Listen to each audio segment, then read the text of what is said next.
So hi guys, welcome to paper 1 CA Intro Accounting Marathon by Satyaraju sir.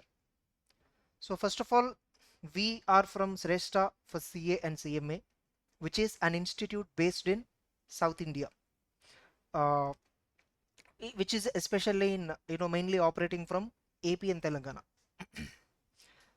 So now in this video you are going to get approximately 20 hours marathon, where we are giving you 20 hours content with respect to accounting. Most of the accounting important concepts in group 1 paper 1 in paper 1 group 1, to best of my knowledge, yes, our faculty Satya sir has covered key areas, most of the key areas. Believe me, trust me, I think many of you know me based on my audit marathon, and what kind of quality you witnessed with respect to audit, how your perception has changed with respect to audit subject.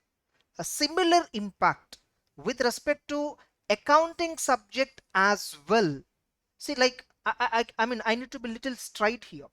Many students will have some small misconception that accounting is a very easy subject, but actually they don't understand few fundamental concepts, few crux points they don't understand. They just mug up those topics. Through this marathon, accounting marathon, I'm telling you, you are going to look at accounting in a completely different way.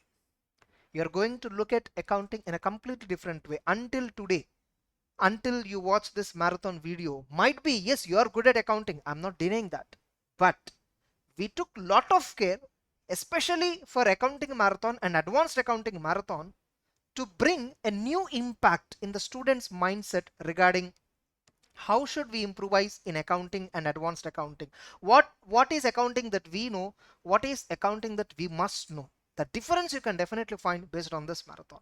So closely to best of my knowledge, 70 marks syllabus would have been covered, and all key areas we have given you a brief explanation. Now in this marathon, Satya sir will be using, Satya sir will be using some running notes. Satya sir will be using some running notes, or he will be using some material where you can download that material. So before you proceed with this, just download that material and then keep, or just have an idea about where you can download the material. So you can open Play Store, so you can find an app called Sreshta. This logo you will find Sreshta for CA and CMA. You just type that. The moment you type Sreshta, you will find it. So download that app, login. Inside that, you select not as a parent, as a student you need to log in. Okay, so log in. In the once you logged in, there are 5 options which will appear. Main menu you go. Inside that, study material option you will find. Inside that, May November 2022 materials you will find. These are updated materials. This marathon is completely prepared. This marathon is completely made based on 2021 November edition material of ICI. So which means you are getting the latest recorded version. Moreover, you are also getting latest material as well at free of cost. So you can find main material, okay, of Sreshta, main material of the Sreshta, and you can also find solution book as well. You can also find running notes of Satya sir, you can find all this. You just download. Believe me, you cover our material, main material and solutions 99.99 percentage. Every question in the main study, main examination will definitely come from this. That is our assurance. If you just cover our main material, every critical problem has been covered. Every problem where there is a crux, where there is a logic, has been covered. But in marathon, few problems and few concepts have been covered. So why late? Continue watching the video. So Satya sir will come. Satya sir will explain the entire this almost 19 and up to 20 hours of marathon. And if at all you're having any other issues, please comment below the video. Thank you. Have a nice time. Bye bye. So sir will continue. Satya sir will continue in this video. Thank you. Yeah. Sorry to interrupt. One more important issue. See, along with for May 22 attempt and for November exams as well, these marathons are absolutely useful. And in the same channel, okay, in the same channel where you're watching this marathon, caramharsha, we have already uploaded paper 2 part B, other laws, approximately of 11 hours by our faculty, Sreshta faculty, Vikita ma'am. You know, now this is paper 1 accounting marathon, right? And you will also get paper 3 marathon probably by 15th or 16th April. Probably by 15th or 16th April, means second or third week of the April. And you will get paper 4 part A marathon, part B marathon, means GST marathon you will get maximum by 10th April. By 10th April you will find GST marathon, and by 15th April you will find income tax marathon as well. So for all 4 subjects of group 1 we are giving marathons. Even paper 5 marathon, advanced accounting, suppose if at all you are a group 2 student or both the group student, you will get paper 5 marathon as well by 15th April. Auditing marathon we have already uploaded May 21 attempt. So the same is applicable for now as well. Same, almost 70% concepts are covered. The explanation is exactly same. So already it is there. Auditing marathon amendments videos were already uploaded. So to this video, in the top, I'm going to attach what are all the marathon we have already uploaded, or simply, you know, you just open the playlist. In the playlist, you will find all CA inter marathons, auditing, you'll find paper 1, you'll find other laws, you'll find income tax, GST. As I told, right, on the respective dates, you just go and check. On or after the respective dates, whatever I told, just check it out. So there is a separate playlist for CA inter marathons. So all in that playlist, you will find all the marathons. That's all. All the best. And I hope this marathon will be greatly useful to you, and you have to pass out with a flying class. Thank you. Bye bye. Hi, hello, Subodai, Vanakkam, warm warming to one and all. Myself, Sacharazu Kolluru, practicing chartered accountant by profession, faculty for accounting and advanced accounting in CA interlevel, and faculty for financial reporting in CA final level. So, before proceeding with the marathon session, first let me explain the agenda of this entire marathon.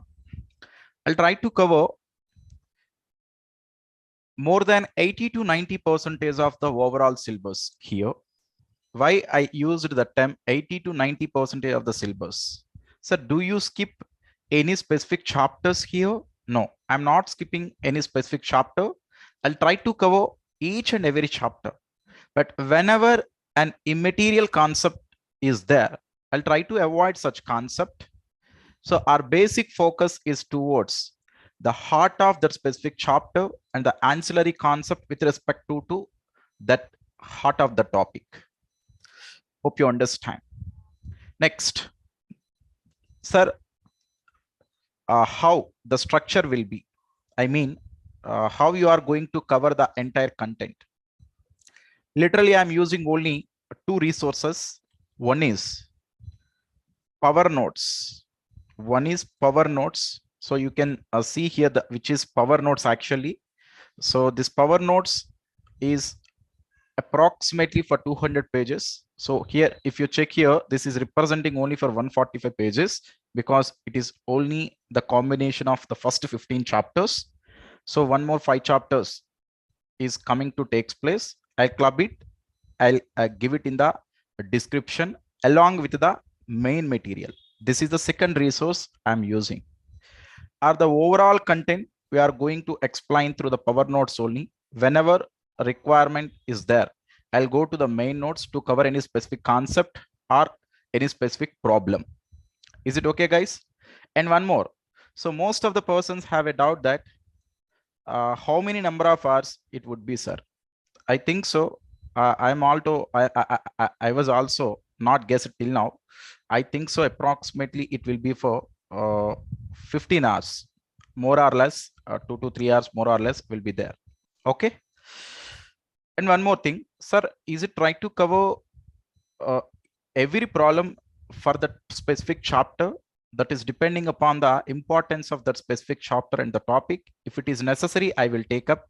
So otherwise, we will check how to manage the things. I mean, is it concept is necessary? I mean, concept is more important than the problem, then I'll explain only the concept. That means once if you know the concept, you can easily complete the problem.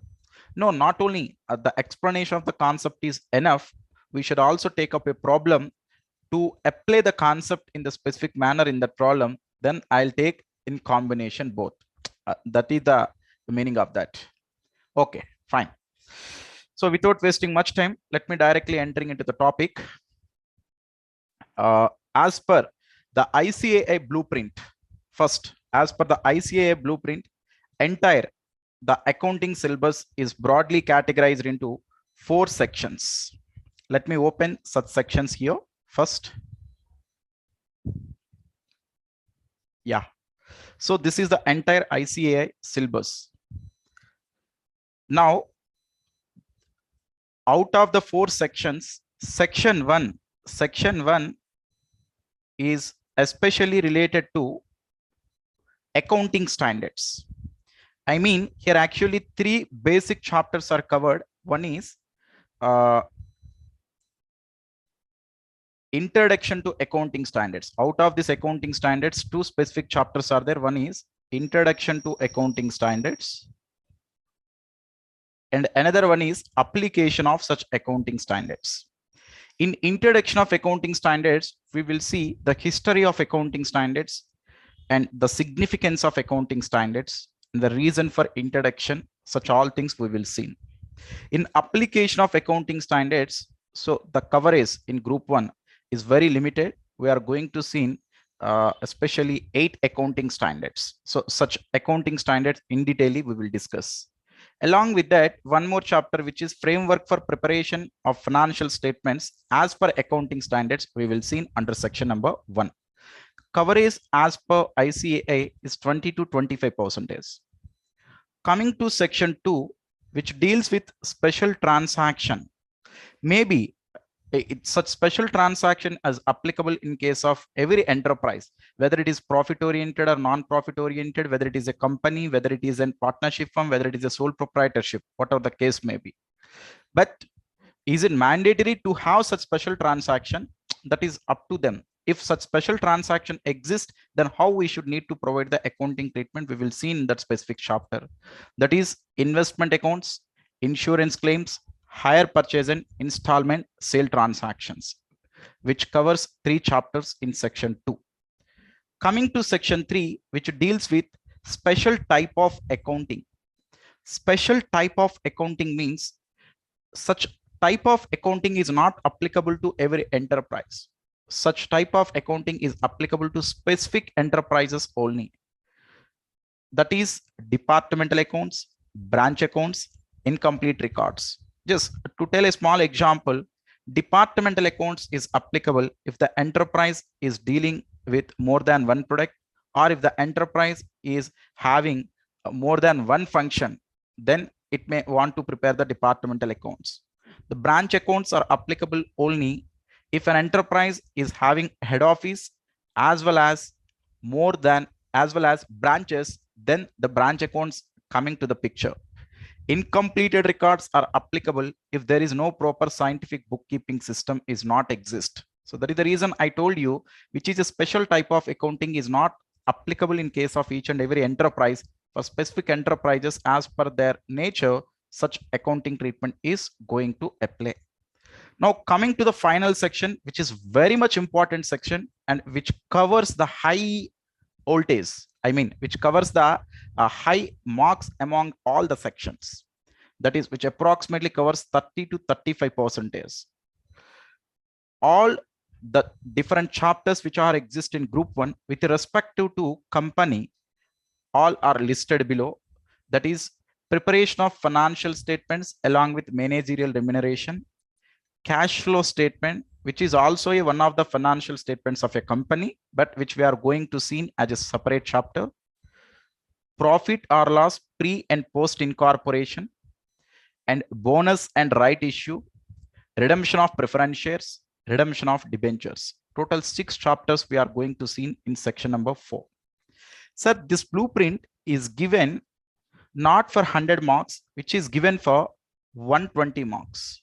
which is given for 120 marks, because examination paper will cover 120 marks. That is total 6 questions. Out of the 6 questions, question number 1 is compulsory. You should need to attempt. You cannot take a choice for question number 1. And one more thing, question number 1 coverage is from accounting standards, that is from section 1 outrightly. That means there is no choice for section number 1. Now, coming to the remaining 5 questions, you can give answer for any of the 4 questions. Here you have a choice. Out of the 4 questions, you can take any one question as per your requirement as choice. That is related to the question paper pattern. Now the percentage, section 1 is 20 to 25%, section 2 is again 20 to 25, section 3 also 20 to 25, but section 4 coverage is 30 to 35%. Such percentage marks you should need to calculate on 120 marks. That is 1, 2, 3 approximately covers each and every individual section in between 25 to 30 marks, more or less 25 to 30 marks. I mean section 1 25 to 30, section 2 25 to 30, section 3 again 25 to 30. Coming to section 4 coverage is in between to 35 to 40 marks. Why I'm giving more, why I'm giving particularly on more importance on that percentage of marks. You may design your mindset according to the importance of that marks as well, because ultimately, coming to the examination pattern, our preparation and our way of explaining the things toward the subject is in examination level mode, right? So that is the reason why I'm telling the number of marks with respect to that particular section at this stage. Okay, just leave it.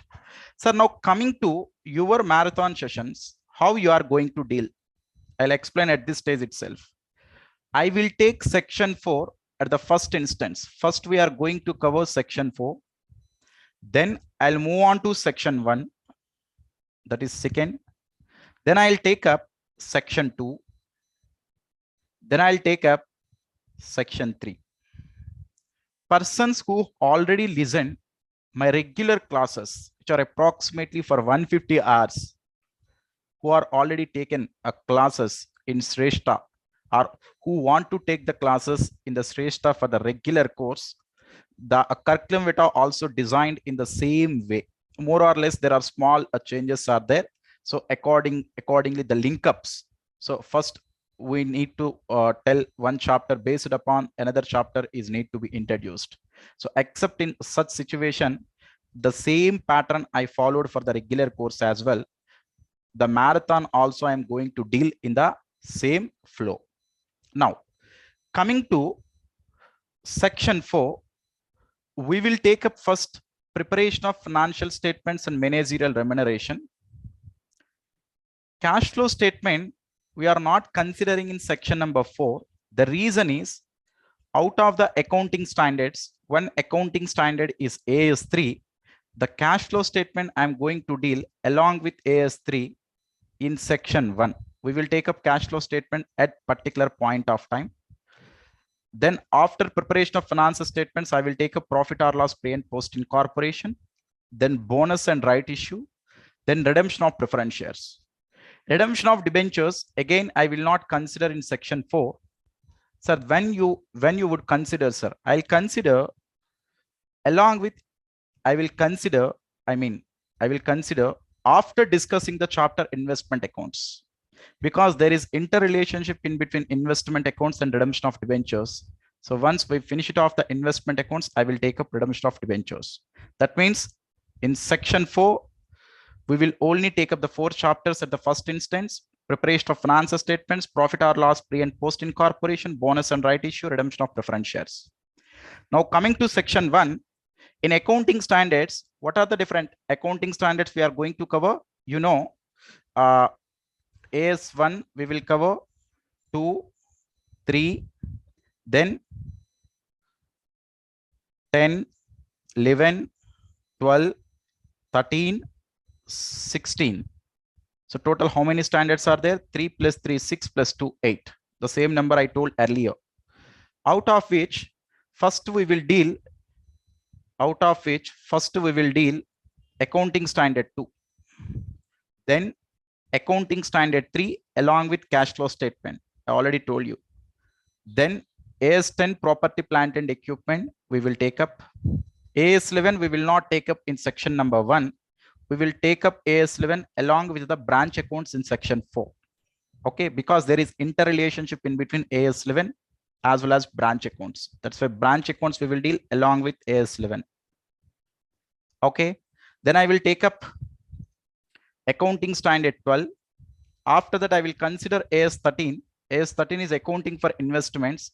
Here itself, we will discuss the chapter investment accounts. Here itself, we will discuss the chapter investment accounts as well. So, which gives the more conceptual clarity. Whenever I'm clubbing one accounting standard with another chapter, then at that point of time, your burden will also going to reduce. The interrelated concepts also, you can easily grab it. Okay, that is the reason why I'm taking a specific standard with the relative chapter if relation exists. Then finally, we will take the accounting standard 16, borrowing cost. After completion of all those standards, at the last instance, I will take up accounting standard 1, which is disclosure of accounting policies. Okay, fine. So at the time of dealing introduction to the accounting standards itself, I will include the chapter framework for preparation of financial statements. Don't ignore the chapter framework for preparation of financial statements. The reason is in the last attempt means which was occurred in December 2021 examination. They asked 2 questions from framework for preparation of financial statements. That's why in future examinations also, we cannot skip that chapter. The chapter conceptually also highly important. Is it okay, guys? Next, then we'll shift to section 2. In section 2, we already covered investment in AS13 itself. That's why the remaining 2 chapters, insurance claims and hire purchase and installments, only we are going to cover in section number 2 exclusively. Next, come to section number 3. First, we will take up the departmental accounts, then branch plus AS11, then incomplete records.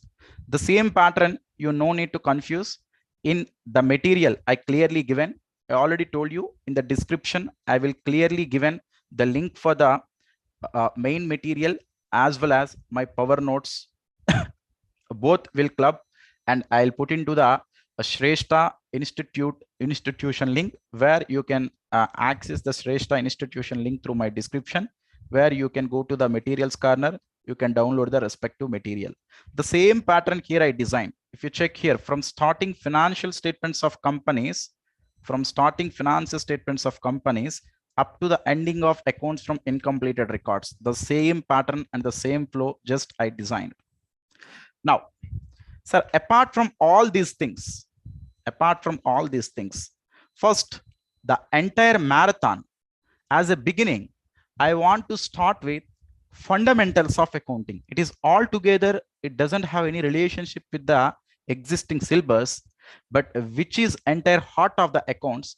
Without knowing the basics, you can't appreciate the concept properly. So that is the reason first I want to take up the marathon with the fundamentals of accounting. Please all of you concentrate.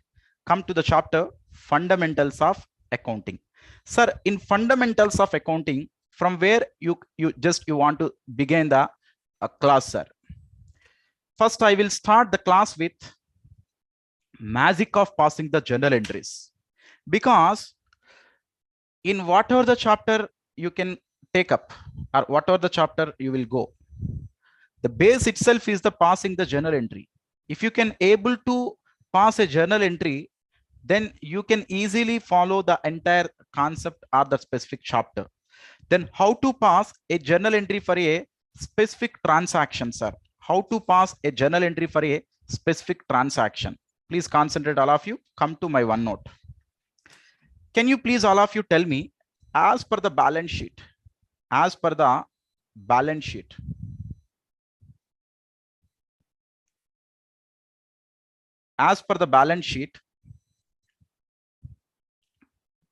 closing outside liabilities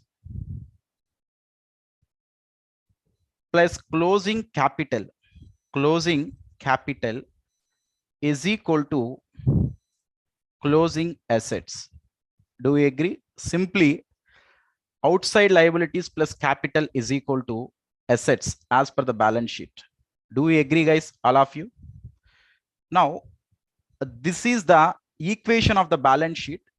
This equation, we can also call it as accounting equation, balance sheet equation or accounting equation. Now, what is the meaning of closing capital here? Closing capital is nothing but opening capital plus if the entity is attained profit for the current year, then the profit will also ultimately added to the opening capital. Then you will get closing capital. What is the meaning of profit?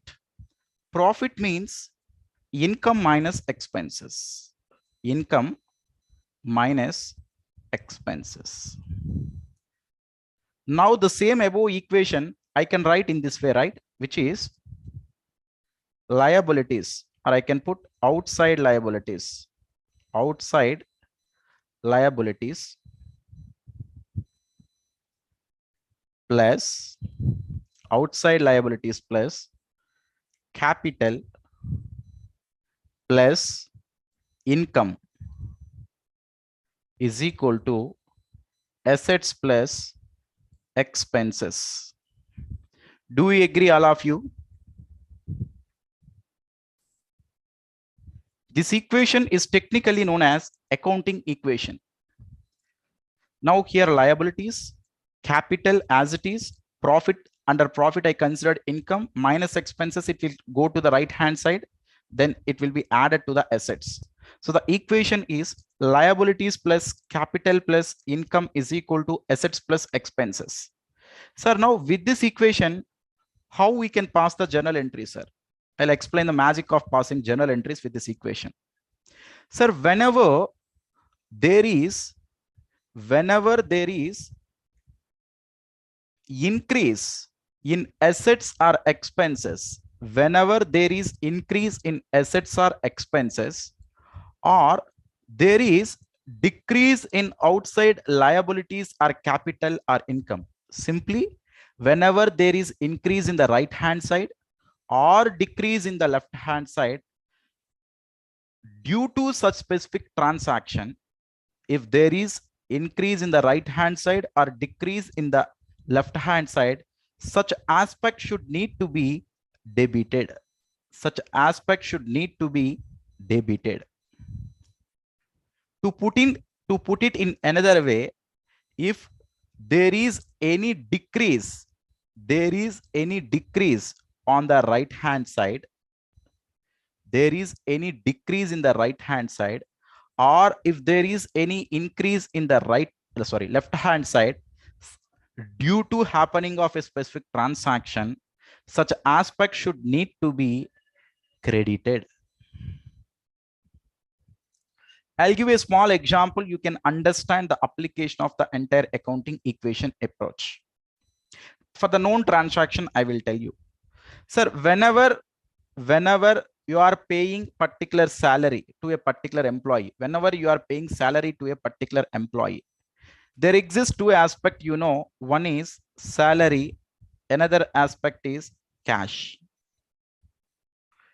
Now salary is expenditure, there is increase in expenditure, salary should need to be debited. Cash is an asset, sir, due to occurring of the transaction, due to making payment of such salary, there is decrease in the cash resources, that's why there is decrease in the asset, that's why cash should be credited. So the entry is salary account debtor to cash account. You know, all of you at this stage, you can pass the journal entry for any transaction, I know. But whenever the time progress, whenever we are entering into the different chapters, then you may got confusion to pass the journal entries at certain specified circumstances. At that point of time, this accounting equation approach is highly useful.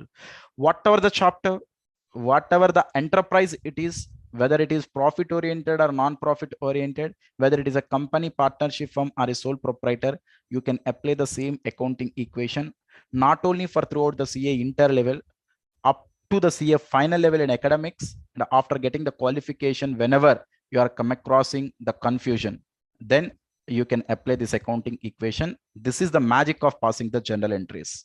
Okay, next. Sir, what is the next issue you want to go to? You want to take up, sir?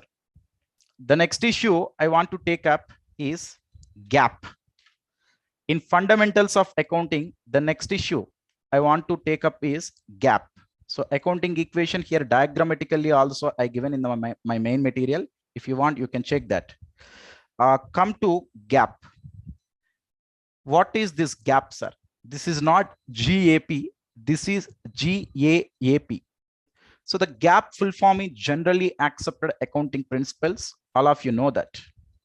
But why we are learning the concept of gap at this stage? In future chapters, so many times, whenever the requirement is needed, I'll use the word gap.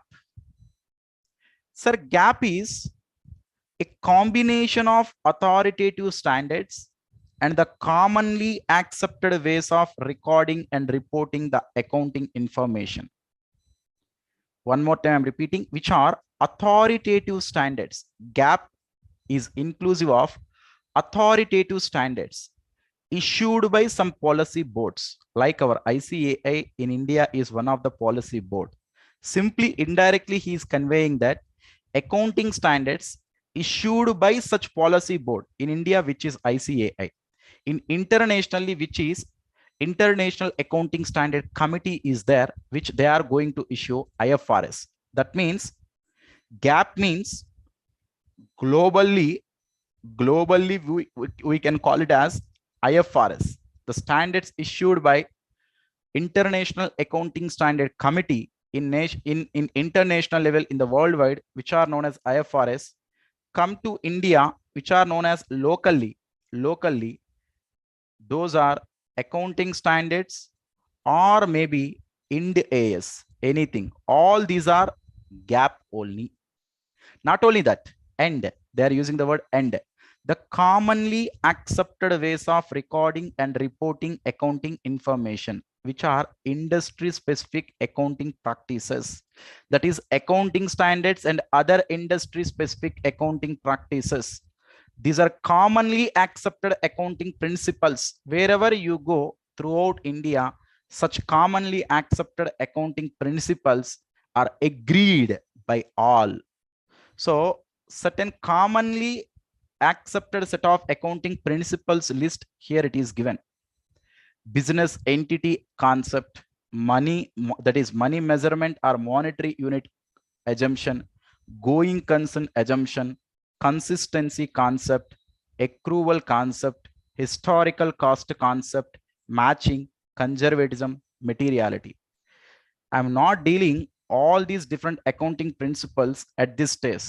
We are going to see different accounting principles in different chapters like framework for preparation and presentation of financial statements, as well as AS1 disclosure of accounting policies. At different chapters, we will see in all these accounting principles. That's why I don't want to dedicate my time at this stage. Just the given list I read. But out of the given accounting principles, I'll deal with one accounting principle, which is very much important accounting principle, which is the concept of accrual. Please, all of you, come to the concept of accrual, guys, to my power notes. Concept of accrual. Come here. Sir, what is the meaning of accrual, sir? So the simple meaning of the accrual is a transaction should need to be recorded in the books of accounts when it is happened. Informally, if I speak, when it is happened. To speak formally, when it is actually occurred. When it is actually occurred. Not when the cash, not when the cash received or paid. Accrual means actually occurred. I'll give a classic example here. Sir, if you sold the goods on credit basis, the transaction is occurred, actually occurred, sales occurred, we should need to consider. That means We are not recording such transaction when actually we got cash from the other party. We are recording such transaction when actually sales made to the other party. That is the meaning of the accrual in case of income or in case of expense, whatever the case may be. Another example I given in my power notes, if you check, sir, on my stock I took insurance on 1/11/2021 to 31st March, sorry, to 31st October 2022. That is exactly for 12 months. Insurance is for 12,000. Now I'm in the financial year 21-22. In the financial year 21-22, only 4 months are elapsed. Even though I paid insurance expenses for 12,000, out of which only the current year expenditure was 4 months. That is only the 4,000 amount. So then what about remaining the excess payment? The remaining excess payment what you paid in the current year is not related to the current year, which is not actually occurred in the current year, because such insurance is going to elapse in the next year. Such insurance expenditure is known as prepaid insurance for the current year. Prepaid for the 8 months insurance, that is 8,000, we will treat it for the current year, and the current year expenditure we will treat it only for 4,000. How many number of months? Is it 4 months or 5 months? I think so it's 5 months. I'm so sorry. So 1st November to 31st March means 5 months. Here it is 7 months. I clearly given. So 1/4/2021 to 31st March 2022, we will treat it as an insurance expenditure 5,000, and the remaining should be treated as prepaid expenditure 7,000. Just a simple example I given. So next, one more important thing just I want to explain here. Please all of you concentrate. Sir, do you know the difference between accrued and due? Accrued but not due. So many members don't know the difference. I'll give you a small example to explain the difference between accrued and due, accrued but not due.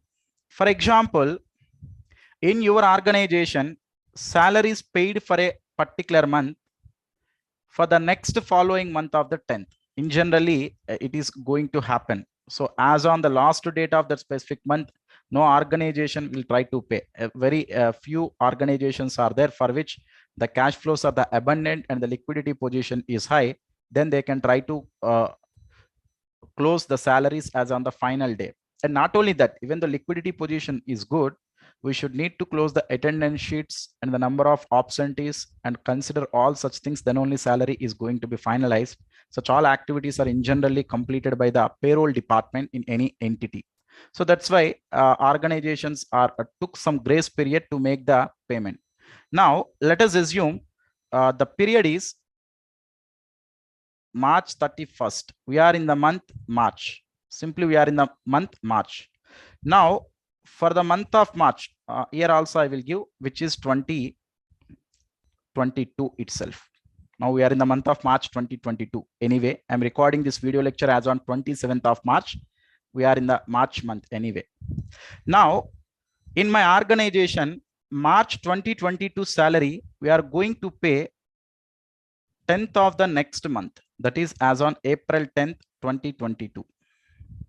Now my question is, can we consider the March month salary in the books of 21, 22 or not? In the books of that particular organization, they will consider March month salary as salary expenses or not? Definitely they will consider the salary of March under salaries for the year 21-22. Sir, as on March 31st, 2022, the salary is accrued. The salary is accrued. Is it ended due? Sorry, the salary is accrued but not due. The salary is accrued but not due. As on March 31st, 2022. What is the meaning of accrual? Is it employee came to the organization? Yes. Is it employee provided his services to the entity? Yes. But the actual due date is as on April 10th, 2022, which is accrued but not due. The concept is known as accrued but not due. For example, as on March 31st, 2022 itself, certain organizations gave their salaries to their employees, right? Then March 31st, 2022 is known as accrued and due as well. If payment due date is also as on March 31st, then 31st March 2022, the salary is known as accrued and due. Now, whether that specific expenditure or income is accrued but not due or accrued and due, we should need to record in the current year, because in both the concept which is accrued, whether it is due or not, irrelevant for me. Whether it is due or not, which is irrelevant for me. If it is accrued, I should try to consider into the books of accounts of that respective year, because this concept is highly useful in drafting final accounts, and as well as the concept is highly useful in calculation of a recording of interest on investments as well as interest on debentures in their respective chapters. I will give you a small example. Concentrate here. For example, debentures are there. You know the debenture, which is a liability. On debentures, let us assume interest is payable off yearly, that is 6 months once. 6 months once, as on 30th September, that is sorry, as on 30th June and 31st December, let us assume. Sir, our company is following the financial year for our accounting purpose, that is 31st March of that particular year is the closing. Now, on the outstanding debentures, the interest payable from 31st December to the 31st March of that specific year is interest is accrued but not due. I mean, as on 31st March of that specific year, is there any necessary to make payment to such debentures, sir? No, because 30th June is the due date. Now, I should need to wait up to 30th June to make the repayment of the interest to the debenture holders. But as on the closure of the year, interest from the last due date to the up to the closure of the financial year, interest is accrued. 3 months time elapsed, but which is not due. We should need to record interest as an expenditure based on the concept of accrual. Okay, fine. So here the conclusion is, whether a particular expense or income, whether it is due or not, irrespective of the such fact, if it is accrued, it should be considered into the books of accounts. Hope you got the difference between accrued and due as well as accrued but not due as well. Okay. Next, sir, still the concept of accrual is not over. So please allow you spend 5 more minutes. 5 more minutes, then I can close the basics of the or the fundamentals of the accounting. Then I can enter into the chapter, the first chapter, which is financial statements of companies.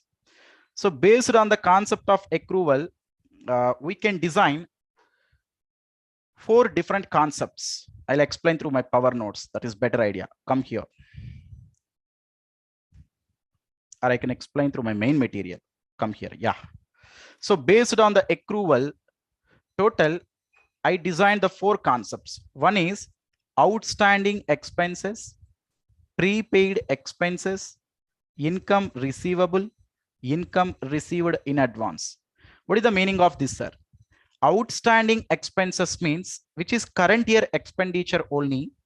As on the closure of the business, still we at it to payable. We not paid till now in the current year, which is known as outstanding expense.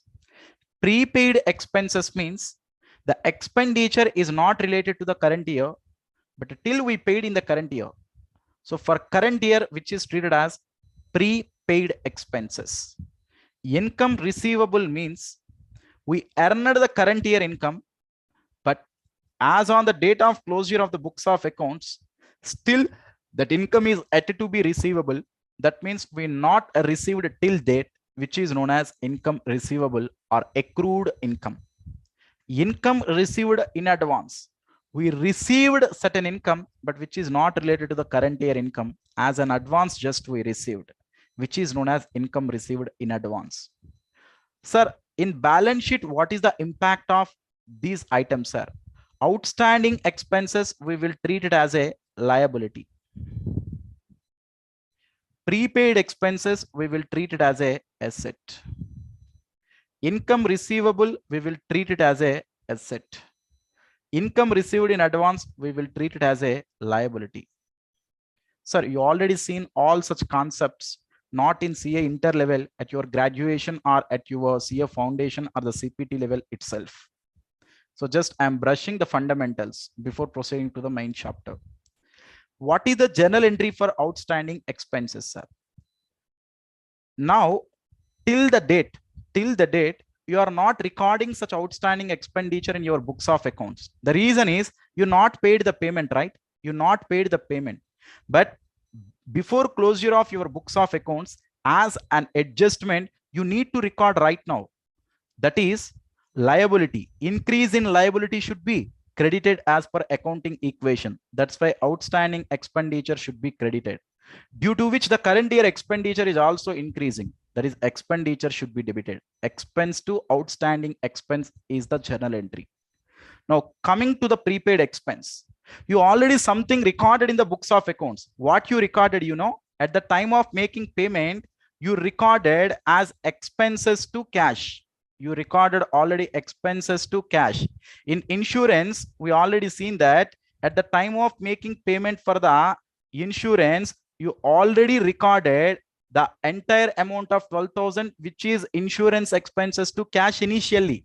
Initially, at the time of making payment for the 12 months, you recorded the entry as insurance expenses to cash 12,000. Now, as an adjustment, as on the date of closure of books of accounts, what you should need to adjust, is it entire 12-month expenditure is elapsed in the current year? No. Out of the 12 months, 7 months is going to elapse in the next year. That's why you need to decrease to the extent of 7-month expenditure. That's why expenditure should be credited and a prepaid expenditure should be debited. So that's why the entry is prepaid expenditure account data to expense account, which is an asset. I told you increase in asset should be debited and decrease in expenditure should be credited. The entry is prepaid expense to expenses account.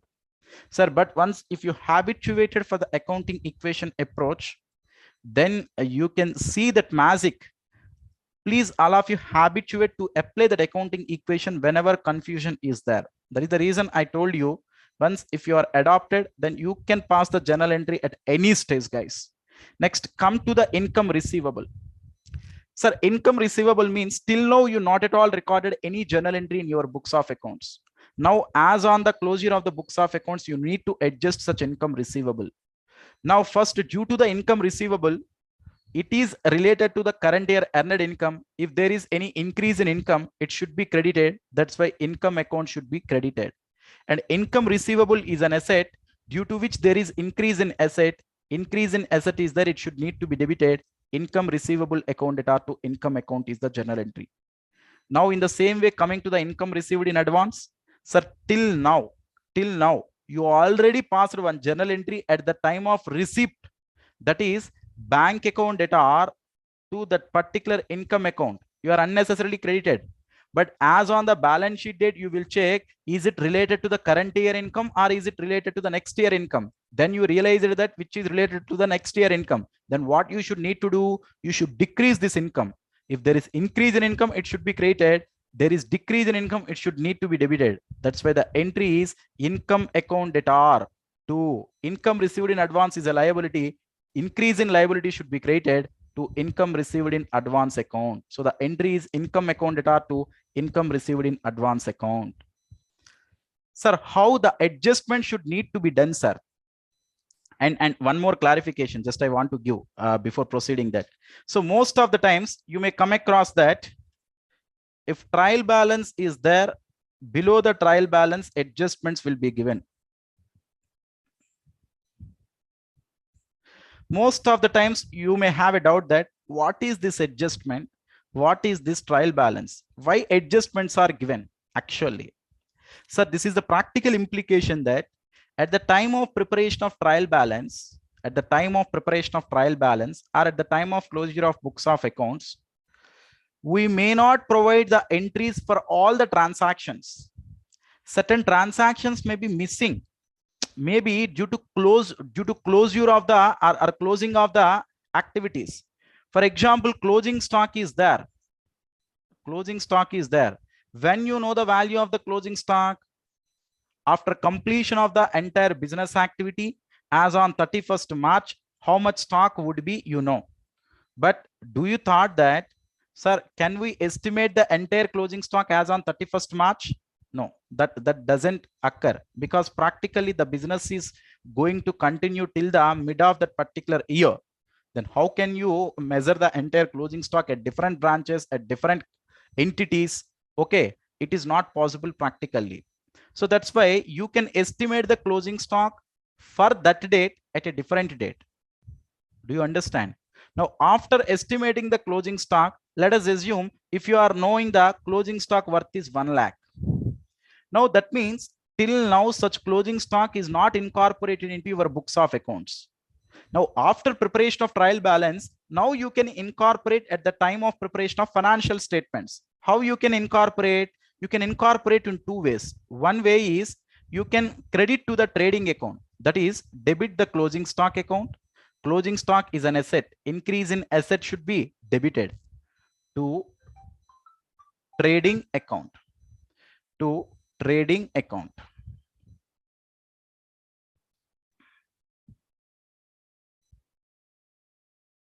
So this is one way of recording the closing stock.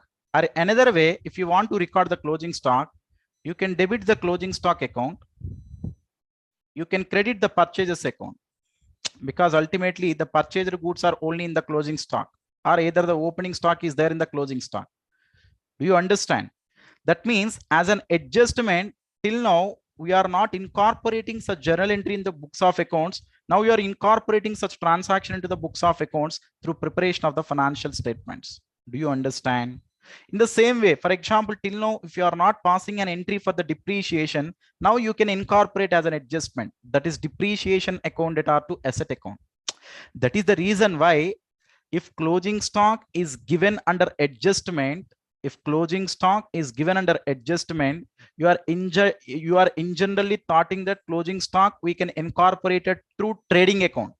But if the same closing stock was already adjusted in the trial balance, I mean in the trial balance itself, closing stock is there under debit side. What is the meaning of that? You know, before preparation of financial statement itself, closing stock was already considered, which is reduced from the purchases. They already passed one entry, closing stock account data to purchases account. At that point of time, the purchases information given in the trial balance is adjusted purchases, that is after reduction of the closing stock. Sir, simply what you want to conclude from this concept, sir. Whenever a transaction is given under adjustment, the meaning of that is till now the transaction impact is not considered in the books of accounts. Now only you are considering into the books of accounts due to the practical implications. Now, if any particular item is given in the trial balance, that impact was already considered into the books of accounts, that was already recorded in the books of accounts, that was proved through closing stock. If the closing stock is given in adjustment, then the purchases are the total purchases, that is without adjusting the closing stock. If the same closing stock is given in the trial balance, then the purchases are adjusted purchases. So if I continue the flow, it will go into the other direction as well. So let me stop at this stage the concept of accrual, and as well as the difference between an item which is given in the adjustment as well as item given in the trial balance. Sir, which are the basics of the accounting, are the fundamentals of the accounting? Just I pick up certain issues. What we discussed, very few issues discussed. So one is magic of passing the journal entries I discussed. Another one is concept of gap I discussed. Another one is concept of accrual I discussed. So based on that concept, we seen outstanding expense, we seen prepaid expense, we seen income receivable,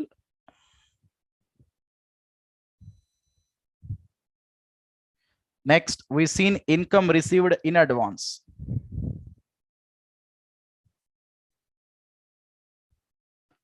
Then we seen difference between item in trial balance, and item in adjustment. This is the summary of the discussion what we made in the fundamentals chapter.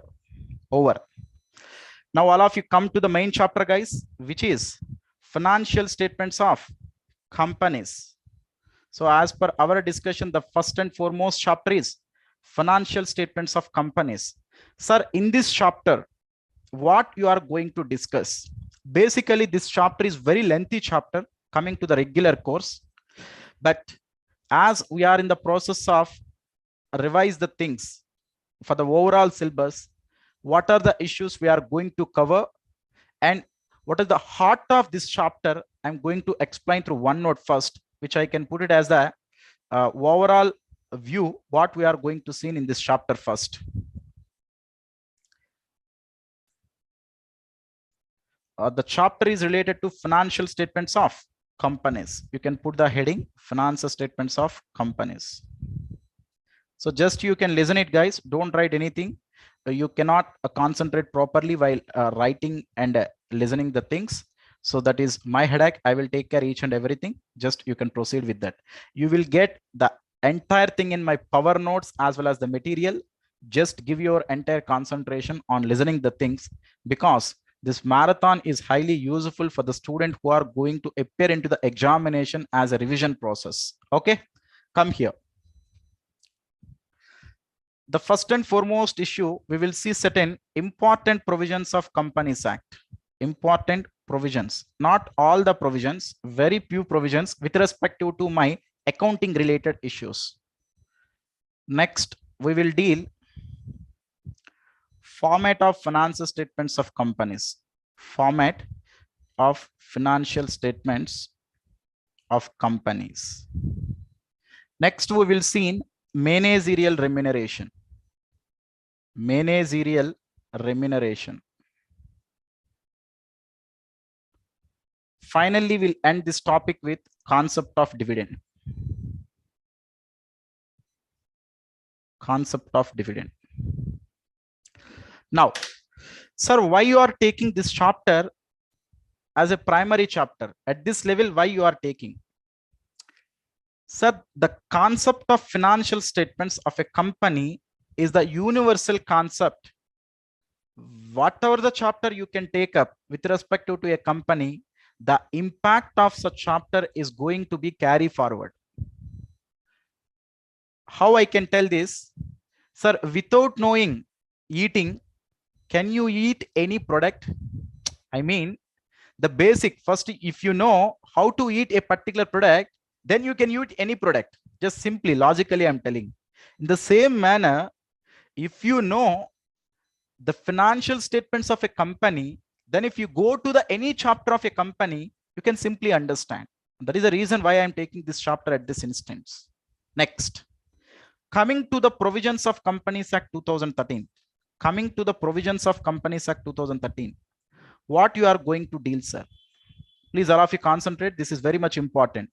I required exactly 5 to 10 minutes of time to know the things related to the company. So what are the things you know with respect to the company as per Companies Act 2013 in the law, in very broader manner you will see. But with respect to our accounting, we will going to explain now.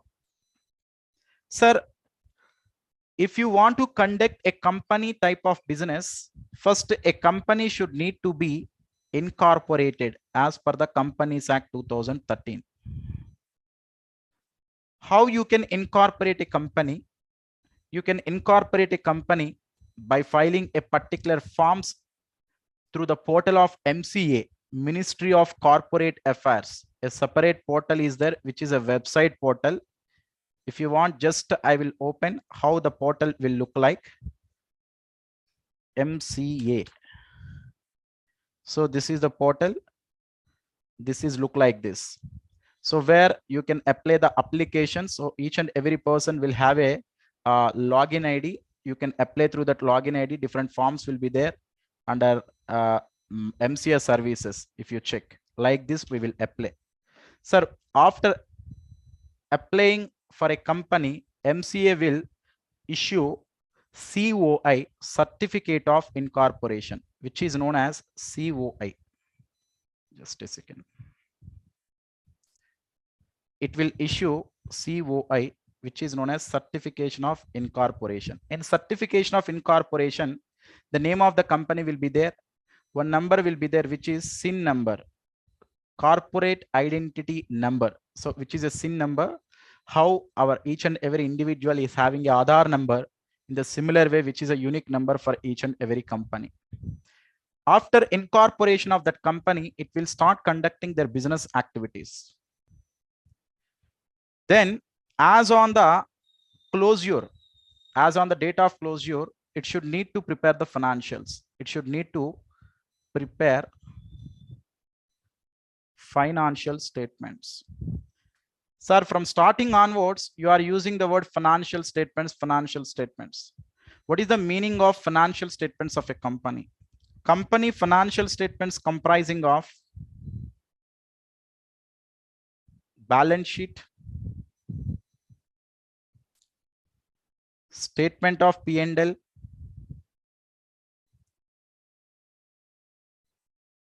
cash flow statement, notes to accounts. Notes to accounts. These all combinedly, we can call it as financial statements of a company. Balance sheet will tells to us the financial position of a company. The financial position we will know. Statement of P&L will tells to us performance of the enterprise.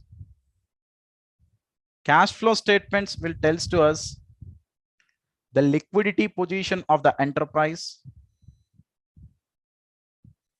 as well as cash in and outflows from various activities we will know. Notes to accounts will provide the broader information, because balance sheet and statement of P&L is the summary information and the related content is there under notes to accounts. So which is the respective information to balance sheet and statement of P&L components. Notes to accounts are also form part of the financial statements. We cannot separate the financial statements as well as notes to accounts. That's why notes to accounts are also, I make it club into the financials. Next. Sir, once the financial statements are prepared, or the preparation of financial statements, it's whom responsibility, sir? The preparation of financial statements is the responsibility of the management. It is the responsibility of the management. Who is this management, sir? You know, company is a two-tier structure, or company have a two legs. If one leg is shareholder, another leg is management. Shareholders are owners of the company who contributed the money for the purpose of conducting the business activities. Management are the persons who actually conducted the business activities. They know about the business. Those are the professional people. In generally, we will call it as board of directors. That means it is whose responsibility to preparation of the financial statements, which is the responsibility of the board of directors. Board of directors will delegate that responsibility to the finance department, who is the head of CFO, chief finance officer, in generally in any company. Once the CFO will prepare the financial statements, such financial statements are ultimately approved by whom, sir? Such financial statements are ultimately approved by board of directors. You know why? Because that is whose responsibility to prepare such financials? Board of directors. When board of directors will make it sign on the financial statements, then it is a clear representation that they are taking the responsibility of the preparation of such financial statements. Not only that, if any fraud or error occurred in such financial statements, it is the responsibility of the board of director as well. Now, the approved financials by the board of directors, is ultimately transferred to the auditor. Next, one more thing, just here I want to tell you, to approve such financials by the board of directors, they will conduct a board meeting. Actually, they will conduct a board meeting. How the board meeting will be, company secretary will provide a proper invitation to all the board of directors to attend on a particular date. They will discuss on the affairs of the entity by seeing each and every component of statement of P&L and the balance sheet. If anything modification is required, then they will suggest. And the responsibilities also they will clearly explain in the board meeting itself through DRS, director's responsibility statement. In what are the different issues we are going to responsible. You know the responsibilities, how it will look like. It is our responsibility, the preparation of the financial statements. If any fraud or error occurred in such financials, it is our responsibility. Sir, preparation of such financials as per the double entry bookkeeping system is our responsibility. While preparing the financial statements, we need to comply the GAP, generally accepted accounting principles, which is nothing but applicable accounting standards. That is our responsibility. Such all things they will discuss along with director's responsibility statement. And one more thing, guys, in such board of directors meeting itself, they will propose the dividend as well. You know, they will propose the dividend as well, because who know ultimately on the affairs of the entity? Board of directors. They only assess the future of the entity. So that's why how much dividend need to ultimately given to the shareholders, who will give such proposal. Such proposal is given by the board of directors. So declaration is ultimately declared by the shareholders in their general meeting. That is different story. But initially who will propose? That is board of directors only. Now, the approved financials by the board of directors is on the hands of auditor. Now, auditor will issue audit report. Auditor will issue audit report by framing an opinion on the financial statements approved by the board of directors. Sir, which opinion we should need to give? How such audit report need to draft? How such audit should need to be conducted? That and all you are going to see in the chapter audit in your group 2. Now, along with the audit report, he means auditor will also affix his attestation under the financial statements. Now the financial statements are attested by two parties. One is auditor, another one is board of directors. Now the auditor plus attested financial statements are ultimately sending to shareholders. How these are sending to the shareholders? Please all of you concentrate. Company will prepare a small booklet. In that booklet, audit report is there,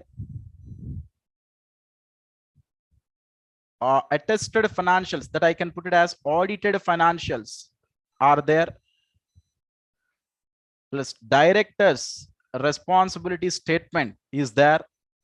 All such things will make it in a small booklet, which is known as annual report.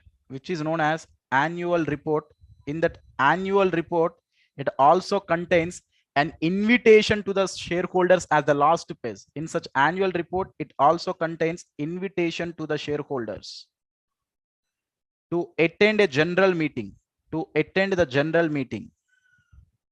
because who are the owners of the company? Shareholders. They should know the ultimate affairs of the entity. What is the financial position? How much current year profit we got? Such all things they need to discuss with the shareholders. That's why the company should invite an invitation to the general meeting along with the annual report to fix AGM, which is annual general meeting. Such AGM only you are going to discuss in your paper 2, company law. Once the AGM is fixed, then all the shareholders will assemble in the AGM. Board of directors will also assemble. Auditor will also assemble. Then in such annual general meeting, they are going to discuss two different business matters. One is ordinary business matters. Another one is special business matters, ordinary business matters and special business matters.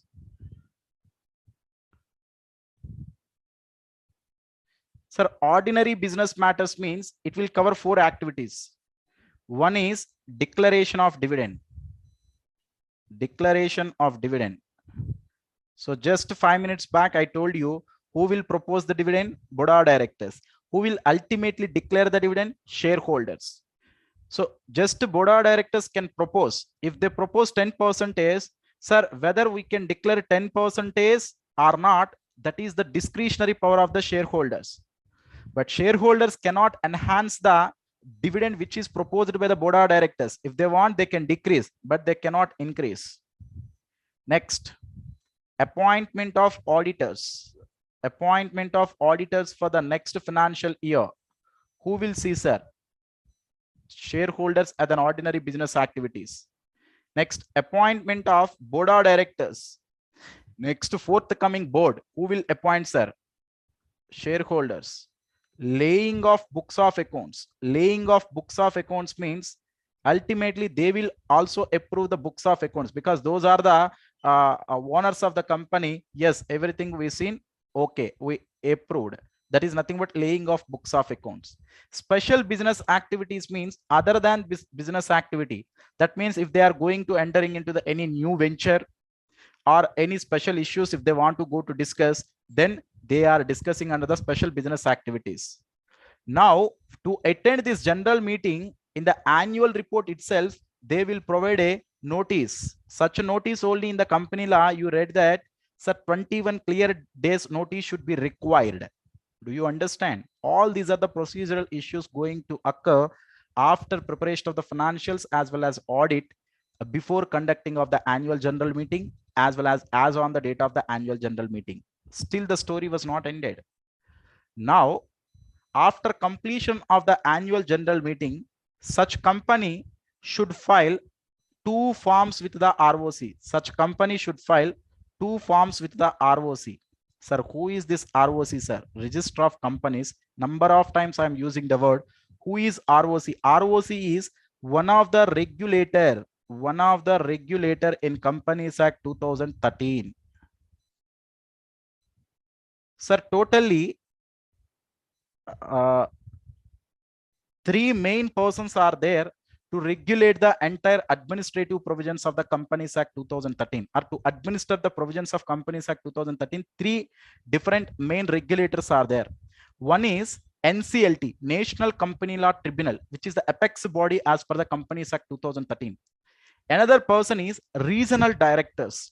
Entire India is divided into the 7 regions, each and every region having a one director. So in any issue is there in that particular region, so who is the head of that region is the regional director. That is southern region, northern region, northeast region, like the total 7 regions are there. Then for each and every specific state contains the ROC. If it is a Telangana state, in Telangana, Hyderabad, it is there the ROC. Sir, if it is the Tamil Nadu in Chennai, it is there the Tamil Nadu ROC. Do you understand? So like that, ROC for that respective state in which that company register office is located, just they are make it sent to 2 copies. One copy is AOC 4, which should need to be filed within 30 days. Another copy is MGT 7 or 7A within 60 days. Sir, why you are telling all such story right now, sir? Because whatever the financials you prepared, which is ultimately audited, which is ultimately approved by the shareholders in the general meeting, how it should know to the public at large as well as the regulator, it should need to be filed with the ROC in their respective forms. AOC 4 contains financial statement details. MGT 7 or 7A contains annual return. Annual return is nothing but who are all the shareholders are there, what is the shareholders pattern, what is the members register. So such all different information just they are giving in such annual return. AOC 4 and MGT 7A, both in generally we will call it as ROC filings in practically in a CA firm. In articles, you may file such ROC filings after completion of the annual general meeting. This is the compliance system we need to follow as per the provisions of the Companies Act 2013. Now, out of which here I am talking about preparation of financial statements, right? Here I am talking about preparation of financial statements. This is whose responsibility? Ultimately, management, board of directors. Now, such financial statements should need to be prepared in true and fair manner as per section 129 of the Companies Act 2013. As per section, during this process, sir, there are different stages are there na? Preparation of financials, then ultimately approval by the board of directors, audited, then ultimately laying of books of accounts by the shareholders, and ultimately sending to the ROC. In all these different stages, at the primary stage, that is as per section 129 of the Companies Act 2013, the financial statement should need to be prepared in true and fair view manner. It is clearly given. What is the meaning of true and fair view, sir? True and fair view means such financial statements should need to be prepared, or such books of accounts should need to be prepared as per double entry bookkeeping system. Those books of accounts should be prepared as per the accrual basis system. Such financial statement should need to be prepared in the specified format which is given as per the Companies Act 2013, which is Schedule 3 of the Companies Act 2013. Such financial statement format should be as per the Schedule 3 format. Such a financial statement should be prepared free from errors and frauds. Free from errors and frauds. Then such financial statements are showing in true and fair view as per section 129. Now coming to Schedule 3. What is this Schedule 3, sir, all about? As per Companies Act 2013, total we have 7 schedules. Yes, not only the sections, subsections, provisions, sub-provisions, and points, sub-points. All these are form part of the Act. Not only those provisions, schedules are also form part of the Act. Yes, Indian Constitution also have several schedules. As like Companies Act 2013, we have 7 schedules. So just I will show you the 7 schedules only for knowing the list of such schedule names, nothing else. Okay, just I'll open in my Google schedule as per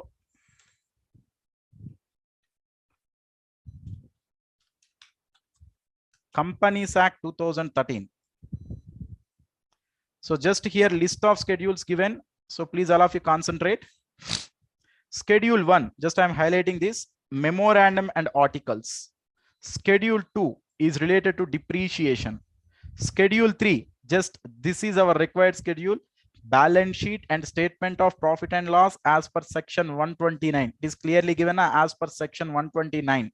That means balance sheet and statement of profit and loss account we should need to prepare as per this schedule. Schedule 4, code of independent directors. Schedule 5, appointment of managing director, whole-time director, and manager.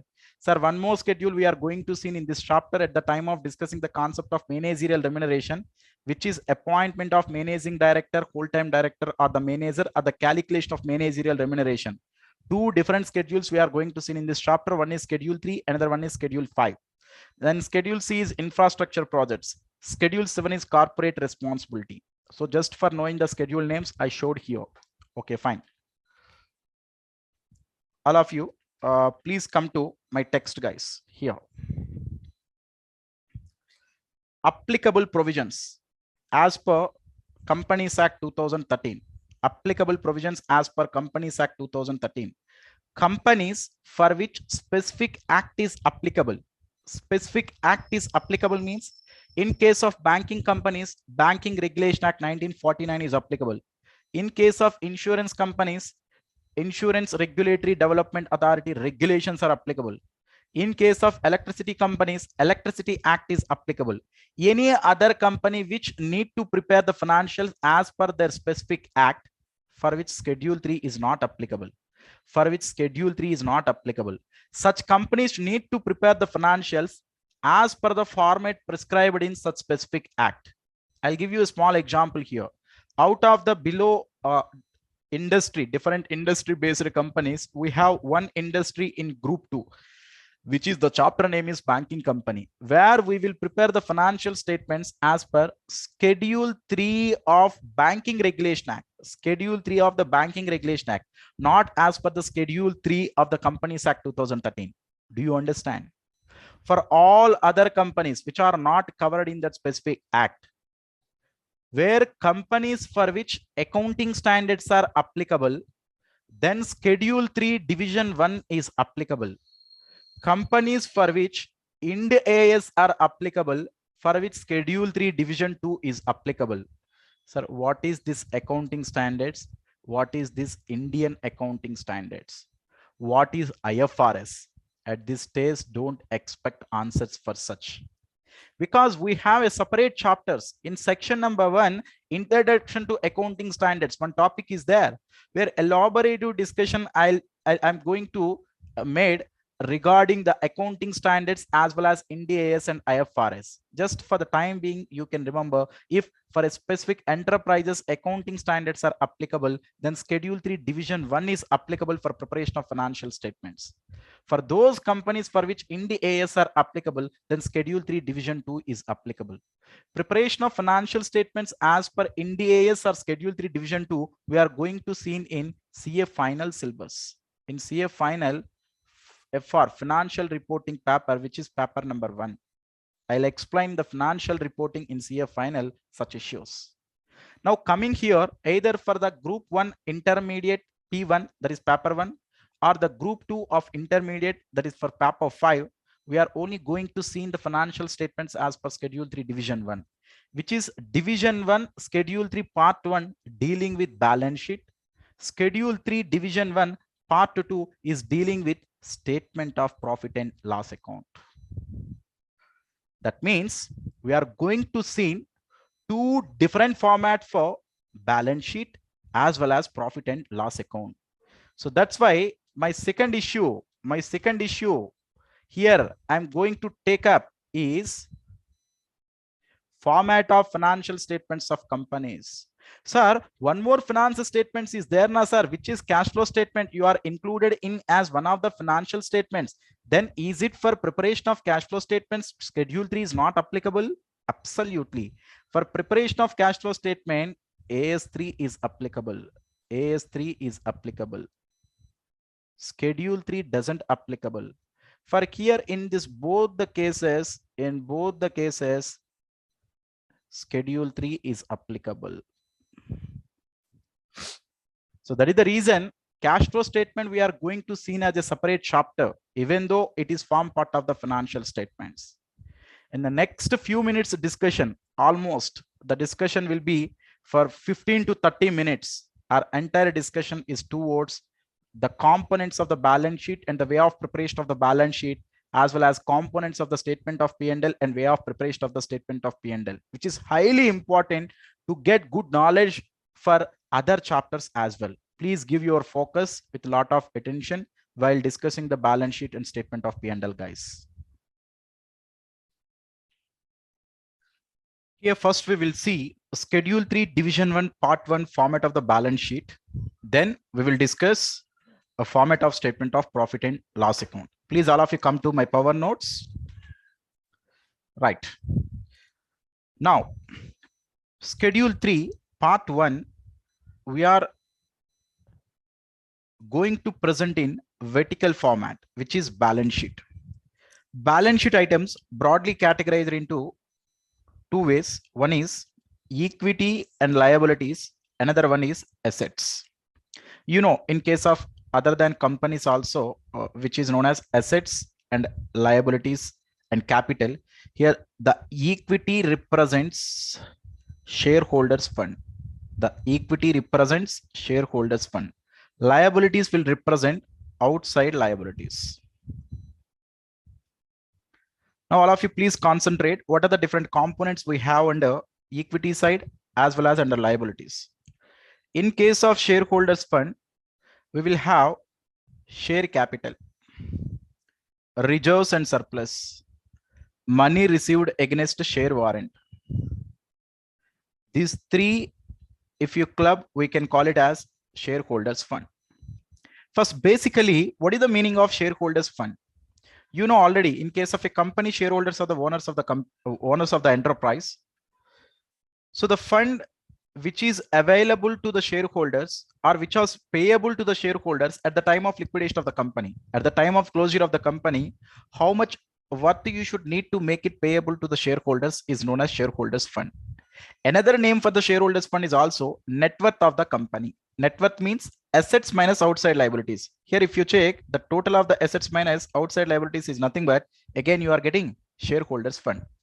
Now, out of which the first component is share capital. Sir, here first we will see one by one component and how it is going to be presented. I'll check with our main material. That is how it is going to be presented in a single statement. Probably you would already known such fact, but still I'll discuss each and every issue, but which is very much important because they might ask questions based on the schedule 3 provisions for 5 marks. Apart from the that is the main question, prepare a statement of P&L as well as balance sheet of a particular company. Apart from that question, they may also try to ask certain practical questions based on the schedule 3 as well. Now this discussion is highly important to crack the problem for 5 marks related to the practical question, as well as that is the main question if they at any point of time ask the full-fledged problem with respect to statement of P&L as well as balance sheet. Not only that, which is a base to build a balance sheet or the statement of P&L in any other chapters as well. So that's my sincere request to all of you, pay a lot of attention at the time of discussing the things now itself. Sir, in share capital, what are the issues we are going to give as a notes to accounts? Now, one thing you should need to know before discussing all such things, in schedule 3 part 1 balance sheet, the basic format, I'm telling you the basic format, how it is look like. We'll start with the name of the company and the balance sheet asset so and so date. This is related to the serial number. The first column, it is subdivided into 3 columns, which is nothing but the serial number, then particulars, then note number, current year figures and previous year figures. In academics, most of the times we will only use the current year figures. We are in generally not using the previous year figures unless otherwise the previous year information is also given in the problem. Next, you know already whether it is balance sheet or statement of P&L, in that specific sheets we can only find out the summarized information. The detailed description of each and every component you may get it under notes to accounts. Notes to accounts. So whenever I'm talking about the description of the individual component of the balance sheet, you can think about that specific note number. Sir, is there any necessity to provide the note number in rigid manner? Rigid manner means, sir, is it share capital note number is 1, reserves and share surplus note number is 2? Is it always the same note numbers? No.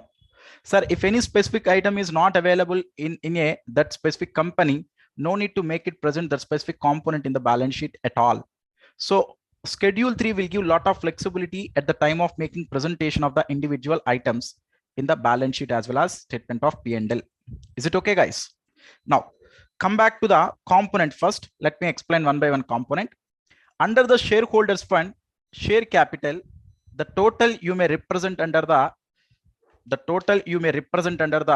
equity and liabilities, which is the bigger component, which is the first component, equity and liabilities. Under that shareholders funds, we are representing under the shareholders fund a share capital.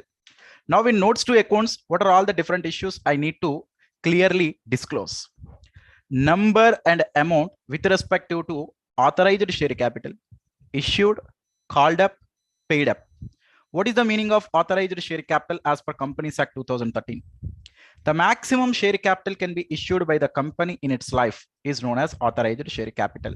So that means if I fix the authorized share capital as 10 crore, I cannot issue more than 10 crores to the public for the purpose of issuing for the purpose of for the purpose of getting the shares from the public, I cannot eligible to issue furthermore.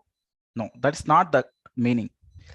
If you want to increase the authorized share capital, the sufficient backup provisions are given in the Companies Act 2013 itself. You should alter your capital clause in the memorandum of association. You know, each and every company having bylaws, which is known as MOA and AOA.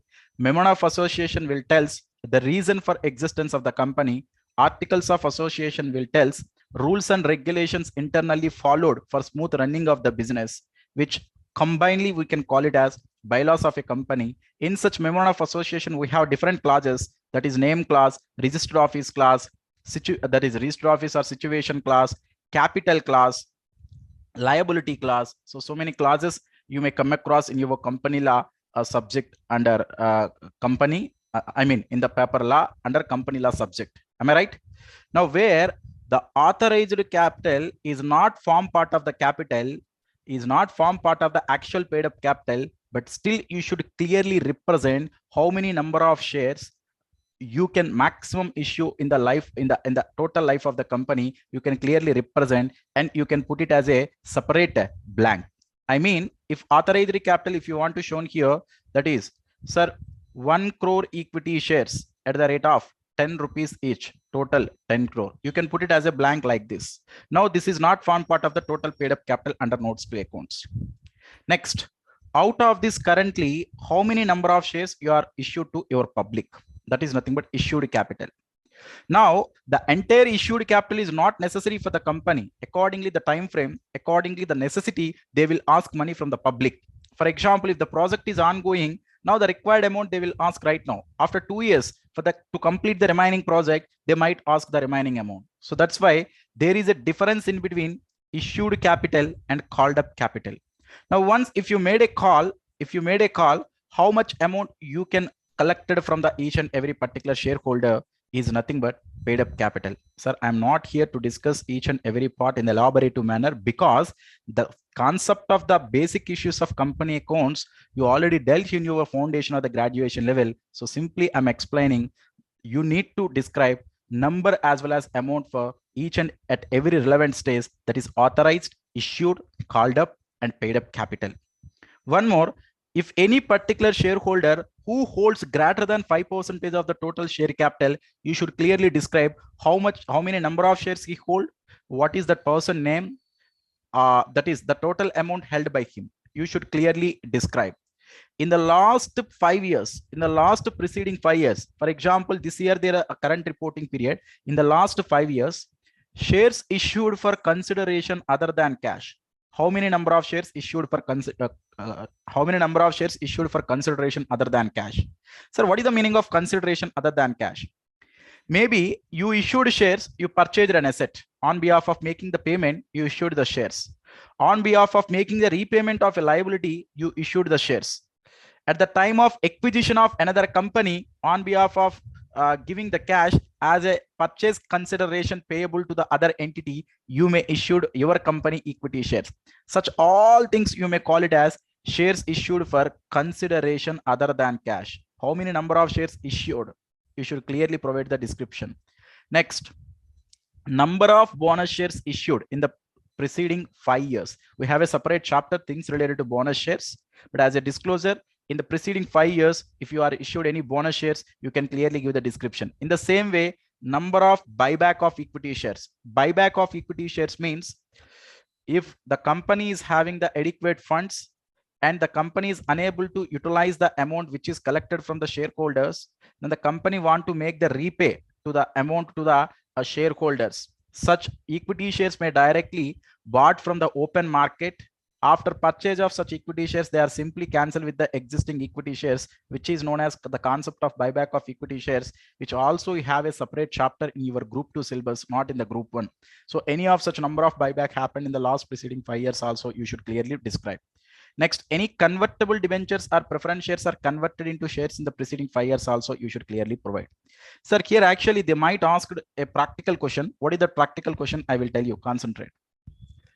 A company issued the bonus shares in the last 5 years once. But in the disclosure, it doesn't provide the information from which resources they are issued such bonus shares. Is it violation as per Schedule 3? Can you please all of you tell me the answer? The company issued the bonus shares in the preceding 5 years, but it doesn't provide the description with respect to the source from which such bonus shares issued. Is it violation as per Companies Act 2013?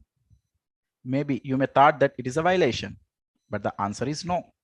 Sir, it is clearly given that we should need to provide the description with respect to the number of bonus shares issued. No need to provide any description with respect to the source from which you are issuing the bonus shares. Other than this, no description is required. No description is required. No description is required. That is source from which such bonus shares you are issued, for which no description is required. That is the practical question they might test. Okay, so not only that, some more disclosures you should need to give. Promoters contribution. Who are the promoters? You would already seen in your P2, that is company law. Again, the persons who have the thought process to initiate the company, that is who want to start the company, are particularly known as the promoters. Out of the existing equity share capital, promoters contribution is how much? Is it 10%? Is it 5%? Is it 20%? You can clearly establish such fact. Calls in arrears made by the directors of the company. Because why you should need to provide a separate disclosure about this fact?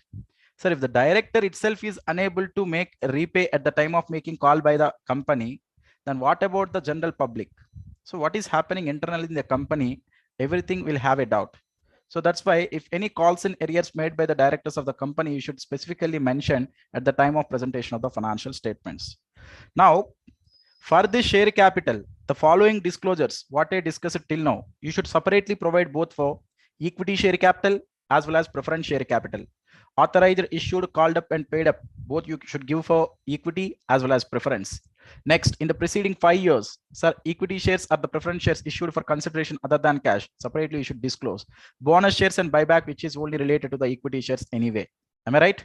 Next, any convertible debentures or preference shares are converted into equity shares in the preceding 5 years also you should need to provide, and percentage of the promoter's contribution, and one more thing, calls in arrears made by the directors you should clearly describe. Next, coming to the reserves and surplus. First of all, what is the difference between reserve and surplus, and what is the difference between reserve and provision? First, let me explain the difference between reserve and provision in very simple manner. Please all of you come to my text. Here in the fundamentals, actually, I forgot to explain the difference between reserve and provision. Now I'm going to explain. Sir, reserve is appropriation of profits. All of you please come to the second point. Reserve is an appropriation of profits. Provision is charge against profits. This is related to the treatment. Here I am not explaining the meaning. First, I am directly go to the treatment. Sir, appropriation of profits means if profits exist, you need to create. Provision means irrespective of the profitability position, even though in the current year, if you end up with losses, still you need to provide the provision. This is with respect to the treatment. Sir, with respect to the meaning, the portion of profit kept aside for unforeseen obligations. We don't know what happened in the future. So it is better to put aside certain amount for any of the future uncertain, unforeseen obligations, which is known as reserve. Provision means which is a known liability. In future, you are going to crack such liability. In future, you are going to incur such expenses. If that is the case, in the current year, to compensate such liability or expenses, you are establishing out of the current year profits certain amount which is known as provision. Sir, in detailed discussion with respect to the provision will be there in AS 29 in the group 2, which is provisions, contingent liabilities and contingent assets. This is not the right time to discuss things related to provision much more. Okay, fine. Now coming to the reserve. Sir, can I utilize payment of dividend out of reserves? Absolutely. Not from all the reserves, that from free reserves. Free reserves. Yes, free reserves can be useful for the purpose of declaration of the dividend. What is the meaning of free reserves, sir? I'll explain here itself. Just hold for some time. Provision is straight away not useful because provision we are going to create in the statement of P&L, reserves are there under the balance sheet. That is the difference. Presentation in the financials shown in the reserves and surplus under the shareholders fund, either reduced from the asset or shown under the liabilities, which is debited in the P&L as well as shown under the liability. Sir, the journal entry for creation of reserves are, you should reduce the P&L, you should create the reserve. That is profit and loss account at R2 reserves account. Such P&L is nothing but surplus. Surplus account at R2 reserves is the entry. For creation of provision, the entry is profit and loss account at R2 provision account straight away. Now this provision you are need to make the debit under statement of P&L. Now you are reducing the surplus in the balance sheet notes to accounts, but not under the statement of P&L. That is the difference. Hope you understand. So the concept itself is quite different from reserve to provision.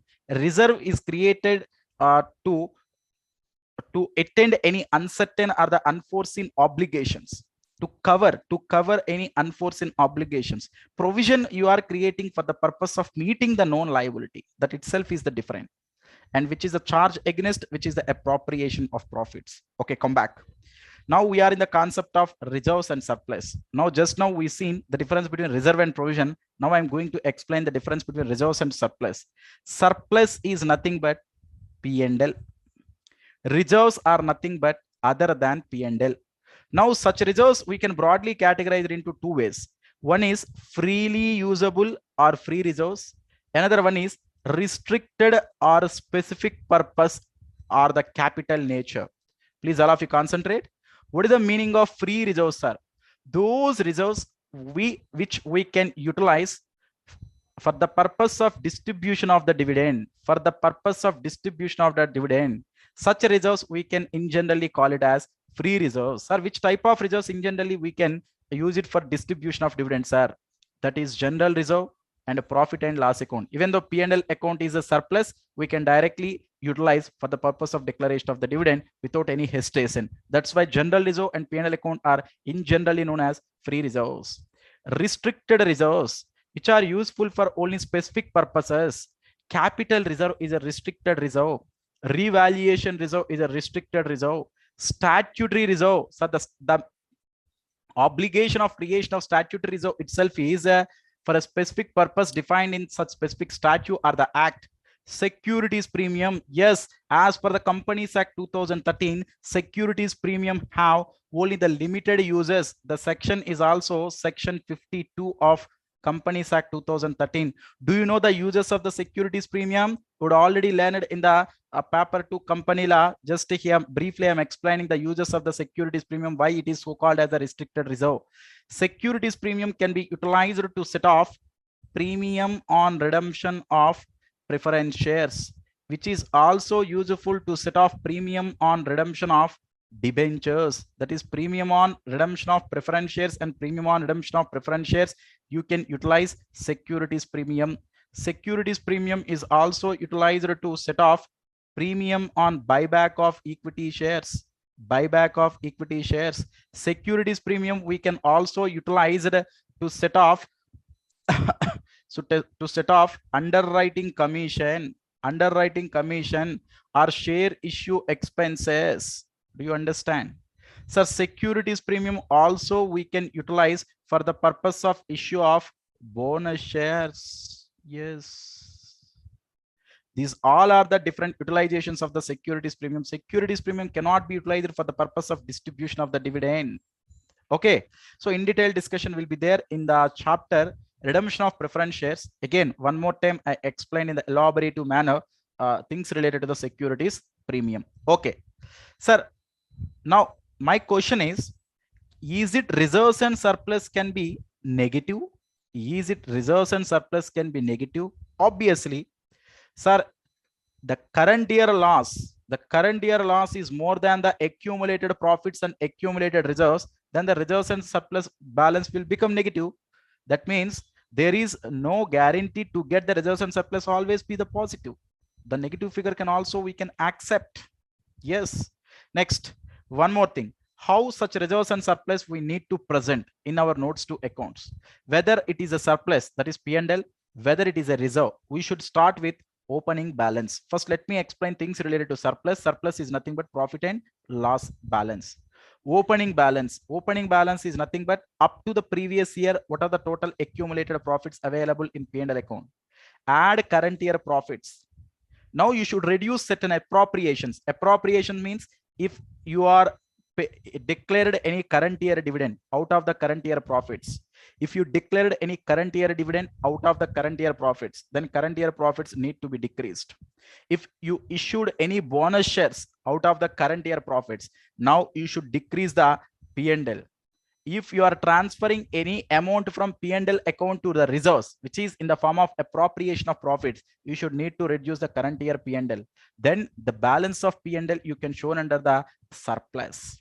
Now coming to the reserves, we will start with opening balance, add current year transfers, any utilizations, any reserve, whether it is general reserve, statutory reserve, securities premium, or capital reserve, or any reserve, you can start with opening balance, add current year transfers less current year utilizations, then automatically you will get closing balance, that is with respect to reserves. Now reserves plus surplus, you can club it, then you can show under reserves and surplus under shareholders fund.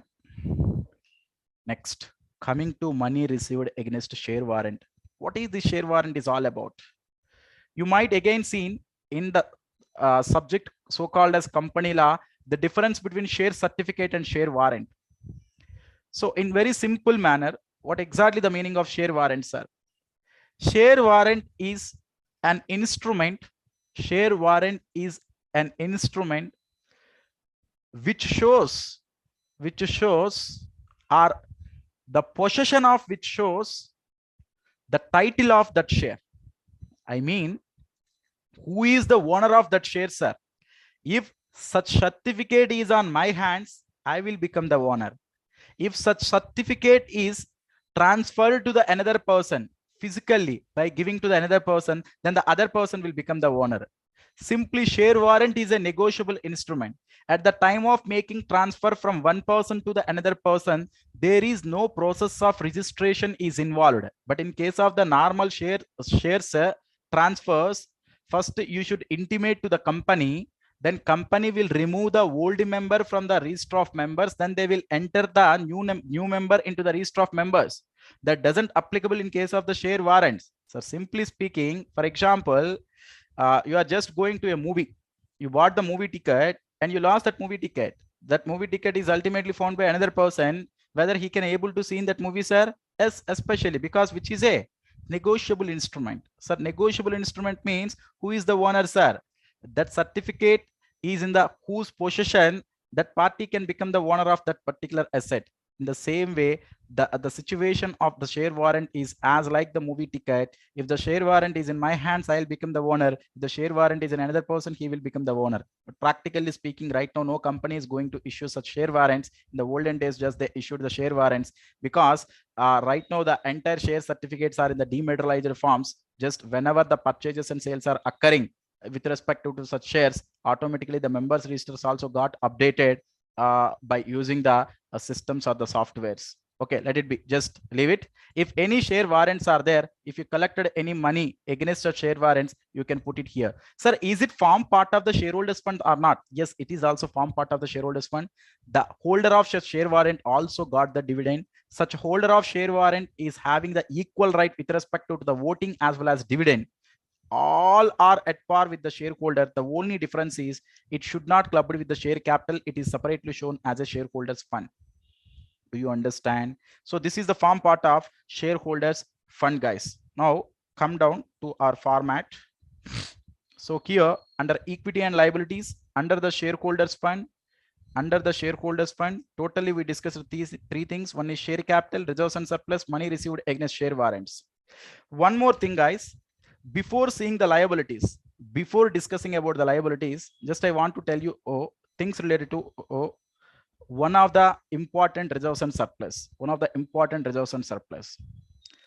Sir, in the chapter employee stock option outstanding, that is again I'm telling you, not at all relevant for you, not at all relevant for group 1 students, which is relevant for group 2 students. Actually, share option outstanding account, one account is there which is actually form part of reserves and surplus. Sir, what is the meaning of share option outstanding account? You'd seen in the employee stock option plan. I can't explain what exactly the meaning of share option share option outstanding account here, which is also one type of reserves and surplus, which should be shown under reserves and surplus. Sir, why you are then emphasizing to learn such point? Because in the previous RTP, just they tested that, sir, just he given some list. Out of the given list, one of the item is share option outstanding account, where you are going to show where you are going to show under the financials. Just he asked, now you can simply represent it under the reserves and surplus. Just I am adding here for your benefit. So which is, just I'm adding here, guys, which is share option outstanding account. But don't bother. Once, if you are my group 2 student, in marathon also I will cover what exactly the meaning of share option outstanding account. Then you can get the information, things related to share option outstanding account there, because which is very big concept. We are in the revision session. I can't take up right now. Yes, come down, guys. Fine. That's it. This is related to equity and liabilities under shareholders fund. Now, one more component is share application money pending allotment. What about this, sir? As on the balance sheet date, the situation is look like this. Our company already issued the prospectus. You know, the prospectus is the document which is used by the company at the time of issue of the shares, at which price the company is going to issue, what are the terms and conditions at the time of issue, is there any underwriting assignment is there. The each and every terms and conditions are simply specified in that document, which is known as the prospectus. Now the situation is, company collected the application money, but for the allotment still pending is there. I mean, the subscription was closed. Company already collected money from the public in the form of application money, but still the allotment date is not yet started. They just not opened the applications which were received by me. They are having certain cutoff dates. After reaching that cutoff date, they will open the entire applications. If it is the oversubscription, then they will allot on the basis of pro rata allotment. That is, if you issue the 10, if you applied for the 10 shares, on the basis of that, just they may allocate only 2 shares or 3 shares according to the number of applications received by the company. Now the situation is application money received, but the allotment is pending. Then at that point of time, you can show it as a separate line item. To be frankly speaking, it is not an equity, it is not a liability as well. Not an equity, it is not an, I mean, it is neither an equity nor a liability. The reason I will tell you, sir, to tell it is a equity, it should form part of the share capital. As per the Companies Act 2013, unless otherwise a company is allotted a share, unless otherwise the company is not allotted that share, it will not form part of the share capital. Because if it is the oversubscribed, the company may give back the money to the public. That's why it is not a equity. It is not a shareholders fund. It is not a form part of share capital as well. So then is it liable? No, it is not liable right now, because the allotment is not yet started. They don't know whether it is oversubscribed or not. Do you understand? So that's why till the time period, it is shown under a separate line item, which is share application money and pending allotment. But at this stage, I want to tell you one more point. Sir, allotment over, sir, but application money still is on the hands of the company, sir. Then still can I show here? No. If the allotment is over, but the application money is overdue to repay. Because if it is oversubscribed, then the excess application money is in the hands of the company, sir. Then along with the application money and commission, I mean, and interest on such application money should be need to be payable by the company to the outside party within the prescribed time limit as per the Companies Act 2013. They are specifically given that is 1 week or 10 days. I don't have a exact idea. Just leave it the number of days. But the company should need to make the repay the oversubscribed application money to the public within the prescribed number of days. If it is not payable within such prescribed number of days, it should need to incur such penal interest as well. Then under which head I need to show that application money along with interest I need to show it as a liability where it should need to record. It should need to record under current liabilities, under other current liabilities. I'll explain you while once I'll at the time of discussing things related to current liabilities. I mean, sir, if the allotment is still pending, then I can put as a separate line item. Allotment was over, sir, but still the application money is overdue. Still there is a need to make payment of the excess application money collected. Then it will become as a liability. Okay, just leave it that item as well. Now coming to liabilities, guys. All of you, please come to liabilities component. Under liabilities component, two things are there. One is non-current, another one is current. Sir, what is the definition of non-current liability? What is the definition of current liability? Sir, it is separately given in Companies Act 2013 as per Schedule 3. But I don't want to define the entire terms which are used in the non-current liability definition and current liability definition at this stage. It's very simple. In simple manner, non-current liability is nothing but amount payable by the company from the date of balance sheet. The amount payable by the company from the date of balance sheet, if it is greater than 12 months, amount payable to the other party, the due date is occurred for greater than 12 months, then I can put it under non-current liabilities. From the balance sheet date, within 12 months, if the company is necessity to make payment to the other party, then I can put it under current liability in the simple manner to check it. But as per the definition, there are so many things covered there. That is, the liability, if it is covered within the operating cycle, then which is known as current liability. Do you understand? So the other party, I mean, different terminologies just they used. I don't want to make it confused, and I don't want to make it complicated as well. In very simplest form, you can just simply remember like this: non-current liability is nothing but from the balance sheet date, the amount payable, the due date is occurred after 12 months, then I can put it under non-current liability. If the due date is occurred within 12 months, I can put it under current liability. Now, under non-current liabilities, the components are again divided into 4 parts, which is long-term borrowings, deferred tax liability, other non-current liabilities, long-term provisions. Now, first all of you come to long-term borrowings.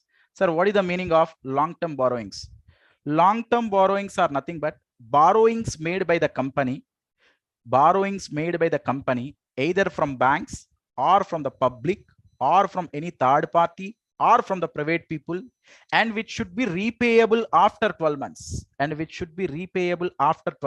which are known as long-term borrowings. I can give different examples for long-term borrowings. Consider it, guys, all of you. Sir, bonds issued by a company to the public, which is a long-term borrowing. Deposits which are collected from the public, which are repayable after 12 months. In general, long-term deposits are categorized for the long-term borrowings. Term loan taken by the enterprises from the banks. For the purpose of purchase of the factory, I took loan. The repayment schedule was for approximately 10 years. I will repay the entire amount, which is term loan. In terms, I am repaying. So all the term loans are coming the picture under long-term borrowings. Debenture issued by the company to the public, which is categorized as a long-term borrowing. To put it simply, we borrowed from either public or from the private people or from the banking companies, and the repayment is happened after 12 months, or it required for more than 12 months, then which is categorized as a long-term borrowings.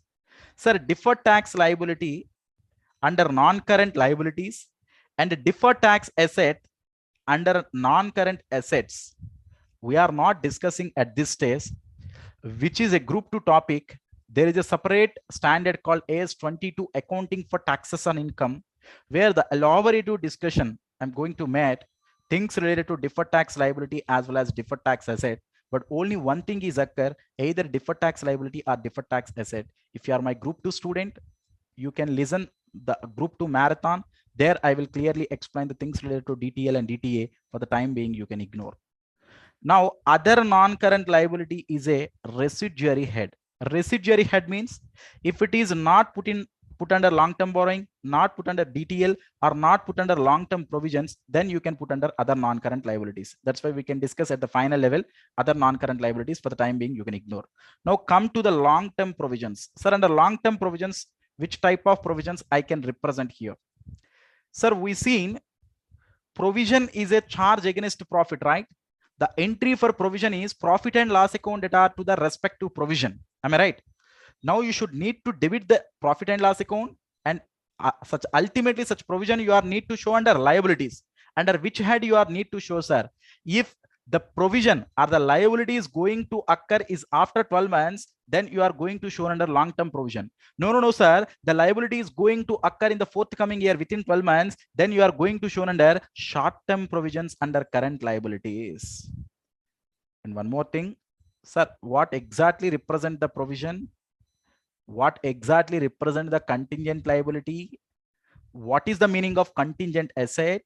You are going to see through AS 29 again, which is another accounting standard of group 2. Sir, I can't avoid all such standards, sir, because literally there is no difference between group 1 accounts and group 2 accounts. Just split it off into two different papers due to the subject huge subject nature. That's it. So whenever the related sections are there, or related provisions are there, or the related accounting standards are there, I'll code whether it is related to group 1 or group 2 or the Companies Act or the income tax, whatever the case may be. Okay, fine. Sir, now can you please one example for the long term? Can you please give one example for the long term provisions, sir? I told you the liability is going to occur is for greater than 12 months. For example, provident fund need to be payable to the employee at the time of retirement. Gratuity is payable to the employee at the time of retirement. All the provisions for employee benefit expenses, you can call it as a long-term borrowings. Now, in the current year profits, you are put aside for the long-term obligations, which is nothing but a long-term provision. Do you understand? Now, some important issues I'm going to discuss here. Concentrate, all of you. So first, let me finish the current liabilities as well. Then I will discuss such important issues. Okay, please let me allow to the current liabilities as well. Sir, now under non-current liabilities, the first component is long-term borrowing. Here, the first component is short-term borrowing. Whether you can take a borrowing from the public or again from the bank or from the third parties or from the private people, you should need to represent under short-term borrowings. Sir, if it is from bank, which type of borrowings, short-term borrowings you can take up, sir? Overdraft facility, cash credit facility, such all things are how like you took the term loans from the banks, we can categorize long-term borrowings. If you took any overdraft or the cash credit from the banking companies, we can categorize it as a short-term borrowings. Do you understand? Or if you take any borrowings from the general public, which should be repayable within 12 months, then you can categorize it under the short-term borrowings. Coming to the trade payable, next item is the trade payable. Sir, trade payable is related to the trade plus payable. With respect to the business, what are the amounts we can be payable? We can call it as a trade payable. With respect to the business means at the time of purchase of the goods. At the time of purchase of the goods or at the time of raw material supplied by the suppliers, if you need to make any payment to the other parties, then we can call it as trade payable. That is nothing but creditors. And bills payable is also coming under the category of trade payable. So trade plus payable, during the trade, what are the amounts should be payable, which are categorized trade payable, which are form part of generally creditors and bills payable. Short-term provisions, sir, within 12 months, what are the different obligations you should need to incur? Provision for tax, sir, for the current year profit, how much you achieved in the current year, which is nothing but in income tax point of view, which is the previous year income. Now, the assessed income in the previous year, the income which you generated in the previous year is ultimately assessed in the assessment year. At that point of time, you should need to file an income tax return and you need to pay the tax to the government. That means if from the closure of the financial year, within 12 months, you need to incur the liability of the tax, right? For that purpose, you should need to incur provision for tax, where I should need to represent, sir, which need to represent under short-term provisions only. Not only that, what are all the different provisions? Maybe that is provisions with respect to the warranty expenses. Sir, your company is in the process of production of certain electrical equipments, or maybe in the electrical fittings, bulbs. Am I right? Now, depending upon the warranty period time, you may replace such item or you may repair such item. ACs, refrigerators, washing machines, all such electronic equipment warranties are there. Now, depending upon your experience, out of the assets sold, you may certain goods are come back for the claiming the warranty. At that point of time, you need to incur the warranty expenses. So such provision for warranty expenses also you can put under the short-term provisions. Other current liabilities, which is a residuary head, other current liabilities as well as other non-current liabilities which are residuary head. Now all of you please concentrate here. Sir, under residuary head of other current liabilities, what are the different items will takes place, sir? Sir, outstanding salary payable, where I can represent, sir. Is it a short-term borrowing? Is it a trade payable? Is it a short-term provision? No, you can represent under other current liabilities. Income received in advance, commission received in advance, sir, which is a liability. I told you in the fundamentals. Sir, commission received in advance, where I can show, sir, under other current liabilities. So all outstanding expenses, income received in advance, all such things we need to represent under other current liabilities only. Now all of you please concentrate. Now certain important points I'm going to discuss. The concept is related to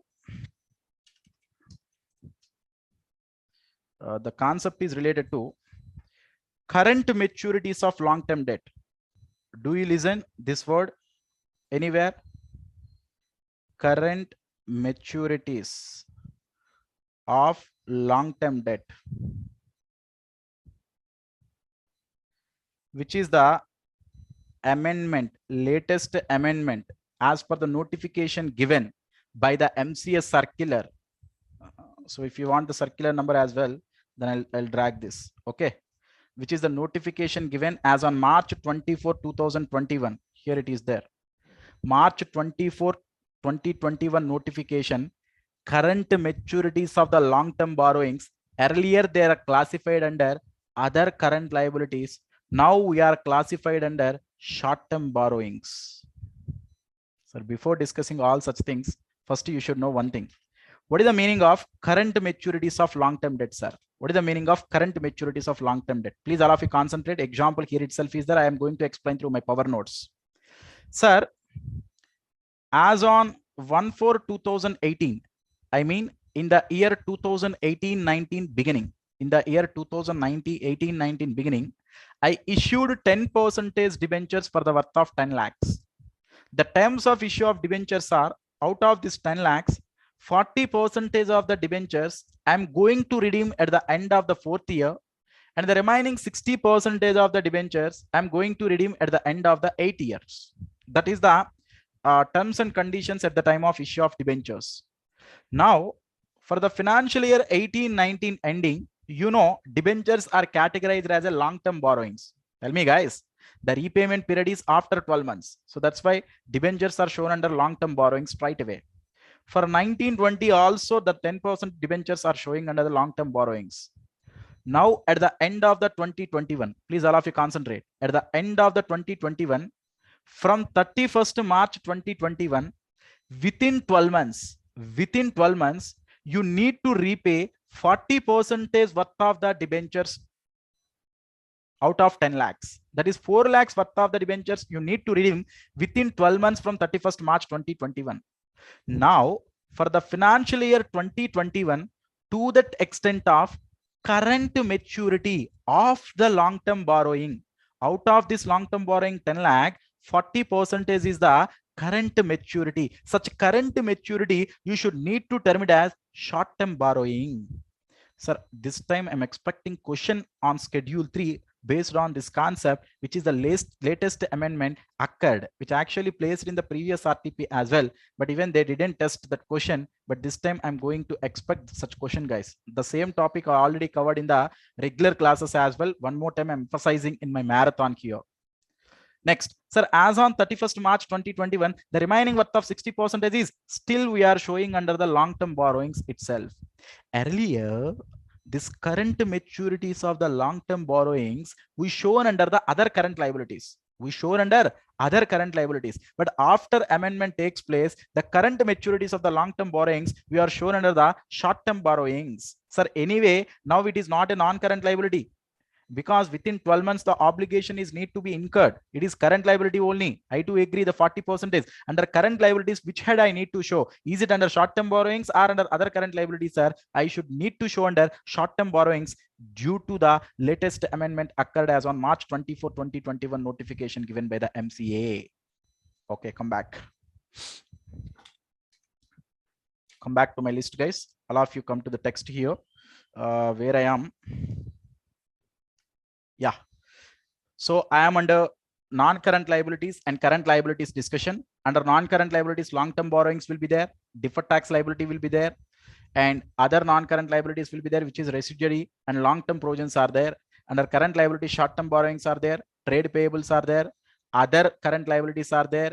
And one more, what is that? Last one, short-term provisions are there. I explained all such things.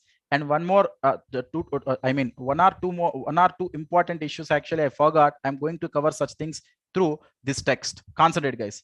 In case of long-term borrowings, it may bonds or debentures, it may be term loans, it may be deposits, it may be the loans and advances taken from the related parties. I covered everything, right? Next, other long-term liabilities, which is nothing but other non-current liabilities. Other non-current liabilities, which is a residuary head, guys. I don't want to discuss anything which is a residuary head. So which is actually point number 3. Next, long-term provisions. I skipped deferred tax liability if you see on the notes to accounts, because deferred tax liability entire discussion will be there in AS 22. Long-term provisions, sir, which is provision for employee benefits and others. I already told you provision for employee benefit expenses like PF and gratuity we are shown under the long-term provisions only. Short-term borrowings, sir, if you took any borrowings and repayable within 12 months, we can categorize the short-term borrowings. That is from banks, CC, OD, such all things will categorize from the banks. And if any of the deposits, if you take, such all things will be coming under the short-term borrowings. Now, please, all of you concentrate here. Current maturities of the long-term borrowing shall be disclosed separately in case of the short-term borrowings only.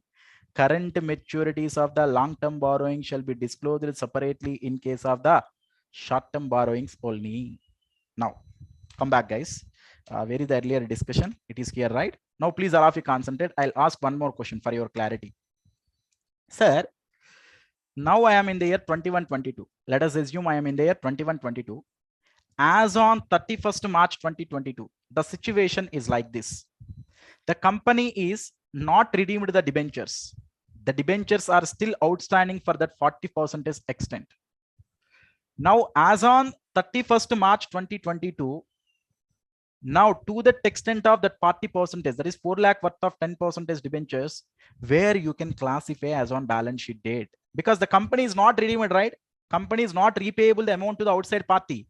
Now, as on 31st March 2022 in the year 21-22, under which head you are going to represent? No doubt about it, which is a current liability. Now you are going to represent under other current liabilities. Sir, current maturities of the long-term borrowings you can represent under short-term borrowing. That's okay, fine, as per the latest amendment. But which is already due, but the person is unable to redeem the debentures, as well as the person also should need to pay the interest on such debentures as well. Sir, if he redeemed as on the due date, no need to repay the interest for the remaining period. If he was not redeemed as on the due date, then from the actual date of the redemption to up to the date of the actual date on which he need to be redeemed, from the date to the actual date of the redemption, you should also need to make payment of the interest as well. Then principal is outstanding, then interest is also outstanding, both the amount clubbing you should need to pay.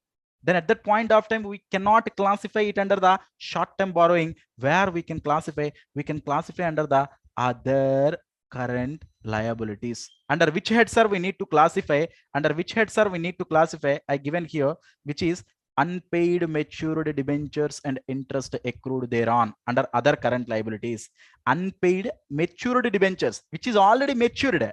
Debenture itself is matured as on 31st March 2022 in my example, but they're not paid. Unpaid matured debentures and interest accrued thereon, which is shown under other current liability. Here I gave another example actually. Sir, in 1920, as on 31st March 2020, they are going to, what is this example actually? Just a second. Yeah. So we are in the 1920. In the next year, in 2021, such debentures are going to be redeemed. Then for the year 1920, as on 31st March 2020, I will show it under short-term borrowings as current maturities of long-term debt. as current maturities of long-term debt. Now in the year 2021, still in the year 2021, still if such debentures are not redeemed, then I should need to represent under other current liabilities under the head unpaid matured debentures and interest accrued thereon component. So this example is all about the debentures are going to be redeemed in the year 2021. Maybe the due date is, I'll clearly give, maybe the due date is 31st December 2021 is the due date, guys. Let us assume the debentures need to be redeemed as on 31st December 2021. Now the situation as on 31st March 2020. Sir, is it the debentures are going to be redeemed within 12 months? Yes, sir. From 31st March 2020 to 12 months means up to 31st March 2021. Within 12 months means this is the due date, means I need to, sorry, it is not 2021. I'm so sorry, which is 2020. Okay. The due date is 31st December 2020. From 31st March 2020 to 31st December 2020 means within 12 months I need to redeem. Then for the year 1920, I'll represent under current maturities of the long-term debt.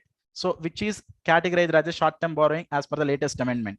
Now for the year 2021, 31st December 2020, company not repaid the amount. Then which is not the current maturities of the long-term debt, which is unpaid matured debentures, which is unpaid matured debentures. The maturity already takes place, but we are unpaid. Now at that point of time, which is shown as a current liability, but under other current liabilities. Now the same text I'll show here. Under the short-term borrowings, current maturities of the long-term borrowings were disclosed, and under other current liabilities, unpaid matured debentures and interest accrued thereon will be shown under other current liabilities. Sir, a very thin difference in between the short-term borrowing and other current liabilities. A very thin difference in between short-term borrowings and other current liabilities. In the next year, the maturity takes place, will shown under the short-term borrowings. Already matured, sir, but we're not paid, shown under the other current liabilities. Sir, whether it is debentures, whether it is the bond, whether it is the deposit, the same concept. Here he used the deposit, here he used the debentures, both are same. Next. Sir, still lot more discussion is there. Things related to other current liabilities. Concentrate. Sir, under current liabilities, what are the different things will come? I already told you, outstanding expenses, income received in advance, all are coming under the other current liabilities. These all are those one only. Up to this, sorry, up to this. Interest accrued but not due, interest accrued and due, income received in advance. Not only interest, guys, any expenditure accrued but not due. I already told you, accrued but not due, accrued and due. You know the difference. If it is accrued, that's it. If it is accrued and payable, it is shown under the other current liabilities. What is the difference between but not due and due? I already explained in fundamental chapter. Sir, income received in advance, which is other current liability, which is actually a liability, which is a current liability. Under which head I need to show? Other current liabilities. Unpaid dividends. What is the meaning of this unpaid dividends, sir? Unpaid dividends is nothing but dividend payable. Another name for unpaid dividend is dividend payable. Coming to the dividend, please all of you concentrate. At this stage, I can explain, not an issue. Sir, whenever the board of directors propose the dividend, no need to record such dividend by the company, because if the shareholder in the general meeting, if they declare the dividend as 0, then the liability of the company will be nil. So if the board of directors propose the dividend, then what is the accounting treatment, sir? There is no need to provide any accounting treatment in their books of accounts. Ignoring itself is the accounting treatment. Now, when the shareholders declare the dividend, then what is the accounting treatment, sir? The accounting treatment is you should debit the reserves and surplus.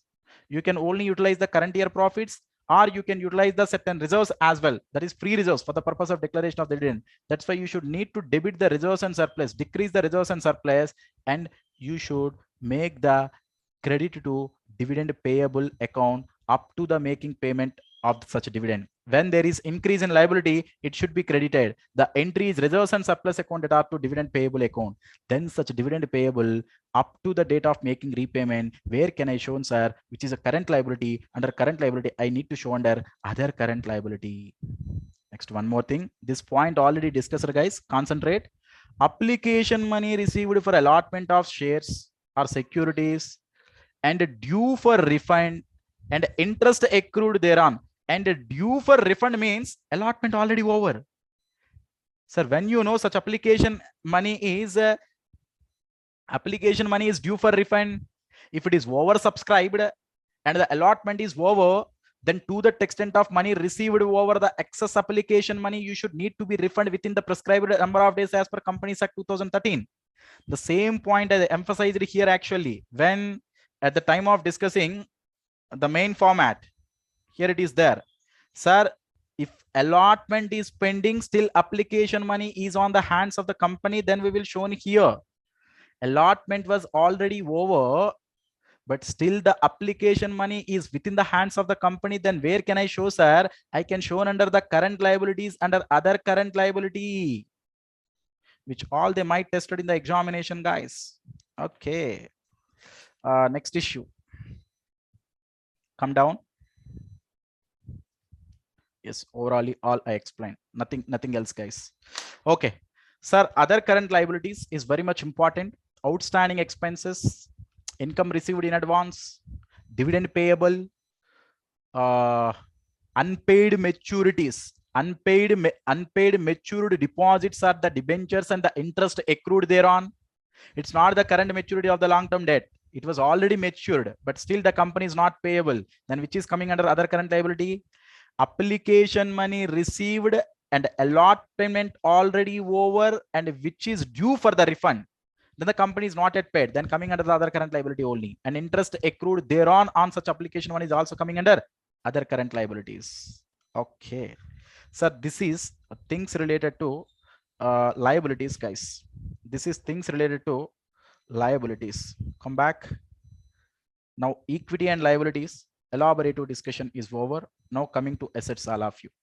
Sir, assets are broadly categorized into two types. One is non-current assets, another one is current assets. One is non-current assets, another one is non-current current assets. Concentrate, guys. Now all of you please concentrate only things related to assets. Just leave it the liabilities portion.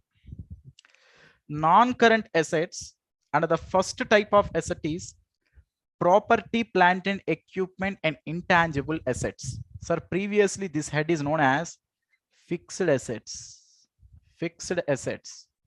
After introduction of AS10 PPE, before introduction of AS10 PPE, the title of AS10 is fixed assets.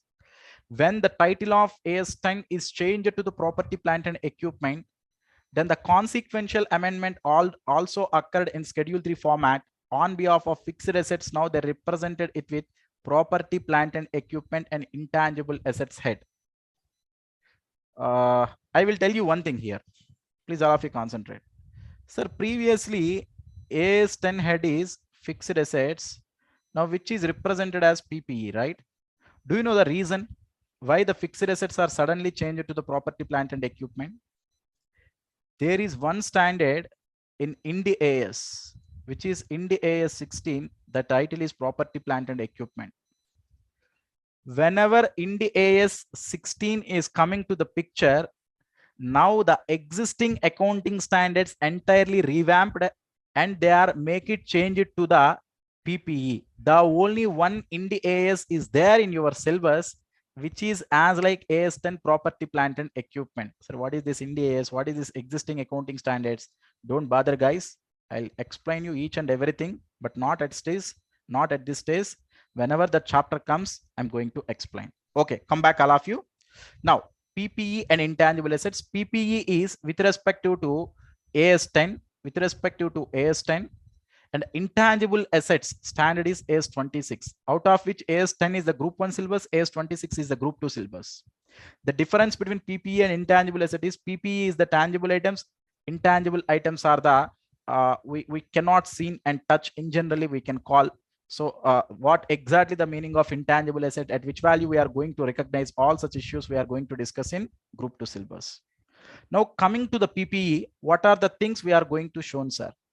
Under this head, what are the things we are going to show, sir? PPE, property, plant and equipment.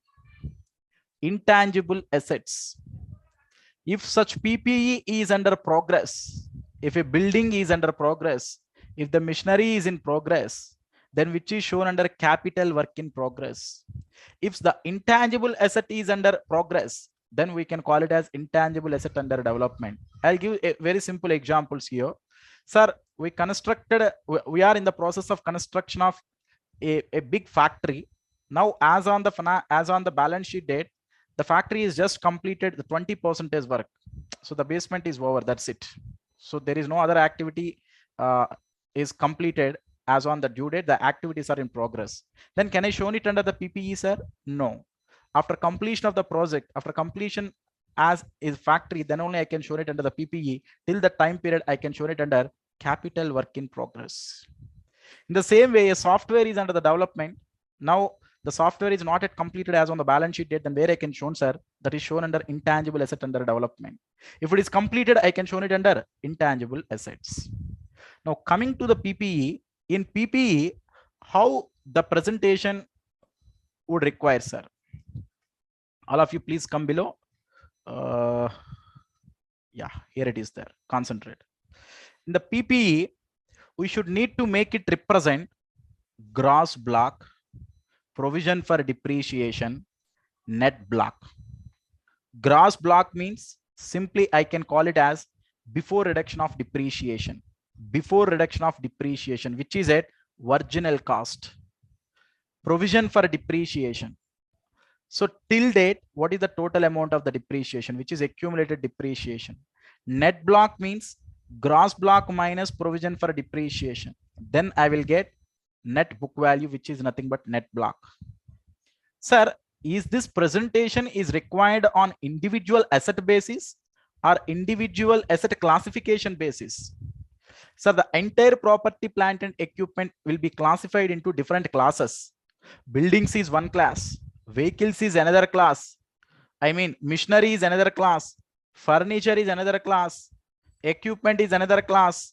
So like that, depending upon the nature and the usage and the presence of that particular asset on place basis, you may classify the total PPE into the different classes. For each and every individual class of assets, you should need to make it this representation of gross block, provision for depreciation, and net block. And in that also, how you should need to present, you should start with opening balance. Current year purchases, which are at additions, current year sales, which are as disposals, revaluation adjustment. So if already AS10, if I already explained, then the things are very much easier. So but till now you don't know the concept of the revaluation adjustment. Revaluation may be the upward revaluation or the downward revaluation. The PPE can be measured as on the balance sheet in two different methods, either on the cost method, either on the revaluation method.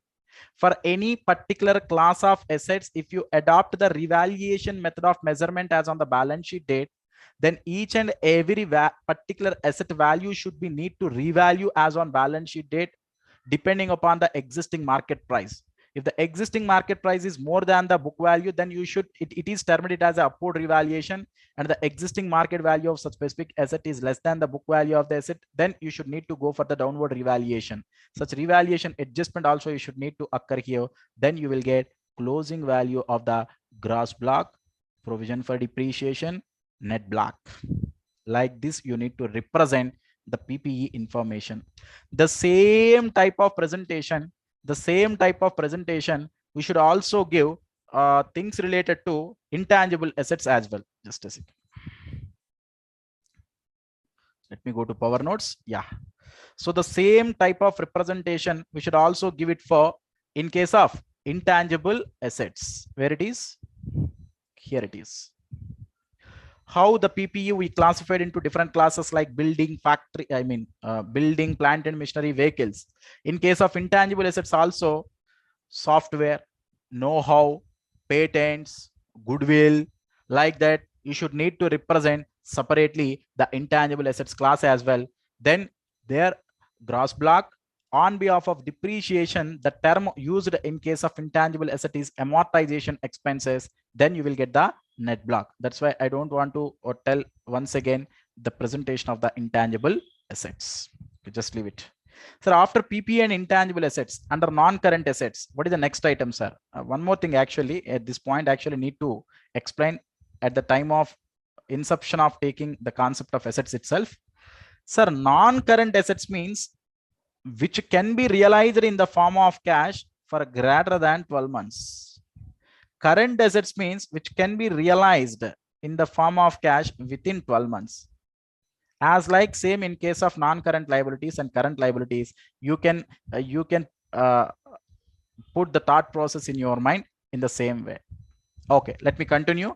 After the PPE and intangible items, the next item is non-current investments. Sir, what is this investment is all about, sir? What is this investment is all about? Sir, investments are broadly categorized into two types as per accounting standard 13. Those are current investments, and non-current investments. What is the meaning of current investment? What is the meaning of non-current investment? An investment held by the enterprise with an intention to resale within 12 months. Resale within 12 months, then such investments are called as current investments. Otherwise, the investments are known as non-current investments. That is simply other than current investments. If the investment is a current investment, as on balance sheet date, it should be going to measure it cost or market value, whichever is lower. Cost or market value, whichever is lower. Sir, if the investment is a non-current investment, generally such investments are measured at cost. Generally measured at cost. But if there is a permanent decline in the value of investment, the decline is not temporary. Sorry. The decline is not temporary. If the decline is permanent in nature, then we should record it market value. Then we should record it market value. If the decline is permanent in nature, then it should be recorded at market value. Sir, if more than that, if I explain, then there is nothing will be there to explain in AS 13. So non-current investment, we will represent it under non-current assets. Current investment, we will represent it under current assets. Non-current assets are represented at generally cost, but if there is a permanent decline, we will represent at market value as on balance sheet date. Current investment, basically we will compare cost or market value as on the balance sheet date, at which is the lower, at such value we are going to carry forward. This is things related to non-current investment under non-current assets, as well as current investments under current assets. Next, deferred tax asset. I already told you deferred tax asset concept we are not dealing right now. In AS 22 we will deal. Long-term loans and advances. Sir, loans and advances is a liability na, which are not taken, which are given by us. Sir, if any advance is given to the other party, if any loan is given by you to the other party, and the repayment period is for greater than 12 months, then which is categorized as a long-term loans and advances. Sir, if the repayment period is less than 12 months, then you can categorize it as a short-term. Here it is there, check here, which is known as short-term loans and advances. Point number 5, which is known as short-term loans and advances. Is it okay? And the other non-current asset is a residuary head. Under the current assets is a other current assets is a residuary head. Till now I didn't list out the current assets, but some point I already told you. Here non-current investment, here current investment, here long-term loans and advances, here short-term loans and advances, here other non-current assets, here other current assets. Remaining issues only I will deal. Inventory. Closing stock. Inventory may comprises of, this is again as per AS2 guys, this is again as per AS2. Just a second. Yeah.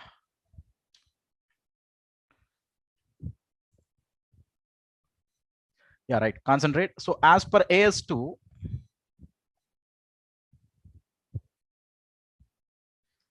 inventory comprises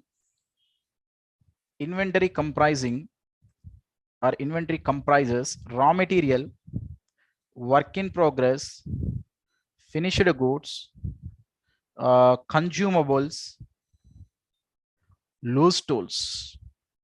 All those are form part of inventory only. All those are form part of inventory only.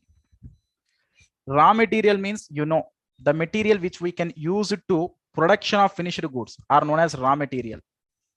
Work in progress means not 100% is completed. That is less than 100% is completion. We can call it as work in progress. Sir, as on the balance sheet date, which are not yet completed.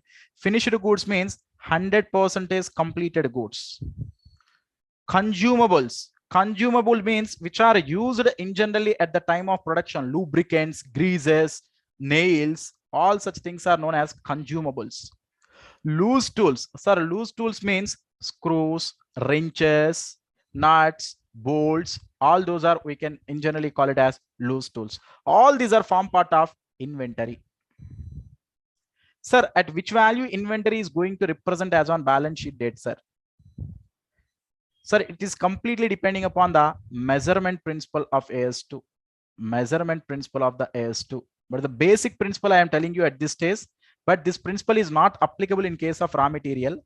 Other than raw material, this principle is applicable. The basic measurement principle is it should be valued at cost or NRV, whichever is lower, but which is not applicable in case of raw material. I straight away telling you. So the raw material valuation is quite different, which is cost or NRV, whichever is lower, is the basic accounting principle of the inventory other than raw material for the remaining all things. So at that value, I should clearly represent under the balance sheet. Then the total amount, you can show it under the current assets. Just a moment. Yeah, total amount, I can show it under the inventory AS2. Sir, under current liabilities, how you are showing the trade payable here under the current asset, you can show the trade receivables. Under the trade receivables, what are the different components we can include, sir? Debtors, you can include here.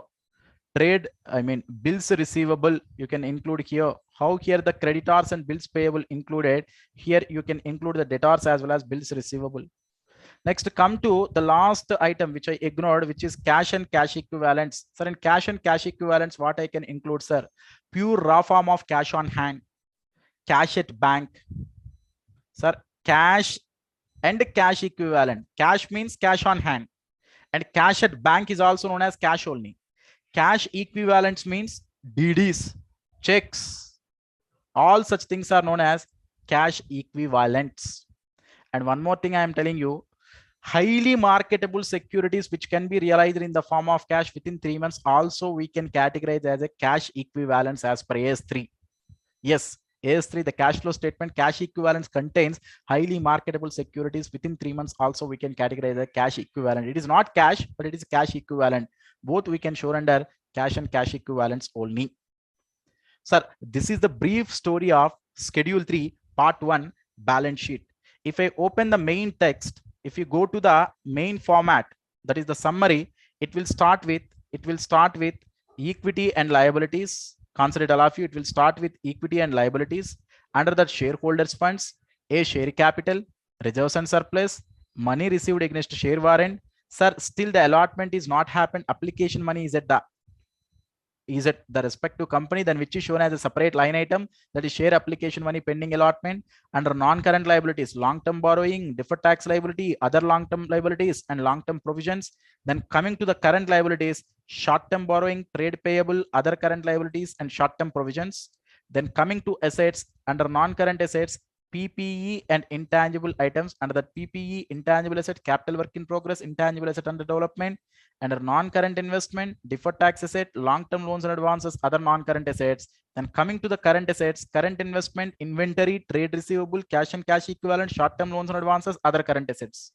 Why I list out all the items once, whenever the head I read, the related internal components list coming to the picture to your mind. No need to remember all the items. If you tell a specific item, it should represent under which head, you should need to know. That is more than enough. For example, if I tell current maturities of the long-term debt, current maturities of the long-term debt is a current liability. Under that, short-term borrowing. Unpaid matured long-term debentures, unpaid matured long-term deposits and interest thereon, which is a current liability, which shown under other current liabilities. Dividend payable, shown under other current liabilities. Let us assume trade sorry, bills receivable, where I should need to represent, sir. Where I should need to represent, sir. Trade receivable under current assets. Trade receivables under current assets. That is more than enough. Raw material is there, where I should need to represent, sir. Inventory. For example, outstanding salary is there, sir, where I should need to represent, which is a current liability. Under that other current liabilities, I should need to represent, sir. Do you understand? So like this, if you can able to identify if a particular item is coming under which head, that is more than enough. Don't by heart it, just observe, understand, and remember. Okay. This is the concept of part 1, schedule 3.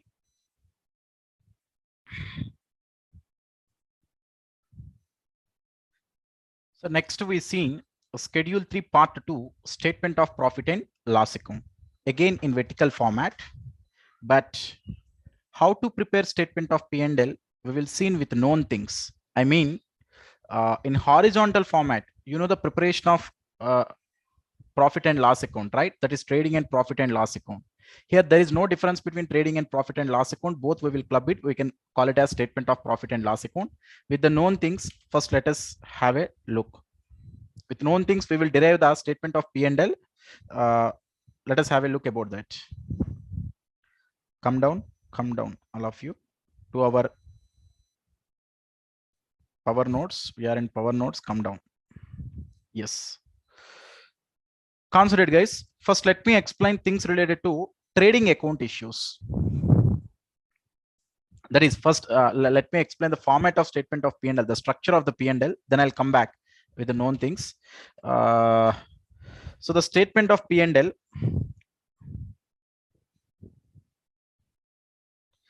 Again, which is part 2, we'll start with the name of the company, P&L statement for the year ended, particulars, note number, current year figures, and the previous year figures as like that.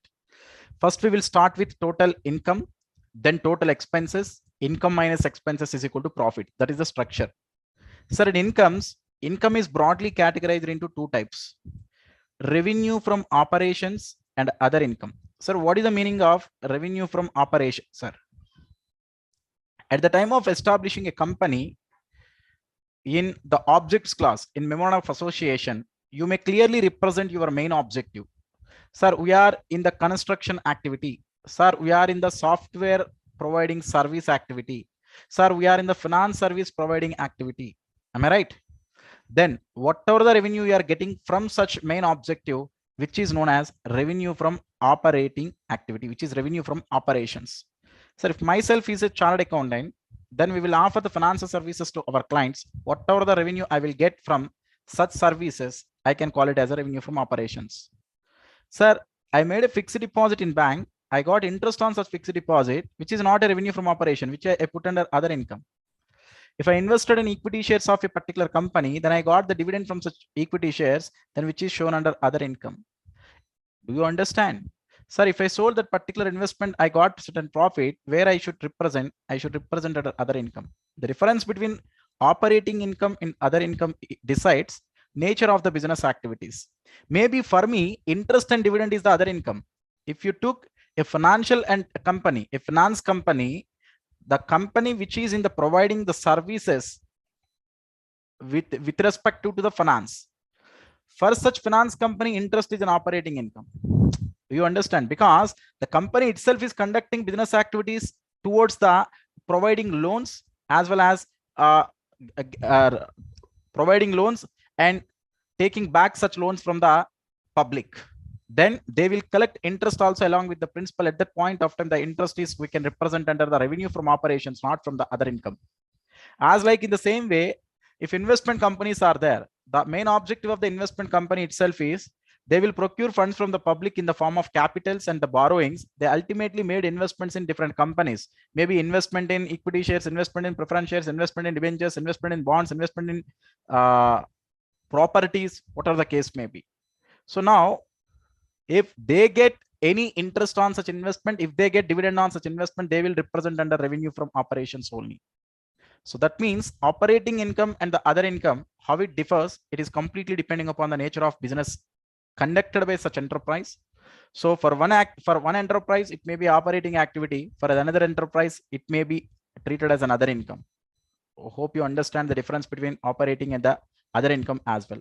Now come to the expenses. First, let me start explaining the things related to expenses with the known trading account. With the known trading account. Sir, how the trading account in generally build? Opening stock, purchases, sales, closing stock. The same thing, right? Opening stock, purchases, sales, closing stock. Like this only trading account we are in generally building. Now in opening stock, the inventory may be the raw material, maybe the work in progress, maybe the finished good. What about the stock in trade, sir? Stock in trade. The difference between finished goods and stock in trade is finished goods we are producing on our own. Stock in trade is just we purchase, we will make it resell. We are in the trading activity with respect to any particular good, we can call it as a stock in trade. We are producing such good on our own basis. We give only the manufacture such good, then we can call it as a finished good. Except that there is no difference between finished good and stock in trade. Now, in such opening stock, raw material may be there, work in progress may be there, finished goods are there, stock in trade is there. In the same way, in closing stock also, raw material is there, work in progress is there, finished goods is there, stock in trade is there. Okay. Purchases, you may purchase raw material. Yes, there is a possibility of purchase of raw material. There is a possibility of purchase of stock in trade, but there is no possibility of purchase of work in progress and finished goods, because work in progress is partly finished good and finished good is 100% finished from your side. That is the only difference, right? So that's why there is no possibility of work in progress and finished goods purchases. That's why in purchases only raw material purchase and stock in trade is included. Am I right? Next, in sales, you may sold out the goods which may be finished goods, which may be stock in trade. Anything you may be sold out. The either may be finished good or either may be stock in trade. Or you may providing services as well. Sir, if your organization is a trading entity, then you may sell of goods. As like me as a chartered accountant firm, I'm in the practice, I'm providing services to my client. At that point of time, the sales is a revenue from operations. I already told you where I should need to show. That is under revenue from operations. Now you can ignore this component. I already discussed things related to sales and other income. Sales include services as well, and other income, which is dividend income or the rental income or the interest income, whatever the case may be. That is completely depending upon the operations which you are going to conduct. I already discussed this one. Now the remaining issues, please all of you concentrate here. Opening stock of raw material plus purchase of raw material minus closing stock of raw material, I can call it as raw material consumed. I can call it as raw material consumed. Opening stock of raw material plus purchase of raw material minus closing of raw material, we can call it as raw material consumed. Such raw material consumed will be shown as a first expenses under the expense, which is cost of raw material consumed. So revenue from operations and the other income is over, then we will get the total revenue. After that, we will represent the total expenses. Then total revenue minus total expenses, we will get profit, right? Now we are dealing the expenses. Another, the first issue is the cost of raw material consumed, where that I explained. And the next issue, please all of you concentrate. For purchases of stock in trade, for purchases of stock in trade is a separate component we need to put here, which is a purchases of stock in trade. And the purchases stock in trade is also over. Now the remaining components are work in progress, finished goods here. Here also in the closing stock also work in progress and finished goods. This we are treated as opening work in progress and finished goods minus closing work in progress and finished goods. We can call it as change in work in progress and finished goods and stock in trade. Total three components are there. I'm so sorry. Opening stock under the closing stock, remaining total three components are there, which is work in progress, finished goods and stock in trade under opening. Under closing also work in progress, finished goods and stock in trade. Now the difference between opening and closing, we can call it as change in work in progress, finished goods and stock in trade. Such change may be positive or such change may be negative. If opening is more than the closing, such change is the positive, which is the expenditure, excess expenditure we incurred. If the opening is less than the closing, then such change is the negative. Sir, if opening and closing are same, no need to record. There is no change at all. Now, if you check here, I am combining these two things. Change in inventories of finished goods, work in progress, and stock in trade. Now, all these items, raw material consumed, purchases of stock in trade, changes of inventories of finished goods, work in progress, and stock in trade. From here to here, simply they are included with the trading account items. Do we agree? Opening stock of raw material plus purchase of raw material minus closing stock of raw material is the raw material consumed. Here they taken the purchases of stock in trade, and the remaining items are opening work in progress, finished goods and stock in trade, closing work in progress, finished goods and stock in trade. The difference itself, they are termed as a change. Such a change is change in inventories of finished goods, work in progress and stock in trade. If the change is nil, no need to consider any amount, no need to represent under the statement of P&L. Next. Sir, in P&L, remaining all expenses. Out of the remaining all expenses, the major head is salaries.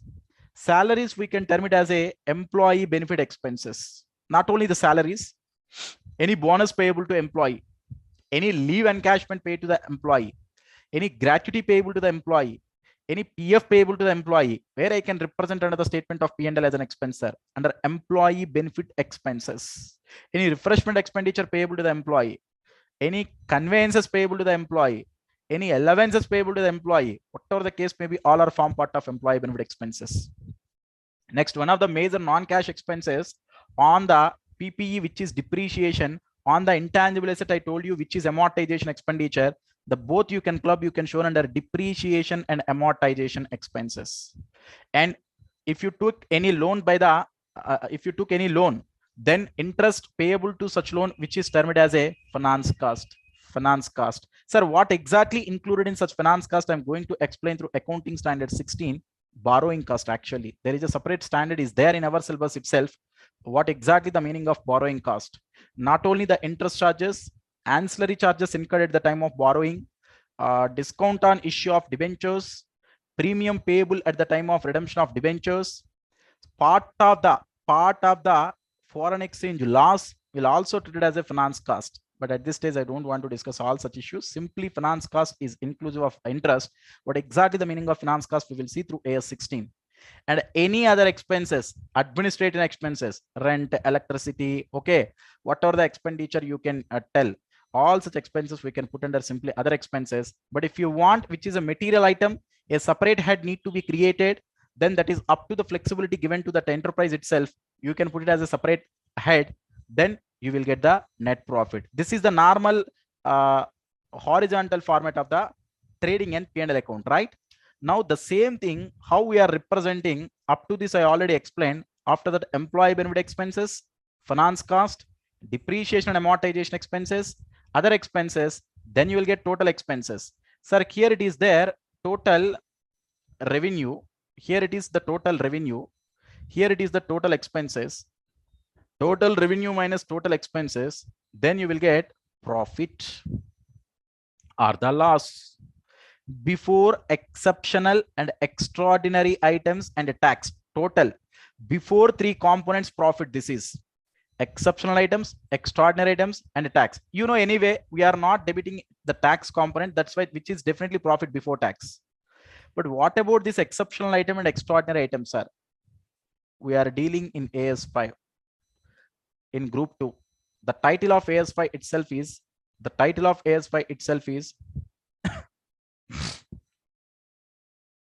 changes.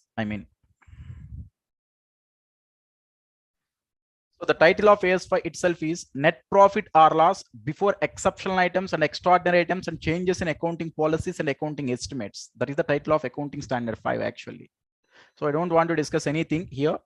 Now the exceptional item as well as extraordinary item, you should reduce separately. But I will tell you very, very few things related to exceptional and extraordinary. For example, in the particular year, loss occurred due to earthquake, or loss occurred due to floods, or maybe the loss occurred due to the pandemic situation like COVID. Such all things you can categorize as an extraordinary items.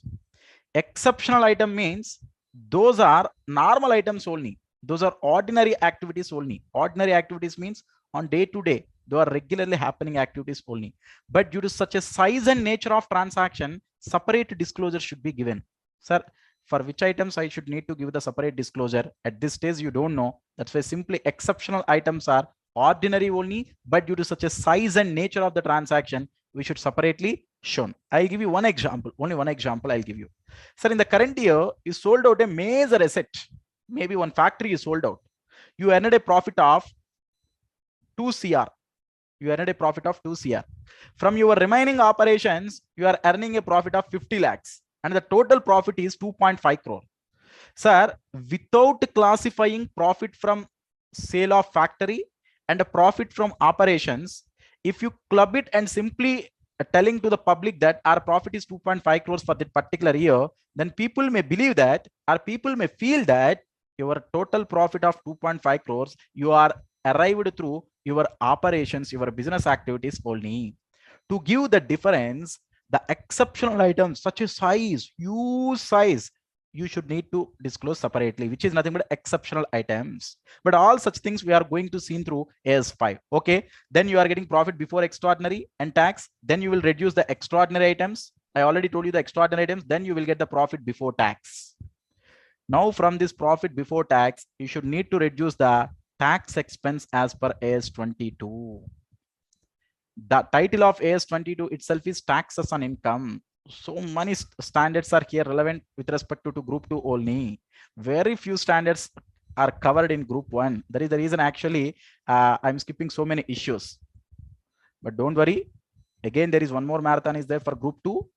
If you're also writing the examinations with respect to group 2, you can watch my group 2 marathon. What are all the question marks here are there? You can get the answers in group 2 marathon. Okay. So in tax expense, current tax is there, deferred tax is there. Sir, deferred tax is deferred tax asset and liability, something we mentioned in the balance sheet, which is related to that. Current tax is nothing but provision for tax. Provision for tax. What is the difference between current tax and deferred tax? All such issues we are going to see through AS22. For the time being, you can just skip it, which is current tax and deferred tax. Then you will get profit or loss for the period. Then you will get profit or loss for the period. Still actually not over. I myself itself, I mean myself, I completely shrinked the statement of P&L, the real format. So after reduction of the tax, what you will get, profit or loss from continuing operations, you will get actually profit or loss from continuing operations. If you are having any profit or loss from discontinuing operations, you should need to represent it as per accounting standard 24, which is again the group 2 standard. If you make it total from continuing operations profit and discontinuing operations profit, then you will get profit or loss for the period. With this actually P&L is over. But before that, you should need to represent basic EPS and diluted EPS as per accounting standard 20, which is another accounting standard of the group 2. Sir, EPS is very simple, earning price per share. Earning price per share means the earnings available to equity shareholders is divided with number of equity shares. What are the earnings you are getting? Such earnings with respect to equity shareholders, how much?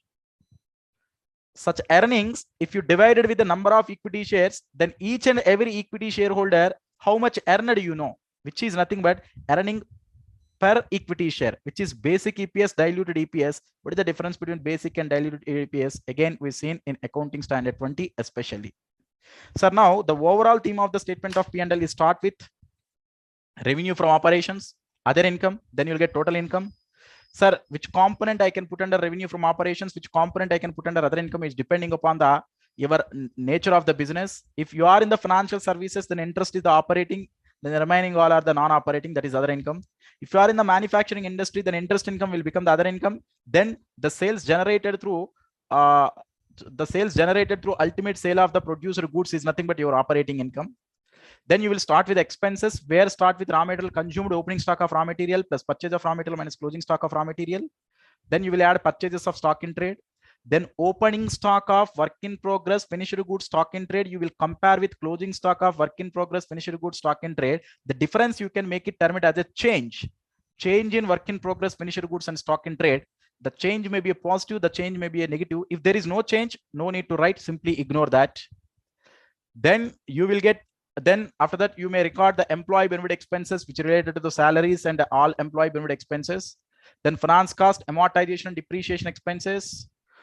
Then you may write the remaining all are under other expenses. But if at any particular point of time, if you from your point of view, you should need to represent particular expenses by putting a separate head, that is up to you. That is completely depending upon the materiality concept. What is the meaning of concept of materiality? Sir, we seen gap na, under gap certain generally accepted accounting principles we see na. Under the one of the concept is materiality. If it is material, by providing a separate head, it will grab the attention of the equity shareholders and they can take the right decision. If you want, then you can put it as a separate head. I'll give a classic example. Sir, current year I paid penalties and legal charges approximately for 50 lakhs. Penalty, sorry, not legal charges, penalties I paid approximately for 50 lakhs. Just I want to include such penalties under other expenses. But what materiality concept told to you? By putting it as a separate head, if you are providing the better information to the stakeholders, then they can take the appropriate actions, right? If you put the penalties as a separate head, then the shareholders can easily know that, sir, our organization committed certain mistakes due to which we paid the huge penalties. Or maybe the penalty amount is very less, but still you need to report under a separate head. It should not be clubbed with other expenses depending upon the materiality concept. So that's why some expenses we need to club with the other expenses or make it the separate representation. It is completely depending upon the concept of materiality we should need to apply. So then we'll get profit before exceptional item, extraordinary items and tax. Then reduce the exceptional. After that, reduce the extraordinary. Then you will get profit before tax. Then reduce the tax expense, which is a combination of current tax and deferred tax as per AS 22.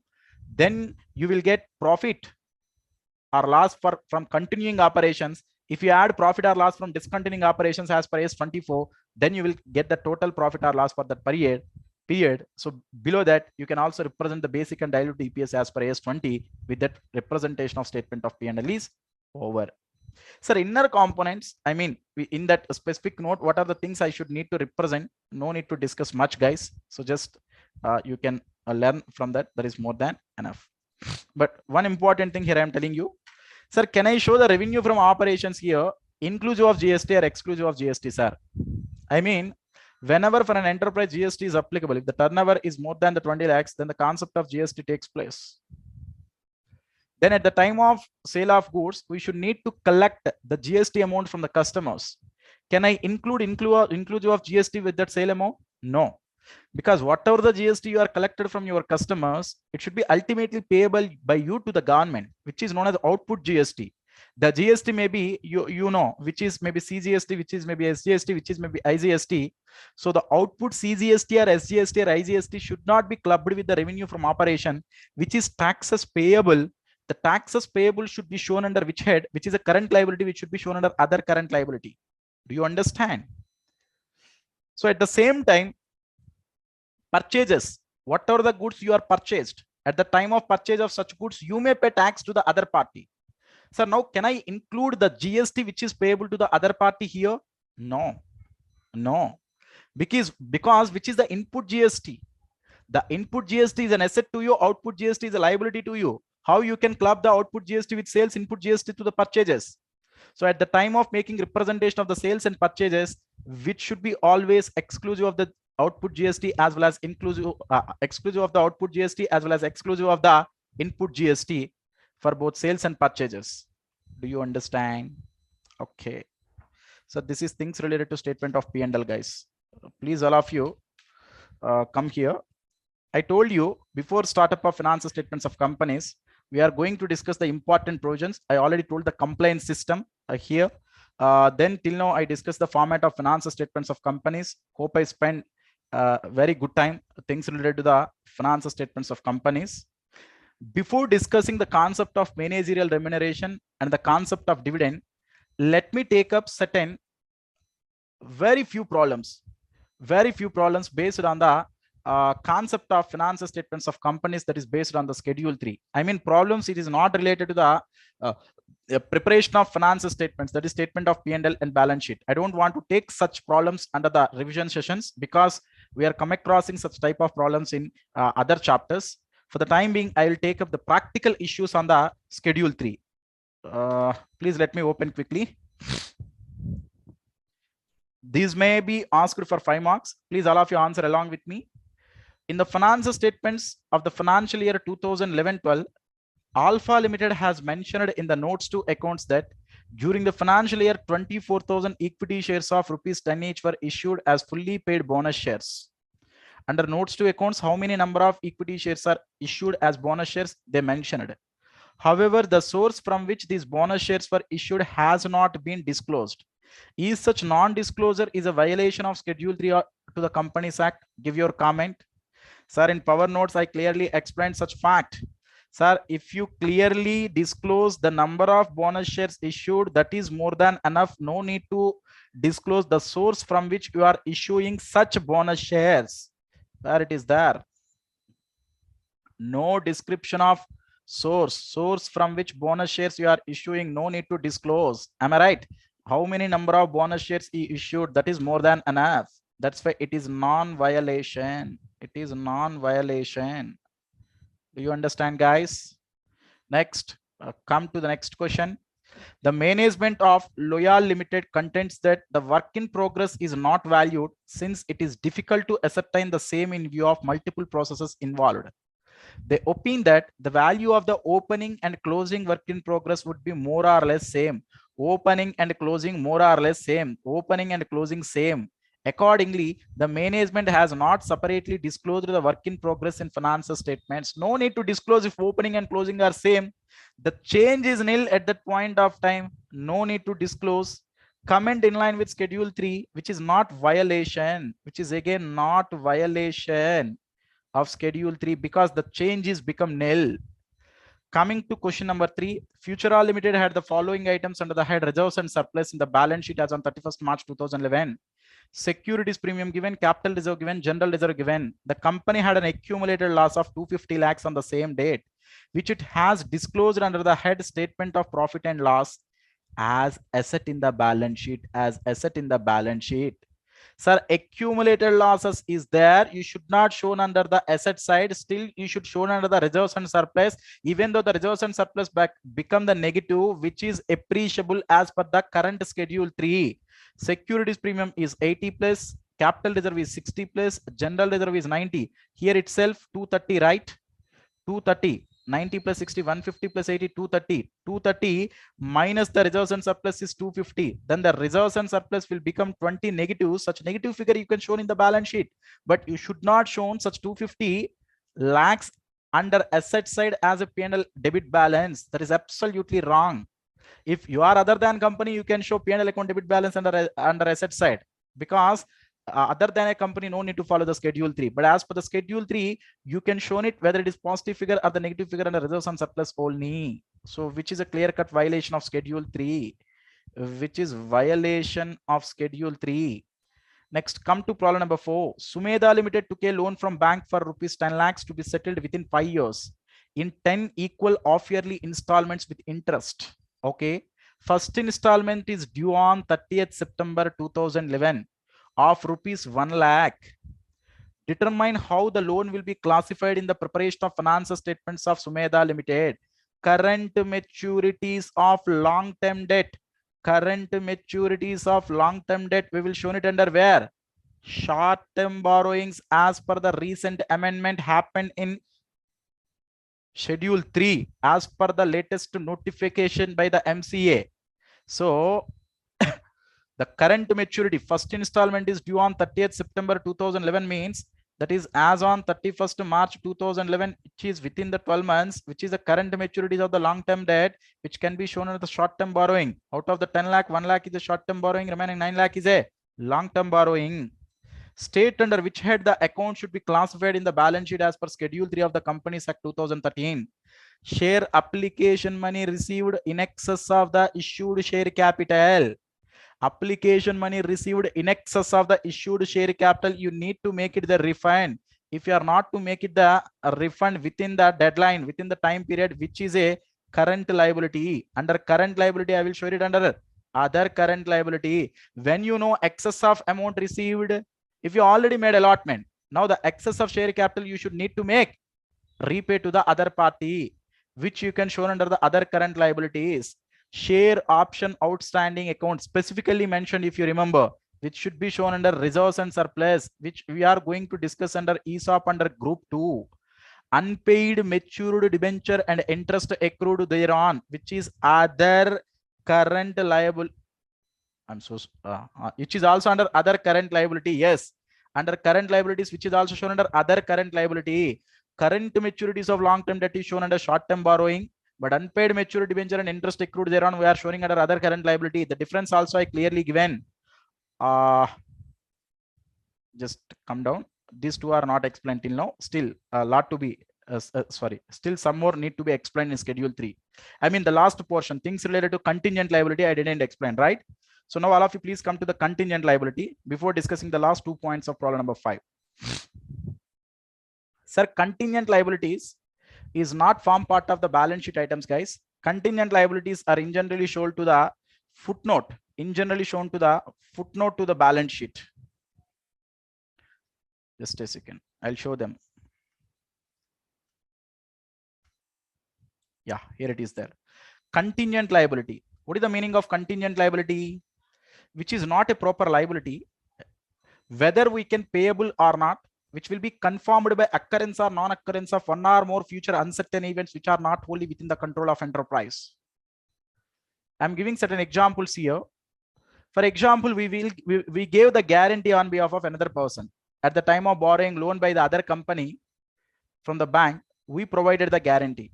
If the other company paid amount to the bank on due date, then the banker will not ask me. Otherwise, banker will ask me. Now, such guarantee is a contingent liability. Maybe we made certain investments in the equity shares of other companies. Now, the other company only made a part of the amount as call. Still remaining part, if the other company asked, I need to pay.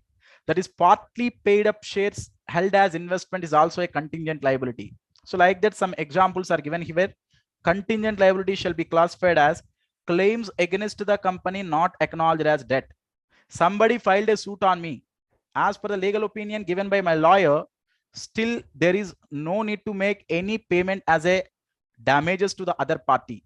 Claims against the company. Yes, somebody claimed from the company by filing a suit. But still we are not accepting that.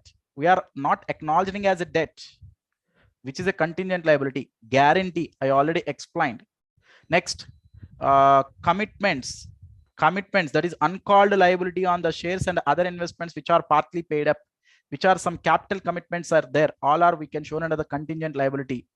So which we are shown as a footnote to the balance sheet, but we are not shown under the balance sheet. And one more important thing, under share capital, I forgot to tell you one important thing under the share capital.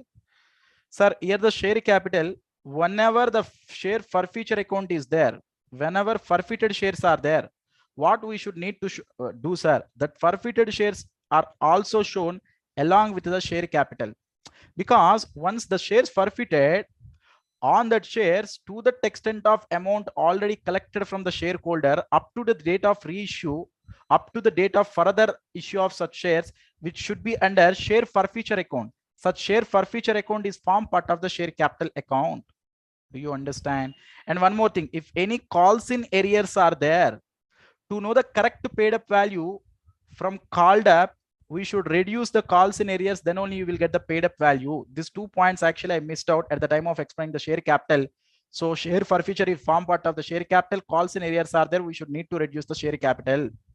Okay, come down. The last problem, which is problem number 5, I'm discussing. Where 2 points I missed out, right? Uncalled liability on shares and other partly paid investment, which is a contingent liability. Calls unpaid, which is nothing but calls in arrears. Calls in arrears should be need to be reduced from share capital, sir, which is the latest before the RTP. Latest before RTP, November 2021, this question was asked. I already told you this type of similar models, there might be asked in the examination. There is a high scope. And the amendment which I told now, this is based on the amendment which is shown under the short-term borrowings. This is the answer I framed based on the amendment previously, which was shown under other current liabilities. Right now, current maturities of long-term debt is shown under short-term borrowings. That's it, guys. Come down. Next, the concept of managerial remuneration I need to explain. Please check here, all of you, the concept of managerial remuneration. So remaining only two things are pending from my side. One is concept of managerial remuneration, another one is dividend payable. Major issues are over. 1 second. Yeah, all of you please come to the managerial remuneration. Sir, managerial personnel means key managerial personnel as per Companies Act 2013 as per section 2 subsection 51. Here for managerial personnel, who are all different persons covered, sir? Managing director, manager, whole-time director, other directors. First, let me explain the definition of each and every person as per the Companies Act 2013 in very crispy manner. Managing director is first, primarily he should be a director. He should be a director entrusted with substantial powers of the management of the affairs of the company. Substantial powers of the management means entire board will be in the direction of the managing director. Entire board will act according to the decision of the managing director. Substantial power means the major, the significant, the recognizable powers of the management of the affairs of the company within such director, then such person is known as managing director. Who is so called as manager? Manager is an individual.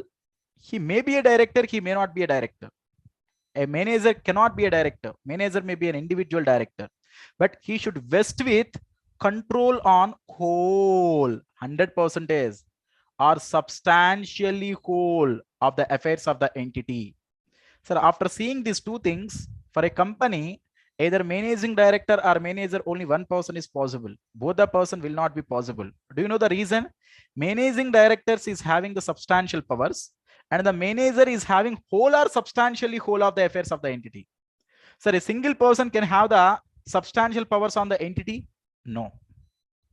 And that too, manager is a whole and substantially whole. If manager is there, there is no managing director. If managing director is there, there is no manager. Only one person is possible. One more doubt. Sir, is this more than one manager is possible, sir? Then it doesn't possible.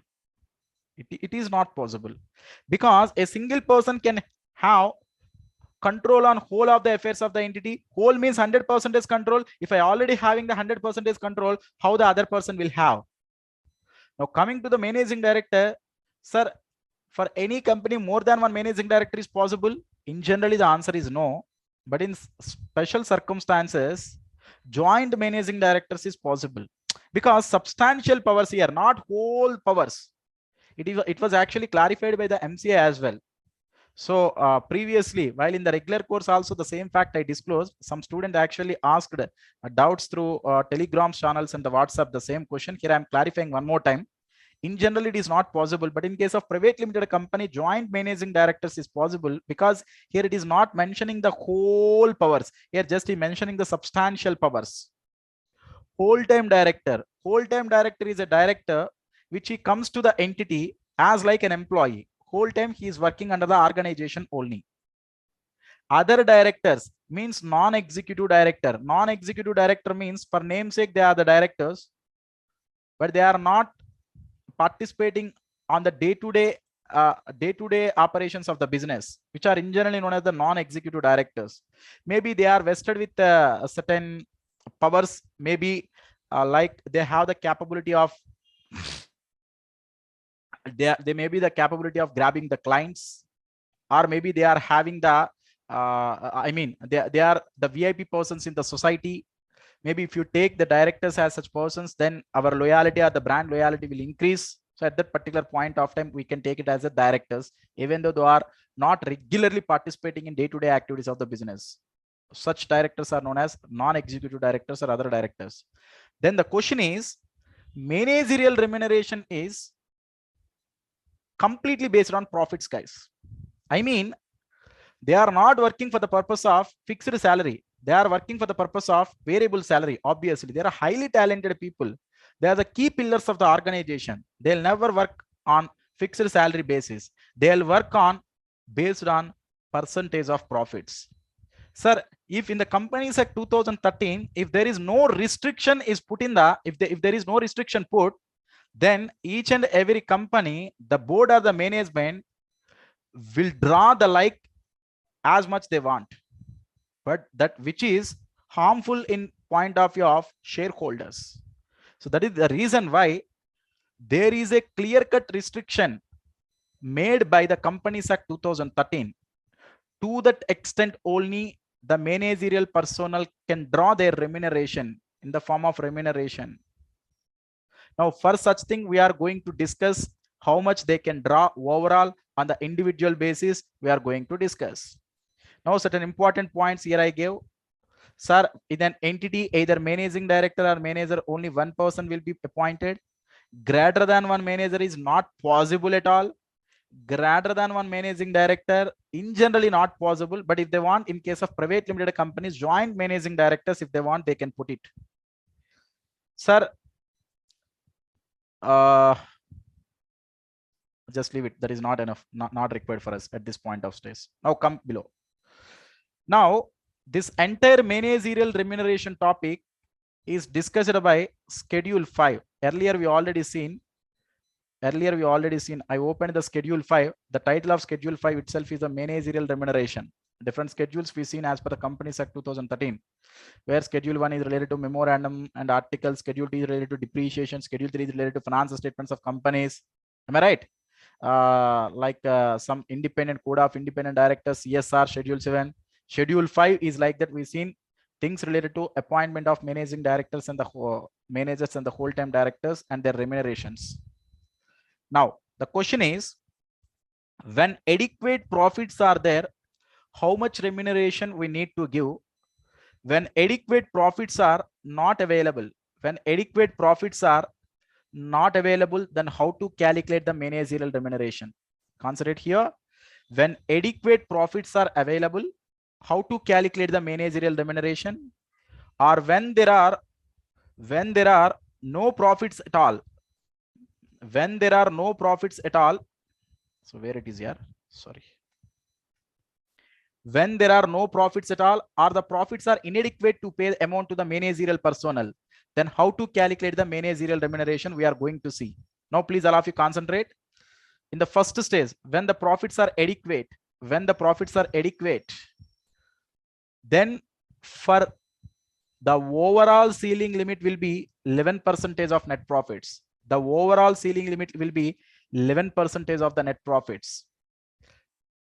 For individual ceiling limit, if one managing director or one whole-time director, anyway manager will be one person, I already told you, exist, then individually should not exceed 5% of the net profits. If greater than one managing director or whole-time director exist, then overall for such managing director or whole-time director or manager, it should not exceed 10% of the net profits. In case of other directors means non-executive director, if MD or whole-time director or manager exists, then it should not exceed the 1% of net profits. If managing director or whole-time director or manager doesn't exist, then it should not exceed the 3% of the net profits. So to put it simply, if you see this diagram, you'll get much more clarity. Please concentrate here.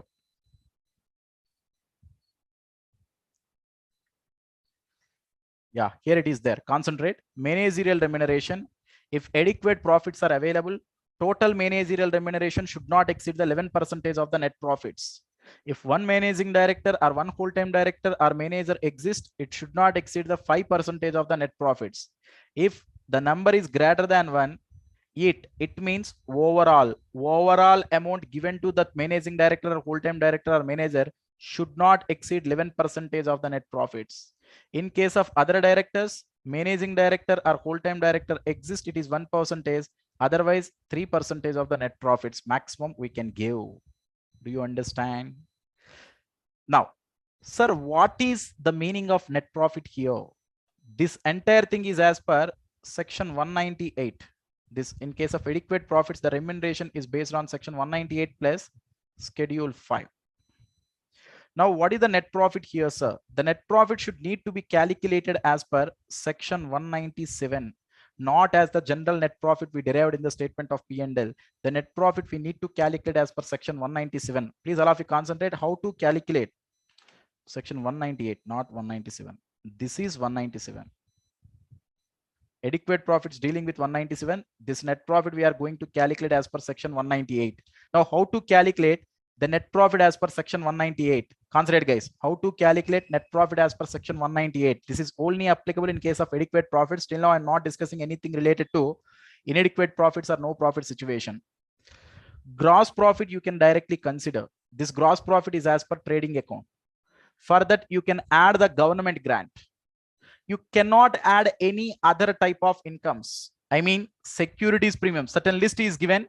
So securities premium we cannot add. Balance in share forfeiture we cannot add.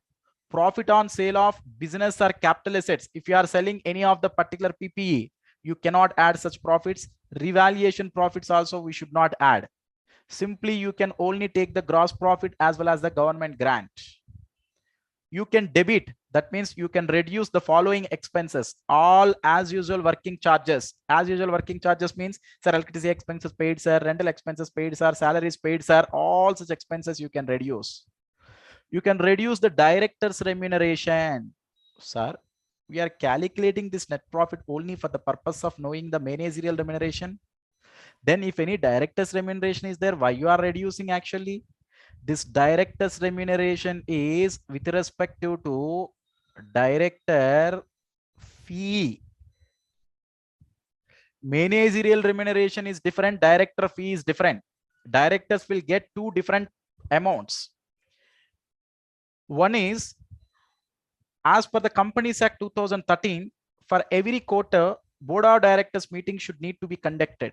That means for total per annum, minimum 4 board meetings should need to be occurred. 3 or 4, that is depending upon case to case, it is different. But certain board meetings is going to conduct. Now, if any of the director to attend such board meeting, company will pay certain fee, which is known as board fee, which is known as meeting fee, which is director fee. To work or to participate in the day-to-day business activities, for managing director, they will pay separate remuneration. For whole-time directors, they will say separate remuneration. For managers also, they will pay separate remuneration. For non-executive directors also, they will pay separate remuneration. Do you understand? This is in addition to the managerial remuneration they are paying. Such directors fee, anything is there, you can reduce. Bonus or commission, if anything is there, you can reduce. Sir, if you really read all these things, which is in very vague manner, I already list out in very crispy manner. You can remember such thing, that is more than enough. Sir, what is the reason why they are debiting? What is the reason only government grant is crediting? There are no reasons given in the Companies Act 2013, which is a specified structure given directly. Okay, then tax on abnormal and special issues. Normal income tax you should not reduce. Here it is clearly given, normal income tax you could not reduce. Only the tax on abnormal issues only you can reduce. Interest you can reduce. Repairs and maintenance you can reduce. This is another important area. Depreciation as per section 123 or schedule 2 you can reduce. Schedule 2 is related to depreciation, guys. So now if some other depreciation given in the problem, and then the additional information, depreciation as per section 123 or schedule 2 is separately given, you can consider the depreciation as per the schedule 2 or section 123. I already shown you guys, schedule 2 is nothing but only the depreciation only. Schedule 2 is related to depreciation as per section 123. If you see the highlighted part, earlier we seen, right? Now the schedule 2 depreciation only you should need to reduce. The actual depreciation, if anything is reduced, you should add back or simply ignore. Next, sir, repairs and maintenance, all these things I already told you. Legal damages, insurance, etc. you can reduce. These are repetitive, guys. It is actually there in the OneNote at the time of converting into the PDF. Sometimes it is repetitive. Don't read once again. Repairs and maintenance, depreciation already covered here as well. Next, you should not reduce. Income tax should not reduce. Voluntary damages should not reduce. Legal damages you can reduce. Loss on sale of business or capital asset you should not reduce, because profit on sale of part of business or capital asset we should not add it as a profit. That's why loss also you need not reduce. Revaluation loss also you need not reduce. Then after making all such adjustment, you will get net profit as per section 198. So it's very easy. If you consider directly the gross profit is given. You can add the government grant. Remaining all income simply ignore. If coming to expenses, all as usual expenses you can reduce. Along with that, interest you can reduce. Bonus and commission you can reduce. Directors fee reduce. Repairs and maintenance reduce. Depreciation as per the schedule to the 123 you can reduce. Legal damages you can reduce. But you cannot reduce the income tax. You cannot reduce the voluntary damages. You cannot reduce the loss on sale of undertaking. You cannot reduce the revaluation loss. Then you will get the net profit as per section 198. Once if you know the net profit as per section 198, then you can apply here. Then the overall ceiling limit is maximum 11% of net profit. Individual one managing director and one whole-time director exists, then less than or equal to 5% net profit. If greater than one managing director and whole-time director exist, then overall to the managing whole-time director and manager, it should not exceed 10% of net profits. Coming to other directors, if MD or WTD exist, it should not exceed 1%. Otherwise, it should not exceed 3% of net profits. This is the ceiling limit as per Schedule 5, Section 197 of Companies Act 2013, when adequate profits are there. Come down. When inadequate profits are there, I mean the profits are not enough to make repayment to the managerial remuneration, or there are no profits at all, then based on the concept of effective capital, we will pay the remuneration. Based on the concept of effective capital, we will pay the remuneration. If the effective capital is less than or equal to 5 crore, then managing director or whole-time director or manager individually, this limit is individually, they will get 60 lakhs max. It is 5 crore to 100 crores, 84 lakhs. If it is 100 crore to 250 crores, maximum 120 lakhs per individual. If it is greater than 250 crores, 120 lakhs plus 0.01% on above 120 lakhs. That is the maximum amounts. I'm telling you, these are the maximum amount. A company can issue less than such amounts. Obviously, there is no problem at all. These are the maximum limits on individual basis for managing director or whole-time director or manager. Sir, in case of other directors, simply divided with 5. Here 60 divided by 5. Here 12 lakhs. Here 120 divided by 5. Here you will get 24 lakhs. Only you can remember this part. This is 17 lakhs. If you remember, if you divide with 17, sorry, if you divide with 5, you will not get it 17 here. So only for this part you can remember which is 17 lakhs. So then how to calculate the effective capital is the matter of discussion. Sir, how to calculate effective capital? Effective capital is paid up share capital, both equity and preference. You can add the reserves and surplus other than revaluation reserve. Other than revaluation reserve, you can add any long-term borrowings is there, you can add here.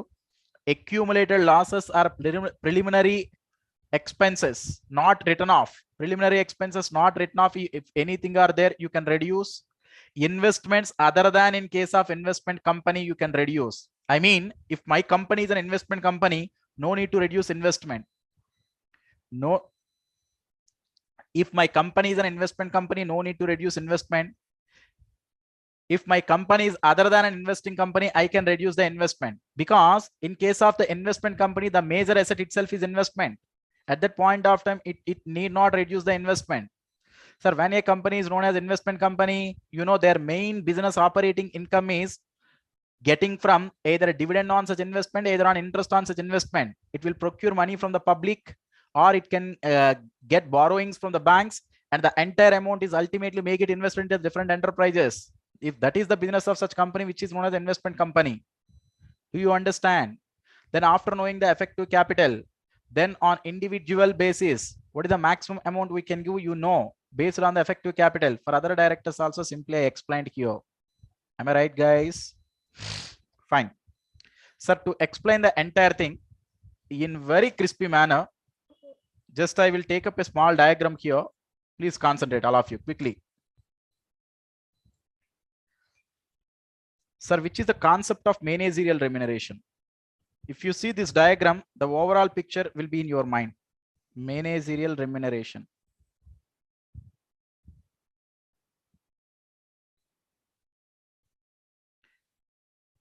Sir, in two ways it is possible. In one way it is when adequate profits are there, or if the profits are inadequate or there is no profit situation.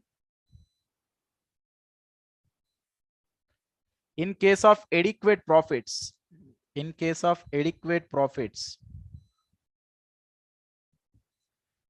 then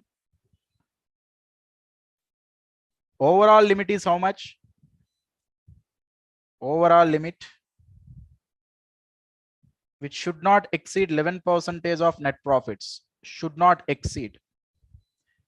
Sir, individual basis, that is if one managing director, or that is here I'll write special issues, I mean in special cases, just a second.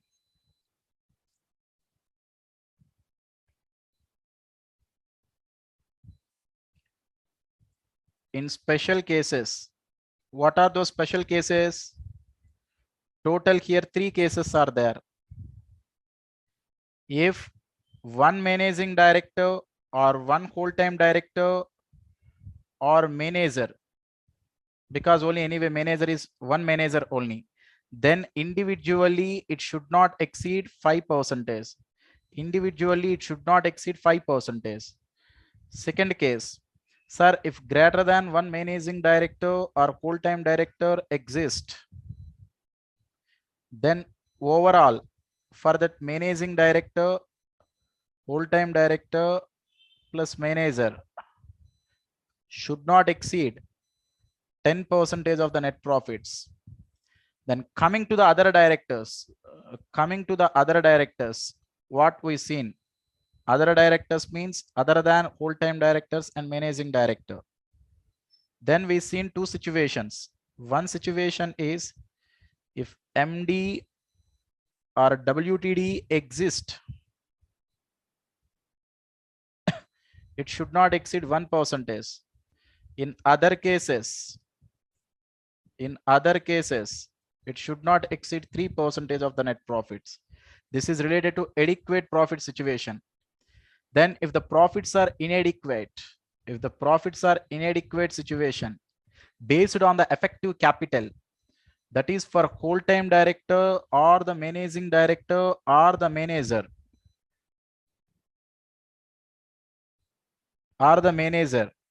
sir, it is clearly given that up to how much amount, guys?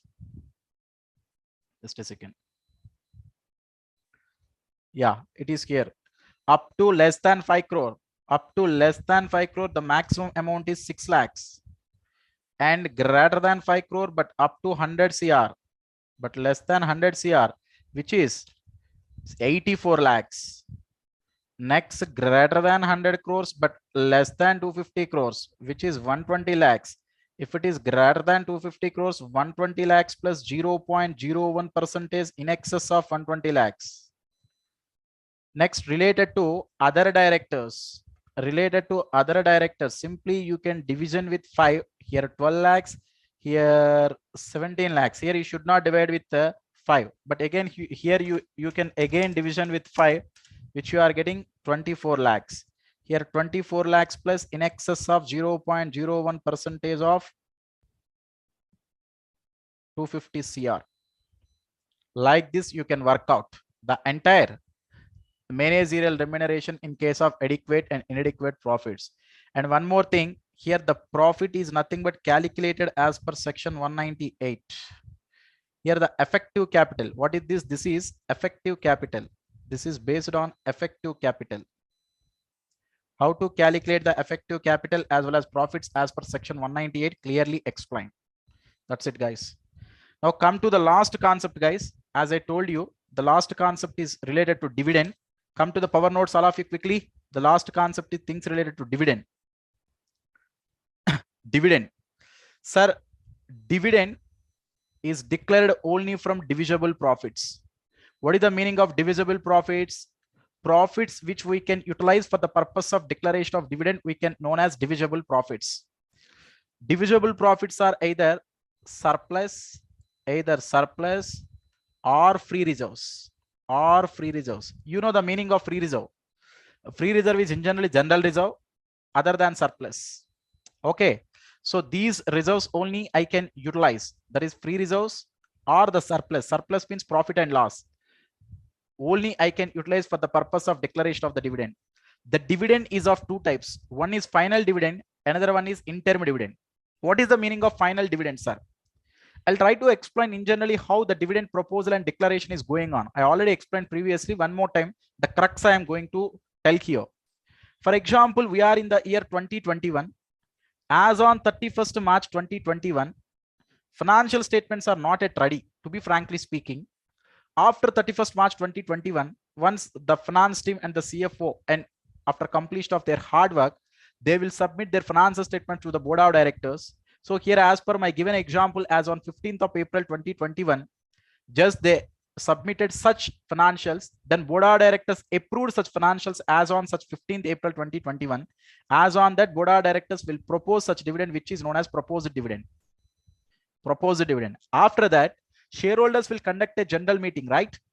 The company itself make an invitation to the shareholders to come to the general meeting. Then as on the date of general meeting, they will discuss the ordinary business activities as well as special business activities. One of the ordinary business activities is the declaration of the dividend by the shareholders in the general meeting. Shareholders can reduce but cannot enhance the dividend already proposed in the board of directors. That means the dividend related to a specific financial year is not going to declare it in that specific financial year. The dividend which is related to the 2021 is going to declare as on the date of the general meeting. Do you understand? That means the final dividend can be declared in the related to that year profits or maybe related to the previous year profits as well. Do you understand?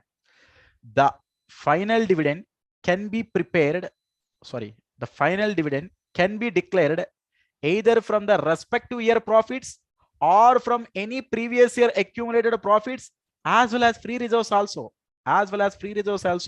But coming to the interim dividend, board of directors directly declare whenever the profits are huge, they want to satisfy the shareholders, couldn't wait up to the date of the general meeting. Board of directors will take an appropriate decision, then they can declare such dividend, which is known as interim dividend. Interim dividend should always payable from the current year profits only, because when the concept of interim dividend coming to the picture, current year huge profits are occurred, then for the purpose of interim dividend, no need to take the approval from the shareholders. Board of directors can directly declare. That's why in case of interim dividend, only current year profits can only be utilized. But in case of the final dividend, you can utilize the respective current year profits as well as previous year accumulated profits or free reserves. Next. When at the time of declaration of the dividend, you can use the current year profits with respect to final dividend. But such profits you should derive after providing depreciation as per section 123. You can utilize the previous profits of the previous years as well, which is nothing but accumulated profits also. If you want, you can utilize after providing again depreciation as well. You can utilize free reserves as well for the purpose of declaration of the dividend. Sir, can I utilize government grants? Yes, if government provided the guarantee. Sir, if certain companies, how it will be, maybe those are incorporated in the backward areas, maybe due to manufacture of such products, which is not which is not viable in the sense of profit, but still government will encourage to manufacture such products because which are high necessary. Maybe government defense equipment, maybe government clothing, I mean the defense person clothing, defense weapons, if all such things are there, government will provide the guarantee to declare such dividend. At that point of time, you can utilize the government grants also for the purpose of declaration of the dividend. But that is very rare situation which is applicable in case of government companies only. But coming to the remaining all other companies, in case of final dividend, they can utilize the current year profits or they can utilize the accumulated profits or the free reserves. At the time of declaration of the dividend from the current year profits, without having any restriction, without having satisfaction of any further condition, they can declare the dividend. If how much they want, they can declare simply. But when the company declared dividend by utilizing the accumulated profits or free reserves, not by utilizing the current year profits, certain conditions need to be followed. as per the declaration and payment of dividend rules 2014. As per the declaration and payment of dividend rules 2014, whenever a company declare the final dividend by utilizing the accumulated profits or from the free reserves, they need to satisfy certain conditions. What are such conditions? Are three are important conditions. Actually 5 to 6 will be there. I'm going to discuss only three major important conditions.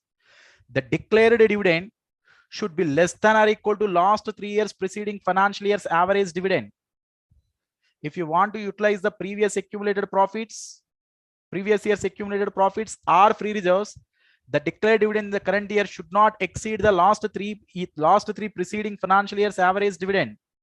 Amount utilized from accumulated profits should be less than or equal to 1/10 of the paid up capital for free reserves. Amount utilized from accumulated profits or reserves or free reserves should be less than or equal to 1/10 of the paid up capital plus free reserves. After withdrawal from reserve, the balance of reserves and surplus should be greater than or equal to 15% of the paid up capital. If you satisfy all these three conditions, then only you can declare the dividend from the previous year's accumulated profits or the reserves, and the maximum amount is whichever is lower. Whichever is lower means, for example, you declared the dividend of 10%. You declare the dividend of 10% in the current year. Just you want to declare the dividend of 10% in the current year, but the previous year's average is only 5%. How much amount I can declare? Only 5% of the dividend. I calculate if the 5% of dividend is maximum, how much it will come, I will work out. Amount utilized from accumulated profit should be less than or equal to 1/10 of paid up capital plus free reserves, right? Now I will add paid up capital plus free reserves. I will division with 10. How much amount I will get? I will put here. After withdrawal from reserve, the balance of the reserve should be greater than or equal to 15% of the paid up capital. First, I will work out the 15% of the paid up capital. How much amount is there? Let us assume which is 15 lakhs. And the balance in the free reserve. Balance in the free reserve is, let us assume 25 lakhs. Now, how much amount I can utilize? 25 lakhs minus 15 lakhs. I can utilize only 10 lakhs because after withdrawal from such reserves, the balance should be greater than 15% of the paid up capital.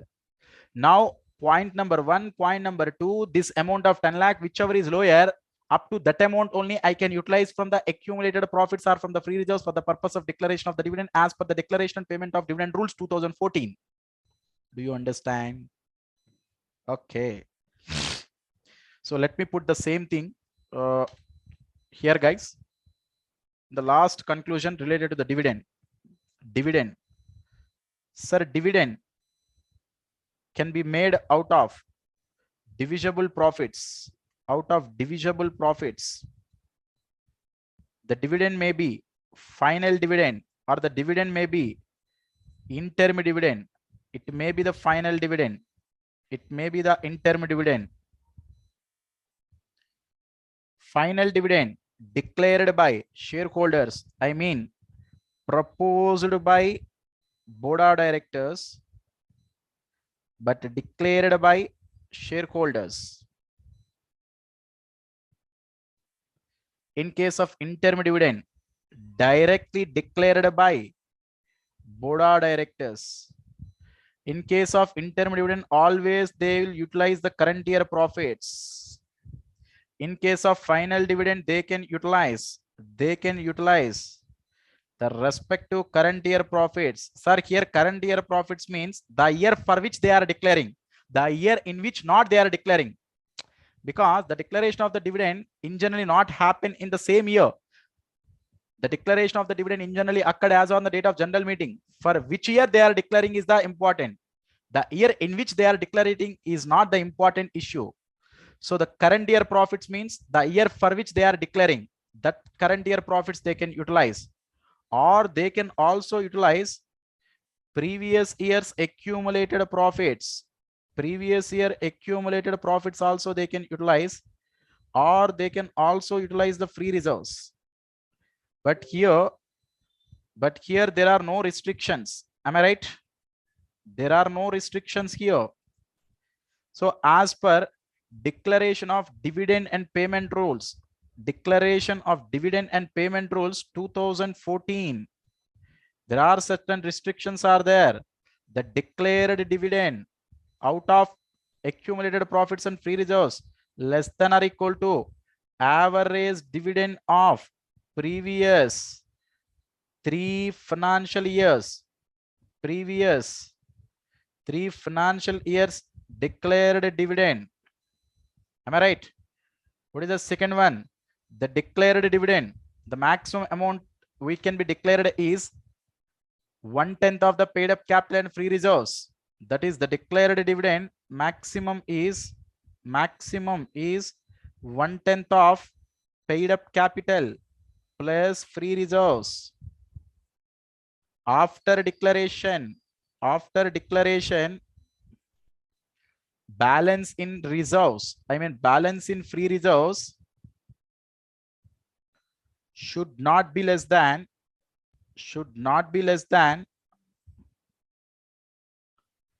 15% of the paid up capital. Should not be less than 15% of the paid up capital. That means it should be greater than or equal to 15% of the paid up capital. Am I right? So these are the provisions we need to follow at the time of declaration of the dividend out of accumulated profits or free reserves. Sir, with these financial statements of companies chapter is over. We are not concentrating on the problem based on the schedule 3 format. The reason I already told you, we are going to see such problems in the forthcoming chapters at different levels. And one more thing, managerial remuneration problems also I didn't touch. The reason is if you know the concept, you can easily hit the problem. Now related to dividend, also the same thing, just I made it. Okay, that is more than enough things related to financial statements of companies. We'll continue the same with the next chapter, guys. Hi guys, in this slot we will try to cover total 3 chapters. One is profit or loss pre and post incorporation, and another one is bonus and right shares, and the final one is redemption of preference shares, as you know, which is actually form part of section 4. We are dealing the entire company related chapters first as a part of marathon, right? Fine. All of you please come to the chapter. Let me explain the things with my power notes. Please all of you come to my power notes here. Sir, here, if a running business, it is either a sole proprietor or a partnership firm.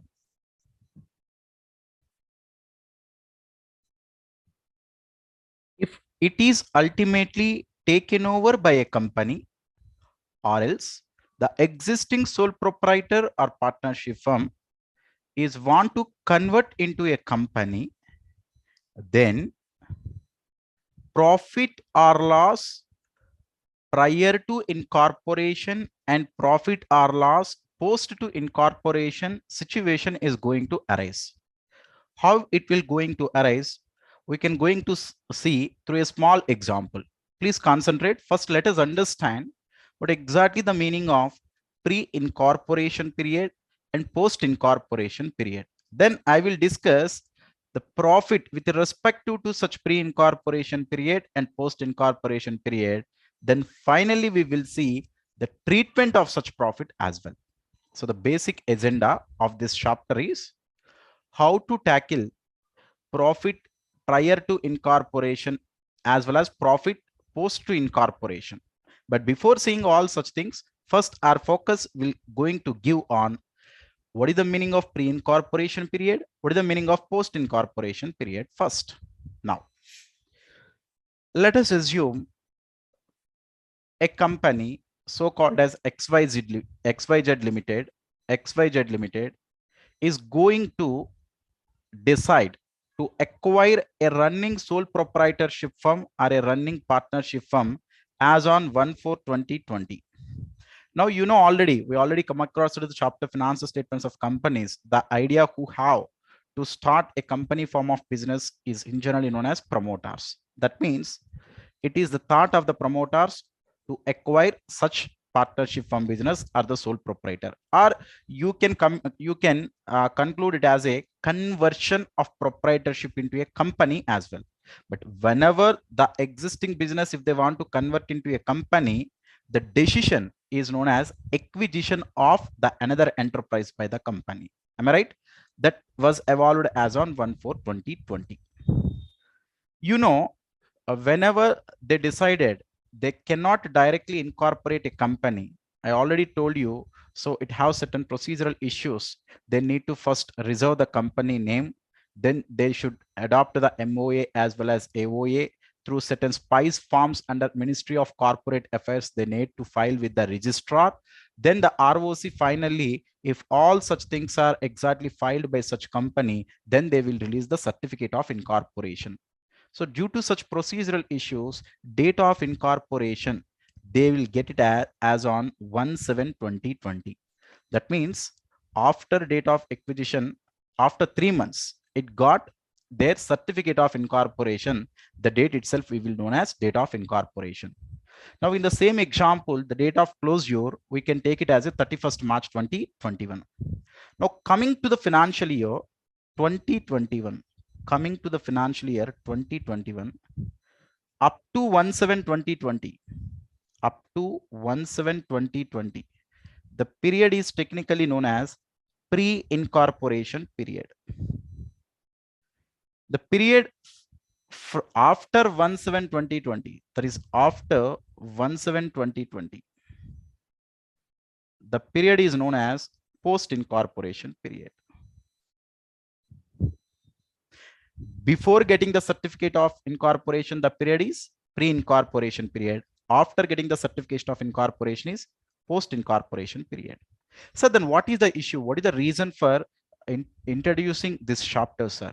Now the thing is, after the date of acquisition and before the date of acquisition, business is ultimately conducted by promoters of the company on behalf of the company, which is going to be report under the company books only, not under the normal profits, which is under the name of pre-incorporation profits. You know, after the date of incorporation, promoters are the board of directors. Board of directors will come into the picture. Board of directors will conduct the business activities on behalf of the company with on the name of the company itself. Because after the date of incorporation, the company came into existence legally. They can directly entering into the transaction with the company name itself. Their board of directors represents the company at that point of time. Am I right, all of you? Now the thing is, what is the accounting treatment for profit or loss derived after date of acquisition but before date of incorporation? And what is the accounting treatment for profit or loss after date of incorporation but before the date of closure? Simply, before incorporation profits, what is the treatment? After incorporation, what is the accounting treatment? Do you understand? Sir, before directly tell the conclusion part of that accounting treatment, first I will give you another example. Please all of you concentrate. I'll slowly connect the accounting treatment and the example which I am going to explain. Sir, for example, as on date of acquisition, at that time you have the thought to acquire the business of the existing sole proprietorship or the partnership firm.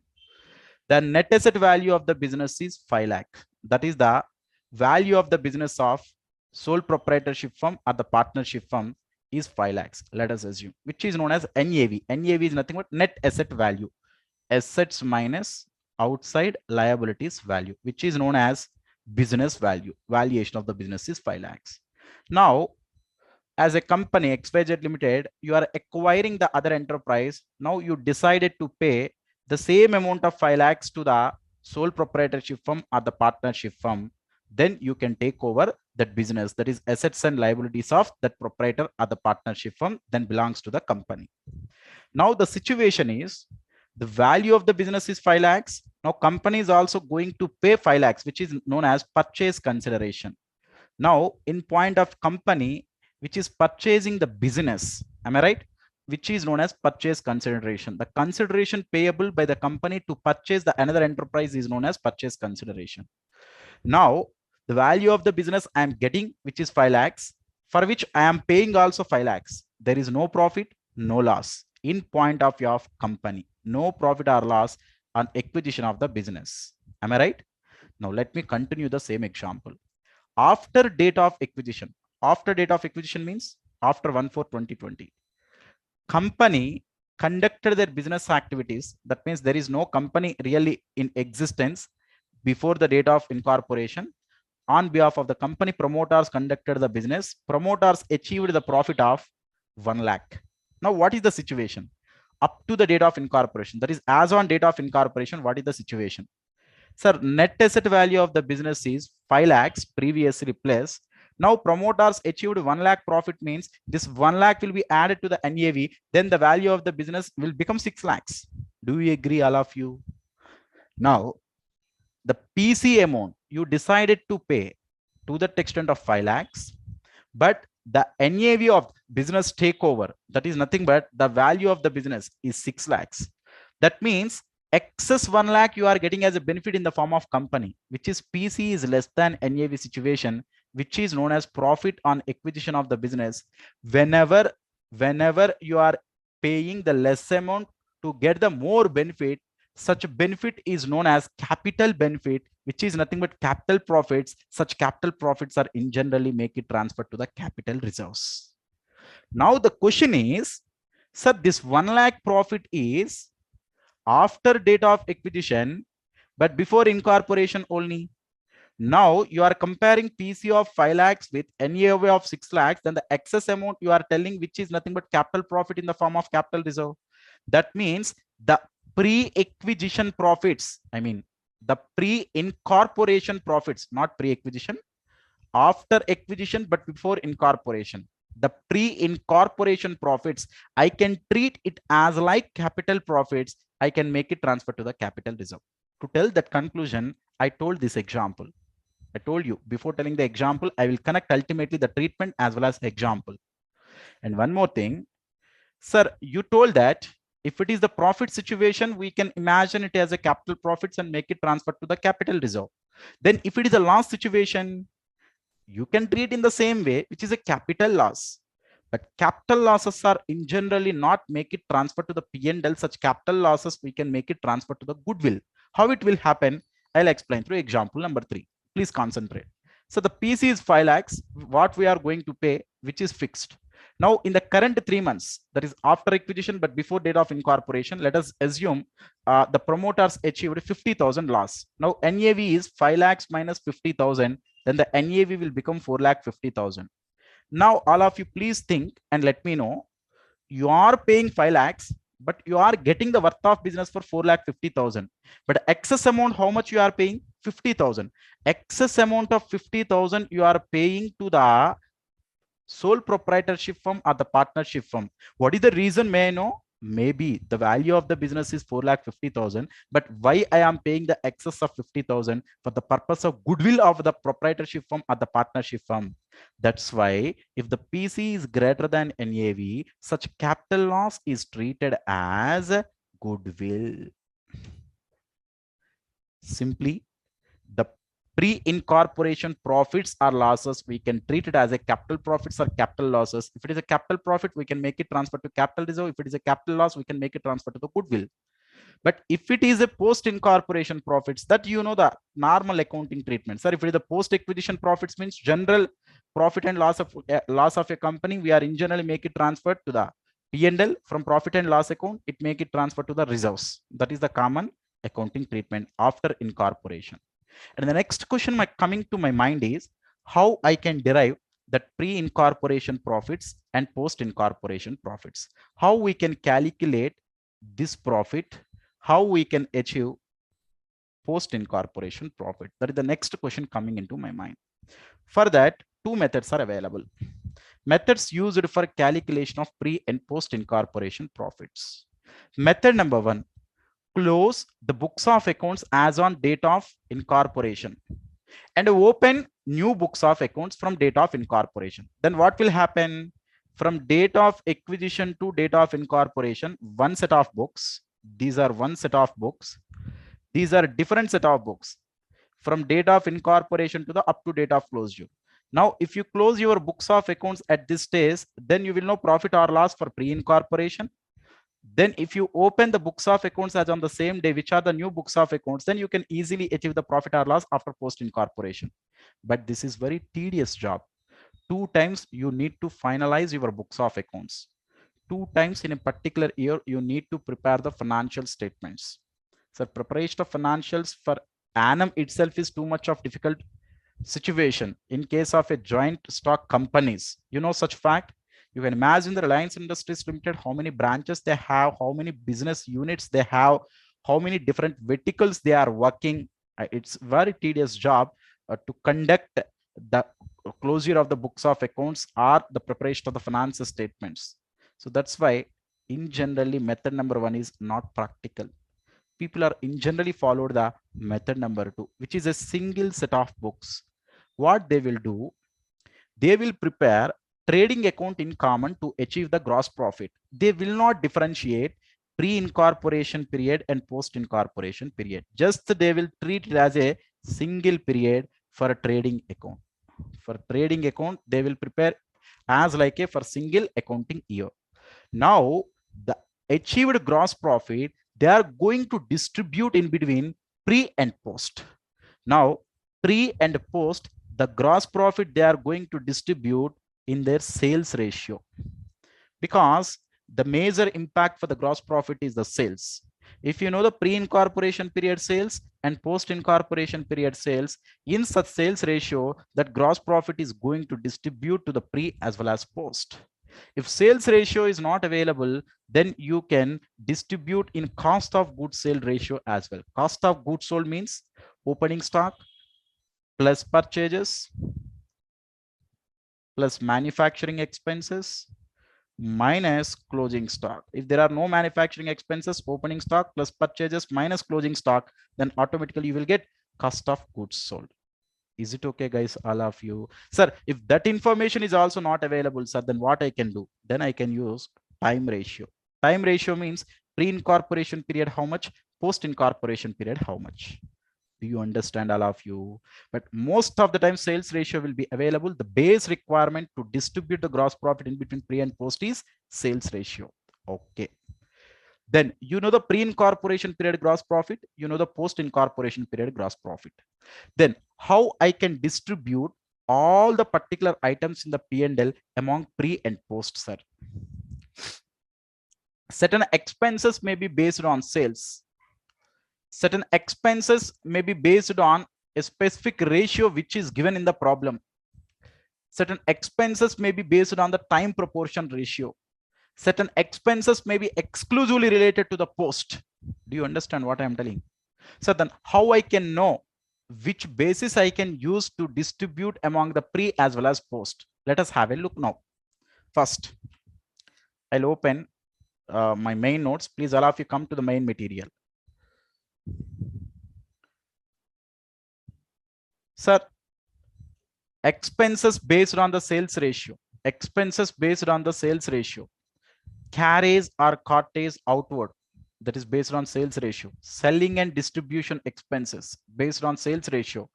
Commission to the salesman, selling agents. Advertising expenses, bad debts, brokerage, sales promotion expenses, all are the basis is the sales ratio. The basis is the sales ratio. Do you understand, all of you, this? Next. Certain fixed common charges, we are using the time ratio, sir. Unless otherwise a specific ratio or the specific basis given in the problem, we can use that specific ratio only. But there is no basis given, then for these expenses we can consider time ratio. Salaries, office and administration expenses, rent, rates and taxes, printing and stationery, telephone, telegram and postage, depreciation, miscellaneous expenses. Don't by heart any expenditure, just you can connect. Sir, if something is given, we will approach that ratio, or otherwise we will simply use the time ratio. Next, I told you for certain expenses, we will only use the post incorporation period, right? So let us have a look for the post incorporation period expenses. Sir, in post incorporation period, formation expenses, which is known as preliminary expenses. Preliminary expenses related to the company, not related to proprietor or the partnership firm. That's why only categorized under the post. Interest on debentures. Debentures can only be issued by the company. Debentures cannot be issued by partnership firm or the proprietorship firm. That's why these are belongs to post incorporation period. Directors, board of directors will be there after incorporation of a company. That's why again belongs to the only post incorporation period. Directors remuneration. What is the difference between directors fee and remuneration? You know, directors fee is to be payable by the company for the purpose of attending the board meetings. Directors remuneration is related to the part of the certain profits of the company is belongs to the director as form part of managerial remuneration under section 198 as per schedule 5 of the Companies Act 2013. You already seen such things under the last chapter. Then preliminary expenses I already discussed. Share issue expenses. Sir, shares are possible only after incorporation. Underwriting commission. Underwriters concept is only applicable in case of company. Discount on issue of securities. I mean, discount on issue of shares concept is not applicable as per Companies Act 2013, but discount on issue of debentures is allowable. So if any of such discounts are there, then we can apply as only in the post incorporation period, not in the pre incorporation period. Next, one more important thing, just I want to discuss here through my power notes, concentrate. Sir, audit fee. Is it audit fee belongs to pre-incorporation period or post-incorporation period? Audit are two types, basically, with respect to the company point of the organization. One is company audit. Company audit is a pure post. Because for sole proprietor and the partnership firm, audit is not mandatory, but for a company, audit is mandatory as per the Companies Act 2013. Am I right?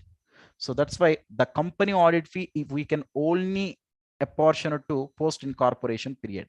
But coming to the tax audit fee, you already know as per section 44, as per section 44 AB of the Income Tax Act 1961, if such entity, the entity may be a trust or maybe a proprietor or the company or the partnership firm or maybe the HUF, anything, irrespective of that, if the turnover is come across a certain limit as per the section 44 AB, then tax audit is applicable. That's why tax audit fee you can apportion it based on the sales ratio, because audit is based on the sales here, but here audit is based on the type of the entity. Do you understand? So company audit fee only post, but the tax audit fee based upon the sales, we can simply apportion to pre and post incorporation periods. Next, one more important thing, guys, here. This is interest on PC. You know, company should need to pay certain amount to sole proprietor or the partnership firm, right? When actually it should need to pay as on date of acquisition, but due to the lack of funding or due to the agreement entered in between the company as well as the other entity, if the company is paying such PCE on other than the date of acquisition, then the company should need to pay along with the PC amount. It should also need to incur interest on PC. Am I right? Now, up to the date of incorporation, how much interest they need to pay on the PC? I mean, the purchase consideration, if it is not going to settle before the date of incorporation, then interest up to the date of incorporation it belongs to pre-incorporation period. Interest after the date of incorporation, it belongs to the post-incorporation period. Am I right?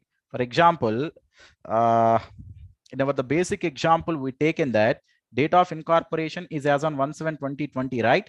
Now the agreed amount of PC of 5 lakhs, let us assume the XYZ Limited is going to settle as on 1st October 2020. Let us assume interest rate is 10%. Now interest from 1/4/2020 to 1/7/2020, 3 months interest is belongs to the pre-incorporation period. That is 5 lakhs into 10% into 3 by 12. 5 lakhs into 10% into 3 by 12. So which is equal to 12,500. 12,500 is belongs to the pre-incorporation period interest. Sir, how much is the post-incorporation period interest? They are going to settle as on 1st October, right? 1st October means after date of incorporation, the period is 3 months. From 1/7/2020 to 1/10/2020, the period is 3 months. Again, another 12,500 is belongs to the post-incorporation period interest. Like this, you need to check the pre-incorporation period as well as post-incorporation period expenses.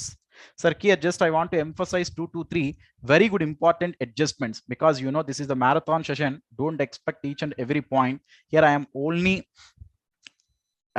give the focus on the crux of the issues. In the major issues where the student can feel little bit toughness, or they can have their ambiguity in deciding the factors, in understanding the concept. Such issues only I'm giving the more focus. Is it okay, guys? Now, certain 2 to 3 important issues I'm going to explain here. Now, let's come to one note. For example, at the time of evaluation of sales ratio, at the time of evaluation of the sales ratio or in calculation of the sales ratio, most of the times in the problem, they are not directly provided the information for sales in between pre and post. How they will give for John and October month sales doubled while compared with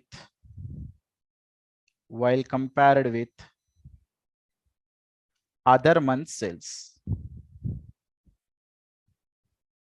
Then based on this fact, you need to calculate the sales ratio. The remaining information is same. So what is the remaining information? Date of acquisition is as on 1/4/2020. Is it 1/1/2020 or 1/4/2020? I think so, which is 1/4/2020. And the date of incorporation is given at 1/10/2020. Sorry, 1/7/2020. And the closure, date of closure is 31st March 2021. The basic example, where what we take in the same example I considered here. Now, if you check here, which is the pre-incorporation period, right? That is 1/4/2022, 1/7/2020 is the pre-incorporation period. Let us assume each month sales is only X. Each month sales are generally X. Now, in the pre-incorporation period, how many number of months are there? 4 months. Then in pre-incorporation period, total sales how much? 4 into X, which is 4X. Now come to the post-incorporation period. In post-incorporation period, how many number of months are there? Total 8 months are there. Now in these 8 months, Jan month is included, October month also included. Do you agree? Do you agree, all of you? Now, other than this Jan and October, how many number of months are there in the post-incorporation period? Only 6 months. That is 6X. Because remaining all number of months, the sales are generally X per month, then 6 months, 6X. Then coming to especially Jan and October months, the sales is clearly given that which are doubled to the normal sales. Normal sales is X. Then in this particular month, the sales are 2X. Now for such 2 months, 2 into 2X, which is pre-incorporation sales, which is post-incorporation sales. Do you agree, all of you? Now here 4X is to 6X plus 2 into 2X, which is 4X. So 4X is to 10X, which is 2 is to 5 is the sales ratio. So like this, you need to work out the sales ratio according to the information given. Most of the times, these type of adjustments are given. One more important adjustments they are giving most of the times, which is related to a rental adjustment. Rent. Just I am telling certain adjustments which the students may face the difficult in generally. How they are giving from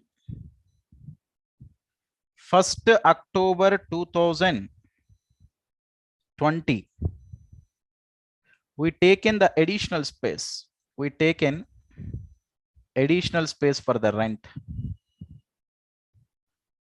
For rent per month at the rate of 1,000. So the total rent it is given that 36,000. This is the information they are giving, which is the total rent for the entire 12 months.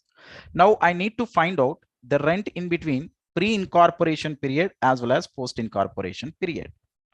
That is the point. Now this 36,000 is the rent for total 12 months. Am I right? Now first let me divide it into pre-post. Am I right? Now please concentrate. First, the additional rent is how much? Let us have a focus. Additional rent is how much?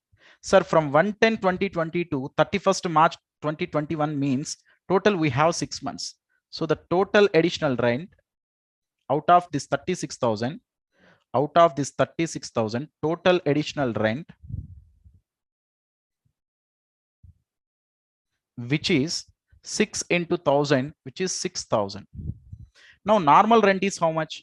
36,000 minus 6,000. Normal rent is 30,000. Now total here we have 30,000 is the normal rent and 6,000 is the additional rent. First, you need to apportion the rent into normal rent and additional rent. Now, first, let us have a discussion with respect to the normal rent. Sir, if nothing is given, rent we are going to apportion in between pre and post in time proportion basis. Now, the basic example, the pre-incorporation period is 4 months and the post-incorporation period is 8 months and the time ratio is 4:8 means 1:2. Now, this 30,000 normal rent, we are going to distribute in between the pre and post in the ratio of 1:2. Can you please tell me all of you 1:2 ratio means? Here it is 10,000. Here it is 20,000. This is with respect to the normal rent. Now coming to the additional rent. Sir, there is no additional rent in pre-incorporation period because we are taking the additional space from 110-2020. So the entire additional rent is only belongs to the post-incorporation period, which is 6,000. Now the total rent in the pre-incorporation period is 10,000 and total rent is the post-incorporation period is 26,000. So like this, you need to work out the rental issue as well. Do you understand? Sir, these are not quite enough.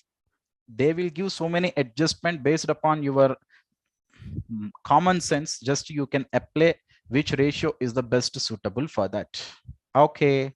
Now, sir, what is the format we are going to consider, sir? Sir, I cannot explain each and every problem here. We will directly go with the format, how the format will look like. We can start with particulars, total. These will be directly available in the problem. Basis, you can consider pre-incorporation and the post-incorporation period. Gross profit, you can in generally apply the sales ratio and the remaining expenses based upon the suitable basis. Just you are going to apportion in between the pre-incorporation period and post-incorporation period. Then from gross profit, if you reduce all the expenses, then you will get the net profits. If it is the pre-incorporation period net profit, you can make it transfer to the capital reserve. If it is related to the post-incorporation period, simply you can make it transfer to the free resource, that is under, surplus. Free resource means under surplus, you can make it transfer. Like this, you need to present. Next, sir, I will take up one problem, which is quite a different problem for profit or loss pre and post incorporation period, because most of the times we may thought that, sir, for gross profit, which ratio we are going to use, which is sales ratio. But in this problem, I'm not going to use the sales ratio. Why I'm not using the sales ratio, you can understand after reading the problem. Let us have a look with that problem, guys, which is the final problem. Or before seeing that final problem as well, first let us check the latest examination question. Sorry, I forgot actually. First, let us check the latest examination question, which is quite simple. After that, I will explain that special problem. Yeah, in my material, which is problem number 1, which is asked in the recent examination happened, which is July 2021. Okay, come here. What is the question? Question is, you are required to determine the basis of apportionment above expenses between pre-incorporation and the post-incorporation periods. Let us check whether you can able to recognize the basis or not. Director fee, post-incorporation, because directors are available only in post-incorporation period. Preliminary expenses written off, which is also related to pure post-incorporation period. Salaries and general expenses, if nothing is mentioned, we can use time ratio. Time ratio, it is not depending upon sales ratio, right? Statutory audit fee, only for company which is applicable, which is post-incorporation period. Tax audit fee, just now I explained, based upon the turnover, which is sales ratio. Commission to traveling agents. Commission to traveling agents. Please, all of you tell me which ratio we need to use. This is also sales ratio, provided this traveling is for the purpose of sales or the advertisement, for the purpose of promotion. Okay, next, come here, all of you. Sales promotion expenses, anyway we are using the sales. Advertising expenses, we are using the sales. Rental expenses, time proportion basis, that is the time ratio. Bad debts is based upon against sales. These are the basis actually we can use. So they tested for 5 marks. So each one carry half mark. If you provide the correct basis, you will award it with full marks, which is a recent examination question. I told you one more special question we are going to see, right? Let us have a look, which is the final problem actually, which is quite interesting question. That is the reason I am taking in the marathon. Concentrate. New Limited was incorporated on 1/8/2020 to take over the business of a partnership firm with effective from 1/4/2020, which is date of incorporation, which is date of acquisition. If you observe, if this is the date of incorporation as on 1/8/2020, so date of acquisition is as on 1/4/2020, then pre-incorporation period is how many number of months, guys? Pre-incorporation period. So total we have 4 months. And the post-incorporation period is how many number of months? Sure, 8 months. Sir, 8 minus 4, which is equal to 4, guys. April, May, June, July. That's it. Now, the time ratio itself is 1:2. Okay, fine. It provides you the following further information. For the year ended 31st March 2021. Okay, certain items are given: gross profit, salaries, rent, depreciation, commission on sales, interest on debentures, directors fee, advertisement, net profit for the year. New Limited initiated an advertising campaign which resulted increases in monthly average sales by 25% of the post incorporation. Can you please all of you tell me one thing, guys? Advertising expenses is actually based on sales ratio, right? If nothing is given, normally based on sales ratio. If you simply apportion based on the sales ratio in this problem, then the problem will be wrong. Do you know the reason? If nothing is given, advertising expenditure, just we can make it apportion on the basis of sales ratio only. I too agree. But it is clearly given in the problem that due to advertisement, only there is increase in the post incorporation period. That means the benefit of advertising expenditure is only passes to the post incorporation period, but not to the pre incorporation period. So that's why the entire advertising expenditure, you can make it transfer to the post incorporation period. That is the first important special issue in this problem. Next important issue, here it is there, which is point number 2. The gross profit ratio of the post incorporation increased to 30% from 25%. That means in pre-incorporation period, GP percentage is equal to 25. But in post-incorporation period, the GP percentage is equal to 30%. Do you understand, all of you? Now, here gross profit is there now, which is 9 lakhs. You cannot apportion the gross profit directly on the basis of sales ratio. In generally, the gross profit we are going to apportion in between pre to post on the basis of sales. But here they are directly given the different GP percentage for the pre and post. Now what you can do,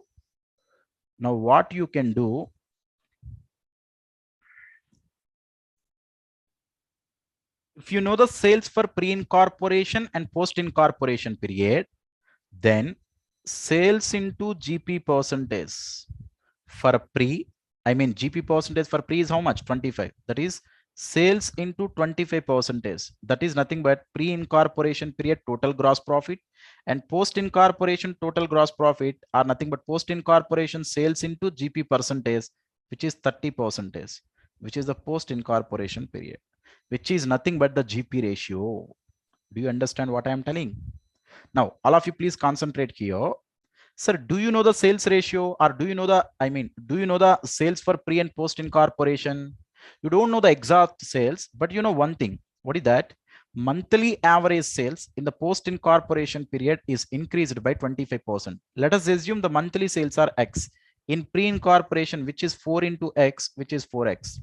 We already know the pre incorporation period is only 4 months. And the post incorporation period 8 into X plus 0.25X, which is 1.25X. Monthly sales are increased by 25%. Now, which is 4X is to 8 into 1.25, how much? Which is equal to 10X. Now, the sales are 4x is to 10x, or you can call it as 2x is to 5x. That is 2 is to 5. Now, the gross profit percentage, 25%. Sales for the pre-incorporation period, if you can assume, which is 2x, 2x into 25% is to sales for the post incorporation period, which is 5x, 5x into 30%. Now you can find out this ratio, guys, which is 0.5x is to 1.5x. The ratio is 1 is to 3. Now you can apportion the given gross profit is to 1 is to 3. Do you understand? So if GP percentage from pre to post is different, then you cannot apportion the gross profit directly on the basis of sales ratio. Then sales into GP percentage, the pre-incorporation, and post-incorporation sales into post-incorporation GP percentage, then you will get the post-incorporation gross profit. In that proportion, you can apportion the GP for pre and post. So the same thing I explained through my power notes as well. If you check here, calculation of gross profit related to pre and post. Okay, so sales ratio we can directly easily get depending upon the information given through point number 1. That is, post incorporation period sales are 25% more than the pre incorporation period sales. Then the sales ratio I got 2x is to 5x. Now gross profit is equal to pre incorporation period sales into the GP percentage of the pre incorporation, and the post incorporation period sales into GP percentage of the post incorporation. Then you will get the GP ratio of 1 is to 3. Once you will get that, remaining all are dead easy. That is, for GP ratio, I used the 1 is to 3 ratio, and advertising expenditure, I only considered the post. Remaining all, salaries time proportion, rent time proportion, depreciation time proportion, commission on sales, sales ratio, interest on debentures only post incorporation, directors fee only post incorporation. Then you can find out the pre incorporation period profit or loss. Then you can transfer to the capital reserve. That's it, guys. That is the end of profit or loss pre and post incorporation period. So the major important points I discussed. Hope I discussed right. Fine. And the next chapter is bonus and rights issue. Bonus shares and right shares. Sir, in this chapter, what we are going to see? Accounting treatment. For bonus shares, we are going to see accounting treatment. For right shares, we are going to see. Now, before going to see the accounting treatment, first let us have a good discussion about the meaning of bonus shares and certain provisions with respect to the bonus shares. Bonus shares are offered to the existing equity shareholders at free of cost. You know that part already. Right shares are also offered to the existing equity shareholders at less than the market price, which is offered at a discounted market price, not offered at a discount to the face value, which is offered at discount to the market price. Okay.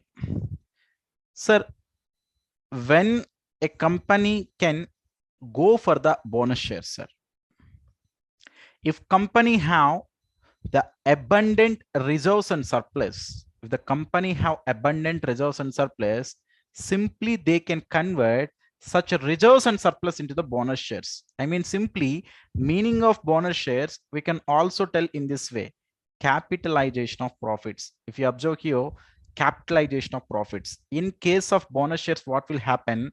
Reserves and surplus are going to convert into the capital. There is no change in equity. There is no change in equity before and after issue of bonus shares. Before and after issue of bonus shares. Equity means, which is nothing but shareholders funds. Equity means not the equity share capital or not the share capital. Equity means shareholders fund. Sir, before issue of bonus shares, the fund is there under reserves and surplus, but after issue of bonus shares, reserves and surplus is going to decrease and the share capital is going to increase, but there is no change in equity. Sorry, there is no change in shareholders fund. Is it okay to all of you? Now, provisions with respect to Companies Act 2013, that is section 63. majorly discuss about bonus shares, which is very, very important issue. Please all of you concentrate. Uh, so before discussing these things, such important provisions, I'm going to discuss through my OneNote. Concentrate. Sir, for issue of bonus shares,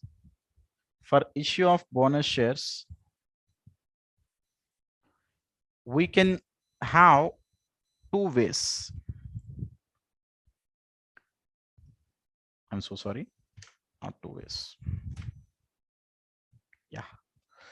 So bonus shares, I mean, issue of bonus shares can happen in two ways, not can happen in two ways. Number one,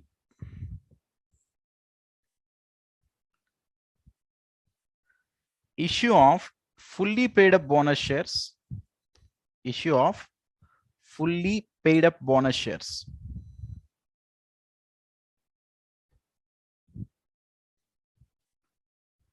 And issue of bonus shares through conversion of partly paid up shares into fully paid up shares.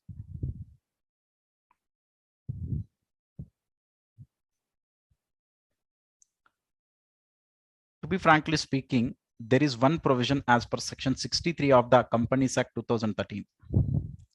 Bonus shares cannot be issued unless otherwise all the existing equity shares are fully paid up. That means you can issue the bonus shares if all the existing shares are fully paid up, or you can issue the bonus shares to convert the partly paid up equity shares into fully paid up equity shares. So through such issue of bonus shares, all the equity shares are going to the fully paid up. Am I right? So in two ways, we can issue the bonus shares, as if all the existing shares are if all the existing shares are fully paid up, you can directly issue the bonus shares. Or at least with the issue of bonus shares, the existing partly paid up shares should become the fully paid up shares. Now, if all the existing shares are fully paid up, then if you are going to issue the bonus shares, then which type of reserves we can utilize? We can utilize free reserves. Free reserves. Sir, free reserves means always which is general reserve P&L. Free reserve means general reserve P&L. You can also utilize securities premium. Securities premium. You can also utilize capital redemption reserve. Capital redemption reserve. Sir, what is this CRR, capital redemption reserve? Please hold for some time. In this slot itself, I'm going to explain the concept of redemption of preference shares, where we are in detail discussing about the capital redemption reserve. So for the time being, just you can remember it as like other reserve. Okay, but what is the significance of such CRR? What is the meaning of that reserve exactly? We are going to see through the next chapter, which is redemption of preference shares.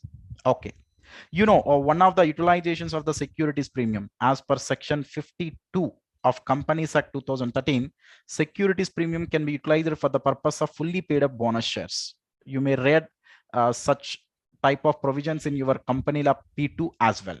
Am I right?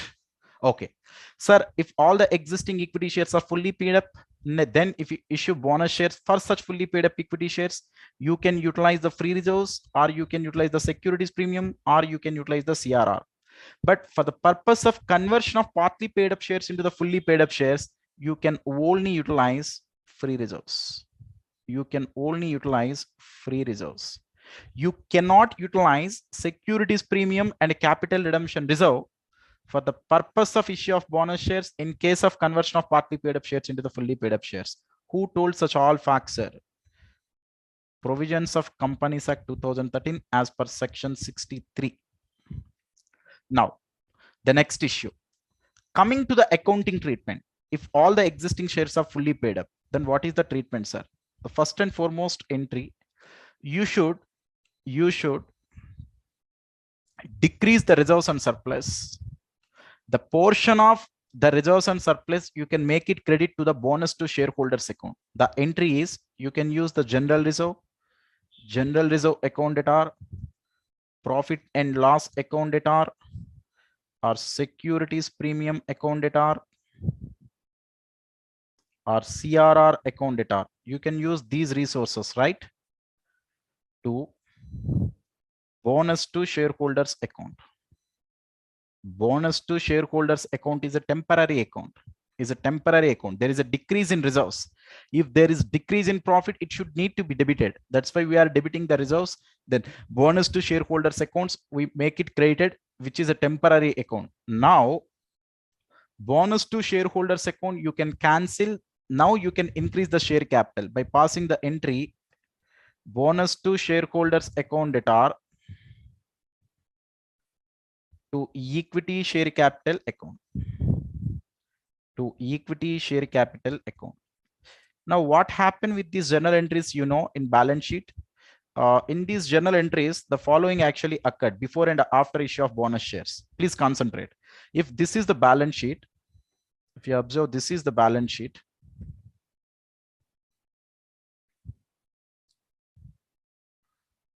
Just a second.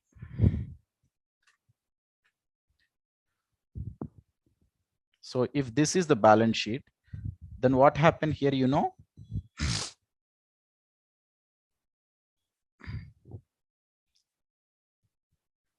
reserves and surplus are here, share capital is here. Am I right? So the normal balance sheet just I'm taking. Now the reserves and surplus balance is going to decrease, and there is increase in share capital due to issue of bonus shares. How much decrease is there in the reserves and surplus? To that extent there is increase in the share capital. That is the reason I told you there is no change in equity or the shareholders fund before and after issue of bonus shares. Is it okay, all of you? This is the accounting treatment in case of fully paid up shares. So then what is the accounting treatment in case of conversion of partly paid up equity shares into the fully paid up shares, sir? First, you can make a call. You can make a call from the partly paid up equity shareholders. What is the journal entry at the time of making a call, which is a normal entry? That is equity share call account data or equity share final call account data to equity share capital account. To equity share capital account. This is the final call. Am I right? Now, before issue of bonus shares, first you should need to decrease the existing free reserves only. In case of conversion of partly paid up shares into fully paid up equity shares, you cannot utilize the securities premium and CRR. So that's why you can write the entry like this. That is P&L account data or general reserve account data to bonus to shareholders account. Bonus to shareholders account. The third entry is you can cancel the equity share final call, then you can debit the bonus to shareholders. The entry is bonus to shareholders account data.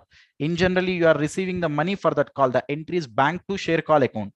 But here you are not receiving any amount from the shareholder. On behalf of that, you are giving the bonus shares. Am I right? That is bonus to shareholders account data to equity share final call account. On behalf of debiting the bank balance, now you are debiting the bonus to shareholders. That is the accounting treatment you need to follow in case of conversion of partly paid up equity shares into fully paid up equity shares. Such a simple accounting treatment in generally we are going to adopt in case of bonus shares chapter. Okay, come back to my power notes, guys. So the same thing I explained here. So free reserves, securities premium, CRR, we can utilize in case of fully paid up bonus shares. But in case of conversion of partly paid up shares into fully paid up shares, we can only utilize the free reserves. The same fact I explained in these 2 points. Only free reserves can be utilized in case of conversion of partly paid up shares into fully paid up shares. Next.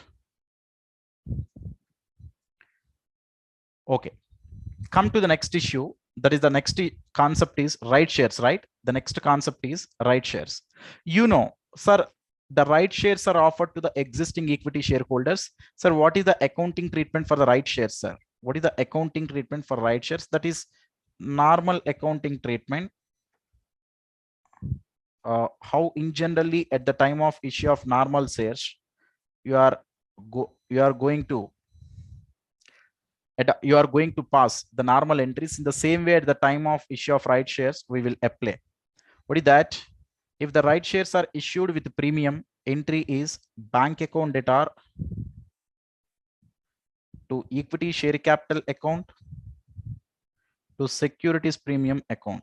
Or if you want to write like this, that is bank to share application and allotment, then share application and allotment to share capital at the securities premium. That is the as usual entries. Sir, your accounting treatment doesn't have that much of significance. Those are the normal entries only. But what is the significance here? You know, one concept is significance in case of right shares. That is nothing but value of right. What is the meaning of value of right? What is the meaning of value of right?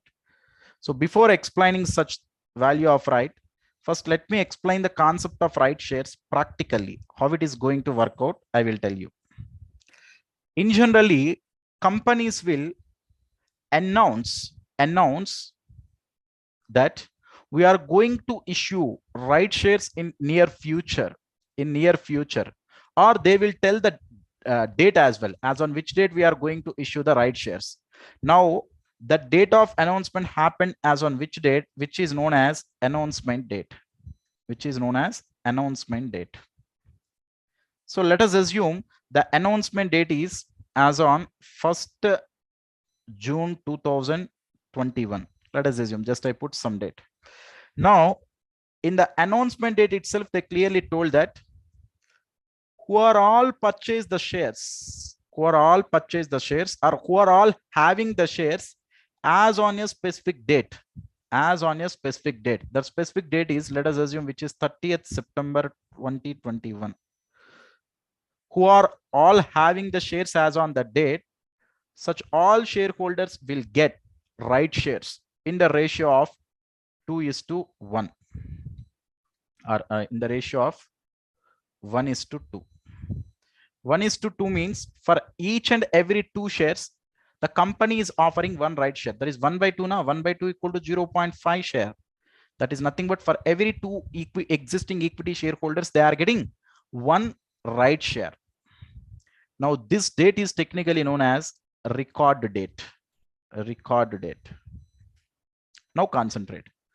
Practically in a market, what will happen, you know, when the company announce things related to the right shares as on announcement date, then the share market price is started coding like this, coding up like this.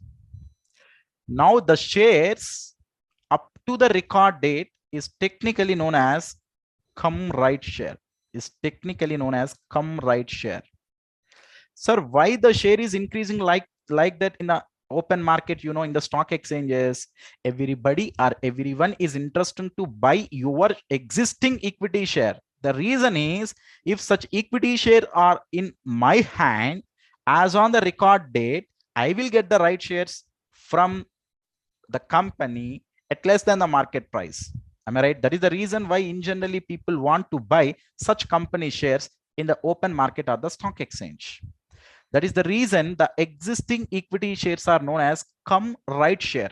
Such share value we can assess along with the right share. Such share is known as come right share. But once the record date is over, once the company issued the right shares, then the existing share price is going to decrease. Now after this record date, that market price is technically known as X right price.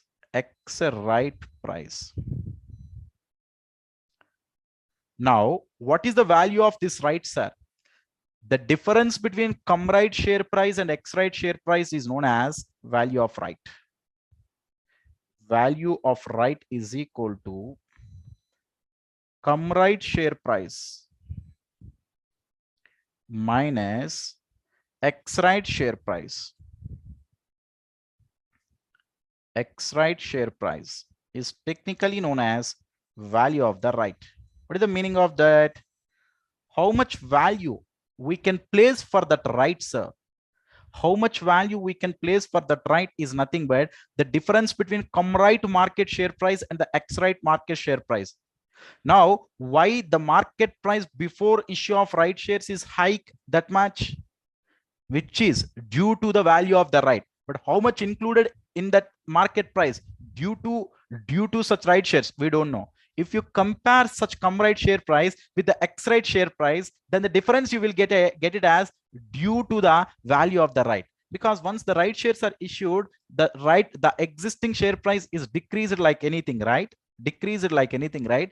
Now, if you compare before issue of right share market price with after issue of right share market price, the difference itself you can assign it as a value of right. Now, the next question is, sir, come right share price is generally given in the question.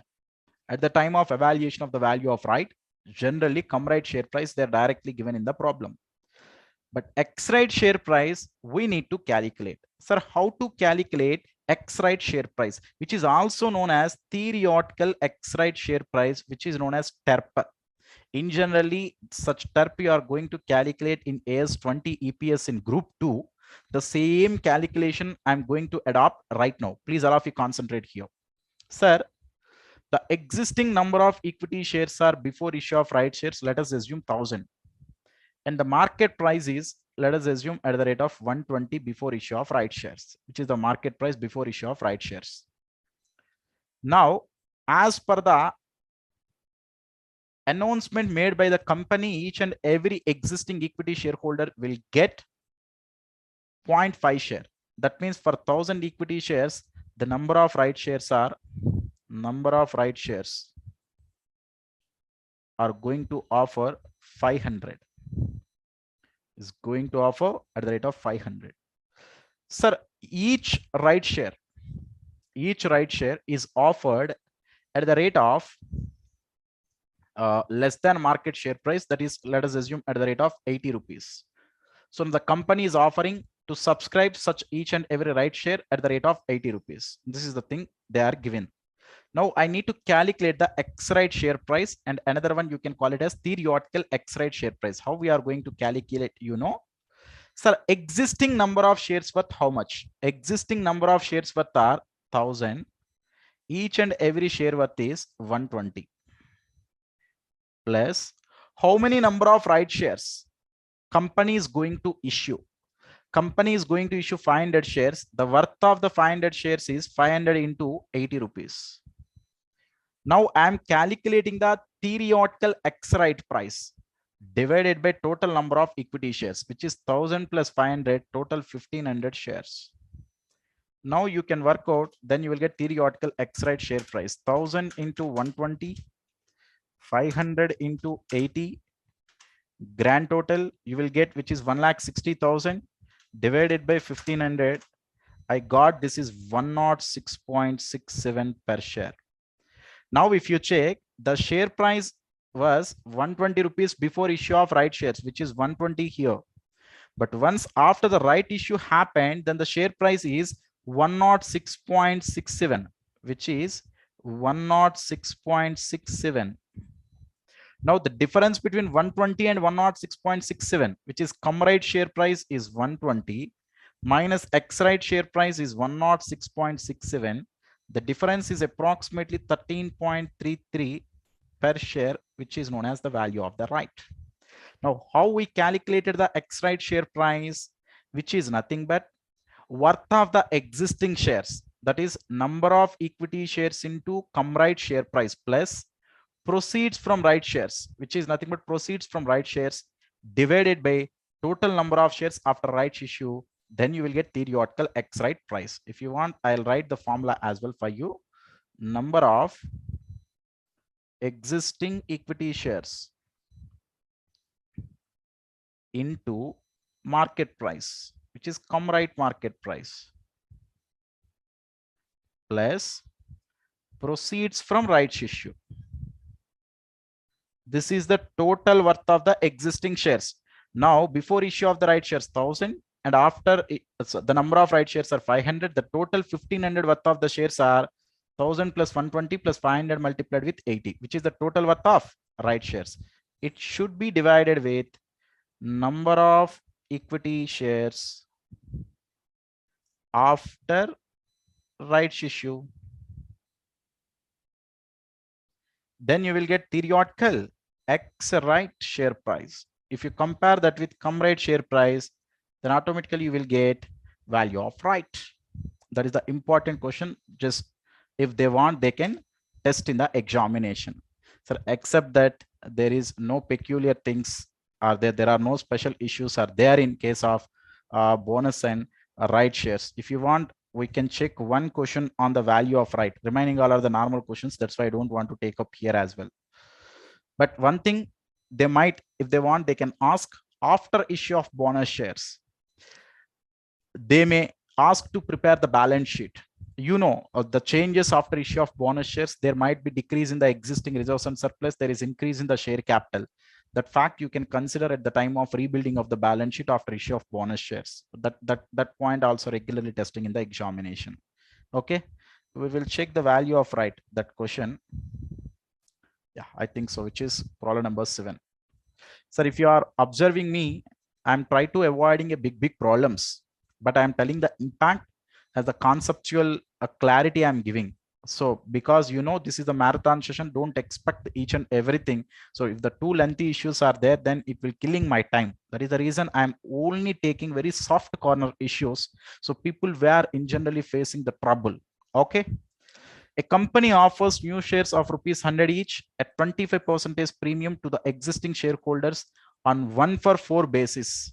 The existing shares are 4, then the company is going to issue one right share, which is the existing.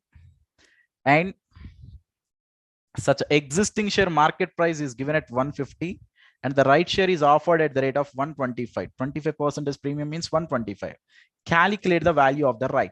First, you need to calculate X right share price. X right share price or the theoretical X right share price is equal to number of existing shares. That is, the number of existing shares are 4 multiply with the market price. So the market price itself is 150 plus proceeds from right issue. You will get the proceeds from right issue 1 into 125 divided by total number of shares after rights issue 1 plus 4, which is 5. Then you can get the X right share price. How much, which is 4 150 600 plus 125 725 divided by 5, which is nothing but 145. So existing market price, which is the cum right share price, is 150 minus X right share price is 145. The difference is nothing but the value of the right. Do you understand, all of you? Like this, you can calculate the value of right. So remaining all are normal issues. I don't want to take up here. Now, please, all of you come forward with the next chapter, which is the important chapter, which is redemption of preference shares, guys. Redemption of preference shares. So in case of bonus and rights issue, there are not that much of special issues to discuss. So that is the reason why I'm giving my focus on redemption of preference shares. First, sir, in this chapter, what we are going to try to cover, sir? We are going to cover few major issues. I will tell you what are such few major issues. Please concentrate here.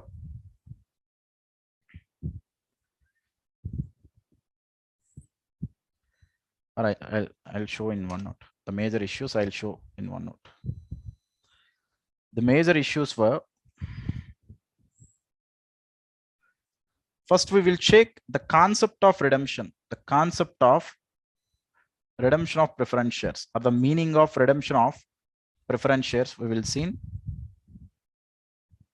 Then we are going to explain Companies Act 2013 with respect to redemption of preference shares. I mean, how we can redeem, what are the provisions we need to adopt at the time of making the redemption. Okay, such all issues we are going to see. Then we will check methods of redemption. Methods of redemption. After it, we will check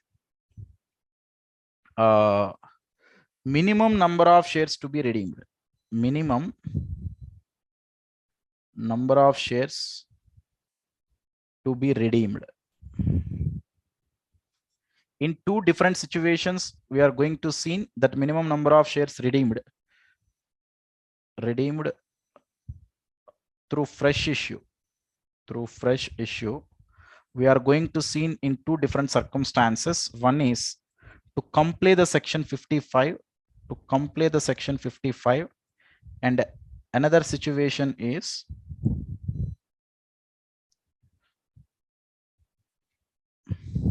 in respect to the fund approach. I'll tell you one by one, no worries. First, initially, just I'm giving the outlook. Then finally, we will check certain combination problems. I mean, the combination problem means bonus and right shares plus redemption of preference shares. Maybe there is a high scope to ask such type of problems. So that is the reason we will see such things as well. Okay. Now let me explain one by one with my power notes. All of you come to my power notes. Sir, what is the meaning of redemption of preference shares? Redemption of preference shares is a contractual right to the company to redeem certain number of shares at a predetermined price and a predetermined date, which is a contractual right. How the company will get such contractual right? At the time of issue of such preference shares itself, they are clearly described the terms and conditions with respect to the redemption. The same thing is also happened in case of redemption of debentures. In case of redemption of debentures also, as on the date of issue of such debenture, they will clearly prescribe the terms and conditions with respect to the such redemption. That's why it is clearly given as a contractual right to the company to redeem certain number of shares at a predetermined price at a predetermined date. Now, what are the important provisions, sir? The redemption of preference shares, we can make it from divisible profits or through fresh issue of shares.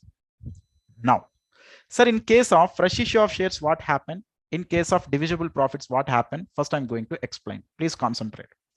Sir, in case of fresh issue of shares, the existing preference share capital is going to decrease.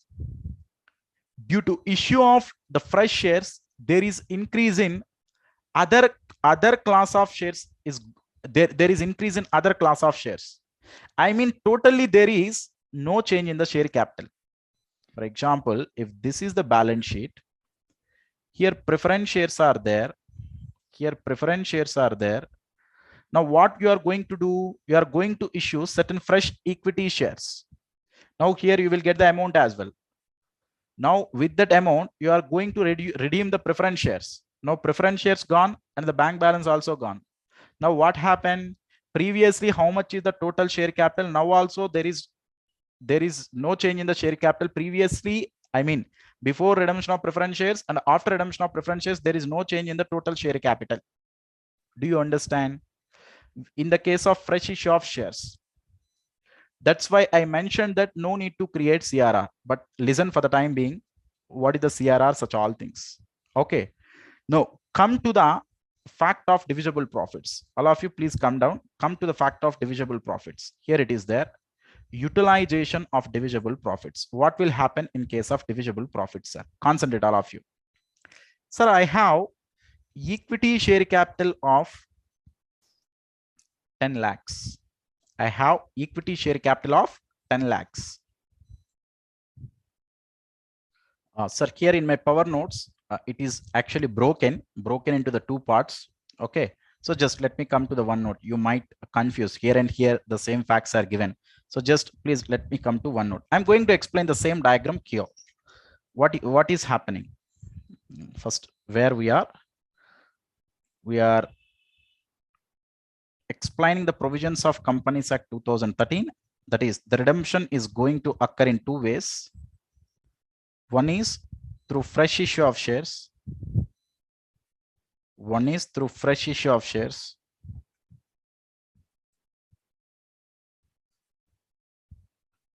Another one is by utilization of divisible profits. By utilization of divisible profits. Now, first come to the fresh issue of shares. Sir, in case of fresh issue of shares, what will happen? I will explain. Concentrate. Sir, let us assume share capital is there for 10 lakhs here. The share capital is also you can consider, which is preference share capital. Preference share capital is there for 10 lakhs. Let us assume. Okay. Now you are issuing currently equity shares. Currently you are issuing currently equity shares for the worth of 10 lakhs. Let us assume you are issuing 10 lakhs means bank balance also you have 10 lakhs. Now, what is the impact with the existing bank balance? You can simply make it redeem the preference shares. Then the bank balance is going to close. The bank balance is going to close, as well as preference share capital is going to remove. Now, the impact is previously there exists only 10 lakhs in the share capital. Now, in the form of equity share capital, we have 10 lakhs. That is the reason why I told you there is no change in share capital. Now come to this situation, guys. What is the situation? Situation number 2, redemption happened through divisible profits. You know the meaning of divisible profits, right? Divisible profits means those profits which are freely available for the purpose of distribution of dividend. We can call it as divisible profits or free reserves, whatever the case may be. Now, let us assume the situation is again in the same mode, which is preference share capital we have 10 lakhs. But there we also have reserves and surplus exist. Let us assume in reserves and surplus, general is there for 10 lakhs and P&L account is there for 5 lakhs. Just let us assume certain figures. Now the related reserves and surplus bank balance will also be available here, either in bank balance or either in investments or either in any other assets. Let us assume. So the bank balance, how much we have here, the bank is 8 lakhs and the investments we have 7 lakhs. Just let us assume this is the 10 plus 5 and the related assets in the form of bank or investments we have 7 lakhs. Now the issue is we are going to redeem these preference shares out of the divisible profits. Out of divisible profits means we are going to utilize these profits. We are going to utilize these profits means the related assets we are going to utilize for the purpose of redemption of preference shares. Now you can sold out such investment in the outside market, then you will get the 7 lakhs, let us assume, and the total contribution is 15 lakhs, right? Out of such 15 lakhs, we can only need it to the extent of 10 lakhs. We can only need it to the extent of 10 lakhs. That's why a less utilized for redemption of preference shares, 10 lakhs. Then the balance of the bank still we have 5 lakhs. Am I right? Now preference shares are also gone. There are no preference shares at all. Now the bank balance decreased to 5 lakhs and the preference shares are also vanished in my balance sheet. The next issue is now out of such reserves and surplus, the total amount of 15 lakhs to that extent of 10 lakhs you utilized for the purpose of redemption of preference shares, right? Out of this 15 lakhs, you can make it transfer to the extent of face value of preference shares, to the extent of face value of the preference shares redeemed. You should need to make it transfer to CRR, capital redemption reserve. For creation of such capital redemption reserve, you can only utilize free reserves. You can only utilize free reserves. Now, out of this 15 lakhs, you are already utilized to the extent of 10 lakhs for the purpose of redemption of preference shares. From these reserves and surplus, you can make it transfer to CRR. How much amount I should need to make it transfer to the CRR? 10 lakhs, right? Let us assume this general reserve you are utilized. Let us assume this general reserve you are utilized. Now general reserve gone. Now general reserve gone. On the place of general reserve, CRR will take place due to the provisions of Companies Act 2013. Sir, why we need to make it transfer? I will tell you, just hold for some time. Now, what is the impact here? P&L balance is 5 lakhs. CRR balance is 10 lakhs. Am I right? Now, this CRR is not useful for any purpose. Not useful for any purpose. To be frankly speaking, the CRR balance to the extent of the bank balance also we are not having. Only we are having the P&L account 5 lakhs balance. Here also the bank balance 5 lakhs. Now just there is a unique figure is there under the reserves and surplus with the name of CRR. This CRR is cannot be utilized for any purpose except issue of bonus shares. Just now we seen in the previous chapter in the bonus and right shares, I clearly discussed such fact. What is that? Bonus shares can be issued out of capital redemption reserve. Now, this CRR, with the help of this CRR, we can have only one use. That is, we can issue fully paid up bonus shares. We can issue fully paid up bonus shares. So bonus shares means equity share capital. So that means in future, if you want, you can issue only the equity share capital to the extent of 10 lakhs. Then CRR will gone, equity share capital will coming into the picture. Now, what is the impacts are here? Now the equity share capital in the balance sheet is 10 lakhs and the preference share capital is removed. Previously also what happened? Through fresh issue of equity shares, there is decrease in the preference share capital, there is increase in the equity share capital. Now in the second case, through utilization of divisible profits also what happened? There is decrease in the preference share capital. Ultimately there is increase in the equity share capital through utilization of capital redemption reserve to bonus shares. Do you understand, all of you? Now this is the base concept of redemption of preference shares happen either through fresh issue of equity shares or either through divisible profits. Now the next question coming into your mind is, sir, why you are transferring face value of the preference shares redeemed? Face value of the preference shares redeemed in case of divisible profits. In case of divisible profits, face value of preference shares redeemed through capital redemption reserve from free reserves. The reason I will tell you here. Sir, you are going to redeem the preference shares right now itself, right? Right now itself means in your company you may have certain debenture holders. In your company you may have certain suppliers balance, that is creditors. You may have certain bills payable. You may take in certain lending. You may already have certain lending activities from your banking companies. There are so many other liabilities exist. If it is the liquidation stage, the company first will going to pay secured creditors first, then unsecured creditors, then preference shareholders, then finally to the equity shareholders. But now during the process of redemption of preference shares, before making payment to the other liability holders, you are paying amount to the preference shareholders, right? Then how you can protect the interest of the other parties? To the extent of face value of the preference shares, if you are make it transferred to the capital redemption reserve, and such a reserve you cannot be utilized for any other purpose except bonus shares, such a CRR will ultimately protect the interest of the other persons. That is the reason for making transfer amount to the CRR. The reason is to protect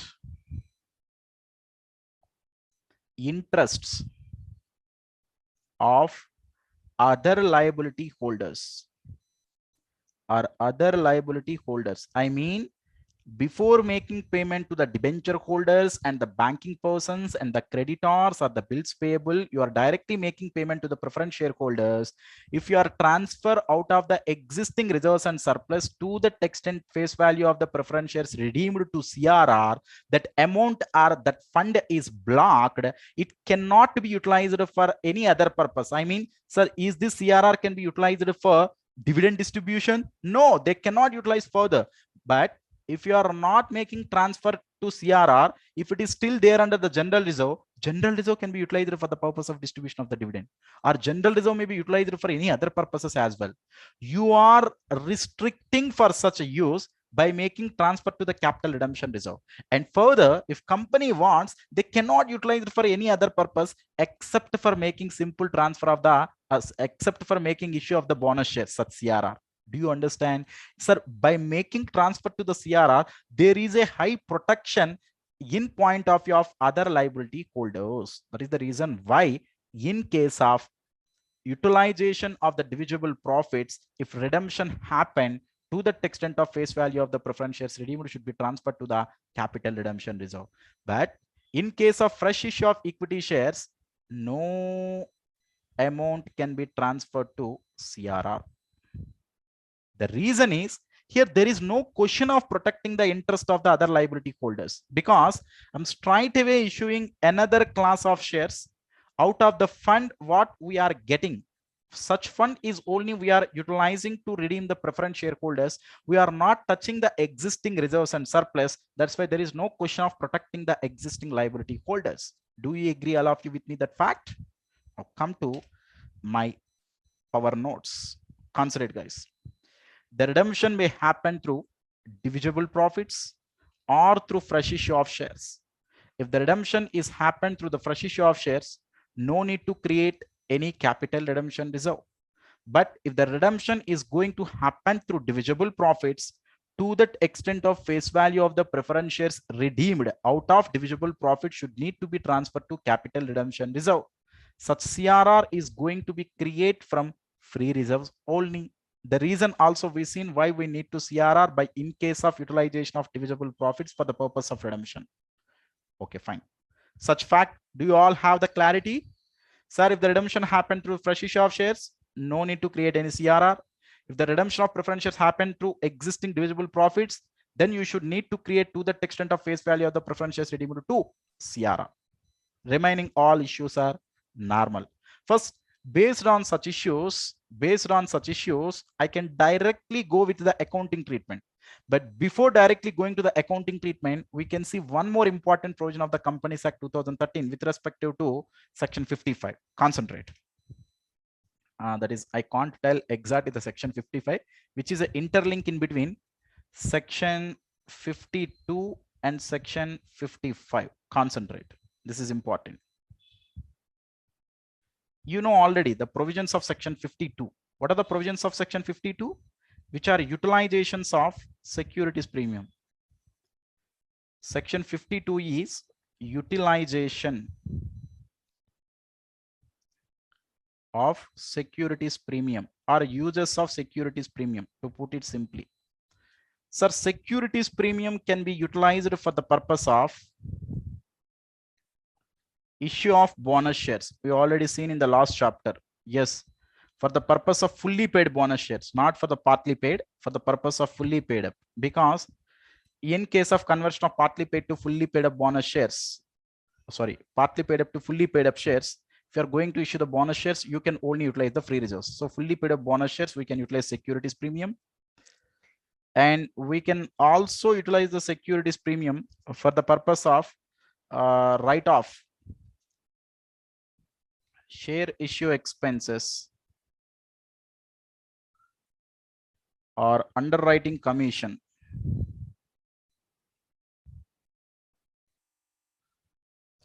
Okay, that we can call it as share issue means preliminary expenses in general. Preliminary expenses or underwriting commission. The same securities premium also we can utilize to set off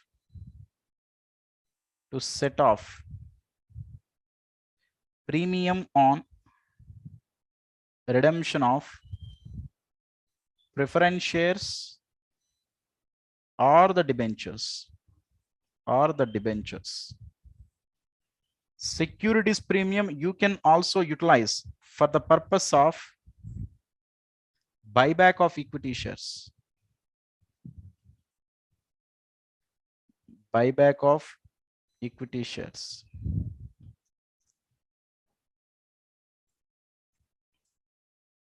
One more utilization is there, which is the final utilization, which is used to set off discount on issue of securities. I mean, you know, equity shares cannot be issued at discount. We can make it set off the discount on issue of debentures and all other discount on issue of bonds, such all things. These are the utilization of securities premium as per section 52.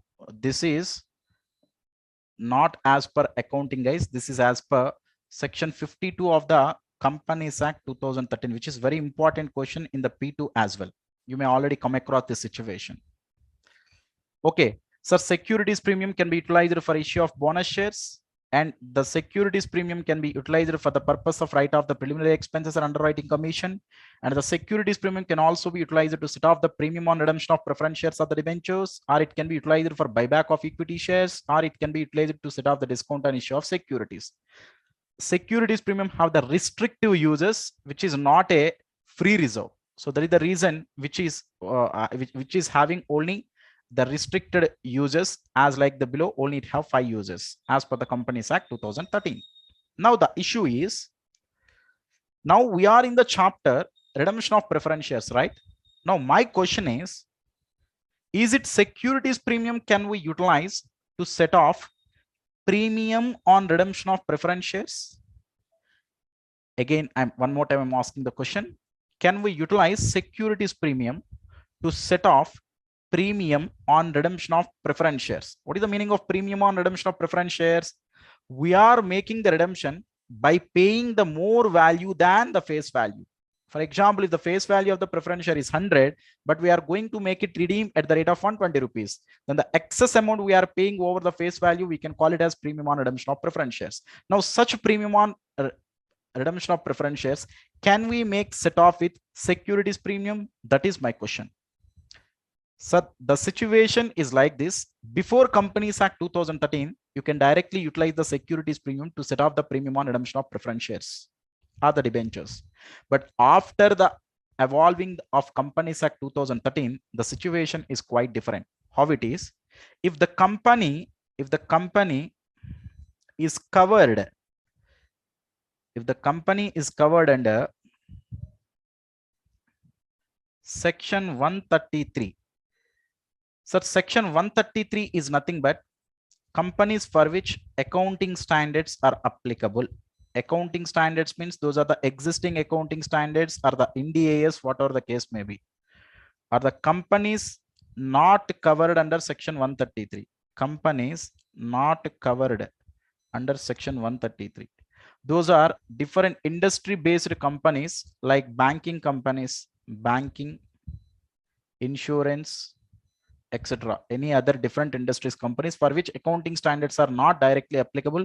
Their respective acts, Banking Regulation Act or the insurance development regulations, such all things are going to applicable. Now, if section 133 covers, then the accounting standards are covers, then such companies cannot utilize securities premium to set off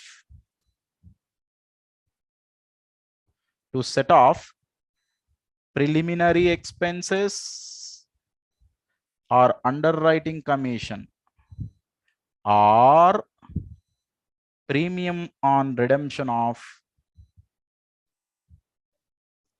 preference shares or debentures. That means if the company is going to be covered under section 133, then securities premium cannot be utilized to set off preliminary expenses or underwriting commission or premium on redemption of preference shares or the debentures. But if the company is not covered under section 133, then you can simply utilize for all the purposes. I mean, all the purposes means the given all the 5 purposes. You can directly utilize. You can directly utilize for all the 5 purposes. The company is covered under section 133. You only utilize for 3 purposes. That is for bonus shares, buyback of equity shares, and to set off discount on issue of securities. But you cannot utilize for the purpose of set off premium on redemption of preference shares or the debentures or the preliminary expenses or underwriting commission. Now coming to our situation, that is section 55 is related to redemption of preference shares. Redemption of preference shares. Now in case of redemption of preference shares, can we set off premium on redemption of preference shares with securities premium? Now the answer is, if you assume all the companies are covered under section 133 and it is clearly given in the institute material as well, you can simply assume all the companies which are asked in the examinations are covered under section 133. Therefore, we cannot utilize securities premium to set off the premium on redemption of preference shares. Then what we can utilize? We can utilize free reserves. We can utilize free reserves to set off premium on redemption of preference shares. We cannot utilize securities premium. We can utilize only free reserves to set off the premium on redemption of preference shares. Now the conclusion, blindly you can take a one thumb rule. What is that? If at all at the time of redemption of preference shares, if any premium on redemption of preference shares is coming to the picture, now such a premium on redemption on preference shares, you can directly make it set off with free reserves, either with general reserve or the P&L, but you cannot utilize the securities premium. One more important fact I am revealing here. Sir, if you are unable to utilize the securities premium to set off the premium on redemption of preference shares, anyway, you cannot utilize the securities premium for the purpose of redemption of face value of the preference shares as well. One more time repeating. Sir, if the existing securities premium, if you are unable to utilize to set off the premium on redemption of preference shares, how you can expect that the securities premium amount you can utilize it for redemption of face value of the preference shares? So outrightly securities premium, you can simply make it remove, which is not a useful resource for the purpose of redemption of preference shares, either for the premium or either for the face value. That's it, guys. Okay, fine. Sir, what is the accounting treatment? Till now, you discussed major points with respect to the Companies Act 2013. We understood that. Then what is the accounting treatment, sir? Sir, accounting treatment is depending upon methods of redemption. Accounting treatment is depending upon methods of redemption. I mean, methods of redemption means, you know, the existing preference shares we can redeem through fresh issue of shares. Fresh issue of shares. Or we can redeem through divisible profits. Or you may redeem combination. Or you may redeem in combination.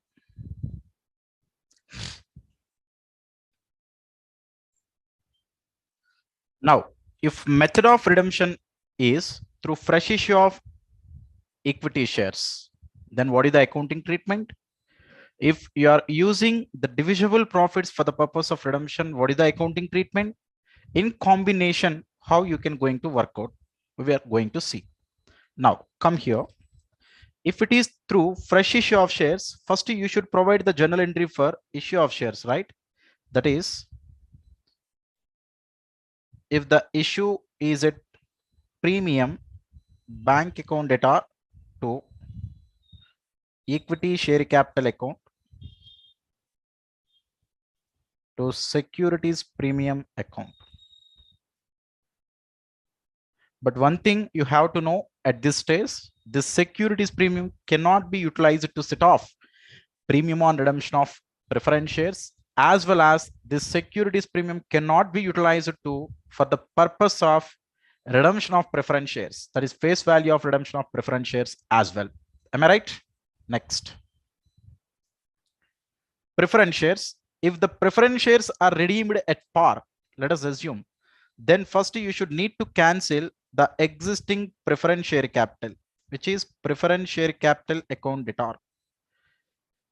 If the redemption is happened at par, then you can make it directly transfer to preference shareholders. But if the redemption is at premium, that is face value 100, but we are going to redeem at 120, then the excess amount payable over the face value, you can make it debit to premium on redemption of preference shares to preference shareholders account. Am I right? Now you can make it payment to the preference shareholders because you already have the sufficient cash through issue of fresh issue of equity shares. Then the entry is preference shareholders account data to bank account. Preference shareholders account data to the bank account is the general entry. Next, the premium on redemption of preference shares. Is there such premium on redemption of preference shares? You can make it set off with. You can make it set off with free reserve. That is either profit and loss account, or you can set off with general reserve as well. But you cannot utilize securities premium. 2, premium on redemption of preference shares.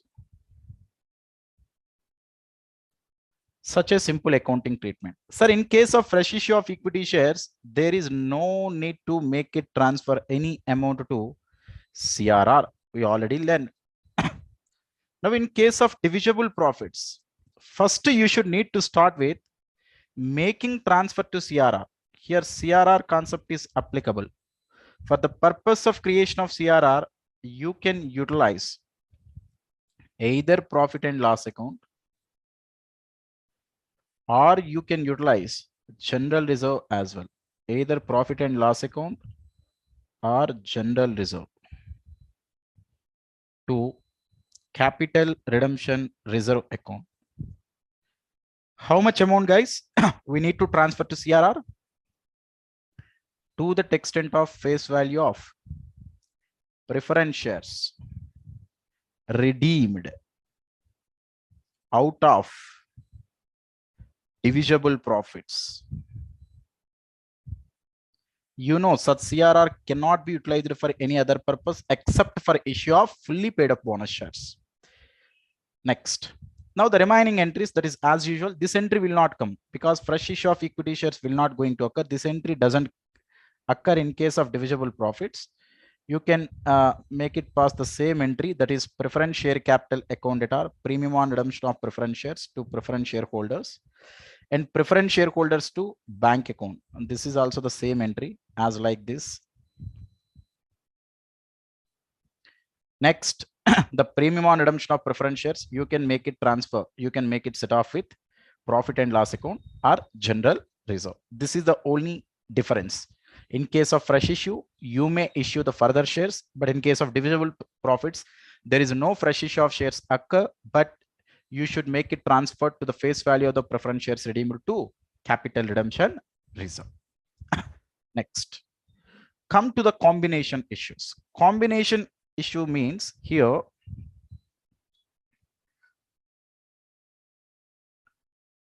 redemption, certain portion is going to occur.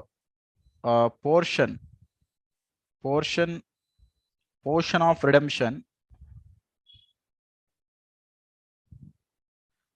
happened through fresh issue of shares.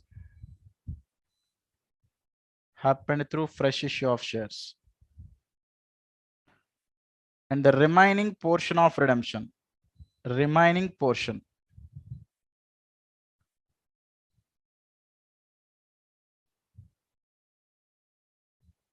happened through divisible profits.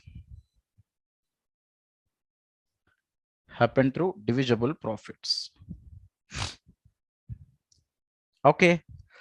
Now, if this is the combination problem, they may ask it completely in 3 ways. That is, they will give how much portion, that is, they will directly provide the information, in the problem. What is that? How much redemption happened through fresh issue as well as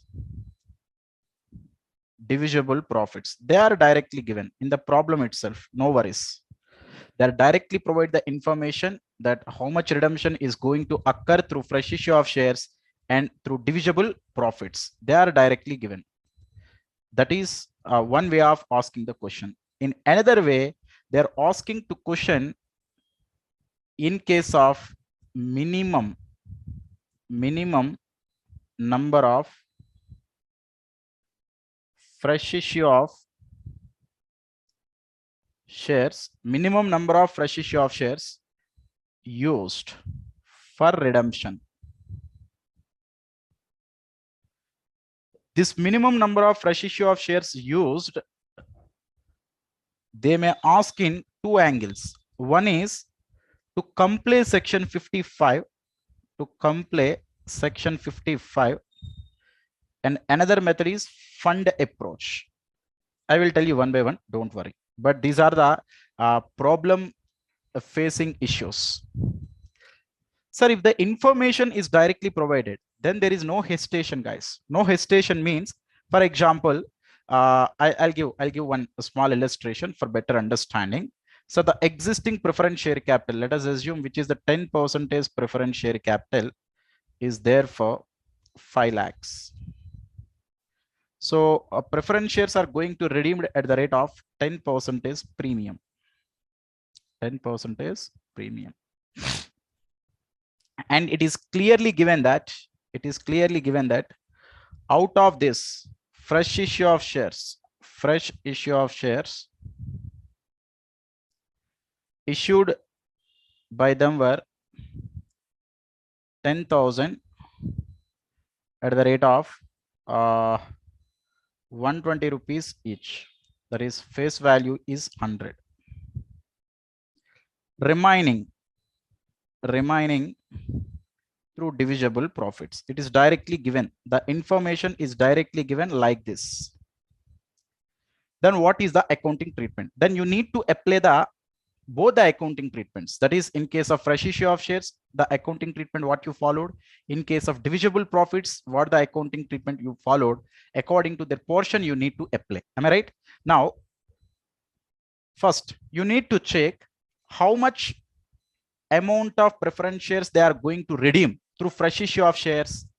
That is 1 lakh into 100 rupees only you can utilize. You cannot utilize the securities premium. I already told you, right? That is, sorry, 10,000 into 100 only you can utilize. Face value, we can put 10 rupees, guys, not 100. I'm so sorry. I'm changing the figures. Face value is 10 rupees. This is issue price is 12 rupees each. Fine. Now, out of the 12 rupees, you can only utilize to the extent of face value only for the purpose of redemption. I already clarified such fact, because securities premium itself we cannot utilize for premium on redemption of preference shares. Then how you can thought securities premium can be utilized for face value of redemption of preference shares. So that's why out of this 5 lakhs,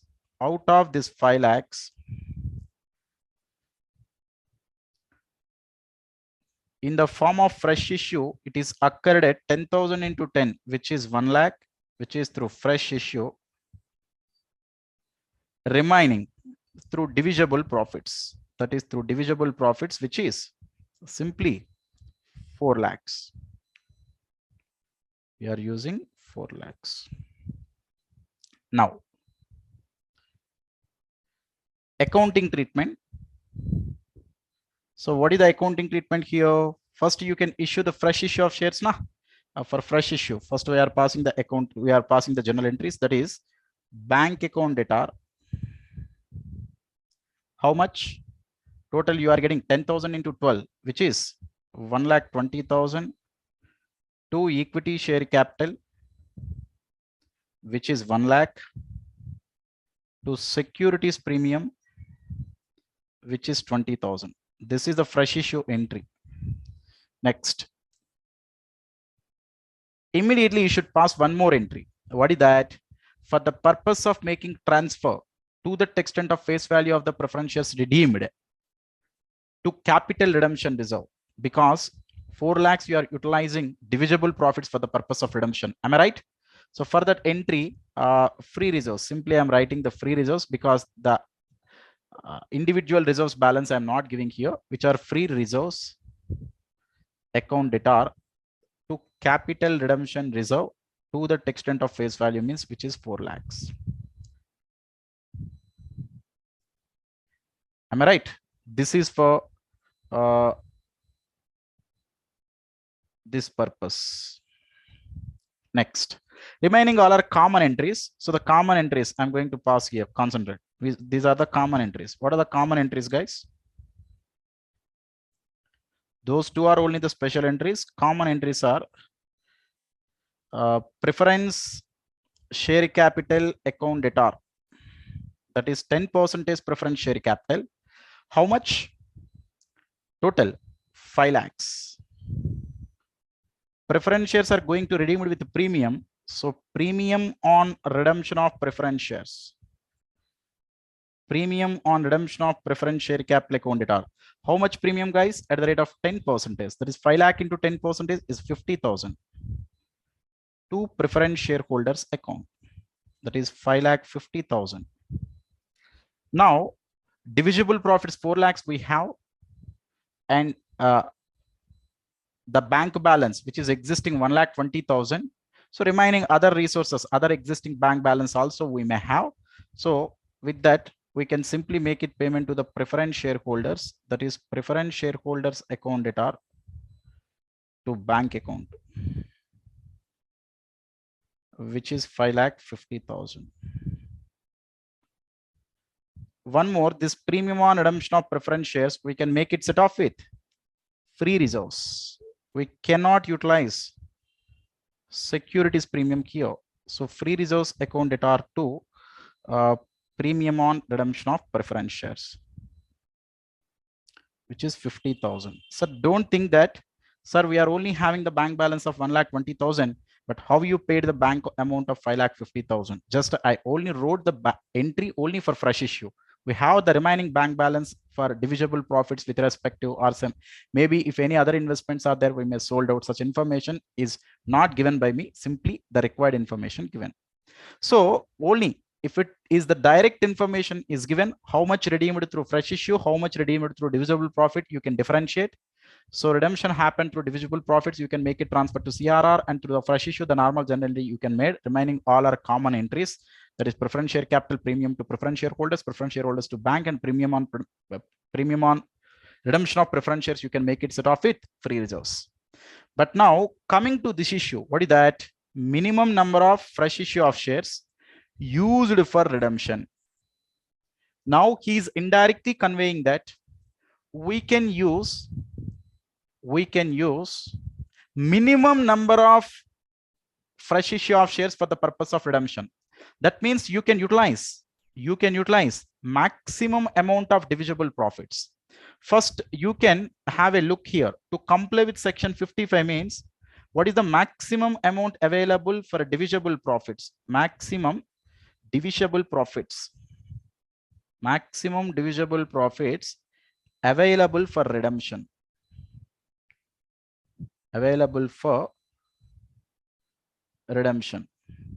Because if the maximum divisible profits available for redemption are there, then we can go with very minimum number of fresh issue of shares for the purpose of redemption. Am I right? That is the only our target. Minimum number of fresh issue of shares can be used for the redemption. That means we are using the maximum divisible profits available for redemption. Am I right? Now, sir, maximum, the difference only we can issue the number of shares. We can make the redemption through. The difference only we can make it redemption through fresh issue of shares. That is, I mean, what is that? Total face value of preference shares redeemed is compared with maximum divisible profits available for redemption. The difference we can make it redeemed through fresh issue of shares, which are the minimum number of fresh issue of the shares to comply the section 55. Now the next question coming into my mind is, sir, how you know the maximum divisible profits available for redemption? That's very easy. First, you should need to check the total amount of the free reserves. How much balance is there? Is the total free reserves? You know, free reserves balance means either P&L or general reserve. How much balance is there? You need to check. Out of that, certain portion is useful for the purpose of making set off with premium on redemption of preference shares na, because premium on redemption of preference shares is ultimately make it set off with free reserves only. That means out of this free reserves, premium on redemption of preference shares, to set off the premium on redemption of preference shares, how much is needed, you should put aside. And sometimes apart from that, board of directors will decide that we cannot touch certain portion of the free reserves. Maybe P&L is there 5 lakhs, but out of that you can't touch 1 lakh. That is board of directors restricted certain amount, anything is there, that amount also you cannot utilize for the purpose of redemption of preference shares. Now, out of the existing free reserves, certain free reserves is used for the set of premium on redemption of preference shares, or as per the board of directors discretionary power, if they put aside certain amount, the remaining free reserves only you can utilize for the purpose of redemption of preference shares, which is the maximum amount is available for the purpose of redemption.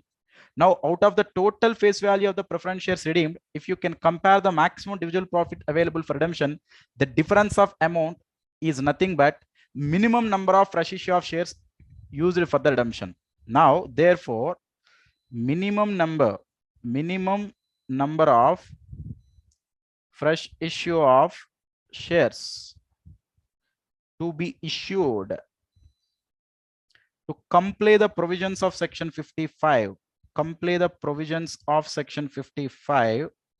is equal to the above difference. Just I don't want to write one more time, just I simply write the above difference, or you can put the figure it as a divided by face value of the issued share divided by face value per issued share, or simply face value per fresh issue of the share. You cannot take the issue price here. Because we are comparing the total face value of the preference shares redeemed with maximum divisible profits available for redemption. The difference itself is the face value. That's why you should need to divide with the face value per fresh issue of shares you are going to make. Then you will get minimum number of fresh issue of the shares necessary for the purpose of redemption to comply the provisions of section 55. Now, once again, I'm repeating certain number of times what they will try to ask. They are not directly providing the information out of the existing preference shares, how much you can redeem through divisible profits, how much you can redeem through fresh issue of shares. At that point of time, they will give a hint that to comply the provisions of section 55, you can utilize the minimum number of fresh issue of the shares for the purpose of redemption. If they provide the hint like that, then you should utilize the maximum divisible profits for the purpose of redemption. Then first you should decide the maximum divisible profits available for redemption. How? The total amount of free reserves, out of which you should put aside certain free reserves for premium on redemption of preference shares, or at the discretion of the board of directors also you can put aside certain free reserves. Now the remaining free reserves are available for redemption of preference shares. Now with that, you should compare with the total face value of the preference shares to be redeemed. Now the difference itself is face value of the preference shares to be redeemed through fresh issue of the shares. Now, so the A is nothing but face value of the preference shares to be redeemed with fresh issue divided by then face value of the issued share. Then you will get minimum number of fresh issue of shares to be issued for the purpose of redemption to comply the provisions of section 55. Now come to fund approach. All of you please come to fund approach. Sir, what is the meaning of fund approach, sir? I'll discuss here, concentrate. Or if you want, I'll discuss here, not an issue. Sir, what is the meaning of fund approach? Can you please explain? Fund approach is all about assets approach. Assets approach means how much balance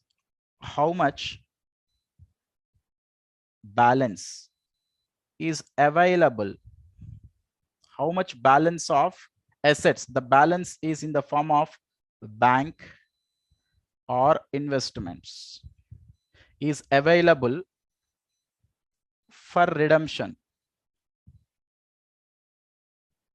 First you need to work out, it should be compared with, it should be compared with total balance required for redemption of preference shares. For redemption of preference shares, total balance required for redemption of preference shares, that is including premium. How much cash balance you required? Total bank balance or cash balance required for the redemption of preference shares, including premium. That should be compared with the existing balance. How much balance is available for redemption, which is existing balance. If you compare such two different figures, then you will get balance required for redemption. How much amount of bank balance we required for redemption? It should be divided with issue price of the further number of shares. What we are going to calculate again, minimum number of fresh issue of the shares used for the redemption. In case of the fund approach, we are calculating. Still, we required the difference of amount, which is balance required for redemption. If it should be divided with the issue price, because this balance is the inclusive of premium. Here also in the denominator, you can use the issue price. Then you will get the minimum number of fresh issue of shares.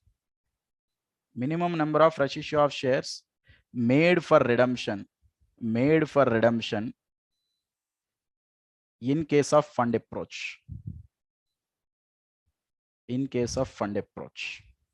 And one more thing I am telling you, while calculating this minimum number of fresh issue of the shares to comply the section 55, or in case of the fund approach, if any fraction figure is coming, then the nearest you should make it present to the nearest fraction. I mean nearest figure. If it is coming 233.33 shares, then you should make it 234 shares. That provision also clearly explained in the section 55 itself. Now the overall theme, sir, this is the gray area. Please allow you concentrate. The gray area is, sir, if they directly provide the information in combination problems, how much portion you can redeem through fresh issue, how much portion you can redeem through divisible profits, then the problem is dead easy. You can simply apply the relevant provisions of Companies Act 2013, that is out of a utilization of divisible profits, you can make it transfer to the CRR, and through fresh issue, you should not make it transfer to the CRR, but you can pass the issue entry. Remaining entries are common, that is preference shares, premium to preference shareholders. Premium you can make it set off with the P&L or the general reserve. Issue is over. But they are not directly providing the information how much portion of the preference shares redeemed through fresh issue, how much portion of the preference shares redeemed through divisible profits. But they provided the hint that minimum number of fresh issue of the shares you can utilize for the purpose of redemption. To comply with section 55 is one approach. Minimum number of fresh issue of the shares you can utilize for the redemption through fund approach is another level of questions they are asking regularly in the examination.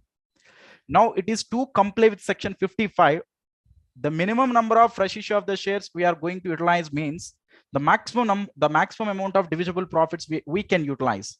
What is the maximum amount of divisible profits we can utilize, which is nothing but existing free reserves minus free reserves useful for premium on set off for premium on redemption of preference shares, and at the discretion of the board of directors, if they want to stay any amount of the free reserves in the balance sheet itself, in the organization itself, we can't touch such free reserves. The remaining free reserves are only available for redemption. Now it should be compared with the total amount of face value of the preference shares to be redeemed. Then we will get the amount required to redeem the preference shares through fresh issue of the shares. That amount, if you divided with the face value per share which you are going to issue, then you will get minimum number of fresh issue of the shares to be issued to comply the section 55. In the another approach, that is fund approach, you should check that how much existing bank balance as well as investments we have. It should be compared with the required bank balance to redeem the preference shares. Then you will get the balance amount required for the purpose of redemption. If it is division with the issue price, then you will get the minimum number of fresh issue of the shares should be made for the redemption in case of the fund approach. Do you understand? This is the major discussion in case of redemption of preference shares. If you understand these methods of redemption of preference shares, then there is no confusion in providing the accounting treatment. For better understanding, I'll take up these two problems. What are these two problems? Combination problems, because So these problems are dead easy. Fresh issue of the shares and the divisible profits. If they are directly asking only one method you can follow, then which is very easy. Then combination also, if they provide the direct information, that is also dead easy. But if they ask to find out minimum number of fresh issue of the shares to complete the section 55, or in the fund approach, if they build the problem, then student may face a little bit aggression at that point of time. So let me take up such problems for the discussion now. Let me open my material. Please come to like problem number 7 or 8. I think so. Those problems are, yeah, you can come to problem number 8. This is not related to accounting treatment. Directly calculate the minimum number of fresh issue of the shares to be made for the purpose of redemption. I'll read the problem one from line by line. Concentrate. The board of directors of a company decided to issue minimum number of equity shares, face value 9, to redeem 5 lakhs worth of preference shares, to redeem rupees 5 lakhs worth of preference shares. Okay. The maximum amount of divisible profits available for redemption is 3 lakhs. Directly given. Maximum amount of divisible profits available for redemption. Sir, total face value of the preference shares to be redeemed 5 lakhs, and the maximum available amount for out of divisible profits we can utilize for redemption worth 3 lakhs. Then the difference of the face value is 2 lakhs. It should be divided with the face value of the share we are going to issue, which is 9. Then we will get minimum number of equity shares we can issue for the purpose of redemption. The question is, calculate the number of shares to be issued by the company to ensure that provisions of section 55 are not violated. Okay, that is 2 lakhs divided by 9 means how many number of shares? That is direct question, which is 22,222.22 shares. But I clearly told you, as per the provisions of section 2, as per provisions of section 55 and Companies Act 2013, if any fraction of share appeared, then it should be modified to the nearest share, that is 22,223 shares. Am I right? Next, one more issue, guys. One more. Also determine the number of shares if the company decide to issue shares in multiples of 50 only. So if company decide to issue the equity shares in multiples of 50, then we may convert this figure to 22,250 shares. That's it. If the company can able to issue the one share, then we can make it convert to 22,223. But if the company can able to issue the shares in multiples of 50 only, then what we can do, we can only convert it to 22,250 shares only. Is it okay, guys? All of you, if you want, you can cross check that they can issue the shares in multiples of 50 rupees only. Then at that point of time, you can convert into these number of shares only. Okay. This is related to problem number 8. Now all of you please come to problem number 9, guys. Problem number 9. X Limited gives you the following information. That is one more model. What is that? Fund approach. Minimum number of shares to be issued for the purpose of redemption to follow the fund approach. X Limited gives you the following information. Share capital given, reserves and surplus is there, trade payable also given. Under assets, PPE, non-current investments, current assets, cash and cash equivalent, that is bank balance given at 31,000. The share capital of the company consists of 50 rupees each equity shares of rupees 2,25,000 and 100 rupees each preference shares of worth of 65,000 issued on 1/4/2011. That is 2,25,000 plus 65, which leads to 2,90,000. This is nothing but the total 2,90,000. Simply he is telling that out of that equity is 2,25,000, preference shares is 65. That's it. Next. In order to facilitate the redemption of preference shares at premium of 10%, the company decided to sell all the investments for rupees 15,000. Now it have 15,000 balance. Plus, to finance the part of the redemption from the company funds, subject to leaving a bank balance of 12,000, we can take the other bank balance. Now, if you check here, the bank balance of the entity is 31,000. Out of 31,000, it is clearly given that you should leave the 12,000. You should leave the 12,000. Leaving a bank balance of 12,000, you can utilize the remaining balance, which is 19,000, right? Now, for this 15,000 proceeds from investment plus 19,000 bank balance, you can utilize. The total balance we have was 34,000. In terms of fund for the purpose of redemption, we have 34,000. What is the total amount required for the purpose of redemption actually? That is for 65,000 into 110 percentage. 65,000 into 110 percentage. The total bank balance required is 71,500. But we have with us only 34,000. For the difference, we can issue equity shares, which are minimum number of equity shares to be issued for the purpose of redemption. Okay, let me read the further points, then we can know how much we can put a issue price here. Next point number C, to issue minimum number of equity shares of rupees 50 each share to raise the balance of funds required. Now the issue price is also the face value, which is directly given 50. If the issue price is given at 60 also, you can consider that we are directly taking the issue price. Now the difference is 71,500 minus 34,000 divided by 50. I required 750 further number of shares for the purpose of redemption. You are required to pass the necessary journal entries to record the above transactions and prepare the balance sheet as on completion of above transactions. I will only pass the journal entries. I can't take the headache to prepare the balance sheet in the marathon. Okay, because my time is very precious. You know, I need to cover the lot of things. So let us give our focus on journal entries, guys. Please, all of you come to our OneNote, or it's better we can watch our Power Notes. I'll open directly that problem. I'm going to explain through Power Notes. Concentrate. That is problem number 9, right? Problem number 9. So fine, I already worked out this. That is, I got the 750 shares, which are the further number of shares to be issued for the purpose of redemption. Am I right? We already worked out. We got the 750 shares. This is the working note. Here also they provided minimum number of fresh issue of the shares made for the purpose of further fund of redemption of preference shares, which is 750 shares.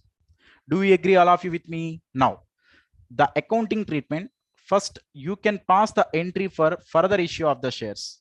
You can pass the entry for further issue of the shares, that where it is bank account data to equity share capital 750 into 50, which is 37,500. Next, they sold the investment, investment for 15,000.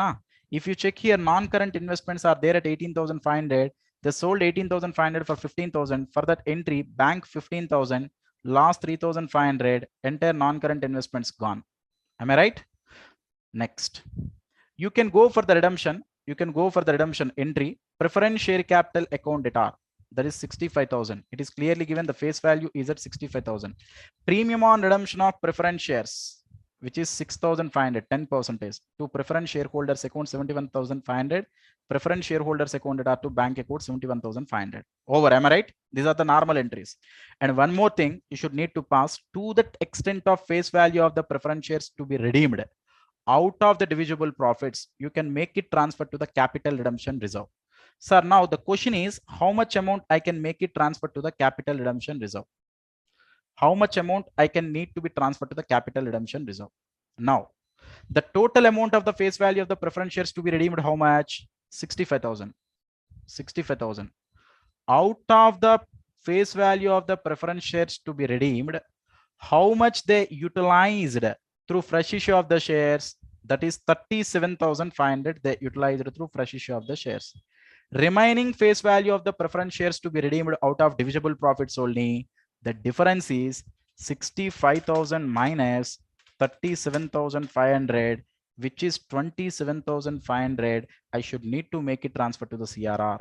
So that's why here P&L account data to capital redemption reserve account, which is 27,500. I separately provided a working note, which is the face value of the preference shares to be redeemed was 65,000, out of which proceeds from fresh issue of the shares. Here proceeds means face value of the preference shares to be redeemed out of fresh issue of the shares, which is 37,500. The difference 27,500, you can make it transfer to the CRR. And one more thing, this premium on redemption of preference shares, you can make it set off with profit and loss account, that is P&L account data to premium on redemption of preference shares. Sir, once if you know the minimum number of fresh issue of the shares to be made, the entries are common. First, if you want, you can pass the entry for CRR.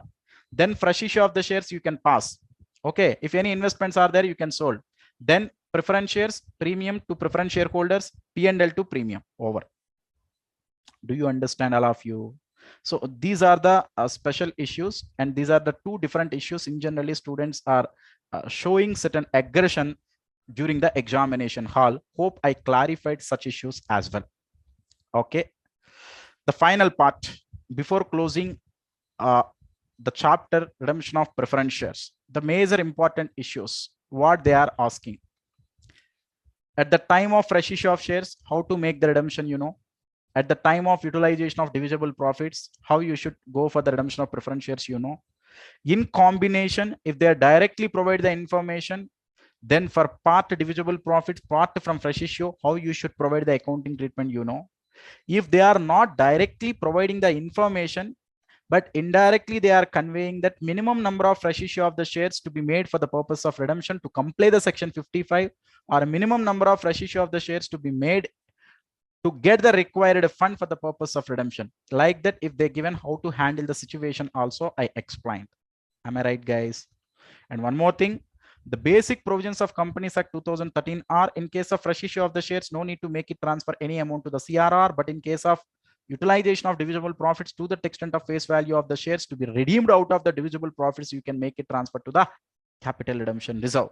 One more important thing, throughout the chapter, securities premium cannot be utilized for premium to set off the premium on redemption of preference shares on the assumption that all the companies which are given in the material are covered section 133. So that's why we cannot utilize the securities premium as per section 52 provisions. That is the conclusion part. I made it. Now, before closing the chapter, as per my promise, I need to discuss one more thing. What is that? Combination problems. Sir, if bonus shares as well as redemption of preference shares, if both they asked in the examination, how to handle? Just I will read the problem. I will complete or I will explain the problem again through power notes. I don't want to take time again to write each and everything. So please concentrate. So PPE gross block given, depreciation given, which is net block, investments, inventory, trade receivables, cash and bank balances given.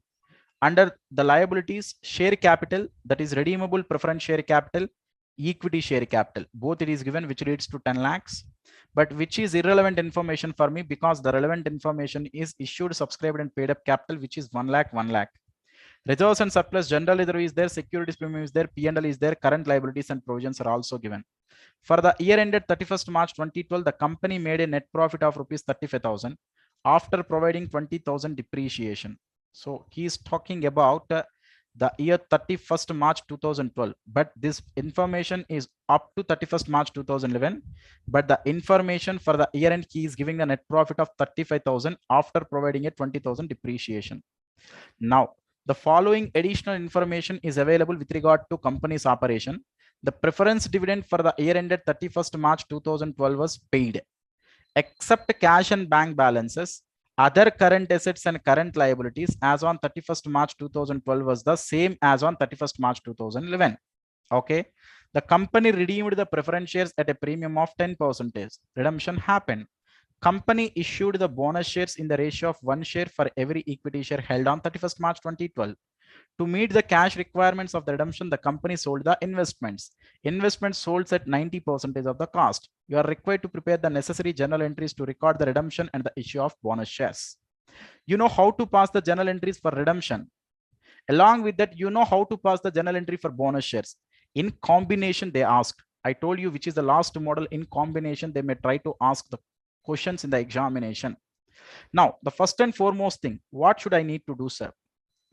Sir, for the purpose of redemption of preference shares, for the purpose of, sir, these are normal entries. What is that? Sir, dividend paid. Okay, remaining balances are same. Further, the entry is normal. For the purpose of making the payment of preference dividend, what is the entry? Preference dividend payable accounted are to bank account. So preference dividend is how much? 1 lakh into 10%, which is simply 10,000. So further, the entry is preference dividend payable to bank account. That is the normal general entry, not related to redemption of preference shares as well as bonus shares. But coming to the entries with respect to the preference shares redemption, first, how much bank balance you required for the purpose of redemption of preference shares? How much you have, first you need to check. So here, for the purpose of redemption of preference shares, the total amount required is with the premium, right? That is 10% means 1 lakh into 10%. I required 1,10,000. He clearly told that investments are sold at 90% of the cost. Where are the investments here?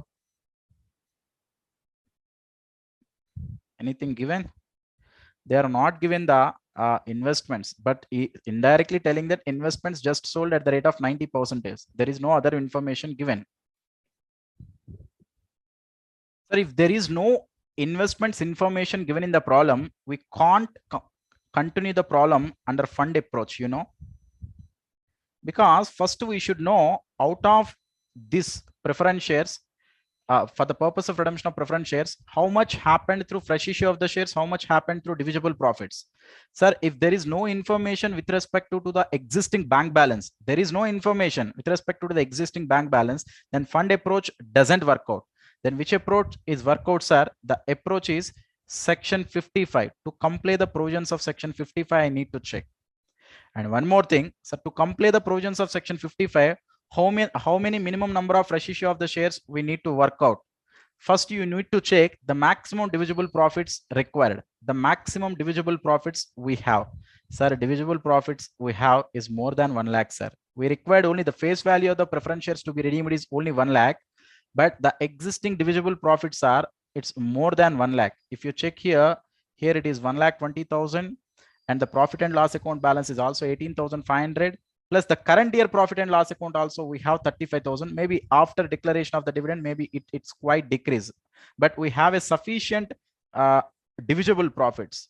That means the entire redemption is going to occur to divisible profits. First, you need to decide this: divisible profits only. Entire redemption is happened through divisible profits. Sir, if the redemption is happened through divisible profits, first and foremost thing what you should need to do, to the extent of face value of the preference shares to be redeemed should be transferred to CRR. The entry is, you can utilize the general reserve for the purpose of making transfer to the CRR. That is general reserve account data to capital redemption reserve is the first and foremost entry. If you check here, which is general reserve to capital redemption reserve. Am I right? Next. Don't worry. The next entry. Sir, preference shares account data, premium on preference shares account data to preference shareholders account data to bank account. Those are the two common entries. Those are the two common entries, second and third. Am I right? Now this premium on redemption of preference shares, you should make it set off with a free reserve, either P&L or the general reserve. You are making set off the general reserve or the you can make it set off with general reserve in the given answer. Next, I told you one basic entry is there for the purpose of declaration of the dividend. You should need to pass the entry, that is dividend payable account data. Actually, I didn't wrote the entry because they already told that was paid. I'm so sorry. Was already paid. Was already paid means they might already pass with the entry. That's why I'm not passing the any entry. Okay. The next issue is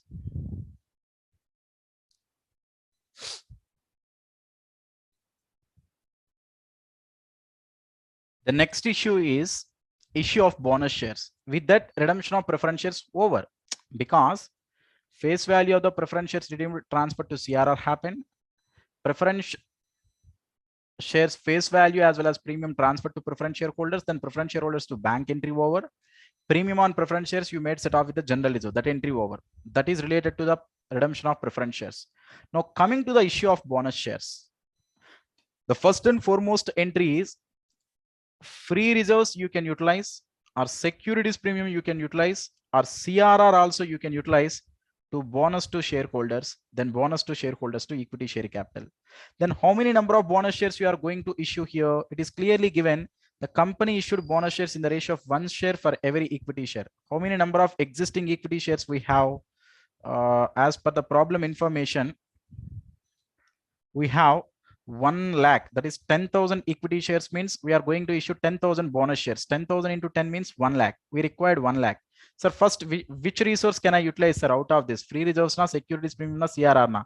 Already there na CRR. At the time of redemption of preference shares, you are transferring to the extent of face value of the preference shares transfer to the CRR na. I required 1 lakh. I think so, which is there exactly for 1 lakh. CRR is there for 1 lakh. That 1 lakh you can utilize it for the purpose of issue of bonus shares. The entry is CRR to bonus to shareholders account and bonus to shareholders account are to equity share capital account. Like this, they might also ask the combination problems, which is bonus shares chapter plus redemption of preference shares chapter.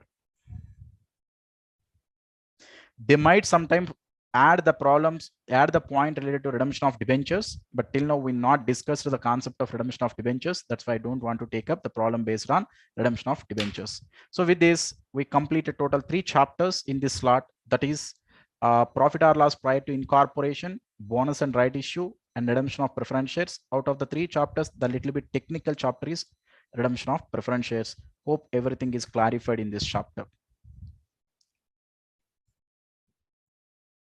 Hello, my dear soldiers. Happy Ugadi to one and all. And this slot is purely dedicated to accounting standards. What we are going to see in this slot: introduction to accounting standards, framework for preparation and presentation of financial statements, and the discussion will be on certain exclusive accounting standards like AS2, AS3 plus the main chapter cash flow statement, then accounting standard 10, property, plant and equipment, which is a very big standard. The only one in the AS, which is there in your syllabus, which is AS10. Then our discussion will be continue with AS12, accounting for government grants. Then AS13, investments plus investments accounts main chapter. Then redemption of debentures also I am going to try to cover in this slot. I mean, it's very big slot and the coverage is also huge.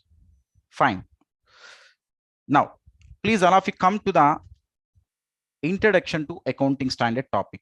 So if you really observe, we shifted our focus from section 4 to section 1 as per the blueprint I am talking. So section 4 is with respect to company chapters.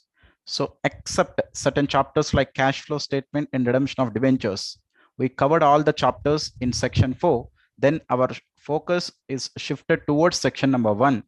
The chapters which I left in section 4, I'm going to cover through the accounting standards as well. Okay. Sir, before discussing things related to accounting standards, first let me tell you the structure of our ICAI, which is Institute of Chartered Accountants of India. You know that, right? Sir, in Institute of Chartered Accountants of India is completely administered by council, which is known as council.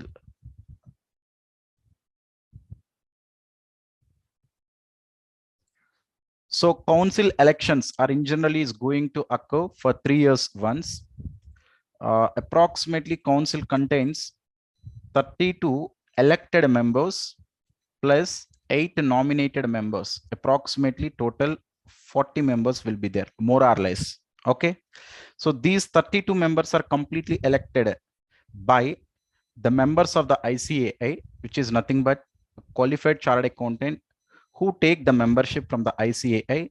Either they are in the employment or they are in the practice, whatever the case may be. These 32 are completely elected by the such members. Those members are coming from different regions like southern region, northern region, western region, eastern region, and the central region of the India. These 8 nominated members are nominated by central government for the purpose of having interaction in the policy making or in the decision making. Certain government nominated people will also be form part of such council.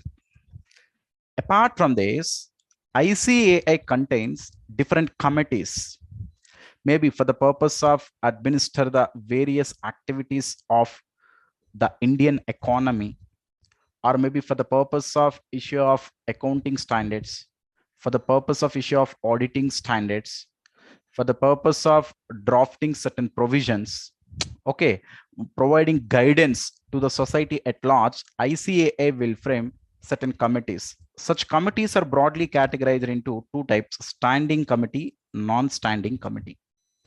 What is the meaning of standing committee and non-standing committee? These committees who will frame? Council will only frame.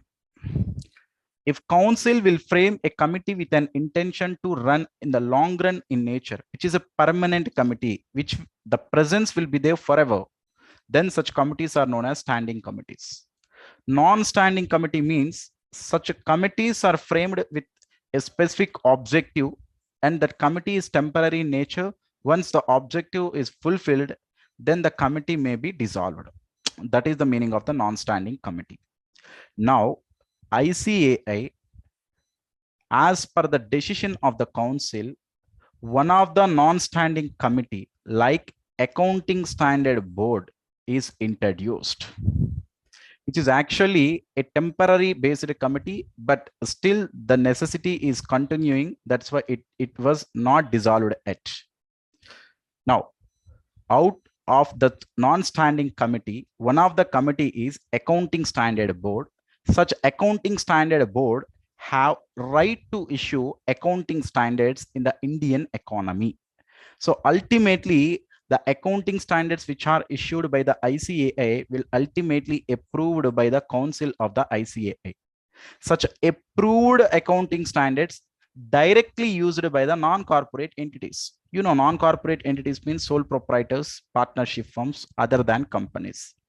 But coming to the company form of organizations, after getting approval from the council of the ICAI, that is, which are nothing but standards issued by accounting standard board, such standards are ultimately suggested by NFRA to the central government. The full form of NFRA is National Financial Reporting Authority. Sir, if I want to tell things related to NFRA, before introduction of or before commencement of Companies Act 2013, NFRA is had another name actually.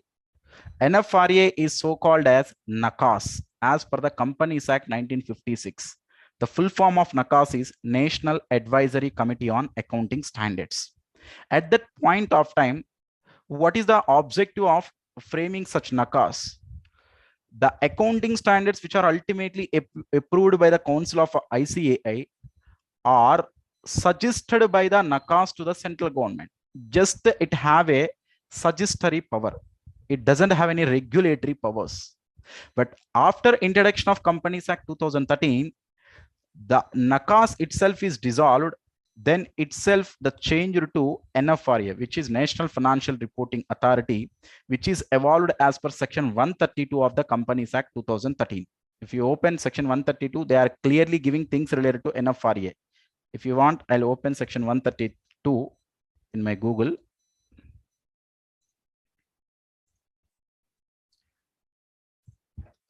Section 132 of Companies Act 2013. The central government may by notification constitute a national financial reporting authority to provide for matters relating to accounting and auditing standards under this act. Okay. So the National Financial Reporting Authority shall perform its function through such divisions as may be prescribed. Now, such NFRA will have all the powers as like NACAS. Apart from that, it have also certain regulatory powers. What are such regulatory powers, sir? If any company which is deviated in applying a particular accounting standard in preparation of their financial statements, then NFRA have a right to question that particular company, and it will also provide the suggestion to the ROC to remove such company from the database of the ROC. Do you understand? Such regulatory powers are now vested with the NFRA. Such type of regulatory powers are not vested with NACAS earlier, as which was framed as per Companies Act 1956. Do you understand? Now, in case of companies, once the accounting standards are framed by the accounting standard board, which are ultimately approved by the council of such ICAI, now such accounting standards are ultimately suggested by the NFRA to the central government. Then central government, through a notification, release such accounting standards, which are all different accounting standards applicable to the corporate entities with the help of Ministry of Corporate Affairs, MCA. MCA is a form part of the central government. Central government means under the central government, the wing is, the ministry is MCA. I already shown number of times the MCA website. If you want, you can see the NFRA website as well here, which is a separately established body by the central government, which is National Financial Reporting Authority. So if you check about us, about the organization, is there, right? So just I'm opening the about the organization. Just a second. Yeah, here it came, functions and duties. If you check here, so it have the following functions: recommend accounting and auditing policies with the approval of the central government. It will also monitor and enforce compliance with accounting standards and auditing standards by each and every company or not. Okay, so it has certain members, it has certain acts, rules, notifications, so many things are there separately in the National Financial Reporting Authority. Their head office place is located in Delhi. Okay, come back. So ultimately, a non-corporate entity can directly use the accounting standards which are ultimately released by the ICAI with the approval of the council. But in case of the company, if such standards are ultimately suggested by the NFRA and if it is released through a proper notification, then only such accounting standards are used by the companies. Am I right? Fine. Then what are the objectives of introduction of accounting standards? Sir, why accounting standards need to be introduced in the Indian economy? If accounting standards are not exist, what happened? I already told you accounting standards is form part of the GAP, generally accepted accounting principles. If such GAP is not there, what will happen? Or with which objective the accounting standards are going to be introduced in the Indian economy? The following objectives are given. Standardization. What is the meaning of standardization? Sir, if accounting standards are not there, then I will use an accounting policy as per my discretionary criteria. Another entity may use another accounting policy as per their discretionary criteria. Accounting policy means, for example, for the purpose of valuation of inventory, I may use FIFO method, which is my accounting policy. And another enterprise may use for the purpose of valuation of inventory, they may use LIFO method, that is their accounting policy. Then where is the standardization? So standardization means each and every enterprise should use the same set of rules and regulations.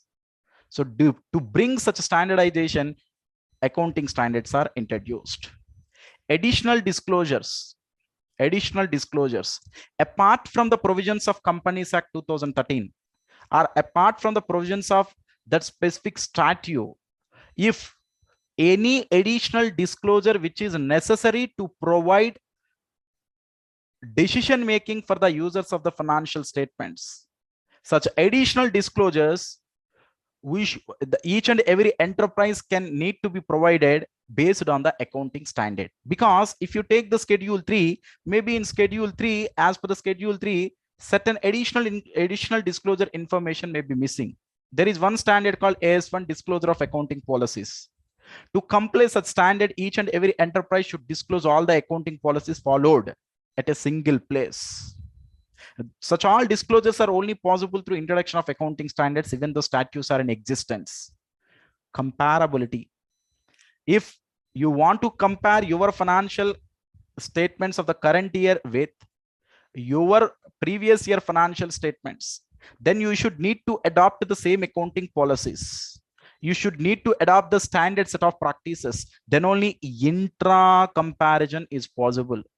Intercomparison means if your company financial statements or your entity financial statements, if you want to compare with the another entity financial statements, then both the entities should need to follow the same set of policies and the rules and regulations. Then only comparability of such financial statements will be possible. Sir, which entity is performing well, sir?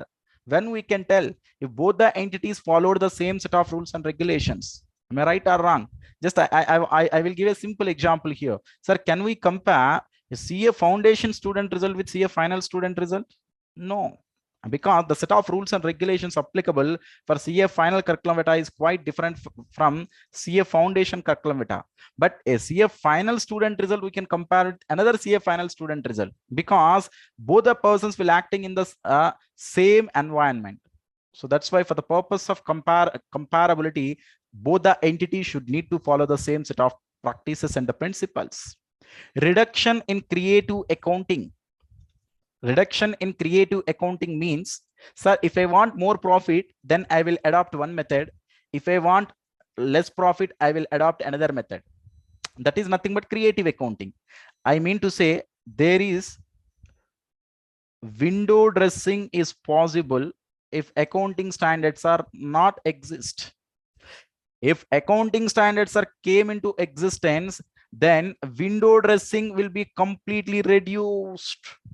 Do you understand? So no one will create their own accounting treatment. All the persons should need to follow the same set of compliances. That is the need for introduction of accounting standards in the Indian economy. Okay. Once in a specific area, if the ICAI want to establish an accounting standard, then what is the set of procedure need to be followed? This is standard setting process. It is clearly given. In case of standard setting process, who will ultimately issue such standard? Accounting Standard Board of ICAI. We already seen which is one of the non-standing committee. Then Accounting Standard Board of ICAI will decide the particular area in which accounting standard is needed. I mean, is it needed in construction sector, or is it needed things related to employee benefit expenses? Do you understand? Sir, is it things related to a property, plant and equipment? The area who will ultimately fix, or is it related to the agriculture sector? A standard is required. The area will be ultimately decided by such accounting standard board. Once if the area is fixed, then the accounting standard board will frame a particular study group. What is the background story of such study group, sir? Such study group will contains experts who are nothing but persons who can take from the members of the ICAI, or maybe members of the other bodies. Then they will frame it as a particular study group. Such study group will deeply understand about that particular area. They will see the practical implications as well. If any other available resources are there, they will consider such resources as well. Then after completion of all that research activities, they will frame objective of the standard. To understand that particular standard, they will frame different definitions. Scope, that is applicability, so to which part it is applicable. The aspects, that is recognition, when a particular income or expenditure should need to be recognized as per that standard. Measurement, at which value such component need to be measured in the financial statement. How it should be presented in the financial statements. What are the disclosures need to be presented under notes to accounts. They are clearly established in such document. Then they will release a preliminary draft. Preliminary draft means which is a primary draft copy.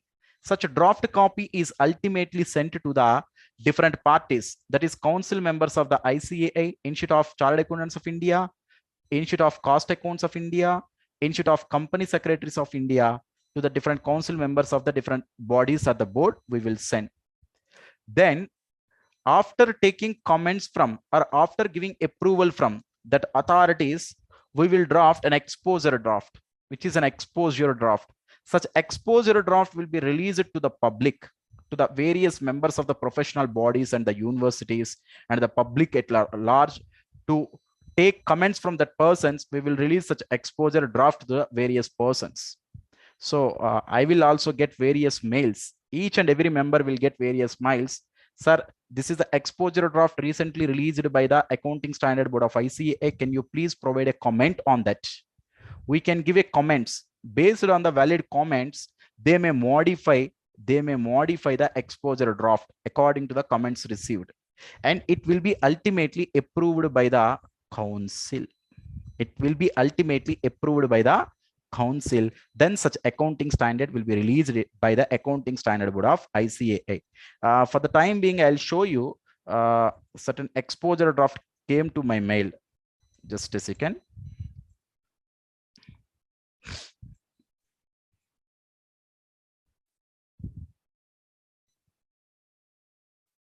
Yeah, exposure draft. Yes. So if you check the mail came from ASB of ICAI. Am I right? This is my official mail ID, guys. I'm the member of the chartered accountant. That is the reason why I'm getting regularly mails from Accounting Standard Board of ICAI. So here also there, members update. Comments are invited on the exposure draft of ICAI something. So exposure draft of guidance note on audit of the banks. Comments are invited on the exposure draft on ICAI and the valuation something. Regularly I'm getting updates to provide a comment on the exposure draft released by the ICAI. Do you understand? Okay, come back. So this is nothing but a particular standard setting process. So the same thing is there actually clearly I established through my main material as well. Identification of the area, constitution of the study groups, and preparation of the preliminary draft, then ascertainment of different views, then they will finalize the exposure draft, ultimately comment received on the exposure draft, modified the draft, then issue of the such accounting standard. Then the next point is, sir, how many accounting standards are there? Effectively right now 27 standards are there. Effectively right now 27 standards are there. Coming to the existing accounting standards, I mean, are before seeing number of accounting standards, first I will tell you the story behind the standards introduction locally as well as globally. First let me explain that part. That is the better idea, I think so. Okay, just a second. Yeah, hope you know such thing already, but the basic thing I want to explain here. Sir, accounting standards basically globally right now two different set of standards are there. One is IFRS or IAS, another one is IFRS, which are globally. Coming to India, in Indian scenario, again two different set of accounting standards are there. One is existing accounting standards, another one is Ind AS. Sir, in detail discussion will be there. If you hold for some time, I will tell you each and everything, that is what is the meaning of IAS, IFRS, accounting standards, and Ind AS. Each and everything I'm going to discuss.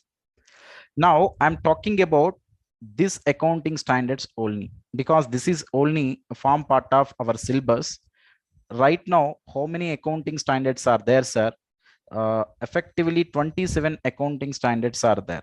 Effectively 27 accounting standards are there. After merging AS6 depreciation with AS10 PPE, right now 27 accounting standards are takes place in India with respect to the existing accounting standards. Okay, fine. Come down, guys. I'll discuss, sir. Still the discussion is not at over. Things related to the accounting standards globally as well as India, in detail discussion I'll be made. Next, the next question coming into my mind is, sir, is it accounting standards mandatory in case of companies? Yes, this is as per the provisions of Companies Act 2013. As per the provisions of Companies Act 2013, compliance of accounting standards is mandatory. So through different sections I mentioned here, as per section 129 subsection 1, each and every enterprise at the time of preparation of financial statement, it should comply accounting standards prescribed in section 133. Accounting standards prescribed in section 133 are nothing but NFRA suggested standards ultimately notified by the MCA of the central government, or which are prescribed under section 133. Do you understand? Each and every enterprise as per section 129 subsection 1 at the time of preparation of financial statement should need to comply the accounting standards which are prescribed under section 133.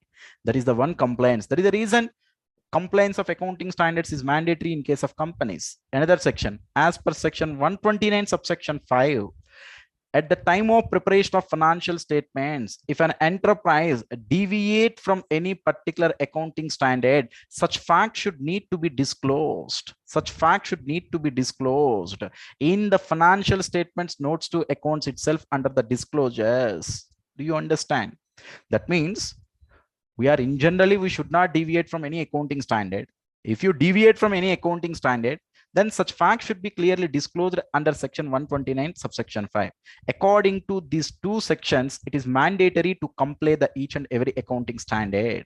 Next, not only that, coming to auditor point of view, statutory auditor point of view, as per Companies Act 2013, statutory audit is mandatory. Hope you know that. Statutory audit means each and every company, whether it is a private limited company or public limited company, 1-person company or a small company, or section 8 company or holding company or subsidiary company, whatever the case may be, if it is a company, if it is Indian company or the foreign company, if it is the company, then audit is mandatory. It should need to be audited by a practicing chartered accountant in India.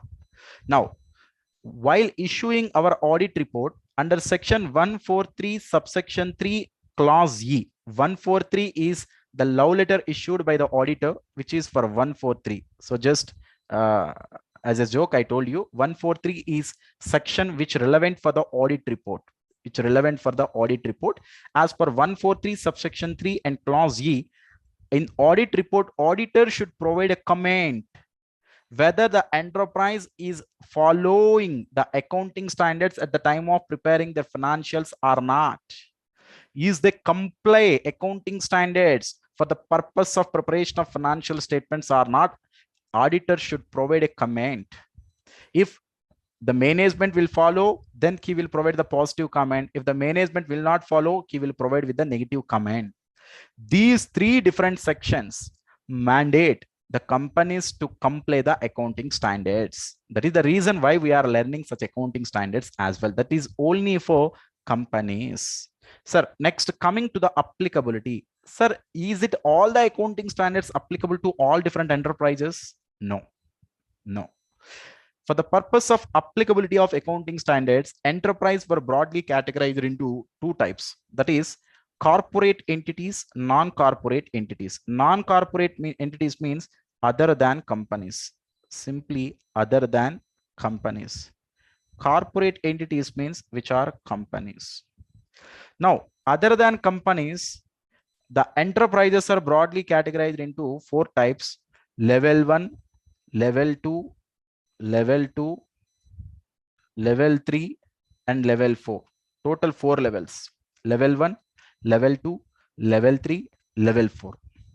Now come to level 1 enterprises, which are large enterprises. In bracket I showed which is for a large enterprises. Level 2 are medium enterprises. Level 3 are small enterprises. Level 4 are micro enterprises. L2, L3, L4 are put together, we are known it as MSME, micro, small and medium enterprises. L2, L3 and L4, we can call it as MSME, medium, small and micro enterprises. Do you understand? Now coming to the large enterprises, which is L1. When a particular non-corporate entity will be categorized under L1. Sir, first, why this classification, sir? Why you are making this classification? For the purpose of applicability, I told you, right? For L1 enterprises as well as non-SMC, under corporate companies, together broadly they are segregated into non-SMC, SMC. Non-SMC means other than small and medium company. Non-SMC means other than small and medium company. SMC means small and medium company. Simply saying, those are big companies. In case of big companies, as like L1 non-corporate entities, for both the entities, there are no exemptions. I mean, they need to follow each and every accounting standard. Out of the prescribed 27 effective standards, all the standards they should need to comply. But coming to L2, L3, L4 and SMC, they have certain full exemptions from certain accounting standards and partial exemptions from certain accounting standards. What is the difference between full exemption and partial exemption, sir? Full exemption means that accounting standard itself doesn't applicable to that particular enterprise. Partial exemption means Out of all the provisions of such accounting standard, certain provisions are only applicable. Remaining provisions no need to comply. Do you understand? Now come to the L1 enterprise or the large enterprise. All accounting standards are applicable, no exemption. In case of non-SMC also the criteria is same. That's why I told here which is under L1. The criteria for L1 under non-corporate and non-SMC under corporate both are same. What is that criteria? Listed or in the process of listing.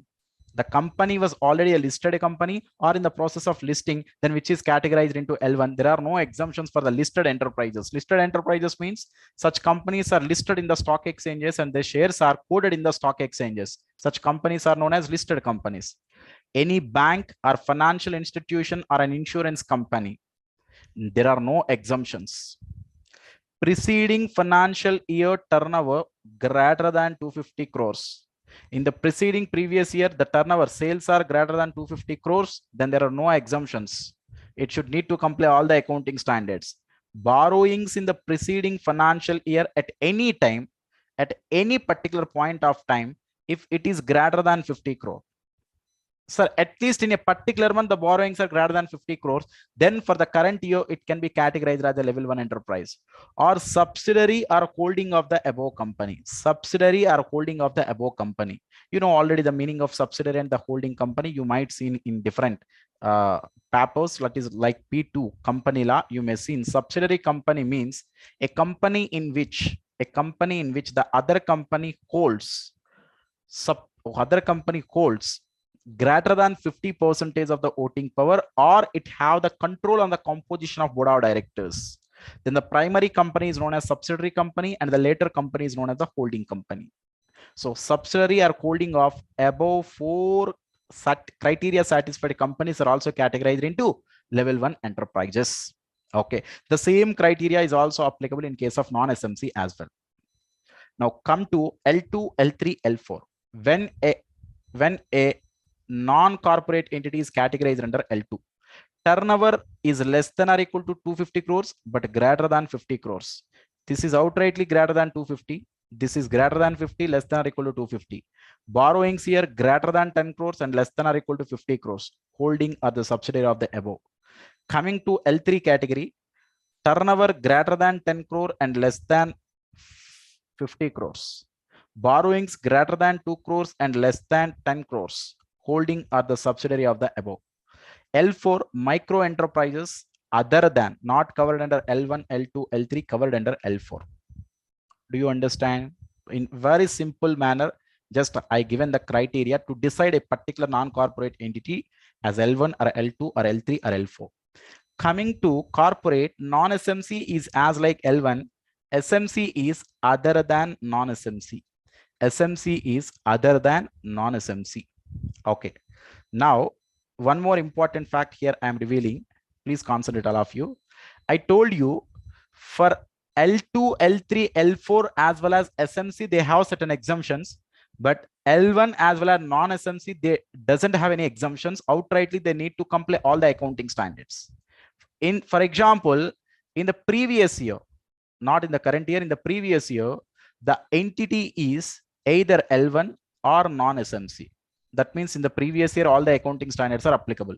Now coming to current year, the entity will becomes as L2, L3 or L4 or from non-SMC to SMC.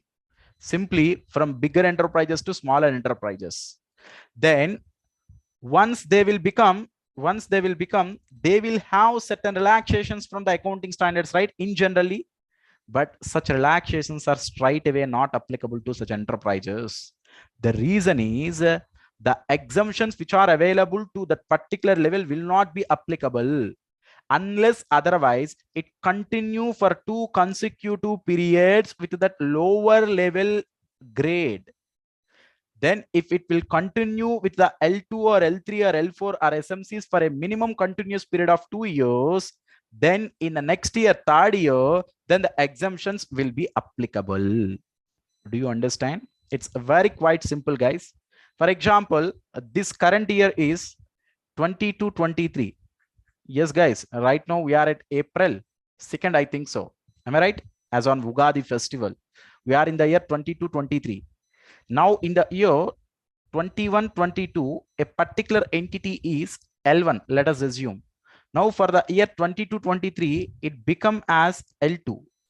Now, can I provide certain relaxations from particular accounting standards as per the exemptions available to level 2 enterprises in the year 22-23? No. For 22-23 and 23-24, if it will still continue under the level other than L1, that is either L2 or L3 or L4, then from the year 24-25 onwards, I will provide the exemptions. The reason is very simple, guys. Sir, in 22-23, you should need to provide the current year figures as well as previous year figures, right? If current year figures, if you categorize it as L2, and for the previous year figures, which is an L1, how the comparison will look like? For the purpose of comparability of financial statements, the previous year figures are quoted at L1. That's why the current year figures are also quoted at L1, even though it relates to other than L1 category. That is the important point. Next, just leave it. Sir, what are such relaxations, sir? What are such relaxations? Just I will show you such relaxations here. Just give a moment.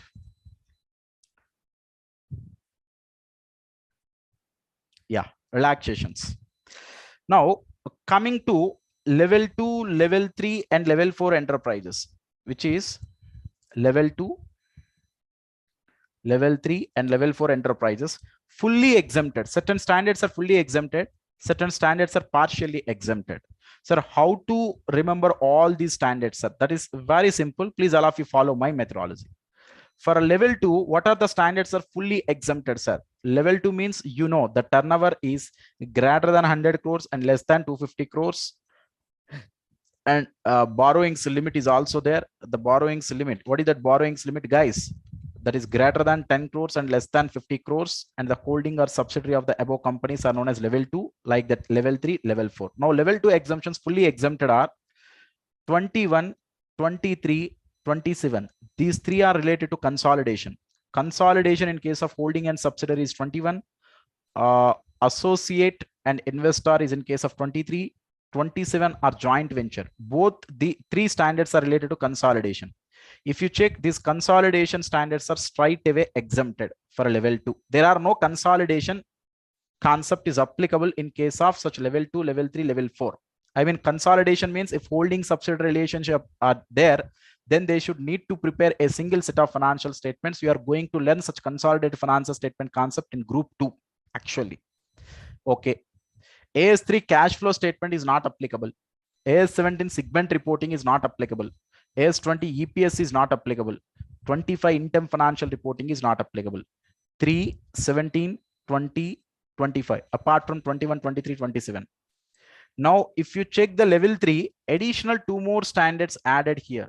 Just to these standards, additional 2 more standards, which is 18 and 24.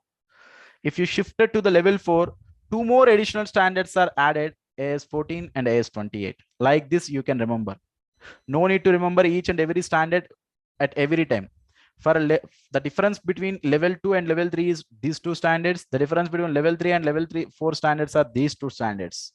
Now coming to partially exempted, 15, 19, 28, 29. Here the additional standard in case of level 3 are 10 and 11.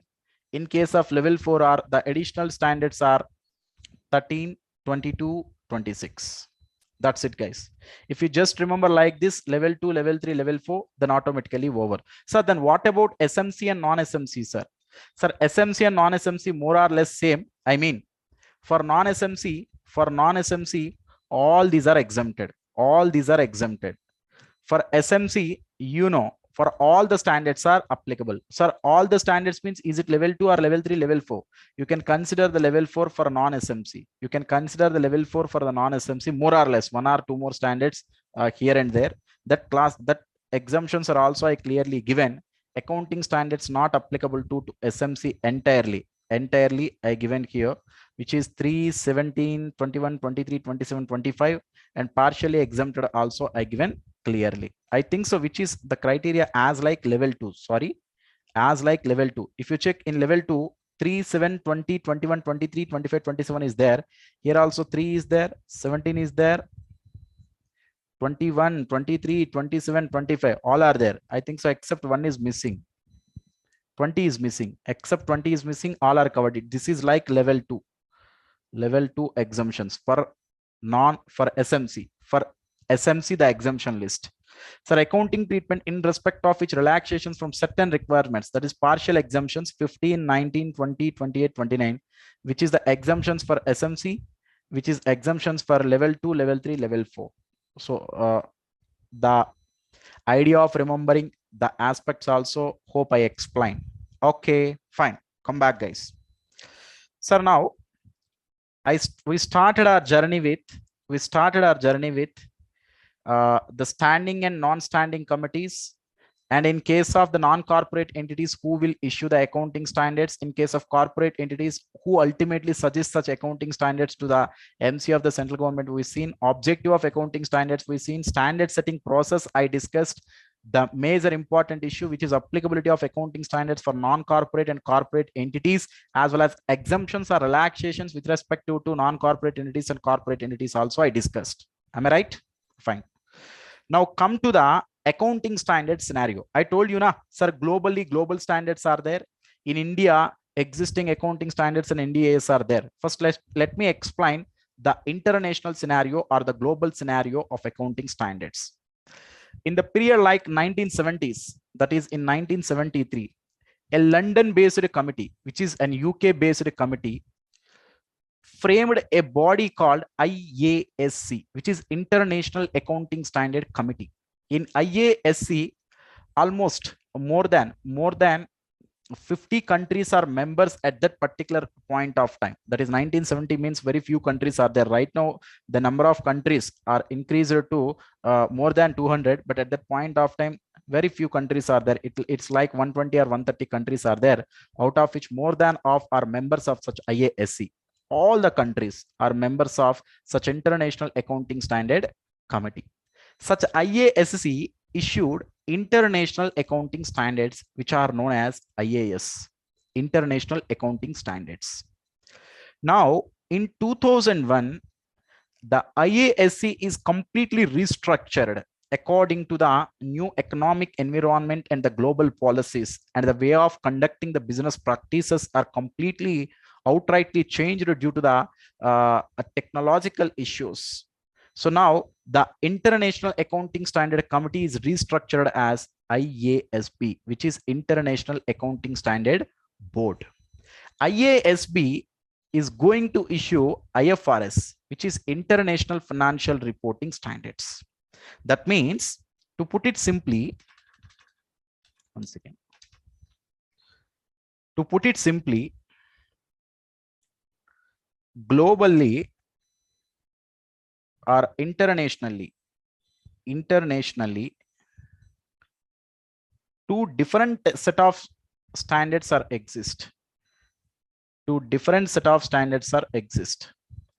One is IAS, another one is IFRS. Who issued IAS? IASC, International Accounting Standard Committee, which are older standards.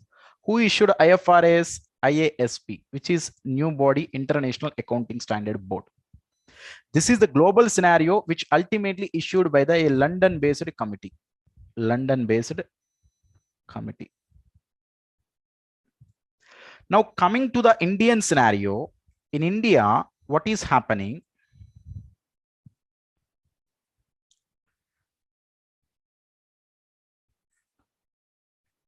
We already have our own local standards. We already have our own local standards, which are framed by Accounting Standard Board of ICAI. We know which are known as accounting standards. We already have. It doesn't have any relationship with global standards, which are accounting standards, which are already there in India. Now, if a country who want to follow global standards, either IAS or IFRS, if they want to follow such standards, then they have such country. They have two options. Option number one, they can adopt. Option number two, they can go for convergence. Sir, what is the difference between adopt and convergence? if a particular country, if they want to follow the international accounting standards, they can directly adopt such accounting standards, or they can apply the method of convergence. Adopt means straight away they directly use the same standards which actually developed by such international practices or developed by such international committees. Convergence means we will take over such global standards. We will make the minor modifications, that is additions and deletions, according to our economic environment we will use. That means in the process of convergence also we are using the same global level standards more or less, except a few modifications. Now coming to the Indian scenario, to follow such global standards, we applied the second method, that is option number 2. We go for convergence method of applicability of the global standards. Such a converged IFRS, here IFRS includes IAS as well. Whenever I'm using the word IFRS, it includes IAS as well. Now such converged IFRS or IAS are particularly known as Ind AS in India. Do you understand? Now in global level, there are two different set of standards are there. One is IAS, one set of standard are older version, and another set of standard is newer version, which was IFRS. IAS are introduced by the International Accounting Standard Committee. IFRS are introduced by the International Accounting Standard Board. Now in India, apart from the global level of set of practices, our accounting standard board of ICAI already issued the local standard, which is known as local GAAP, which are the accounting standard. But to compete globally, to have the standard set of practices in India also, certain entities they need to follow IFRS or IAS, but we are not directly adopting the global standard. We adopted the method of convergence. So the converged IFRS or IAS are technically known as Ind AS in India. So Indian accounting standards are nothing but converged global standards. But how the numbering will be there, if in globally, which is IAS 1, in India, which is known as Indian Accounting Standard 1. In internationally, if it is IFRS 1, then in India, we will adopt which is Ind AS 101. That is the reason Indian accounting standards we have numbering from 1 to 100 as well as 100 plus as well. Do you understand? So if it is internationally, it is international accounting standard, we will call it as from Ind AS 1 with the same numbering.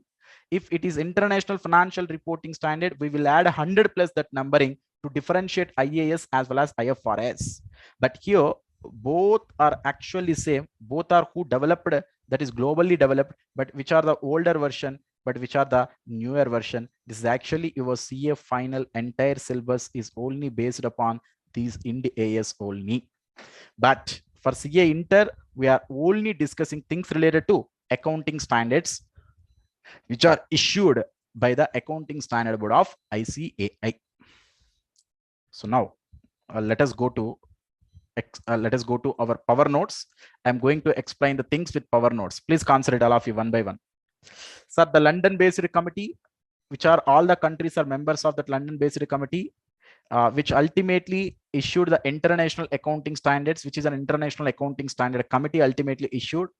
Now in 2001, which was restructured as an International Accounting Standard Board. So which issues the IFRS, which is International Financial Reporting Standards. Any country can have two options. They can directly adopt or they can apply the process of convergence. Then coming to India, we applied the method of convergence. So IFRS or IAS plus certain modifications is equal to Ind AS. That is the reason why in our India, now we have existing accounting standards as well as Ind AS. Is it okay? Now, sir, I told you there are certain differences in between IFRS or IAS to Indian AS. There are certain modifications are there, right? Which are technically known as departures. Departures in between Indian AS and IFRS. Sir, what are the differences between Indian accounting standards and IFRS? Totally 4 different set of differences are there. One is terminology based differences. Another one is which are not carve-outs. The name itself is not carve-outs, which is not resulting into carve-out. The difference is not resulting into carve-out. Another difference is resulting into carve-out. Another difference is resulting into carve-in. First, let me explain terminology difference. Sir, what is the meaning of terminology difference, sir? Sir, terminology difference means in IFRS, they use a different terminology, but quite we are using our terminology according to our business practices. I'll give certain examples. Sir, in IFRS, in India, in India, as per India AS, we will call it as statement of P&L. To know the performance, we will prepare the statement of P&L. But as per the IFRS, they will call it as comprehensive income. They will call it as comprehensive income. So which is statement of P&L in case of India AS, but as per the IFRS, they can call it as a comprehensive income. The terminology itself is different. We may call it as balance sheet. They may call it as statement of financial position. Statement of financial position. So both are same, but the terminology is quite different from IFRS to India AS. Next, not resulting into carve out. Carve out means to be specifically known as material difference. Carve out is nothing but a material difference. Not resulting into carve out means which is a difference, but which is not that much of material. What is that? More options as per IFRS. Sir, IFRS gave two options. Either you can apply the method number 1 or method number 2. But according to our economic and business practices in India, we are not giving the options. We are only consist for the purpose of consistency. Only one option is valued as per the India AS. As per IFRS, we have two options. But as per the India AS, we have only one option of method of accounting treatment for the purpose of consistency, which is a difference only, but which is not that much of material. That's why we are treating as not resulting into carve out. Sir, principal based difference, not related to optional difference. Principal itself is difference. As per IFRS, which is treated as a capital expenditure, we can add it to the cost of the asset. But as per the India AS, which is treated as a revenue expenditure, we should need to be charged to the profit and loss account, which is a principal based difference, which is a major difference. We can call it as a carve outs. Next, additional guidance we can be provided as per the India AS, which are not there in the IFRS. As per the according to the Indian economic system, we should need to provide such additional guidance. Such scenario is not applicable globally. That's why certain additional provisions we are going to add, which are known as carve-ins. So total, the departures in between India AS and IFRS are broadly categorized into 4 types. Terminology based differences, which not resulting into carve out, which are resulting into carve out, which are resulting in carve in. Terminology based differences means as per IFRS, we use the different terminology, but the same statement here we are naming at different terminology. We are using a different terminology. And not resulting into carve out means as per IFRS, we have more options, but as per the India AS, we have only one option. There is no alternative mechanism is possible as per India AS for the purpose of consistency, which such differences are known as not resulting into carve out. Resulting into carve out means which is a material difference, which is a principal based orient difference. Carve-ins means which is an additional guidance which will be provided as per the India AS. Such guidance is not available as per the IFRS. Next, come to the last scenario, guys, which is roadmap to the India AS.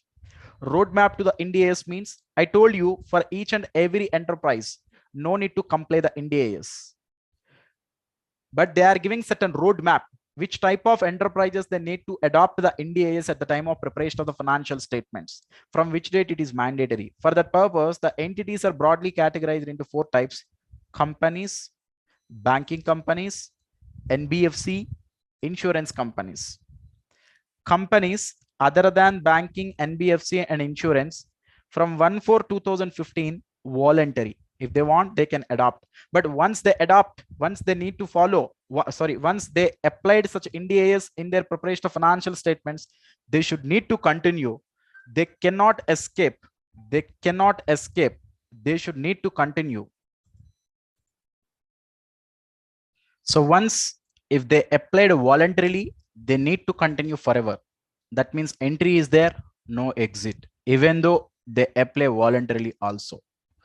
Now from 1/4/2016, certain enterprises need to comply the Indian accounting standards. That is either listed or unlisted companies, whose net worth is greater than 500 crores. Net worth means assets minus outside liabilities, or the capital plus reserves and surplus is greater than 500 crores. They need to follow on the mandate basis from 1/4/2016, that is 16-17 financial year onwards. They need to comply the India AS. They need to prepare the financial statements as per India AS. Do you understand the financial statements as per India AS means? I told you in the finance statements of companies chapter, they should need to adopt Schedule 3 Division 2. We prepared the financial statements as per Schedule 3 Division 1, that is balance sheet and statement of P&L. Part 1 balance sheet, part 2 statement of P&L. Am I right? But as per such Division 2, that is completely a statement of P&L and other comprehensive income, schedule of changes in equity, and the balance sheet. The format itself is quite different. You are going to learn such format in the financial reporting. I will discuss such issues in the CA final level. Okay, the entire syllabus of CA final level is purely dedicated to or is purely based on Indian accounting standards only. Okay, fine. From 1/4/2017, again mandatory basis, all listed enterprises irrespective of their net worth, whether the net worth is greater than 500 crore or less than 500 crore, if it's a listed company or is in the process of listing, it is mandatory from 1/4/2017. For unlisted enterprises for whose net worth is greater than 250 crores, then they need to comply the Indian accounting standard at the time of preparation of their financials. 1/4/2015 voluntary, 1/4/2016 for listed or unlisted if net worth is greater than 500 crores. From 1/4/2017 for all the listed enterprises irrespective of their net worth, for unlisted enterprises if net worth is greater than 250 crores. Next, come to banking companies. Sir, still implementation is deferred. Actually, first they introduced, again RBI provided a circular that we can just defer the applicability of the Ind AS to the banks. So that's why right now all the banking companies they are not preparing their financials not as per Ind AS, as per the regulation of the Banking Regulation Act 1949. As per the regulations of the Banking Regulation Act 1949, simply just they followed. Now come to the NBFC. Sir, what exactly the meaning of NBFC? I can't tell you at that particular point of time. You have a separate chapter called NBFC in your group 2, where I detailedly explain, or if you can see the marathon related to group 2 also, you can easily understand the meaning of NBFC. For the listed or unlisted NBFC, if it is greater than 500 crores from 1/4/2018, then which is mandatory. That means before 2018, there is no mandate. From 1/4/2019, if it is a listed enterprises or unlisted enterprises, net worth is greater than 250 crore, then which is mandatory. So in case of insurance companies also, IRDA deferred till the further notice. Whenever they issued the relevant notice, then applicability of Ind AS is coming to the picture. This is the applicability of the Indian accounting standards to the Indian companies and banking companies, NBFCs, as well as insurance companies. Okay. Sir, now in this introduction to accounting standards, what are the different things we learned, sir? Who issued the accounting standards in case of corporate entities, in case of non-corporate entities? The objective behind the introduction of a particular accounting standard we've seen. How an accounting standard in general is set up by the Accounting Standard Board of ICAI we've seen. What are the different accounting standards are there globally as well as in India we've seen.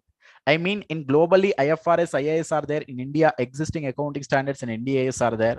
How the NDAS and IFRS differs in terms of their terminology, or in the terms of not resulting into carve out, in terms of resulting into carve out and resulting into carve in. And we also seen the applicability of the existing accounting standards in between the corporate entities and the non-corporate entities. Non-corporate entities divided into level 1, level 2, level 3, level 4 enterprises, and the corporate entities are divided into non-SMC and SMC. The criteria for level 1 and non-SMC both are same. We've seen the different criteria as well as different exemptions, that is the full exemptions and partial exemptions applicable to level 2, level 3, level 4 and SMC enterprises also we've seen. Am I right? This is the basic introduction to accounting standards. Sir, one more chapter is there. which is framework for preparation of financial statements, which also very much important chapter. Why I'm telling it as very much important chapter? In the last examination, almost two different 5 marks question, 2 5s are 10. The chapter is very small, but two different questions actually tested from such framework. There is a high possibility to ask questions in the next future sessions, either from the introduction to accounting standards of the framework. For let me continue a framework for preparation and presentation of financial statements now. So right, coming to framework for preparation of financial statements. First, let us start the discussion with meaning of the framework.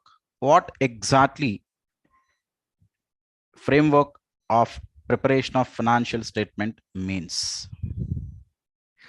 Which is the basic structure or assumptions on which financial statements are going to prepare. On which assumptions the financial statements are going to prepare. Sir, in generally, the common meaning of the framework means, which is a basic structure. Am I right? Framework, certain rules and regulations on which the financial statements are going to prepare, are the assumptions which you need to follow at the time of preparation of financial statements, or what is the structure you need to follow at the time of preparation of financial statements we are going to see. You may have a doubt that, sir, this framework is developed by whom? This framework is ultimately developed by Accounting Standard Board of ICAI itself. ASB of ICAI itself developed this entire framework. But at the time of introduction of accounting standards itself, I clearly told you, sir, accounting standards will not prevail the statute. I mean, if any provision is there in any act like Companies Act 2013 or any other specific act, the provisions as per that statute will prevail than provisions in accounting standards. Then provisions in accounting standards will prevail than provisions which are going to discuss in the framework. So that's why I clearly given this prevailing structure. So the first importance we should need to give to the statute, then accounting standards, then finally framework. I mean, accounting standards will work under the purview of the statute, framework will going to work under the purview of the accounting standards. Okay, so then ultimately in this framework for preparation of financial statements, what you are going to discuss, sir? We are going to discuss what are the different components what are the different components we will see in case of financial statements, or in such financial statements certain other components in individual each and every balance sheet or statement of P&L will contains, like asset, liability, I mean the residuary interest like equity, the income, expenses, such definitions also we are going to see. Then what are the good characteristics of the financial statements? What are the qualitative characteristics of the financial statements? We are going to see. We are also going to discuss certain fundamental accounting assumptions. Here itself I discuss now. What are the assumptions on which financial statements are going to prepare? Certain fundamental accounting assumptions also we are going to see, which is also form part of AS1 disclosure of accounting policies. Then we will see the concept of capital maintenance. I will explain one by one for better understanding. So first, let me take up the concept component of financial statements. You already know through the chapter financial statements of companies, we've seen what are the different statements are form part of the financial statements. That is balance sheet, statement of P&L, cash flow statement, notes and explanatory materials. Notes means notes to accounts to the financials. Out of which balance sheet will tells what is the objective of preparation of balance sheet. It will shows financial position of an entity. Financial position means how much it is worthy in terms of assets, how much it is liable. That is nothing but financial position. Statement of P&L, the objective of preparation of statement of P&L is knowing the performance of a specific time period of that entity, that is profit or loss. The objective of preparation of cash flow statement is knowing cash flows from different activities for decision making purposes. Balance sheet and statement of P&L is going to be prepared based on schedule 3 format. We already seen cash flow statement. We will discuss in later sessions. That is, the entire cash flow statement is going to be prepared based on accounting standard 3. So the same objective of financial statements given here: balance sheet financial position, statement of P&L performance, and the cash flow statement cash flows. Next, sir, who are the users of the financial statements? Ultimately, enterprise is going to prepare the financial statement, right? The basic compliance is the responsibility of the management to prepare the financial statements as per the Companies Act 2013. Now, ultimately, the financial statements, who will use? The first and foremost user is investor or the shareholder, to take the various decisions. Employees will also use such financial statements because based upon the performance of the entity, they will decide whether we can continue with the organization or not. So their remuneration also matters for them, right? Then suppliers are creditors, that is the persons who providing the credit facilities in terms of supplying the raw material. Okay, they are also eagerly waiting for the financial results, because whether how much credit period they can maintain, they know the liquidity position, whether the company can able to repay the entire amounts to them or not on time. They will check all such issues. Customers, that is debtors, sir, how far the company will going to continue, because the going concern of the entity will also depending upon the financial results of the entity sometimes. Because if an entity is continuously suffering the losses, then no one can want to continue their business activities. At that point of time, they cannot buy goods from our entity. That's why customers are also eagerly waiting. And the government at large, because for the purpose of getting taxes. Am I right? So society at large, so the entire society will also eagerly waiting for users of the financial statements, like credit rating agencies, because the credit rating agencies will provide the credit rating. Based upon that, the bankers, whether they can able to lend money to such specific entity or not. So that's why each and every entity, that is banker, government, society, credit rating agency, customers, suppliers, employees, investors, all the persons are eagerly waiting for financial statements. Those are the users of the financial statements. Next, sir, why I used the government? Not only the taxation. In case of MCA, Ministry of Corporate Affairs, each and every company should need to file two forms, MGT 7A and AOC 4. AOC 4 is with respect to the financial statement. MGT 7A is with respect to the annual return. Both they should need to file within 30 days of conducting the annual general meeting. They should need to file a AOC 4 within 60 days of conducting the AGM. They need to file the MGT 7A. Those are the practical scenarios you are going to see in your articleship. Okay, so that's why government is also one of the users of the financial statements. Next, I told you we've seen certain fundamental accounting assumptions as well. What is the meaning of fundamental accounting assumptions, sir? Fundamental accounting assumptions means these are the basic assumptions with which financial statements are prepared. Inbuilt at the time of preparation of financials of each and every enterprise mindset, these assumptions will be inbuilt. Do you understand? And these are inbuilt assumptions. That's why if the entity is prepared based on such fundamental accounting assumptions, no need to provide a separate disclosure. But if such entity is violated while preparing such fundamental accounting assumptions, then such fact should be clearly disclosed. That's why I clearly wrote that if such fundamental accounting assumptions followed while preparation and presentation of financial statements, no need to provide any disclosure. But if such fundamental accounting assumptions are violated, then that enterprise should need to provide a separate disclosure as per accounting standard 1. The same term also clearly given in the framework for preparation and presentation of financial statements. So then what are such fundamental accounting assumptions, sir?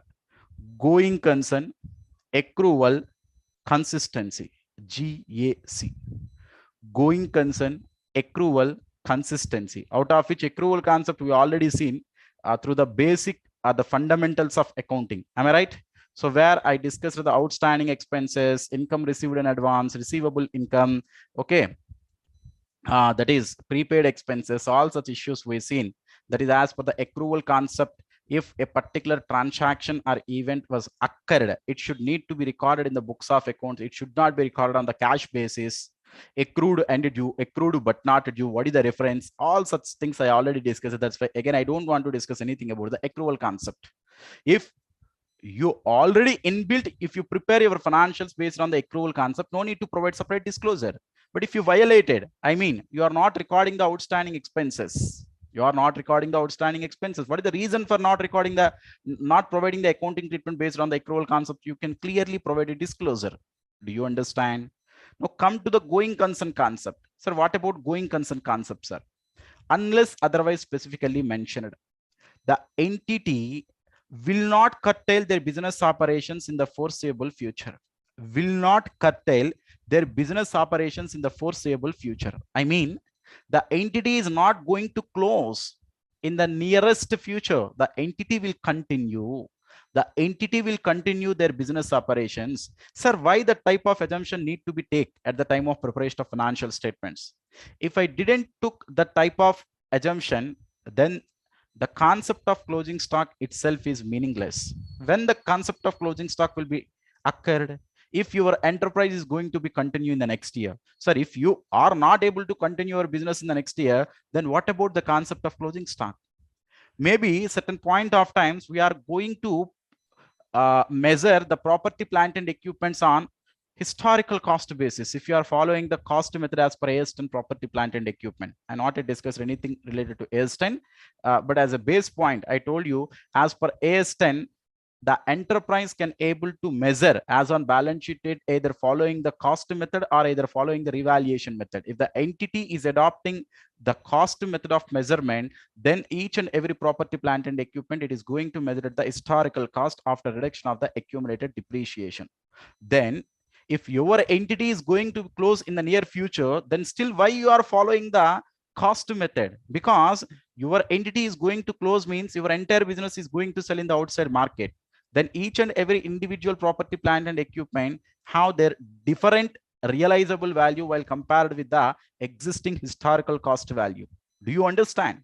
So that is the reason why if your entity is able to continue business operations in the foreseeable future, then the accounting treatment is in general.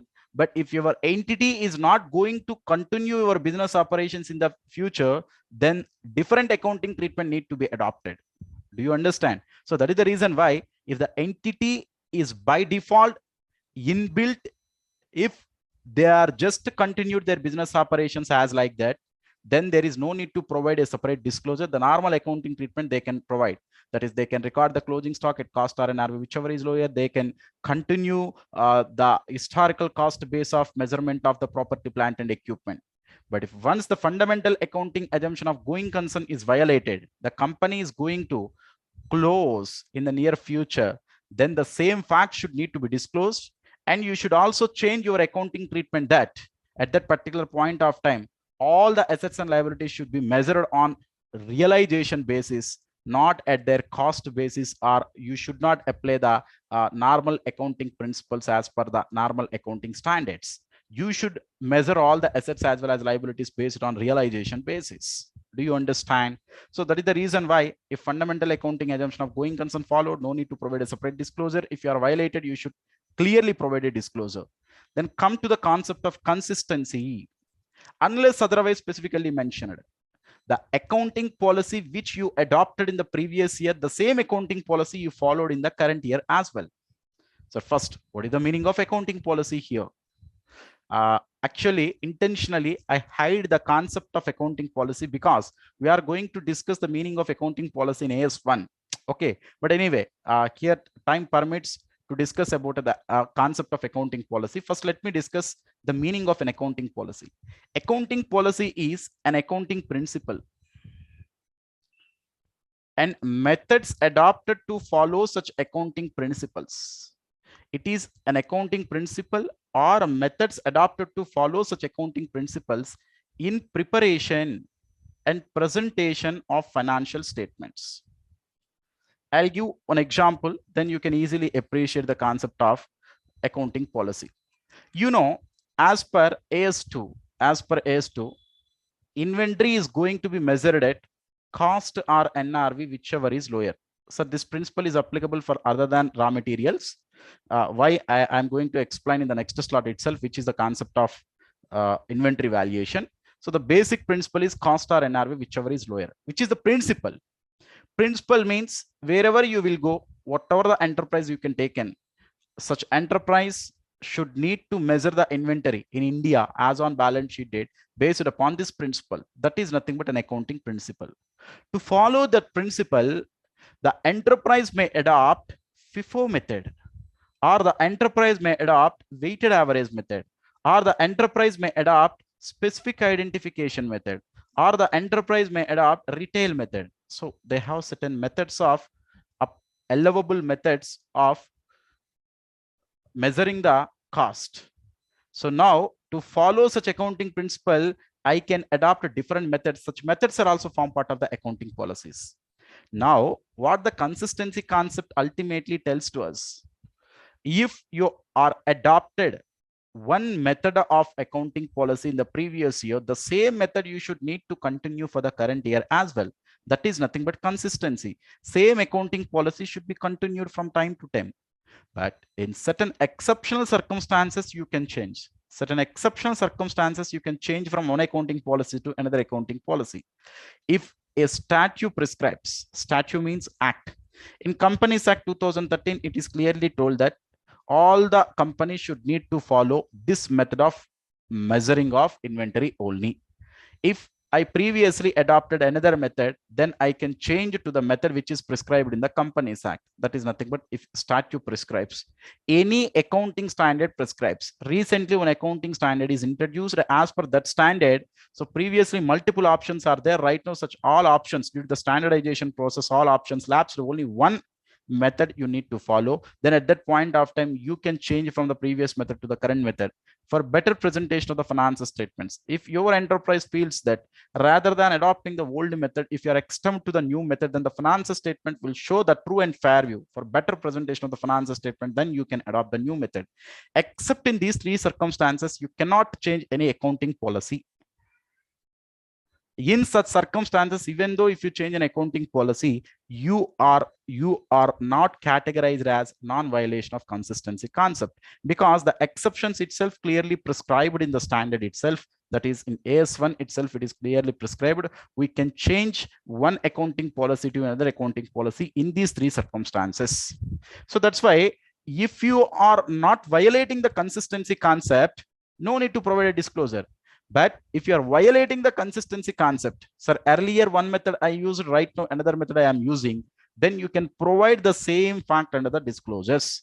These are the fundamental accounting assumptions based on which the financial statements are prepared. I mean, unless otherwise specifically mentioned, it is simply assumed that our business is going to be continue in the future, and all the items, whether it is income or expenditure, asset or liability, is recorded on the basis of accrual concept. So all the policies which are followed in the previous year are going to be continued in the current year as well. So based on these fundamental assumptions, the financial statements are in generally prepared.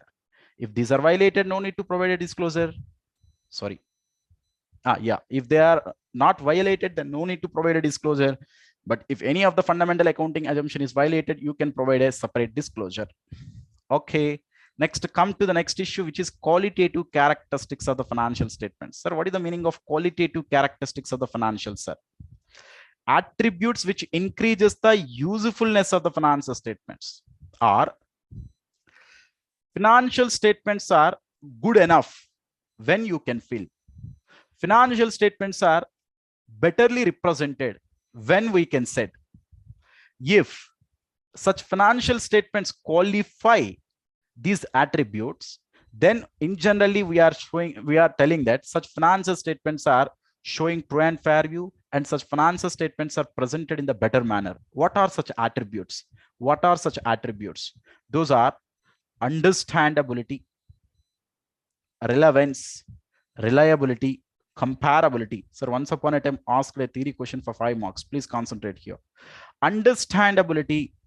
If a person who have minimum knowledge on the financial statements, or a minimum knowledge on such business activity, who is a financial illiterate, sorry, who is a financial literate, not illiterate, who is a financial literate, if he can able to understand the prepared financial statements by the management, then such financial statements are said to be in understandable manner. I mean, whatever the financial statements prepared, such financial statements should be understandable in nature for the persons who have the minimum knowledge on the finance. That is the attribute of the understandability. It should not be much more complicated. It should be so simple. It is a meaningful. It is an understandable. Relevance. Relevance means all the relevant information for the purpose of decision making of the investor should need to be present in such financial statements. Material information should not be avoided. What is the meaning of material information? If non-disclosure of such information will change the decision of the decision maker, if non-disclosure of such information will definitely impact the decision of the decision maker, then such information is a material information. Absolutely. Sir, relevance. I'll give a proper example here. Sir, our entity paid in the current year penalties to the extent of 10 lakhs, let us assume. But I have not disclosed separately such penalties under a separate head in the statement of P&L. Just I simply clubbed such penalties under legal charges. But do you think that clubbing of such penalties with the legal charges, is it relevant? No, because providing that information separately will definitely influence the decision maker, will influence the decision of the decision maker. Then at that point of time, it is better to provide the relevant information separately. That is the meaning of relevance. Next, coming to the reliability. Sir, what is the meaning of reliability? The financial statement should show true and a fair view. Such financial statement should not be prepared on bias. Such financial statement should not provide the positive corner to the particular set of people, which are independently prepared, which are reliable, which are free from misstatements, which are free from misstatement. Misstatement means which is any error or fraud, which is an error or fraud may be occurred due to omission or maybe due to intentionally, which should be free from such all misstatements. Then such financial statements are showing true and fair view. The financial statements are reliable in nature, effective in nature. Do you understand? Then only such financial statements are should to be presented in the proper manner. Then only the financial statements are prepared. Then only the financial statements are said to be prepared in the correct manner. Next, comparability. Ultimately, what are the financial statements you prepared? You should be able to compare your company current year financials with the previous year financials, as well as your company current year financials with another enterprise financial statements within the same industry. That comparability feature is also highly necessary, because one of the objective of preparation of the financial statement itself is also for the purpose of decision making by comparing the two different enterprises financials. If such comparability is not possible, then financial statements may not provide the best results. Do you understand? So these are the minimum attributes. These are the minimum attributes. Should based on such things, based on such attributes, we are going to prepare the financials. That is understandability, relevance, reliability, comparability. So asked for 5 marks previously. Please allow you remember. The same thing also I clearly given in my material as well. What I discussed in terms, the same thing I put it here for understandability. Just a second. Oh my God, where it is. Yeah, so I will highlight here. Please concentrate. Readily understandable by the users with reasonable knowledge of the business as well as accounting. And the relevance, sir, relevance means all the material items, materiality, all the material items should be clearly included in the financial statements. A piece of information is said to be material if its misstatement can influence the economic decisions of a user taken on the basis of the financial information. Reliability, the information must be reliable. That is to say, they must be free from material error. They must be free from material misstatements. Comparability, comparison of financial statements is one of the most frequently used and most effective tools of the financial analysis. The financial statement should permit both inter both inter-firm and intra-firm comparison. Inter-firm means within the industry, one company financials with another company financials. Intra-firm means our company current year financials with previous year financials. Okay, come down. Next, the next issue is components of the financial statements. I mean, what are the individual items we have both in balance sheet as well as in case of statement of P&L? One is asset, liability, equity. These terms I already explained in fundamentals of accounting through accounting equation. If you really remember what we learned, that is liabilities plus equity is equal to assets. Based on this only, I developed the accounting equation. That is assets plus expenses is equal to outside liabilities plus capital plus income. That is the larger form of the accounting equation.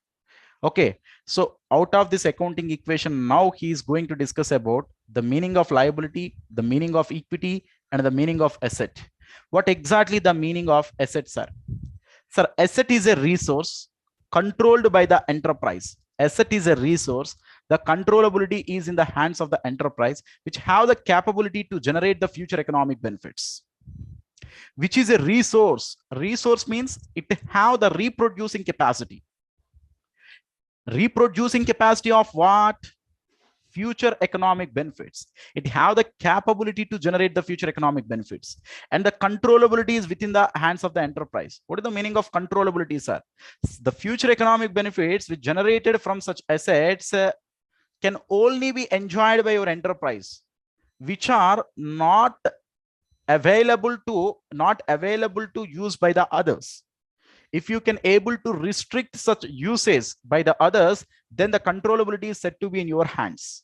So that's why to set to be a particular item as an asset, which should be a resource, and the controllability is within the hands of your enterprise, and it have the capability to generate the future economic benefits, then such particular item is known as asset. Then coming to the liability, sir, what is the meaning of liability, sir? Liability is a obligation, present obligation you need to incur now, which is a present obligation arised due to past events. I'll give one example. Sir, I purchased goods from the other party. Due to purchase, your enterprise became a creditor to the other enterprise. Am I right? So that's why the liability is a present obligation arised due to past events, and outflow of resources embodying economic benefit to settle that obligation is necessary. Outflow of resources, sir, after arising the creditor, you need to repay the amount to the outside party, obviously in the future, which is an outflow of resources, not only in the form of cash, maybe in the form of any other assets also. There is a necessity to repay that obligation, then such obligation is technically known as liability. Liability is a present obligation arising due to the past event, and outflow of resources embodying economic benefit to settle that obligation is necessary, then such present obligation is treated as liability. That is the definition of liability. Next, coming to the definition of equity, the equity is the residuary interest of the net assets. That is simply assets minus outside liabilities, which is residuary interest of the net assets. I mean, after realizing all the assets, out of such realizations, if you made repayment to the outside liabilities, what are the portion of the assets remaining in the entity is known as residual interest in the net assets, which is known as equity. Income is nothing but inflows to the entity, or there is increase in equity. Expenditure is nothing but outflows to the entity, there is a decrease in equity actually. So based on this accounting equation approach, the recent examination, they asked one question. I'll show you the same question actually I covered in my regular course as well. I want to cover the same through in marathon as well. So please let me check that recent examination question. One second, I'll directly open such question with Google. Okay.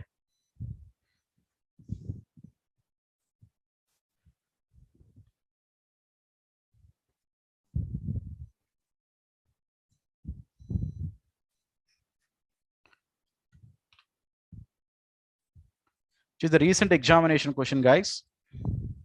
Intermediate course, paper 1 accounting, where question papers. December 2021.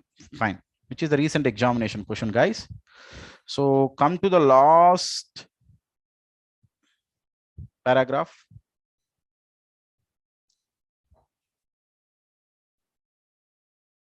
Yeah, here it is there. Concentrate.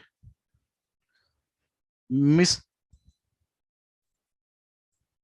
A is showing the consolidated aggregate opening balance of equity, liabilities, and assets of 6 lakhs, 4 lakhs, and 10 lakhs respectively. Just give a moment. I'll download it. That is a better idea. I think so. Yeah.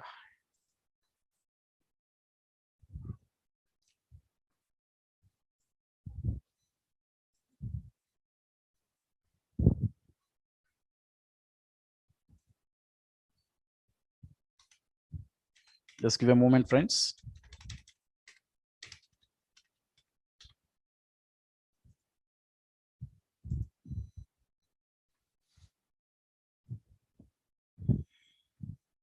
Oh my God, but still it is in protected mode. We can't write anything. Okay, not an issue for me. So just only for reading the problem only, right? We are using only for reading the problem. No worries. I will explain the answer with my OneNote. Now all of you only please focus on the problem. So Mr. A is showing the consolidated aggregate opening balance of equity, liabilities, and assets of 6 lakhs, 4 lakhs, 10 lakhs respectively. That is, the equity is 6 lakhs and the liability is 4 lakhs. 6 plus 4 is equal to assets equal to 10 lakhs. That is as per accounting equation, you know. During the current year, Mrs. A has the following transactions. Point number 1, received 20% dividend on 10,000 equity shares of rupees 10 each held as investment. The amount of 70,000 is paid to creditors for settlement of 90,000. Salary is pending by 20,000. Mrs. A drawing is 20,000 for her personal use. You are required to prepare the statement of the effect of the aforesaid each transactions on the closing balance sheet in the form of assets minus liabilities equal to equity after each transaction.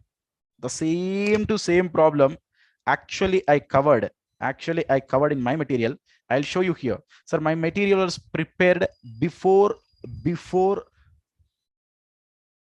evolving the examination related to the December 2021. But believe me or not, such type of problem was already covered in my material. So this is problem number 3. This is my material actually, if you check. So that is the reason why I told you I will clearly put my materials under the description of the below video. I will take it as a challenge. Each and every model I covered in my material. The persons who actually attended in the regular course, so without any hesitation, they can easily crack any type of problem because the entire concept was covered 100%, and the all different types of questions by picking in the multiple resources of the Institute of Chartered Accountants of India. I clearly typed this material. Do you understand? So that's why I took a lot of efforts for preparation of this material itself with 100% without having any second thought. You can blindly follow my material to get good marks. I mean, the good marks is not an exemption. To get more than 90 marks, the material is more than enough. Okay, let it be. Leave it. Come back.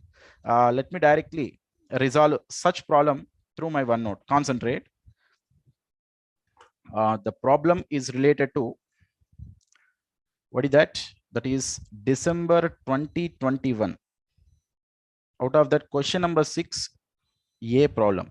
So just they required the impact of all these transactions in that accounting equation. What is that accounting equation actually? Assets minus liabilities is equal to equity, or you can call it as like this as well. Assets is equal to equity plus liabilities. Both are same, right?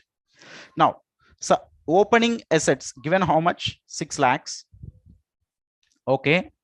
And opening liabilities given how much? sorry, opening assets given at 10 lakhs, not 6 lakhs, which is given at 10 lakhs, minus opening liabilities given at how much, which are 4 lakhs, and equity, they are getting 6 lakhs. This is the equation they are giving. Now, one by one transaction impact, let us have a look. Received 20% dividend on 10,000 equity shares of rupees 10 each, held as investment. Now, we had certain investments made in the another enterprise equity shares. Now we are getting a dividend. How much amount of the dividend we are getting? That is 10 rupees per share into 20% per share, 2 rupees, 10,000 into 2, 20,000. What is the entry at the time of receipt of dividend? Bank account debtor to dividend account. Am I right? Bank account debtor to dividend account. So dividend is an income. Income will be ultimately closed and transferred to P&L. That is dividend to P&L. Now, the ultimate impact is there is increase in bank balance, there is increase in profit as well. Now, if there is increase in bank balance, it should need to be increased under assets. That is 20,000, which leads to 10 lakh 20,000 minus 4 lakhs.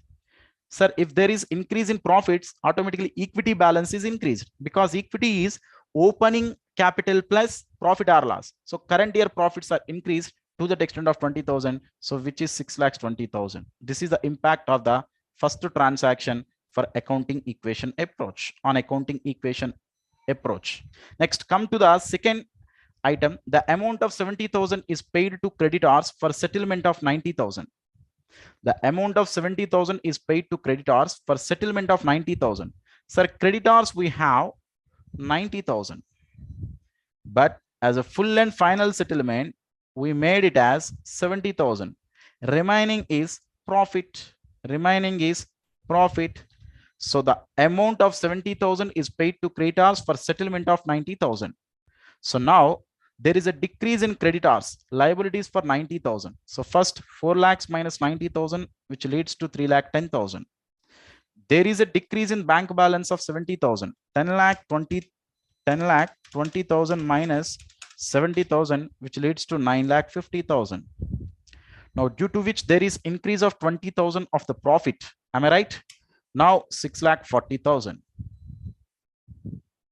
Now you can cross verify the difference as well. 9 lakh 50,000 minus 3 lakh 10,000, which is equal to 6 lakh 40,000, because profit, there is increase in profit means there is increase in equity. That is the impact of the second transaction on the accounting equation. Next, come to the third transaction. Salary is pending by 20,000. If salary is pending by 20,000, what is the journal entry, guys? That is salary account debtor to outstanding salary account. Salary will be closed and transferred to P&L, that is P&L to salary. Ultimate impact, there is increase in liability, there is increase in expenses.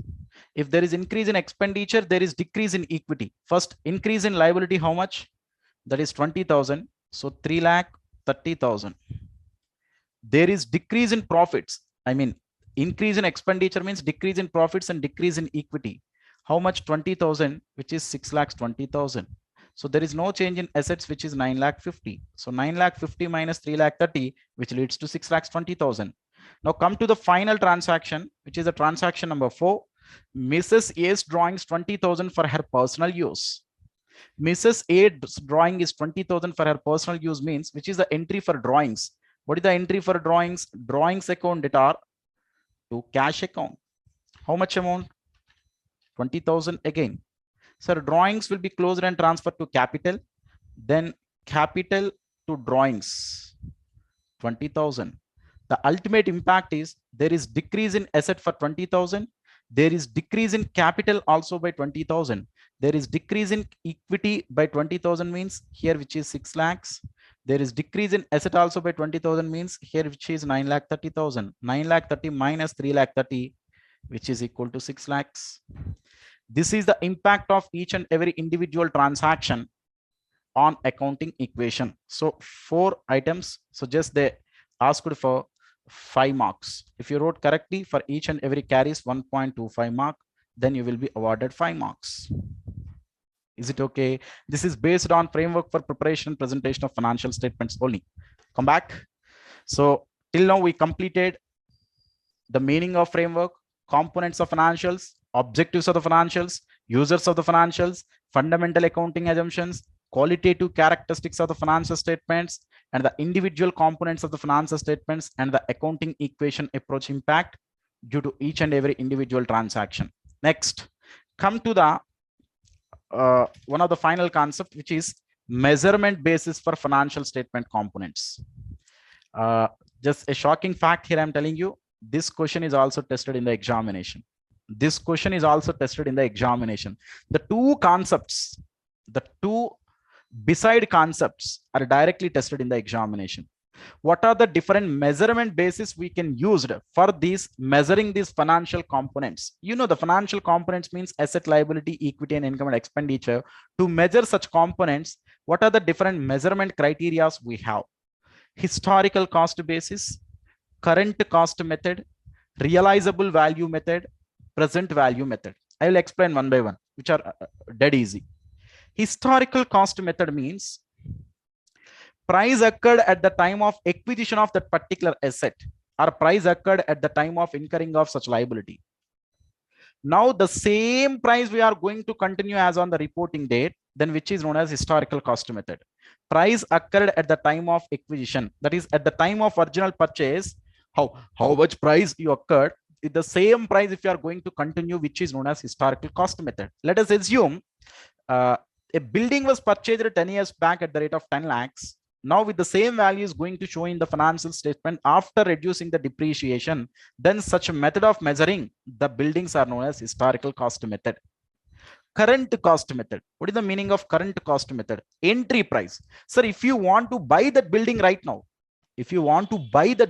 now, how much price the enterprise is going to incur is known as current cost, which is known as entry price. To remember simply, entry price, to enter into the transaction, how much cost incurred right now, which is known as current cost approach. Price required to acquire the component of the financial statements currently, then how much cost you incurred, which is known as the current cost approach. Coming to realizable value approach, which is known as exit price. If you want to sell that particular building right now in the outside market, then how much you would get from the society, which is known as realizable value method. Price at which component of the financial statement going to realize in the outside market currently, which is known as realizable value method. Present value method. What is the meaning of present value method? You are having one asset with you, right? From that asset, you may generate certain future economic benefits, certain future cash flows. If you make it the present all such future values, then how much value you can assign, that is known as measurement based under the present value method. For example, I can provide that building on rental basis. In future, I can enjoy the rentals for 30 years. Then if you take it all such rentals to the present value, how much value you will get it, which is known as the present value of the future economic benefits generated from that asset, is the one of the measurement basis. So total 4 measurement bases are there. One is historical cost, another one is current cost, another one is realizable value, another one is present value. I clearly mentioned such fact under my notes as well. I'll open, my material as well. Just take a second. Yeah. So which is historical cost basis, current cost basis, realizable value, and present value. Historical cost is means acquisition price. Current cost is acquisition right now, that is entry price. If you want to acquire, how much cost it would be. Realizable value means if you are going to resell, which is exit price. Present value means present value of the future economic benefits. So the same question was tested again in the recent examination question under category 6 only. I will open that question, just a moment. I told you, right, 2 questions actually they covered in the framework. This is the other question actually. Yeah. What is meant by measurement? What are the basis of measurement of elements of the financial statements? Explain in brief. What is meant by measurement? What are the basis of measurement of elements of financial statements? Explain in brief. So I directly given in my material the measurement meaning itself. Measurement is the process of determining the money value at which an element can be recognized in the balance sheet or in the statement of profit and loss. The money value at which the component of the financial statement is going to be recorded either in the balance sheet or P&L is known as measurement process. Simply measurement process means assigning the monetary terms, assigning a monetary value to a particular element of the financial statements which is going to be recognized at which in balance sheet as well as statement of P&L is known as measurement process. So I clearly given, and the basis I already explained. Is it okay, guys? Which is asked for 5 marks. Fine. So this is the beauty of the concept of framework. In the last examination, they tested 2 questions from the framework. Okay. Get back to my power notes, guys. One of the last concept, which is nothing but capital maintenance. What is the meaning of capital maintenance? Comparison between opening and closing equity is known as capital maintenance. To be frankly speaking, capital maintenance is going to discuss about retained earnings. Retained earnings. You know, the meaning of retained earnings means how much current year profits actually stay with the organization. If the closing equity is greater than opening equity, that means certain retained earnings are within the entity. Certain retained earnings are within the entity. And one more thing I'm telling you, always the entity should need to maintain the capital of the closing, at least it should be equal or greater than with the opening equity. Because if you are not maintaining the closing equity at least as like the opening equity, that means your net worth is going to be decreased. You are unable to repurchase your assets and liabilities because your closing equity is going to be decreased. Your closing net worth is going to be decreased. So that is the reason why, even though in the current year we got the huge profits, but out of such huge profits, how much amount of dividend we can declare, sir? We can declare the dividend up to the value at which the closing equity should be greater than the opening equity or equal to the opening equity. I'll give an example here. Please concentrate. Sir, opening equity value is 15 lakhs. We have assets minus outside liabilities at 15 lakhs. Current year we get profits of 5 lakhs. Then 15 plus 5, it will become 20 lakhs. Now let us assume we declared the dividend of 6 lakhs. Now 20 minus 6, it will become 14 lakhs as the closing equity. Now if you compare the opening equity with closing equity, then the closing equity is decreased by 1 lakh. To maintain the closing equity as equal to or greater than the opening equity, retained profit should be greater than or equal to 0. But here retained profit is minus 1. Because current year profit is 5 lakh, but if you declare the dividend of 6 lakhs means where is the retained profit? Retained profit is less than 0 here. That is the reason why the closing equity is less than the opening equity. If you want to maintain the closing equity at least equal to the opening equity, then the retained profit either equal to 0 or greater than 0. If you are declared the dividend of 5 lakhs, then at least the closing equity will be equal to the opening equity. But if the retained profit is less than, if the retained profit is greater than 0, for example, if you declare the dividend of only 3 lakhs, at that point of time 5 minus 3, still the retained profit is 2 lakhs, then the closing equity should be greater than opening equity.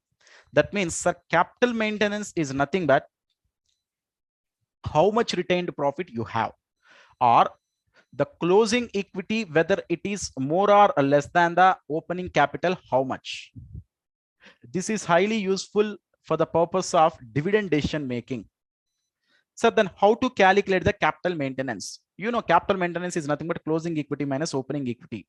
For that measurement of capital maintenance, we have 3 approaches. I'll show you. We have 3 approaches. One is financial capital maintenance at historical cost basis, financial capital maintenance at historical cost basis. And another one is financial capital maintenance at current purchasing power. And another one is physical capital maintenance at current cost. What are these 3 different measurements, sir? Historical cost basis means all the assets and all the liabilities, that is component of the financials, we are going to measure it historical cost. Then we will calculate the opening capital, that is opening assets minus opening liabilities. In the same process, we will also measure the closing assets and closing liabilities based on the historical cost. Then the closing capital and the opening capital difference is nothing but financial capital maintenance at historical cost, which is opening and closing assets are stated at historical costs. Then we can calculate the capitals at different intervals, then which is known as the capital maintenance under historical cost basis.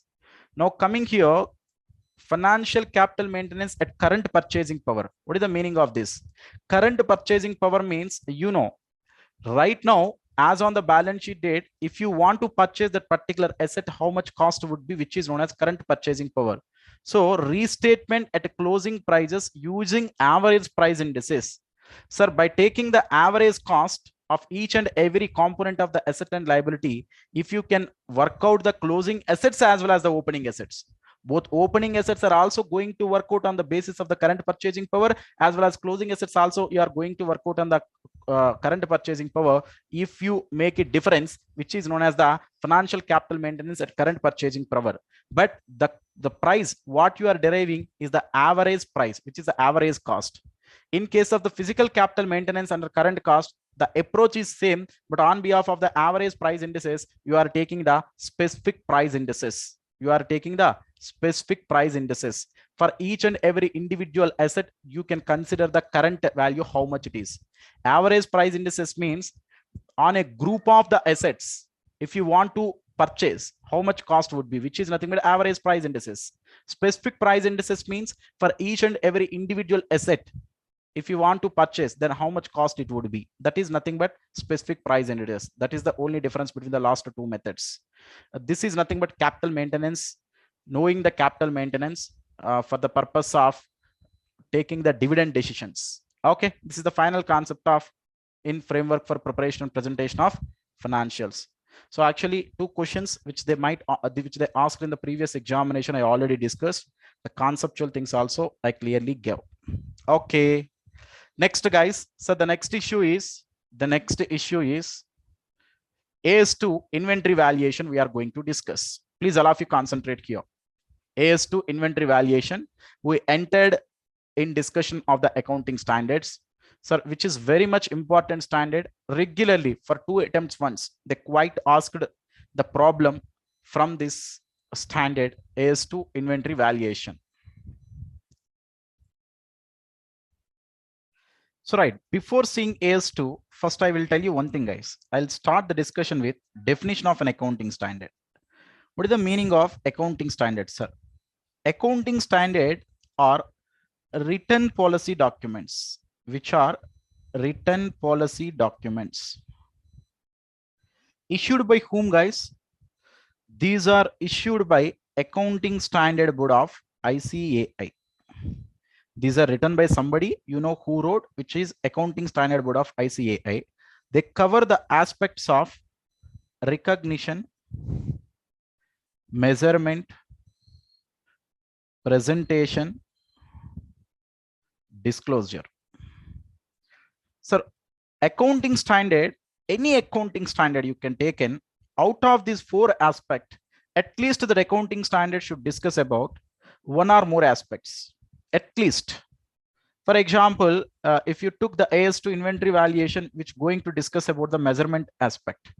If you took the AS9 revenue recognition, which is one of the group 2 standard, which is discussion about recognition concept. If you take the AS3, which is the cash flow statement, presentation of the cash flow statement. If you take the AS1, which is going to discuss about the disclosure issue. So once upon a time, they asked the question, define the accounting standard and what are the aspects on which such accounting standards is going to cover. So accounting standard is a written policy document issued by Accounting Standard Board of ICAI covering the aspects of recognition, measurement, presentation, and disclosure. They might ask such type of questions also in the examination for 5 marks. Okay, fine. Let it believe it. Now come to AS2 valuation of inventory. Sir, any accounting standard, I'm not talking about AS2, any accounting standard, how the structure will be. This is the structure not given by me. This is the structure actually given by ASB. They itself developed the accounting standard, which is known as text of the accounting standard in this structure. Okay. They started with objective. What is the reason for introduction of this accounting standard, or what this accounting standard try to cover? Why this accounting standard introduced? Now, under the different terms or technical definitions, which they might commonly used to explain such standard. So first, they are giving the definitions as well for better understanding the standard. Scope, you know, you already seen the overall scope of the accounting standards under applicability of the accounting standards like corporate entities, non-corporate entities, level 1, level 2, level 3, SMC, non-SMC, such all things we already seen. But coming to this, the scope is individual accounting standard applicability. Is it okay, guys? So that is, we are going to see in the scope as well. Then the remaining aspects here, we may not tell in the proper way. They try to cover for recognition aspect, might the standard is for the measurement basis, quite the standard is for presentation issue, or it may be for the disclosure issue. Do you understand? So recognition means when that particular aspect should need to be recognized in the financial statement. Measurement means at which value it is going to be measured such component in the financial statement. Presentation means how it should need to be presented in the financial statement. Disclosures means what are the additional notes to accounts we can able to provide along with the financial statements. Those aspects are very much important while discussing the accounting standards. Those accounting standards are issued only to discuss about such aspects. So then coming to the inventory valuation, AS2, how such structure would be, sir? How such structure would be? I'm going to explain through my OneNote, concentrate here. So the AS2 inventory valuation structure.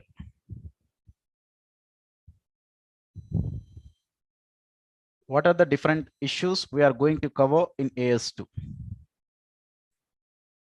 You know already the basic structure of the accounting standard, which starts with objective. Here also we are going to see with objective. Then we'll discuss meaning. Then we are going to discuss about the meaning. I mean, the meaning means definitions, right? Definitions. Then we will see objective. Sorry, objective covered, right? Sorry, objective, definitions. Then scope. Scope or applicability. Anything you may call it here. Here, for which aspects we are going to discuss AS2 for measurement, the value at which the inventory is going to be shown in the financials, which is nothing but measurement. We are going to see in measurement, we are going to see separate measurement concept for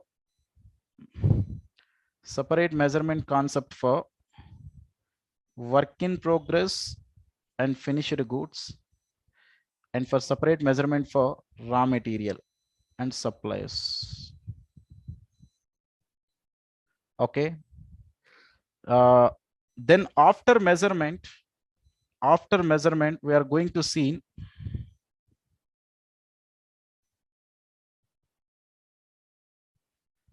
what is the meaning of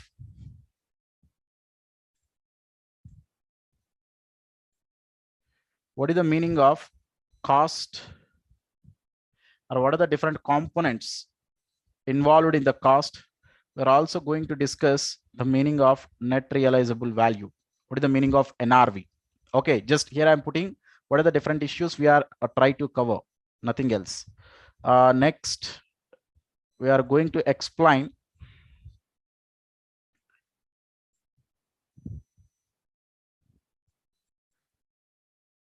different techniques or methods used for measuring the cost, which are nothing but cost formulas used. Then finally, we will close the standard with disclosures. So this is the structure of the inventory valuation. Sir, out of which, first let us start the standard with objective. Sir, what is the basic objective of introduction of AS2, sir? AS2 is introduced with an objective of measure the inventory, to measure inventory at which value in the financials, at which value in the financial statements. That is the first and foremost objective is measurement of inventories, which is for measurement of inventories in the financial statements, both in statement of P&L, both in balance sheet, at which value I am going to measure. You know, in the statement of P&L, where we consider the inventory, that is change in work in progress, finished goods, stock in trade, raw material consumed. In so many items, there is a significance to measure the inventory. To know the values of inventory is necessary to know the correct profit or loss. But if you are not talking in the company point of view, if you are going to talk in either sole proprietor or the partnership firm point of view, to measure the opening stock or to measure the closing stock itself, we should require the inventory value. Am I right? That is in balance sheet under current assets, we are going to show the inventory. In both the statement at which value the inventory is going to be measured is the basic objective.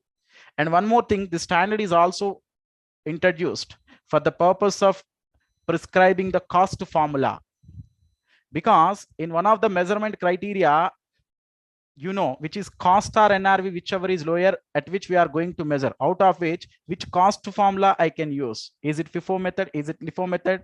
We are going to see all such cost formulas which we are in generally using for the purpose of measuring the inventories, and how the net realizable value also going to be measured. This standard will provide the guidance, sir, which is the main objective, which is the ancillary objective. Is it okay? Next, come to the definition. Sir, under the definition, which definition we are going to see, sir? We are going to see in the definition of inventory. Inventory is an asset, which is not a liability. That is the reason why we are showing under current assets. Under current assets, we shown the inventory. Inventory is an asset which is held for sale in the ordinary course of business. Held for sale in the ordinary course of business means either it is a finished good or either it is a stock in trade. Finished good means we itself manufactured our own. Stock in trade means we purchase and we resell. That is held for sale in the ordinary course of business. Ordinary course of business means in day-to-day business, what we are going to sell are used in process of production for such sale. Sir, to produce that finished good which might used, which is work in progress. Or here itself covers the raw material, but I covered the raw material separately in the third component. So anyway, just you can consider it as a work in progress, which is in process of production, which is under production process, which is work in progress, or the raw material, which is 0% of finished good, which is quite a raw material, which is used ultimately for the purpose of finished good, or any supplies means maintenance things, consumables and loose tools, all are put together, we can call it as supplies. Sir, I will give certain examples for consumables. You might use the grease for the purpose of putting the correct maintenance of the machinery, which is maintenance as a grease. Or consumables, maybe certain pins, nuts, bolts, they might consumed, such are also form part of consumables. Loose tools means wrenches, toolkits, what you are using, such are known as loose tools. All things are form part of the inventory. Inventory is an asset held for sale in the ordinary course of business, that is either finished good or used in the process of production for such sale, which is work in progress, or raw material or suppliers. Now my question is, sir, is it spare part, servicing equipment and standby equipment, is it inventory? First, sir, what is the meaning of servicing equipment? Spare part means another part we are using. Okay, spare part. If the original part is facing any issues, then suddenly we can't stop the entire manufacturing process. So that is the reason we actually putting it in spare, which is nothing but spare part. Okay, that is replacement to another part, which is nothing but spare part. Servicing equipment means which will provide certain services. I'll give a beautiful example here. Fire extinguishers are there, right? Fire extinguishers. Sir, fire extinguishers, can I treat it as an inventory or can I treat it as a other than inventory? I mean, other than inventory means property, plant and equipment. Sir, these items are, can I treat it as an inventory or property, plant and equipment? And standby equipment. Standby equipment means another additional equipment which in general we are not using unless otherwise the original equipment is damaged. Most of the times for four-wheelers, cars, one spare tire will be there, right? Which is a standby tire. So whenever a particular tire is damaged due to punctures and all other issues, then we might change the standby tire, which is nothing but a standby equipment. In case of aircrafts also, actually they have the two engines. Once suddenly one engine is failed, then automatically they will run the aircraft with another engine, which is the standby engine. Do you understand? So such all things, Is it form part of AS2 inventory or is it form part of AS10 PPE? These actually I'm going to explain through accounting standard 10, guys. If such spare part servicing equipment and standby equipment will satisfy the definition of the PPE, then those are categorized as per AS10 PPE. But if those are the not satisfy the definition of the PPE as per AS10, then such spare parts servicing equipment and standby equipment are categorized under AS2 inventory. So that means whether they are related to inventory or PPE, not decided by AS2, decided by AS10. You don't know the criteria when a particular item is PPE at this stage. If it satisfies the PPE definition criteria, then these are termed as PPE. Otherwise, we can classify it as an inventory. One more important question just I want to ask here, guys. Under the definition itself, based on the definition, I will ask one more question. What is that? Sir, is it empty bottles?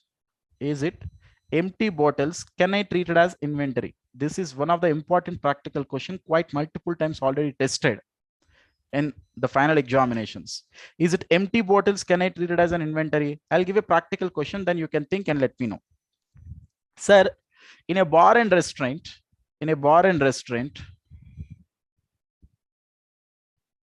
generally the liquor is going to supply in such bar.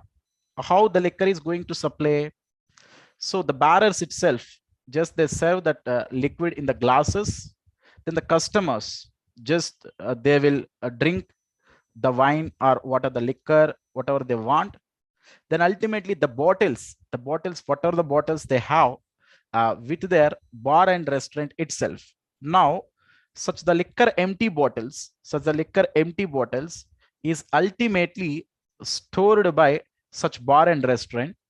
And after collecting the huge empty bottles, then the bar and restaurant may call for the tenders. Then the person who quoted the higher amount, then they can simply sell it off. That is the procedure adopted in such bar and restaurant.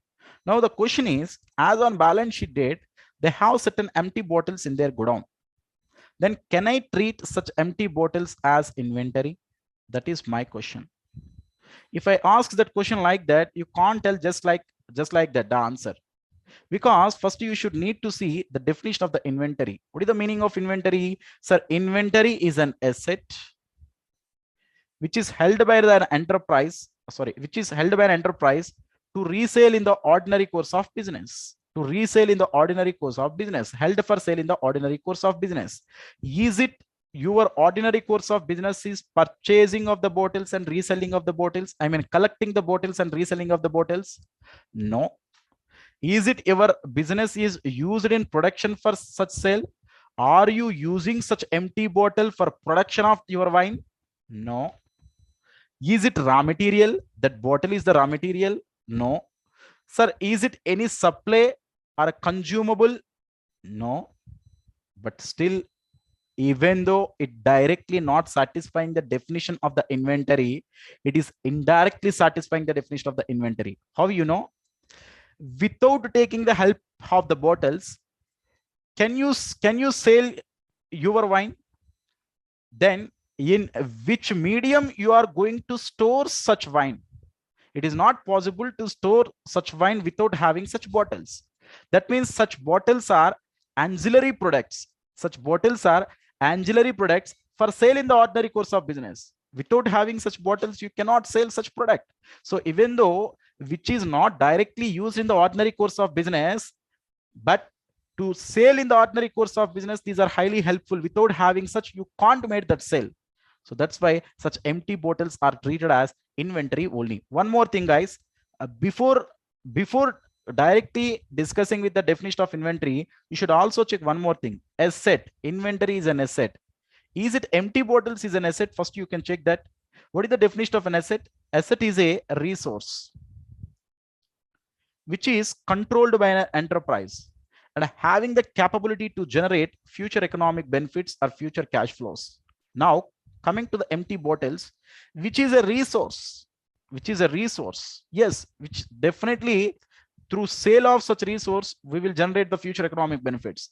The control is within the hands of the bar and restaurant only, because once the customer, once the bar and restaurant served that wine to the customers, after that the empty bottles are stay with the bar and restaurant only, no one customer will take that empty bottles along with them. So they're ultimately stored in the warehouse, and the warehouse keys are kept with them only. So that's why the resource cannot be enjoyable by any other party. They can simply restrict the usage, they can simply restrict the benefit arriving from such empty bottles. So that is the reason we can simply tell the controllability is within the hands of the bar and restaurant only. So that's why, which is a pure asset, and the amount is also material, which is not immaterial. The amount is also material. That's why empty bottles we can simply read it as a inventory. So in the two angles we can write the answer first. What are the two angles, guys? Why the inventory we can treat it as inventory? So it is an satisfy the definition of an asset. How it satisfy the definition of an asset? Which is a resource. Through making a sale, we will get future economic benefits, and the controllability is within the hands of the bar and restaurant only. So that's why empty bottles satisfy the asset definition. And another one is, even though which is not directly sale in the ordinary course of business, which is ancillary, which is useful for such sale, made in the ordinary course of business. So that's why, even though it is an ancillary, it is mandatory. Without having that we can't sell. So that's why empty bottles are treated as inventory. Sir, but if the amount is immaterial, you may not treat it as inventory, you may treat it as a scrap. So you know the difference between scrap and the stock. So scrap means you can completely make it transfer to the P&L in the year of occurrence itself. But in the case of stock, you cannot directly transfer to the P&L. When it is in generally make it sale, the year in which you are going to treat it as a sale. That is the difference between scrap and sale, scrap and stock. So if the amount is the immaterial, you can treat it as a scrap. But if the amount is material, you can treat it as a closing stock. So that is the thing I'm going to discuss related to the empty bottles. Can we treat empty bottles as an inventory? Yes, which is an asset, a resource controlled by the enterprise having the future economic inflows. So as on the balance sheet date, if the inventory is indirectly useful for the purpose of held for sale in the ordinary course of business, so which is the material amount, that's why we can treat it as an inventory. If it is immaterial amount, we can treat it as a scrap. So empty bottles are, we can treat it as inventory. So this is the thing related to definition. We already completed two things. One is objective, another one is definition. Now come to the scope paragraph, guys. Sir, scope. Is it this accounting standard is applicable to all type of inventories? Even though it satisfies the definition of inventory, for certain type of inventories, the standard is not applicable. Work in progress in case of construction contractor. For example, I'm a contractor. My business activity is building the buildings. I will hand over such building and will get money from my customer. That is my business. Now, as a contractor, as on the date of balance sheet, certain buildings are still is in progress. Then for such work in progress arising in case of construction contractors, is it AS2 applicable? No. AS7, there is a separate standard you are going to learn in your group 2, which is construction contracts. So work in progress arising in construction contract, AS7 is applicable, but not AS2. AS2 is not applicable. Work in progress for service providers, as like me. Service provider means I'm not in the trading activity, I'm not in the manufacturing of the goods, I'm simply providing services to my clients. Now certain audit 30% is completed, which is work in progress for service providers. Is it for which AS2 is applicable? Sir, work in progress, can I treat it as an inventory? No, for which AS2 doesn't applicable. You know, in case of service providers also, the work in progress is applicable, but such work in progress, they may not treat it as an inventory as per AS2. The reason I will tell you, you performed 30% work, right? Is there any guarantee to get money basis on the basis of that 30% of the work? How you can treat it as an asset? Do you understand? But if you want, you can treat it as an asset under the debtors, but not under the closing stock. So that's why work in progress for service providers is not treated as an inventory. Next, if your enterprise is an investment enterprise, investment company, you are regularly making investments in various enterprises.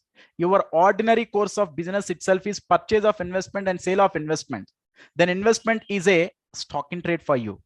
But still, even though the investment is a stock in trade, in general stock in trade is covered under the inventory definition, but still the stock in trade held as investment is not covered under AS2, which are going to covered under AS13. Shares, debentures, financial instruments held as stock in trade. For an investment enterprises, generally they are held as stock in trade, for which even though it is an inventory, AS2 doesn't applicable. Accounting standard 13, accounting for investment is going to be applicable. We are going to see an accounting standard 13 in our group 1 syllabus itself. Next, producers inventories. Producers inventories means like the farmers, they are going to produce the agricultural products. Agricultural produce will be there na. Jawar, kapas, paddy, all such things are agricultural produce. Sir, agricultural produce is an inventory for a farmer. A person who is conducting the agriculture business, he may get the such agricultural produce from the agricultural plants. Is it, can I treat it as an inventory? It is an inventory, but for which AS2 doesn't applicable. Because for all such things, the measurement basis is applicable based on the NRV. I'll tell you another example. Sir, what is that? A poultry industry. In case of poultry industry, what will happen? They will regularly in the ordinary course of business, they will produce that hence, whatever the case may be, or maybe the X, what are the products they have, they can regularly produce such products in case of the poultry farms. Now, which is a producer inventory? For such producer inventory is an inventory for the poultry farm, but still they are not measuring such inventory based on the principles of AS2. Simply they will directly measure it on NRV basis. That is livestock. Livestock means all these goats, mens, which are related to animals, forest and agricultural produce, mineral, oil, ores and gases, which are naturally generated resources. For all such things, produced inventories, AS2 measurement principle is not applicable, which is directly going to measure it at NRV. In scope, totally, we discussed 4 issues. Work in progress arising for construction contract, AS7 is applicable, but not AS2. Work in progress arising in case of service providers, AS2 doesn't applicable. Shares, debentures, held as stock in trade, AS13 is applicable, but not AS2. Producers inventories, AS2 measurement principle not applicable, which are directly going to measure on the basis of NRV. So, which is coming to scope paragraph, applicability paragraph. Next, come to measurement issue, guys. Come to the measurement issue. Sir, in case of measurement, the inventory, total we have mainly three types of inventory: raw material, work in progress, finished goods. You know, finished goods is 100% completed, work in progress is certain portion only completed, raw material is 0% completed. That is the difference. Now, first come to work in progress and finished goods, at which value we are going to measure. You know, which is the common measurement principle, which is going to measure it cost or net realizable value, whichever is lower. Cost or net realizable value, whichever is lower. So then what about raw material and suppliers? At which value we are going to measure as on balance sheet date? The measurement is depending upon the measurement of the finished good. It is the measurement depending upon the finished good measurement. If the finished good is sold at above the cost price, if the finished good is sold at above the cost price, or simply if the finished good is sold at profit, or in bracket greater than or equal to cost price, then raw material is measured at cost price. Otherwise, at replacement cost. Otherwise, at replacement cost. Now, I told in layman approach.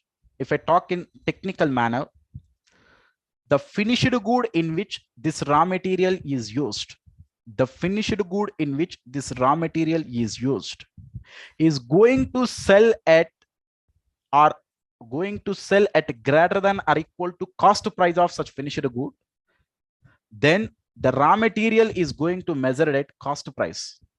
If the finished good is going to sold at less than cost price, which is sold at loss, then the raw material is going to measured at replacement cost, because raw material doesn't have the net realizable value. We are going to use such raw material for the purpose of production of finished good. What is the intention of the raw material? What is the intention of the purchase of the raw material? Is it for resale? No, it is not for resale, for the purpose of production of finished good.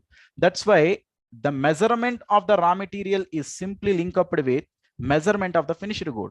If the finished good is going to measure at, if the finished good is going to sold at greater than or equal to cost, then the raw material is measured at cost price. Otherwise, the raw material is measured at replacement cost. This is actually as like NRV only, but we are not calling it as an NRV. First, let me check about one by one components. Please, for the time being, you can put aside the measurement principles, because first you need to know what is the meaning of cost, what is the meaning of NRV, what is the meaning of this replacement cost. First, let me try to explain all such issues. Then again, I'll come back to the measurement principle. This is the heart of entire AS2. I'll explain one more time the measurement issue after discussing the cost, NRV, and the replacement cost. Now, all of you, please first come to the cost component. Sir, what exactly the meaning of cost, sir? What exactly the meaning of cost? Which type of components are included in the cost? Which type of components excluded in the cost? Come to my power notes. Come to my power notes first. Sir, what is the meaning of cost of inventory? I already told you, intentionally I ignored the measurement. Intentionally, I'm not explaining the measurement in deeper manner. So I'll come back, then I'll explain one more time. Now, first, all of you, please concentrate the cost of inventory. Cost of inventory comprising of cost of purchase, cost of conversion, and other cost. What is the meaning of cost of purchase, sir? Which is purchase cost. If it is the raw material, purchase price, at which price you are going to purchase, which is nothing but purchase price. Non-refundable duties and taxes. For example, if you are paying any customs duty in case of imports, if you are paying any non-refundable GSTs, such all things you can include another duties and taxes. Freight inward. Sir, now the material should come from the other person place to your places, right? What are the transportation costs incurred to reach that inventory to your location, which is nothing but freight inward. Any other cost incurred during this process. Any other cost means if you paid any commission, maybe certain point of times you might purchase that material through agent, any agency commission, loadings or unloading amounts, any insurance during the transit, such all costs are form part of cost of purchase. If any trade discount, if the other party allowed, you should need to reduce, because trade discount is not form part of cost of inventory. Trade discount is not at all recorded in the books of accounts itself. Rebate means quantity discount. If you buy in lots, if you buy the bulk amount, then he will provide certain additional discount, which is nothing but rebate. You can reduce that discount as well, then you will get the cost of purchase. Then after purchase of the raw material, to produce the finished good, you should need to incur cost of conversion. You might already learn the concept of cost of conversion in your cost accounting, that is in P3, I think so. Sir, cost of conversion means cost incurred to convert raw material into finished good. Cost incurred to convert raw material into finished good. Sir, to convert raw material into finished good, what are the different costs you are going to incur? You are going to incur direct labor. Already raw material is there. That's why you cannot count raw material once again. Already raw material is there. To convert raw material into finished good, what are the different costs going to incur is known as cost of conversion. That is direct labor, direct expenses, and indirect material, indirect labor, indirect expenses put together, you can call it as overheads. Hope you know the difference between direct expenses and indirect expenses. Direct expenses are those expenses which can be directly identifiable with the production process. Indirect expenses are may not directly identifiable. Am I right? So just I told you the outlines only. In very deeper manner, you might already learn it in your cost accounting. Now, direct labor, direct expenses, and under the overheads, those are broadly categorized into variable overheads, fixed overheads. Sir, what is the difference between variable overheads and fixed overheads, sir? Variable overheads will vary in direct proportion with the number of units of production. But the fixed overheads are fixed irrespective of the number of units of production. For example, if you take the watchman salary, whatever the number of units you produced in such factory, the watchman salary is fixed, which is nothing but fixed overheads. But coming to the electricity consumed will vary along with the number of units of production. Am I right? So which is known as variable overheads. So rent of such premises is fixed irrespective of the number of units of produced, which is known as fixed overhead. So that is the difference between variable overheads and fixed overhead. Now, out of this, direct labor, direct expenses, and variable overheads will going to be absorbed on the basis of actual production. On the basis of actual production. Sir, what is the meaning of absorption, sir? Absorption means, let us assume, sir, in the current year, we produced 10,000 units. In the current year, we produced 10,000 units. The total direct labor expenditure is 1 lakh. Then per unit, how much, sir? 1 lakh divided by 10,000, which is 10 rupees per unit. The total direct expenses we are going to incur 50,000. Then what is the direct expenses per unit, sir? That is 50,000 divided by 10,000, which is again 5 rupees per unit. Sir, variable overheads, we incur total 50,000, which is 50,000 divided by 10,000 units, which is 5 rupees per unit. If you made it total direct labor per unit plus direct expenses per unit plus variable overhead per unit, then I will get 20 rupees per unit. What is the meaning of that? Sir, to produce a particular item, I incurred in the form of labor expenses and variable overhead per unit is 20 rupees per unit. Sir, if I produce 1 lakh unit, then these expenses should be 1 lakh into 20 lakhs. Do you understand? Which is the meaning of absorption on the basis of actual production. But now coming to the fixed overheads, fixed overheads are going to be absorbed on the basis of the normal capacity if actual production is less than the normal capacity. The same fixed overheads are going to be absorbed on the basis of actual production if the actual production is greater than the normal capacity. Before explaining this, first I will let you know what is the meaning of normal capacity. What is the meaning of normal capacity? Normal capacity is the capacity of the plant at which generally if the entity produce after considering normal losses.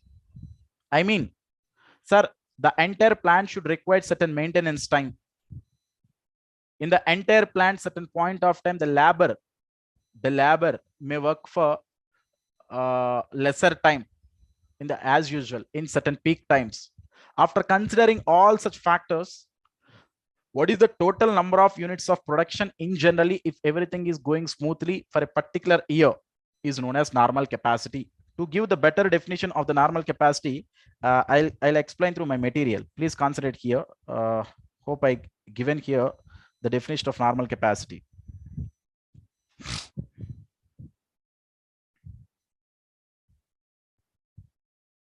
Yeah, concentrate here.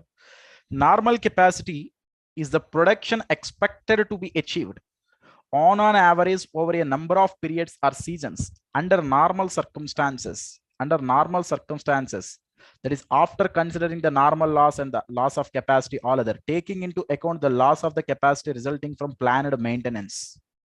So after considering the maintenance time and all such factors, how much production, how many number of units you are going to produce is in generally decided as normal capacity. Now, if the actual production is less than or equal to normal capacity, then the base factor you should consider it as a normal capacity. Sir, if the actual production is greater than the normal capacity, then fixed overheads is going to be absorbed on the basis of actual production. I will give you the reasons, sir, why if the actual production is less than normal capacity, the base you are considering as normal capacity. If the actual production is greater than the normal capacity, why you are taking the base as actual production? I'm going to explain through a small example. Please concentrate. Why? What is the reason why you are taking like that? Just a second. Concentrate here. Sir, here totally we are considering 3 cases. Case 1, case 2, case 3. Coming to case 1, normal capacity is 1 lakh number of units. On average, our plant is going to produce 1 lakh units. And the actual production also we produced 1 lakh units. And the total fixed overheads for that particular year was 10 lakhs. Then what is the fixed overhead per unit? Here, if you take the normal capacity as the base or actual production as the base, both are same. That's why 10 lakh divided by 1 lakh per unit is 10 rupees per unit. If you produce in the current year, let us assume if you produce in the current year at the rate of 10,000 units, then 10,000 into 10 rupees is the total fixed overheads. You can simply put it. Do you understand? Sir, if you have the closing stock for 5,000 units in your godown, then 5,000 into 10 rupees per unit, which is the fixed overhead per unit, if normal capacity is equal to actual production. Now coming to the case number 2, normal capacity is 1 lakh units, but the actual production is only 90,000 units. You are producing at less than the normal capacity. You are producing at less than the normal capacity, and the total fixed overhead doesn't change now. Watchman salary and the rent of the premises, it doesn't change now. So that's why the fixed overheads is 10 lakhs. Now, if the actual production is less than the normal capacity, then the base you should need to be adopt is normal capacity. If the actual production is less than the normal capacity, then the base you can consider is the normal capacity. So the total fixed overheads 10 lakhs divided by normal capacity is 1 lakh unit. That is 10 rupees per unit. That is 10 rupees per unit. Now all of you please concentrate here. Please concentrate. So let us assume we have the stock in our example.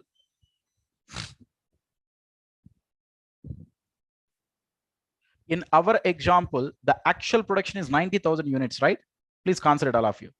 If the actual production is 90,000 unit means how much overheads are included in that stock? Let us assume that is 90,000 into 10 rupees means 90,000 into 10 rupees means which is equal to 9 lakhs.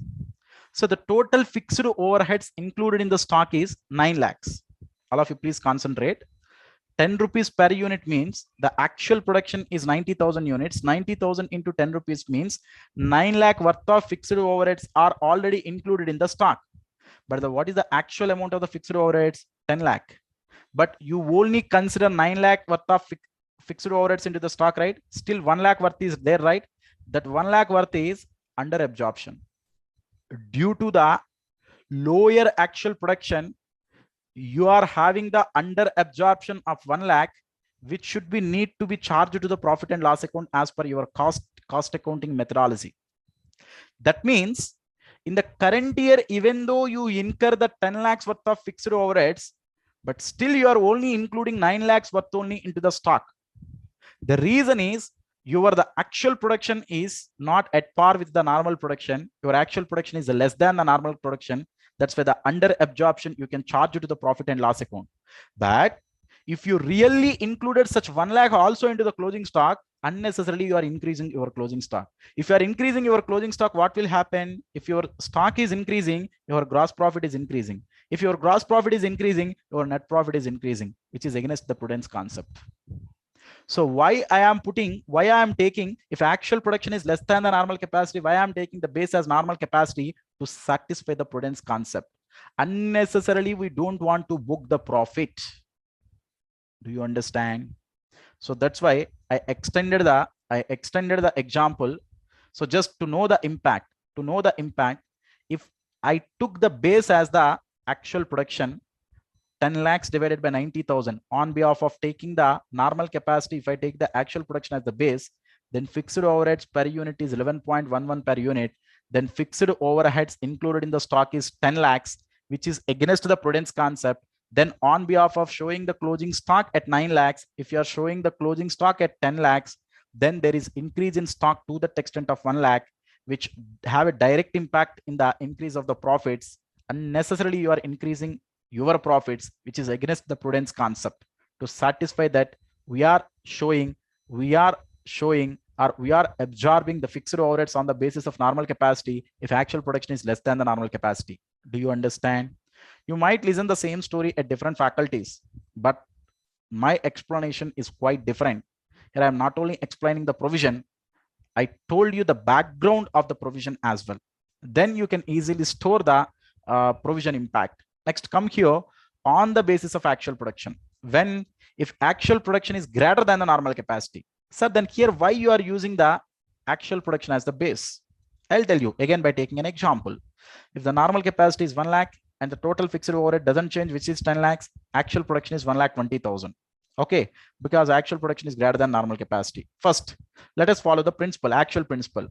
If I follow the actual principle, the total fixed overheads divided by base is the actual production, then per cost unit is 8.33. Per cost unit is 8.33. Am I right? Actual production is 1,20,000 using na 1,20,000 into 8.33. So the total I'm going to absorb on the basis of 8.33, then total 10 lakhs will be there under the closing stock. 8.33 into 1,20,000, then the total fixed overheads will be 10 lakhs. Then the total fixed overheads are there in the stock itself. But on behalf of considering the actual production, if I consider the normal capacity, then 10 lakhs divided by 1 lakh, which is equal to 10 rupees per unit. Then the actual production is 1,20,000. 1,20,000 into 10 rupees per unit. Then the total fixed overheads will get 12 lakhs. Is it total fixed overheads is 12 lakhs? The total fixed overheads is only 10 lakhs. It is not 12 lakhs. That means if actual production is more than the normal capacity, if you consider the normal capacity as the base, then you may absorb the more amount which is greater than the actual fixed overheads incurred. But the actual fixed overhead incurred is only 10 lakhs. But if you take the base as the normal capacity, then the total fixed overheads will come to 12 lakhs. Do you understand the logic here? It's very quite simple. If normal capacity and actual production is same, anything you can use. Sir, if the actual production is less than the normal capacity, you should consider the base as normal capacity itself. The under absorption, you can charge it to the profit and loss account to satisfy the concept of prudence. If actual production is not greater than the normal capacity, you should consider the base as the actual production. If you consider the base as normal capacity, then you would may absorb the more fixed overheads into the stock, which is quite against again the prudence concept. Because if you are consider the total fixed overheads as 12 lakhs, which is actually greater than the actual fixed overheads that incurred, then if you consider the total fixed overheads as 12 lakhs, then the closing stock again increase, due to which profit again increase. That is the reason why if actual production is less than the normal capacity, the base we are taking as normal capacity. If actual production is greater than the normal capacity, the base we are taking as the actual production. That is with respect to fixed overheads. We are in the process of explaining things related to cost. If you really observe, we are in the process of explaining things related to cost. Am I right? Out of the cost, we already discussed two issues. Once again. One is cost of purchase, another one is cost of conversion. Cost of purchase includes purchase price, non-refundable duties and taxes, freight inward, any other cost incurred to bringing that inventory during that process. That is like insurance charges, loading and unloading, and trade discount and rebate you can reduce. And cost of conversion includes direct labor, direct expenses, and overheads, variable overheads, and fixed overheads. Direct labor, direct expenses, variable overheads absorbed on the basis of actual production. Overheads, that is related to fixed overheads, absorbed based upon the actual production is less than the normal capacity, based on the normal capacity. If actual production is greater than the normal capacity, based on the actual production. And coming to the other cost bringing the inventory to present location and condition. What are all the other costs incurred? Directly incurred to bringing the inventory to present location and condition. What are all the different other costs you are going to incur? Such all other costs are form part of cost of inventory. I'll give an example here. Sir, you are using certain molds. For the purpose of production of inventory. Can I consider such mold cost under the cost of inventory? Yes, absolutely, because such molds are necessary bringing that inventory to the location and condition. To put it in that shape, that mold is necessary. So that's why that mold cost I can include it into the other cost. All these are form part of cost of inventory. Next, sir, which costs are excluded from the cost of inventory, which is quite important at the time of writing the answers in case of practical questions. They might ask questions from this concept. Guys, all of you please concentrate. Which cost I cannot include in the cost of inventory? Interest cost. What is it all about, sir? Sir, I took a loan from the SBA for the purpose of purchase of raw material, and ultimately by using that finance, I purchased the raw material, I produced the finished goods, which is in my closing stock. At the year end, on the loan which I took, I paid the interest for 1 lakh. Can I add such interest to the cost of the inventory? can I add the interest to the cost of inventory? The answer is not told by AS2. The answer will be explained through the help of AS16. As per AS16 borrowing cost, as per AS16 borrowing cost, if the asset is a qualifying asset, then the interest cost we can add it to the cost of the qualifying asset. If the asset is not a qualifying asset, then the interest cost we should not be added to the cost of such qualifying asset. We should charge it to the profit and loss account. Then to understand that, first you should know one thing. What is the meaning of qualifying asset? Qualifying asset is an asset which takes substantial period of time for its intended use. Again, I am repeating. Sir, to add the interest cost on a particular asset or not is ultimately dealt by AS16. As per the provisions of Accounting Standard 16, borrowing cost directly attributable on the qualifying asset, we can capitalize, we can add it to the cost of the qualifying asset. If the asset is not a qualifying asset, then the borrowing cost incurred on such asset, we cannot be added to the cost of the asset. We can be simply charged to the profit and loss account. Then what is the meaning of qualifying asset? To complete that particular asset, if it will take a substantial period of time, for example, building is there, minimum it will take more than a year. Sir, to construct a plant, it should take more than a year. Is it your inventory to produce that inventory? Is it will take more than a year? Then you can consider the inventory as a qualifying asset. No. To produce the inventory, it will take more than a year, sir. So, I mean, to produce that inventory, if it doesn't take more than a year, it is not a qualifying asset. If it take more than a year, then I can treat it as a qualifying asset. Most of the times, all the inventories we can produce for less than 12 months only. That's why inventory is not categorized in general under qualifying assets. So that's why whatever the interest you incurred to purchase the raw material or for the purpose of production of finished goods, such interest cost in generally not form part of the cost of inventory. But if the inventory is a qualifying asset, in very remote cases, certain times the inventory is satisfying the criteria of the qualifying asset. I'll give an example. If you take liquor manufacturing companies, or if you take certain inventories, which might quite take more than a year. For example, railway wagons are there. My company is in the process of production of railway wagons, or my company is in the process of production of ships, in the manufacturing of ships. Now, for my company, the ships or the railway wagons, whatever the case may be, which are inventory. Now, to produce that inventory, I took certain loans. We are having certain interest expenses on such loans as on the balance sheet date. Now the question is, such interest costs, can I add it to the cost of my inventory? Yes, in that particular circumstances, those assets are qualified to set to be as qualifying asset, because to generate such asset, it will take substantial period of time. Then the interest cost, you can add it to the cost of inventory. Do you understand? So I'm taking back the liquor example. Just I'm giving the example of the manufacturing of aircrafts, or the manufacturing of ships, or the manufacturing of railway wagons, whatever the case may be, for that particular industries, the inventory is a qualifying asset. They can add the borrowing cost, that is interest cost, to the cost of inventory. Okay. So here I clearly given, if the cost of inventory, as per Accounting Standard 16, if the inventory is satisfied for qualifying asset, then interest on qualifying asset should be added. Then here also the cost of inventory we are adding. But if the inventory is not a qualifying asset, then interest is charged to the profit and loss account. We are not adding to the cost of inventory. That's why it is not straight away exclusion. It is depending upon whether the inventory is a qualifying asset or not. Hope you understand. Next, come to the second one, storage cost. Sir, can I include the storage cost into the cost of inventory?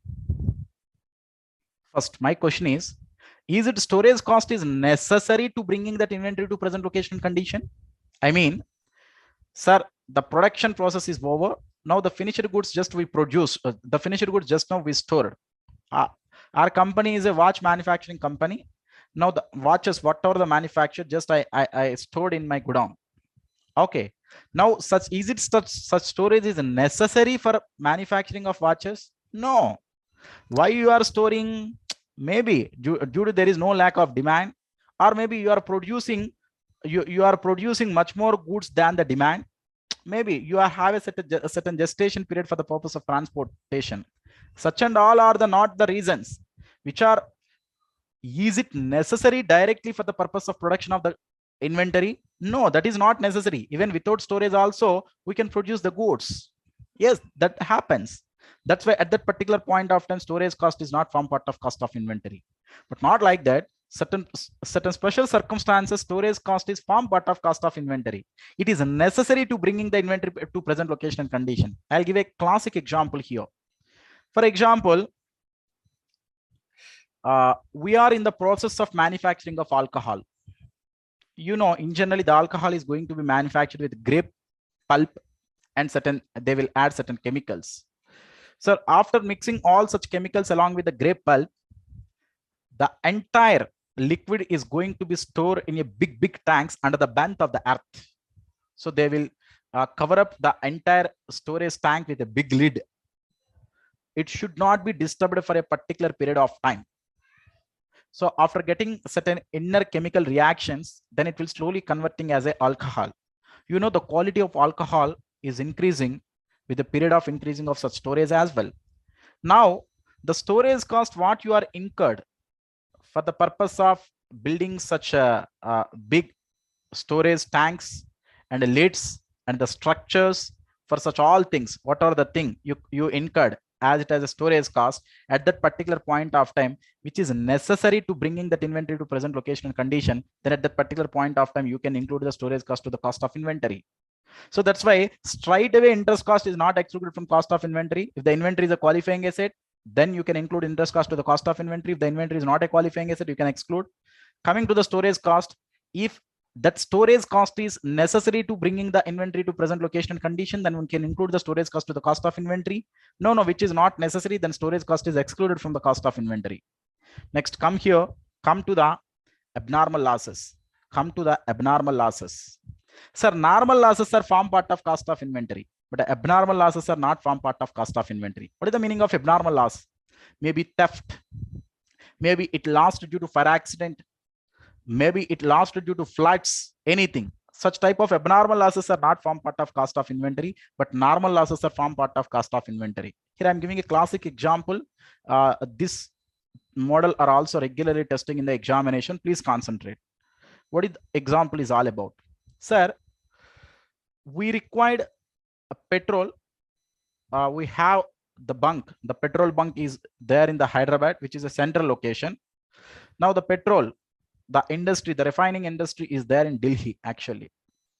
So in Delhi, the petrol is transported for to the extent of 10,000 liters of petrol at the rate of 100 rupees. At the rate of 100 rupees. Now, yes, it more or less, it is more than 100 rupees right now. Quoting in the market, it is approximately at 110 rupees like that, depending upon city to city. Just I put it as 100 rupees. Now, after reaching the Hyderabad location, the tanker contains only 9,500 liters. Now, what about the difference of 500 liters? The difference of 500 liters, out of which 300 liters was evaporated due to the nature of the product. Okay, maybe in between the transportation, up and downs will be there, certain air flows will be there. So the petroleum itself have their nature of evaporation. So that's why, which is a normal loss, which is nothing but normal loss. But 200 liters is abnormal loss. Maybe happened theft or maybe some other reason, which is an abnormal loss. Now the question is, now at the year end, coming to the Hyderabad location, at the year end, we have only 1,000 liters in our godown. Now the question is, calculate the value of inventory of the such 1,000 liters. The question is, calculate the value of inventory of 1,000 liters. We might sell now. We might sell during the year. Now we have 1,000 liters in our godown. Now, as a process of measuring the inventory, we should need to measure the 1,000 liters value. Now, first question. Initially, how many liters actually they transported? 10,000 liters. But out of which 300 liters were evaporated. 300 liters we lost due to the evaporation, which is a normal loss. Now 9,700 liters actually we need to receive. Actually, we need to receive, because abnormal loss just put aside. Out of this 9,700 liters, 200 liters is abnormal loss, but the actual liters need to be received is 9,700 liters. Now the cost of such 9,700 liters is 10,000 into 100, which is 10 lakhs. You should not multiply with 9,700 into 100, because normal loss is ultimately borne by the customer. We should need to increase the price per liter, because it is the nature of the petrol. Who will bear that expense? Is it you? No, it should be ultimately borne by the customer itself. That is the reason I am not multiplying with 9,700. I'm directly multiplying the total cost with 10,000. That is 10,000 into 100, 10 lakhs. If you check here, per cost liter, per liter cost, how much that is? Cost per liter is equal to 10 lakhs divided by 9,700. Then cost per liter is 103.09. Earlier, which is 100, but due to the evaporation, the cost per liter is increased to 103.09. Now this 103.09 you can multiply with closing stock, which is 1000 liters. 1000 into 103.09, which is the value of the closing stock. So then what is the value of abnormal loss, sir? Abnormal loss value is 200 liters into 103.09, which is the value of the abnormal loss. I mean, with this illustration, what I can conclude, if normal loss is there, you can reduce the normal loss number of units to know the cost per unit. Automatically you are including the normal loss into the cost.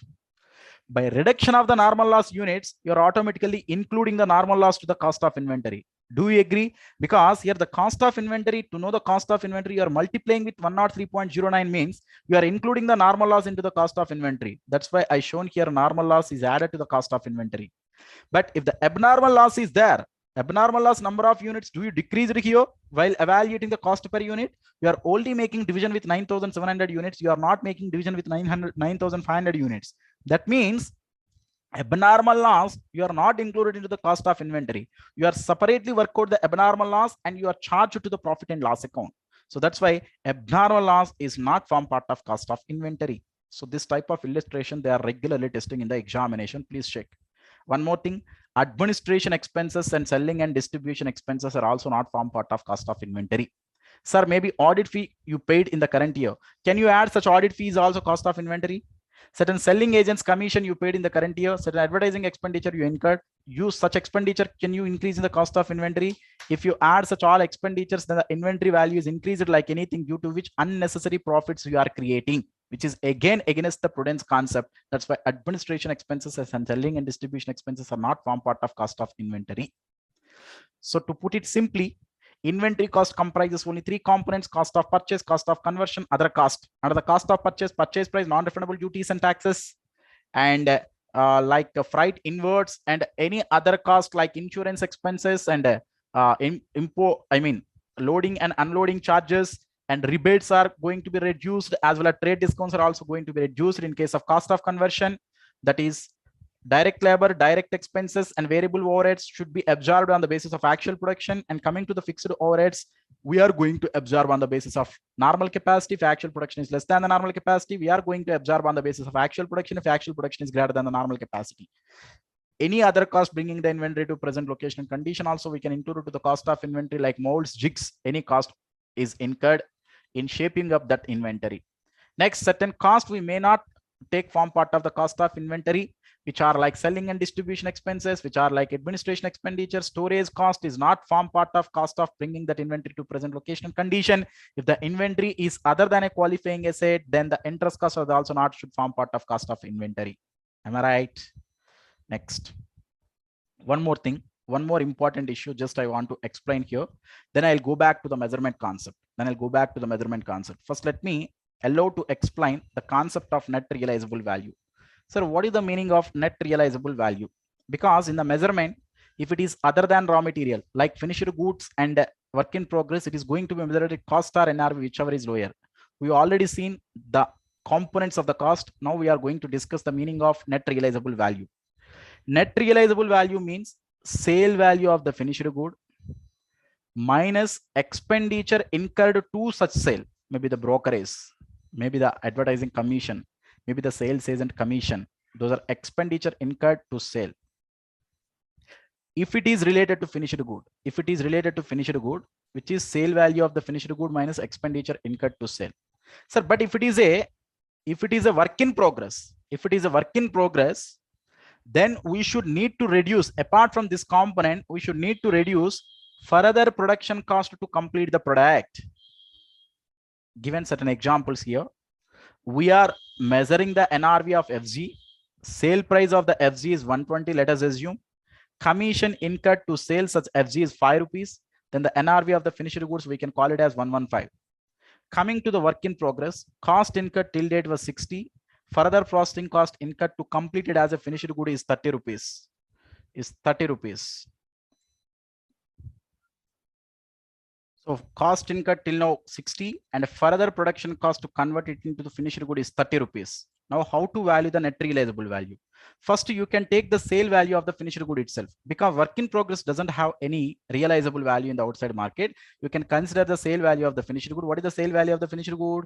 Which is 120 minus expenditure incurred to such sale, which is 5 rupees. 120 minus 5. Additional component also you should need to reduce further production cost to convert the finished good into the to convert the work in progress into the finished good. We require 30 rupees. You can reduce such 30 rupees as well. Do you understand? Now the NRV we are getting as a 85. So that's why NRV in case of work in progress is sale value of the finished good minus cost incurred for such sale minus further production cost incurred to convert the work in progress into the finished good. So first, if you convert the existing work in progress into the finished good, how much cost incurred also you should need to reduce to get the net realizable value. This is very much important if they ask the question from work in progress NRV.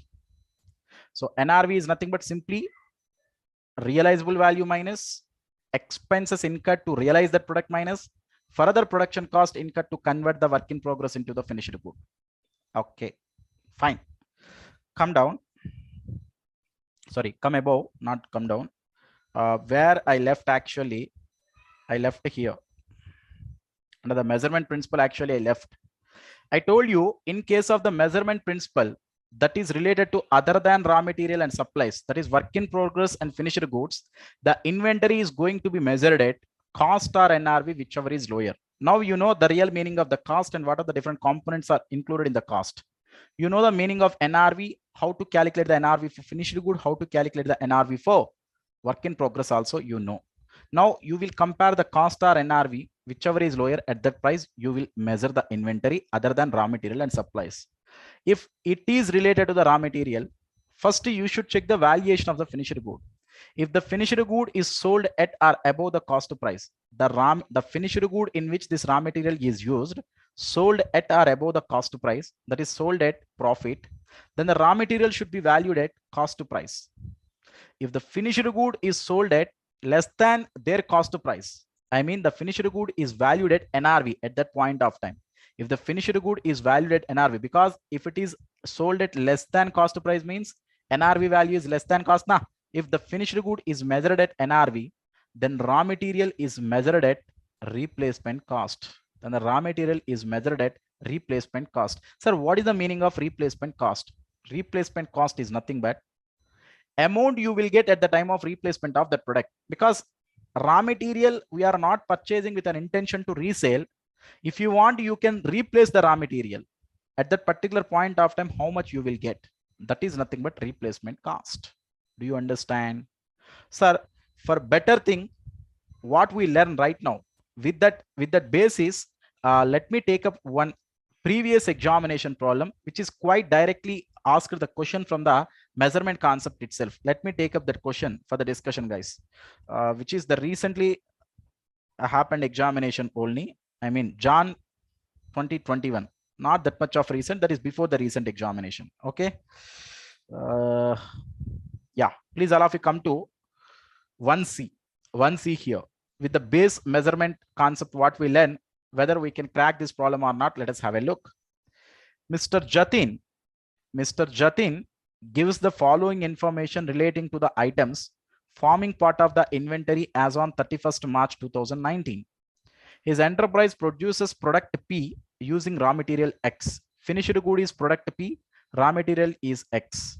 Now, point number 1, 900 units of raw material X purchased at the rate of 100 rupees per unit Replacement cost of the raw material X as on 31st March 2019 is 80 per unit. Cost is 100, replacement cost is 80. In case of raw material, 400 units of partly finished goods, which is work in progress. In the process of producing P, cost incurred till date is 245 rupees per unit. The units can be finished next year by incurring additional cost of 30 rupees per 50 rupees per unit, which is further production cost. Coming to point number 3, 800 units of finished goods P and the total cost incurred is 295 rupees per unit. What is the requirement? So before reading the requirement, one more point is there. What is this? Expected selling price of the product B is 280 rupees per unit, which is outside selling price of the finished good, subject to a payment of 5% brokerage on the selling price. So which is cost incurred to sell that product.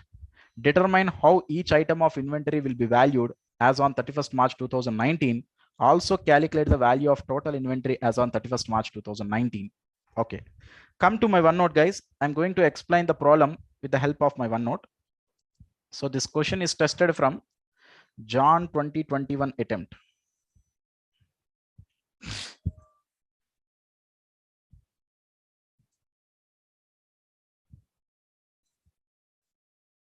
One second. So just give some space here.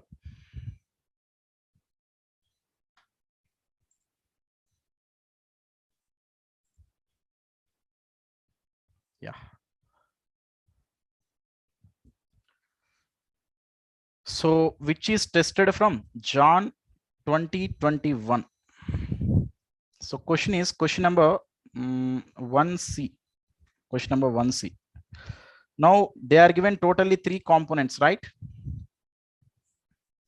There are totally given 3 components. One is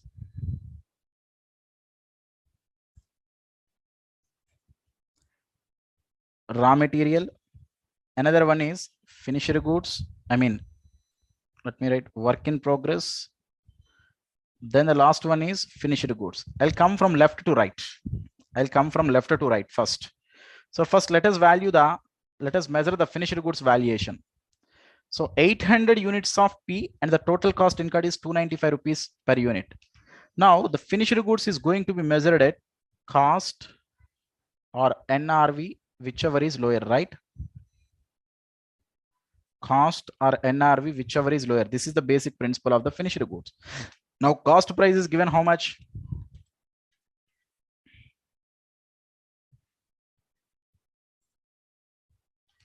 So cost price is given how much, guys? 295 rupees per unit. That is 800 into 295. Or NRV 800 into NRV here. The selling price is 280 and the brokerage they need to incur 5%. That is 280 into 95%. 800 into 280 into 95%. Whichever is lower. You can calculate here 800 into 295.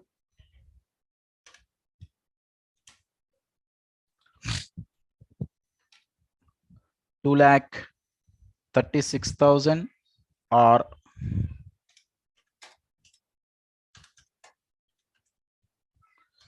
800 into 280 multiply with 95%. Here I'll get 2,12,800. Whichever is lower gate, that is at the rate of NRV. Whichever is lower means at the rate of NRV, which is 2,12,800. That is the value of finished good. Now coming to the work in progress, here also cost or NRV, whichever is lower only we are going to use. Whichever is lower. Now coming to the work in progress cost, 400 units cost is 245 rupees per unit. 400 into 245 or NRV 400 into, first I should need to work out the NRV of work in progress per unit. NRV per unit of work in progress. Let me work out how to calculate the NRV of the finished good, that is 280 minus cost incurred to sell that product, which is 5% brokerage na. 280 into 5%, which is 14. minus further production cost to complete the work in progress into the finished good. What is the further production cost? It is given 50 rupees per unit. So minus 50. Then you will get NRV per unit of work in progress, which is how much, guys? 280 minus 14 minus 50, which equal to 216 into 216. Now whichever is lower, 400 multiply with 245, which equal to 98,000, or 400 multiply with 216, which equal to 86,400. Whichever is lower, guys, that is 86,400. So this is measured at, again, NRV. So here I am writing, that is at the rate of 86,400. This is the final answer for work in progress. Now come to the raw material, guys. Now the valuation of the raw material is depending upon the finished goods. Is it finished goods sold at profit or loss? Finished good cost at 2,36,000, but they are selling at 2,12,800. So finished goods sold at loss. Then the raw material should be valued at replacement cost straight away. If the finished good in which this raw material is used sold at profit, then you might value the raw material at cost. So here now the raw material should be valued at replacement cost. Replacement cost per unit is directly given, which is 80 rupees. Now 900 into 80, which is 900 rupees into 80. How much it is? Which is 72,000. So this is the individual value of raw material, work in progress, and finished good. He also asked that determine how each item of inventory will be valued as on 31st March 2019. Also calculate the value of total inventory as on 31st March 2019. Therefore, total value of inventory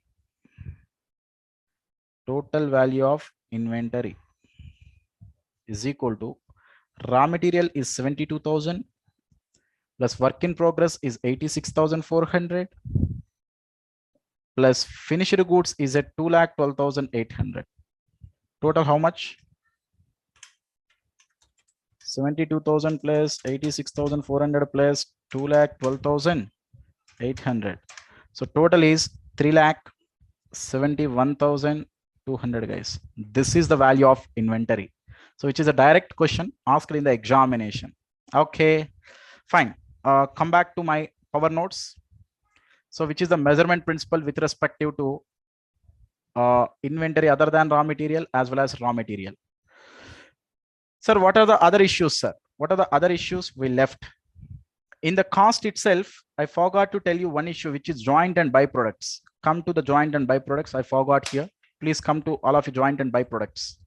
You might already learn this concept from your costing faculty.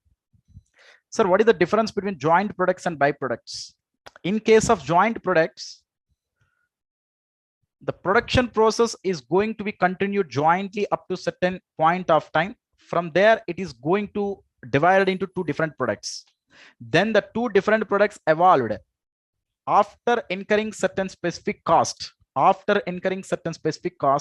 Having relatively some material value, then such two products are known as the joint products. Now in the same process, one product have the material value and another product have the immaterial value. Then the products are known as, one is main product, another one is byproduct. Do you understand? They incurred the joint cost. Now at a particular point of time, the point is known as split up point. After the split up point, individually for the two joint products, we incurred certain specific cost. The cost incurred up to the split up point is known as joint cost. Now the evolved two products are the material in value. Then the two products are known as joint products. No, one product is material in nature, another product is having the immaterial value. Then one product is known as main product, another product is known as byproduct. That is the difference between joint products and byproduct first. Then first, let me discuss the issue of joint products first. After that, we are going to discuss about joint and main and byproducts. Now, the question is, sir, in case of joint products, how to measure the value of inventory. How to measure the value of inventory. You know, the measurement of inventory, the principle doesn't change. That is cost or NRV, whichever is lower. But how to value the cost of such assets, the cost of such assets, because here up to certain portion joint cost is there.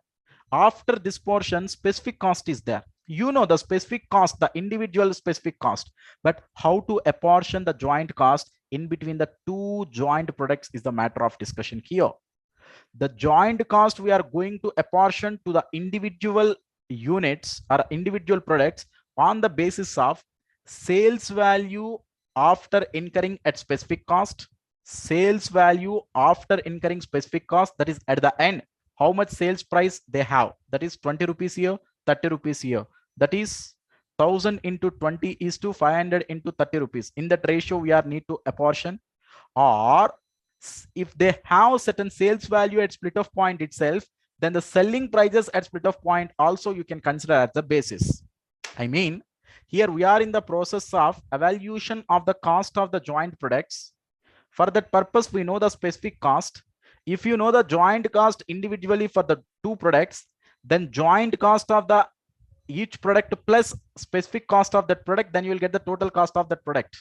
Then the total cost you can compare with NRV cost, or NRV, whichever is lower, is the cost of such product. Now in that process, how to apportion the joint cost in between the two products is the matter of discussion. Now the joint cost can be apportioned on the basis of the selling prices of the individual products after incurring the specific cost, or the joint cost may be apportioned on the basis of the selling prices at split of point if such joint products have having certain prices at the split of point itself. So that's why you can use sales value after incurring the specific cost, or the sales value at split of point, any price you can use there. That is the concept of joint products. Now come to main and byproduct.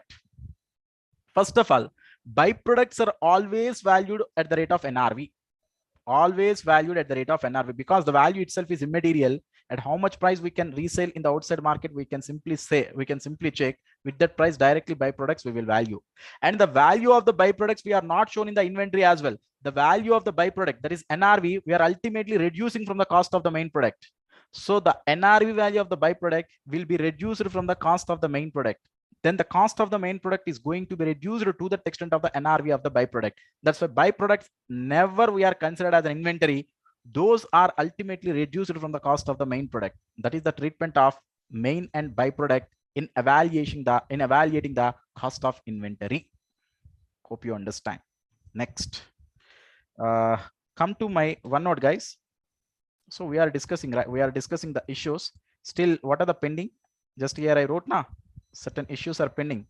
So where it is? Just a second. Objective over, definition over, scope over, measurement already discussed for work in progress and finished goods, and raw material and supplies also I discussed.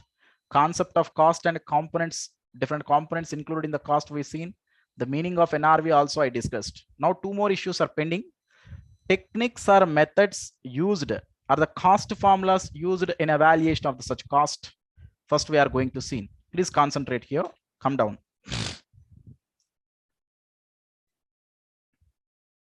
Right. Different cost formulas we can use to measure the cost, which also we can known as techniques of measuring the cost. I'll give an example first. Sir, in my godown, what happened? Totally we have 50,000 units purchased at the rate of 10 rupees, only related to one product. One product, let us assume the product is A. 50,000 units of A at the rate of 10 rupees purchased. 1 lakh units of A at the rate of 9 rupees purchased. 50,000 units of A purchased at the rate of 8 rupees. Total, at 3 different dates, we purchased at different rates, but the product is only single product. Now, out of this 1 lakh 50 plus 50, 2 lakhs, total of 2 lakhs units. In the current year, we already sold out 1 lakh units of the goods. Then out of 2 lakhs, if 1 lakh units of goods are sold out, remaining closing stock is how much? 1 lakh units. Remaining closing stock is how much? 1 lakh units. Fine. Now, out of this 1 lakh units, if you can specifically identify which units are sold out and which units are there in the godown, if you can specifically identify then you can apply the specific identification method.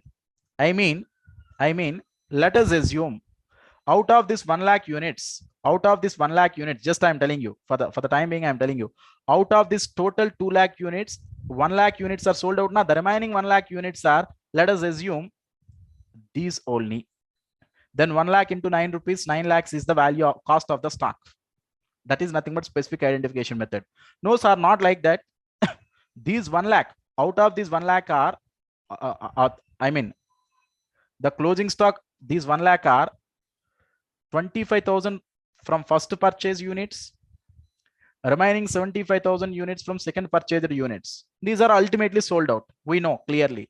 Then 25,000 into 10 and 75,000 into 9, which is nothing but specific identification method. When, if you can able to identify specifically, the units which they are in the godown is related at which price, then you can apply the specific identification method. Okay, fine. Sir, specific identification method is not possible if you are unable to identify the goods lying in the closing stock is at which price. Maybe you purchased 50,000, 1,50,000 at different time intervals without having any procedure. Simply you issued. Maybe some units are issued these one, some units are issued these one. So all are clubbing, but you are unable to identify which price at which such goods are there in the closing stock. Then at that point of time, either you may apply FIFO method or weighted average method. Both methods are accepted by AS2. If specific identification method fails, then you can apply either FIFO method or either weighted average method. In case of FIFO method means, which is first in, first out. First in, first out means 1 lakh units sold out, right? First purchased 50,000 units you sold out. Out of the remaining 1 lakh, 50,000 units are also sold out. That means the remaining closing stock of 1 lakh units, 50,000 at the rate of 9, 50,000 at the rate of 8. That is 50,000 at the rate of 9, 50,000 at the rate of 8. You will get 9,50,000 as the closing stock under FIFO method. But if I follow the weighted average method, I thought of on average, all the goods are there in the closing stock.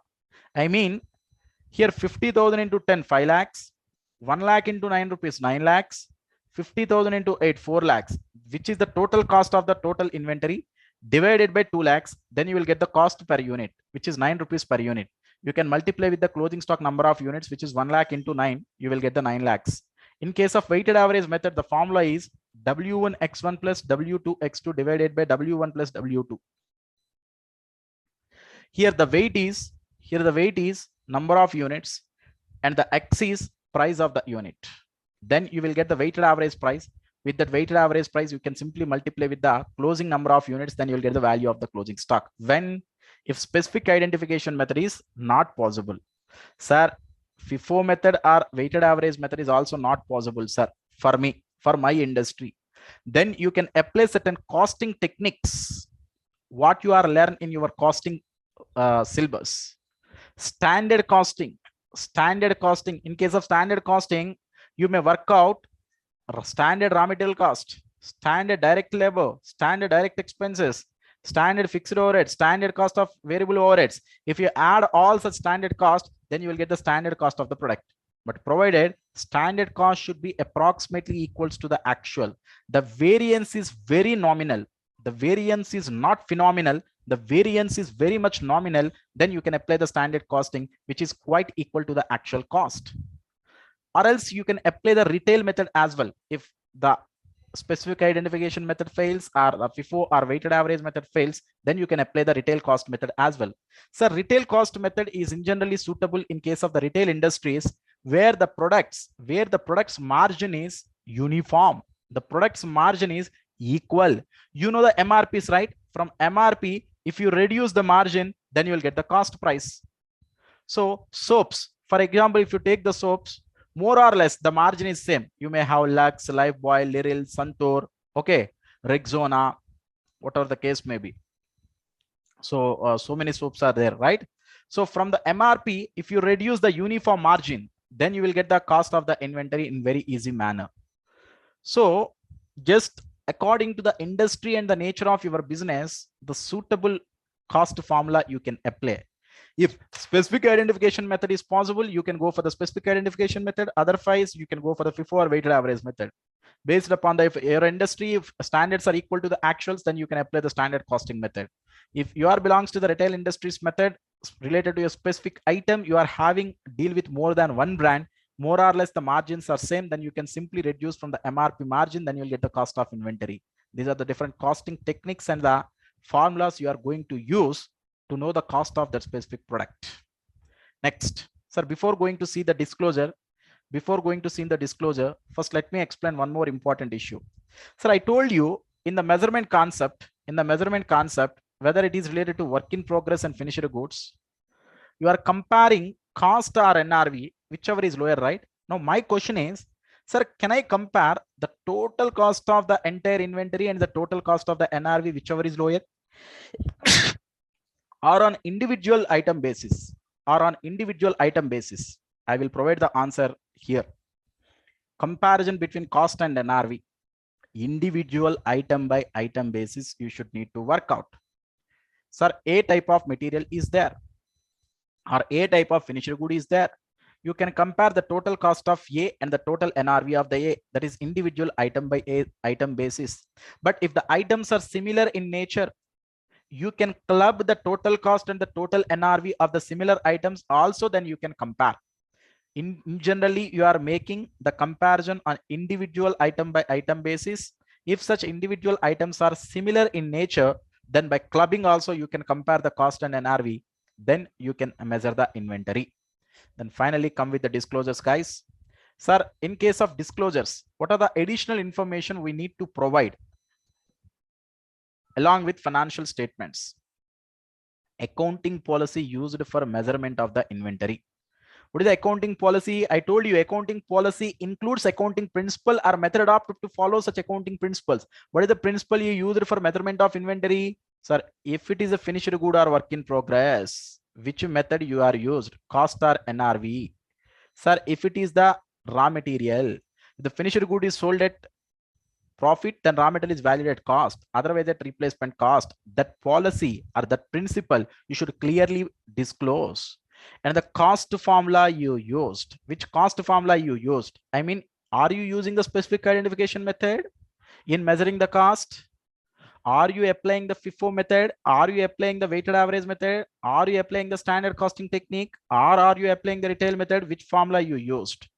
Next, what is the carrying amount after measuring cost or NRV, whichever is lower, or in case of the raw material at cost or replacement cost?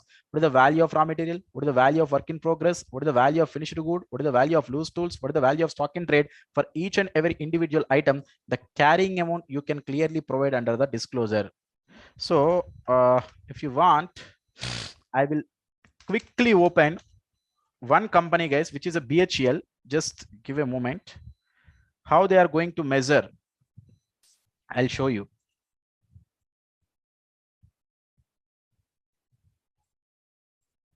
How they are going to show their accounting policies under the disclosures. I'll show you here.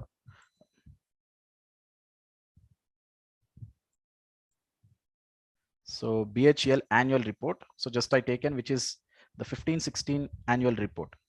Let me directly go to inventory. Okay. Yeah. So please check here, all of you. This is the disclosures. They started the disclosing the things here one by one. Significant accounting policies now. So now under the disclosures, they clearly established the accounting policy need to be followed in case of the inventory. Now in case of the inventory, what is the accounting policy they followed? Inventory is valued at actual estimated cost or net realizable value, whichever is lower. Cost or NRV, whichever is lower. Okay. So some things they are giving, right? So in respect of raw materials and component, loose tools, stores and spare parts. So certain cost formula they are using, weighted average cost formula they are using. Okay, so like that, the disclosures they should need to be clearly provided. So this is the practical explaining of the policies followed by the BHEL actually, which is a Navaratna company, which is a government undertaking enterprise. Okay, come back. So this is the concept of inventory, guys. This is the concept of inventory as well as AS2. So if you want just a simple mind map, that is entire structure of AS2 also, I given in my material itself. That's it. With this, I successfully completed AS2. But one more time, I'm repeating, guys. This is the marathon session. Don't expect each and every item with the roots in deeper manner. So the syllabus is huge. I need to try to cover each and every issue. So sometimes I'm pitching here and there. You can catch my flow itself. These classes are highly useful for the purpose for the persons who are already having certain knowledge on the accounting issues, but the revision part is too difficult for them. If they are listen these issues, then they can try to recollect the things. But for the beginners, I thought of this is not much useful, because for the beginners not knowing much things, they can directly go for the regular course first, then they can watch each and everything, then they can take up this revisionary sessions at the end. Okay. Hi all. How are you guys? Hope you all are busy with your lectures and your preparations, right? So till the last lecture, we covered total 10 chapters. Half of the syllabus is completed, guys, related to group 1 accounting. Still 10 more are there in the syllabus. I hope you all are enjoying with watching the lectures, and you can easily understand once the lectures all got completed, the entire content. And so once all the lectures got completed, I will also add up certain lectures related to the recent revision test papers as well as mock test papers, and analysis on the recent examination question paper at the end. So once the 10 more are completed, after that 10 more are going to complete. After that, I'll put such lectures also for the purpose of benefit of larger audience. Okay, right. Now, today's video lecture, the chapter is accounting for government grants. You know, the chapter is very small compared with the past chapters what we deal. So the standard title is AS12, which is AS12 actually accounting for government grants. So please all of you put the heading in your notebook, AS12 government grants. First, I will tell you or I will discuss entire accounting standard 12 government grants in from our OneNote perspective. I mean to say, just I will give the entire introduction part as well as main content entirely in OneNote. So once I complete the entire part in our book, then I will shift it to my text and I'll start doing the discussion. Okay, please all of you concentrate here. Sir, in this standard, what you are going to discuss, that is overview. We will see always overview, right? In case of overview, we will discuss the following things.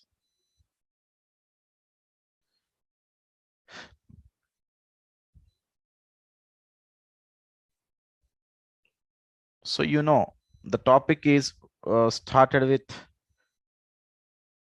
introduction, or you may call it as objective as well. Then we will see definition part.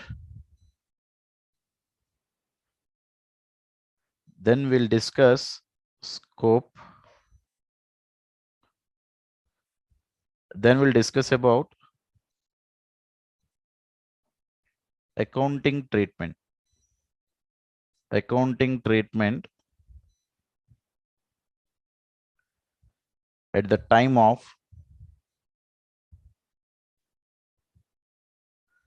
receipt of government grant.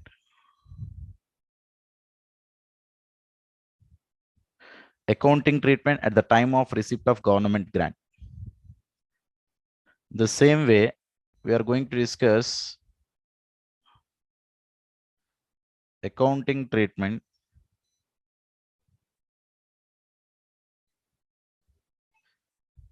at the time of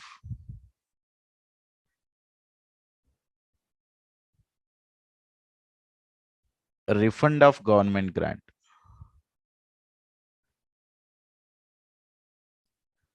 Finally, we will end the standard disclosures.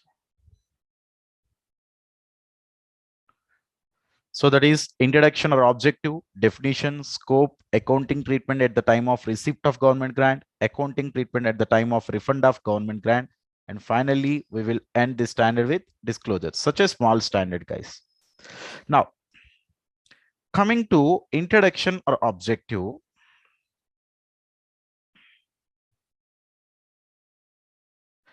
sir, why this standard is introduced?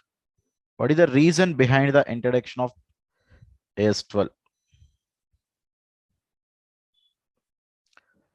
Accounting standard 12 is introduced if at any point of time entity received,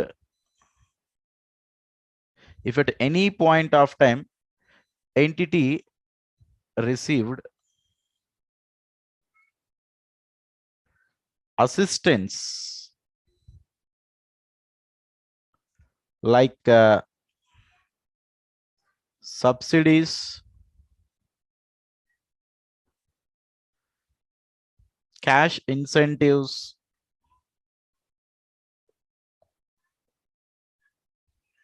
duty drawbacks,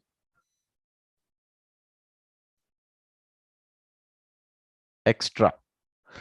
If entity received assistance like subsidies, cash incentives, duty drawbacks, etc., from government, from government,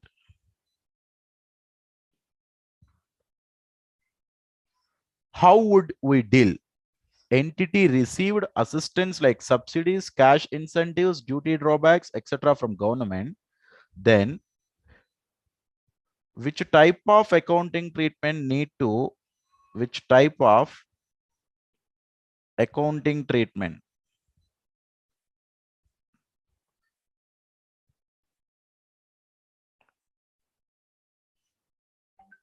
needed at that point of time. For that purpose, AS12 is introduced as a separate standard. So that means here two things you need to observe. One is the assistance should received from the government. That is very, very important. Another thing is it should be in the form of assistance. It should be in the form of assistance. Then only the standard is applicable. Then only the standard is applicable. Sir, if the assistant is not received from the government, the standard is not applicable. Even though we received something from the government, it is not in the form of assistance, the standard is not applicable. Am I right or wrong? So in the introduction or objective, what we know after seeing these things, to apply the standard, to apply particularly the standard, the assistant should be in the form of government grant. The assistant should be in the form of government grant. Simply, it should be need to receive from the government. And another thing, from the government, whatever you are getting, the standard is not applicable. From the government, if you are getting assistance, that is in the form of grants, like subsidies, cash incentives, duty drawback, then only the standard is applicable. And the standard why introduced at the time of receipt of such assistance, which type of accounting treatment we are going to adopt, which type of accounting treatment needed in the books of accounts, what is the accounting treatment we are going to do. For that purpose, the standard is introduced. Next, coming to definition part, all of you. Sir, which definition we are going to deal in this standard? That is nothing but government grant definition only. Government grant definition.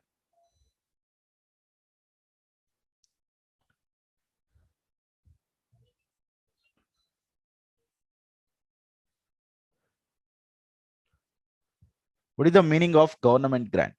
Consider it, all of you. Just now we already told government grant is a assistance. It is a assistance provided by the government. Assistance provided by government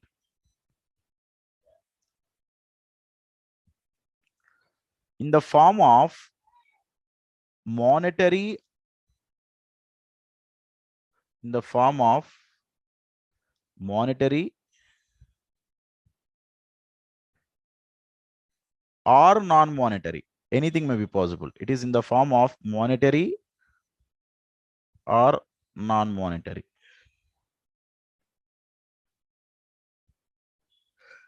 Government grant is an assistance provided by the government in the form of monetary or non-monetary with compliance of certain conditions. In compliance of certain conditions. Okay, that is, to put it simply,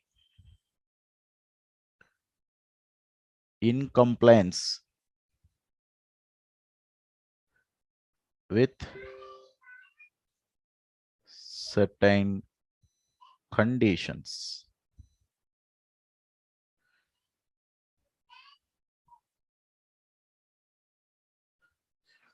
Sir, government grant is an assistance provided by the government in the form of monetary or non-monetary in compliance with certain conditions by our entity.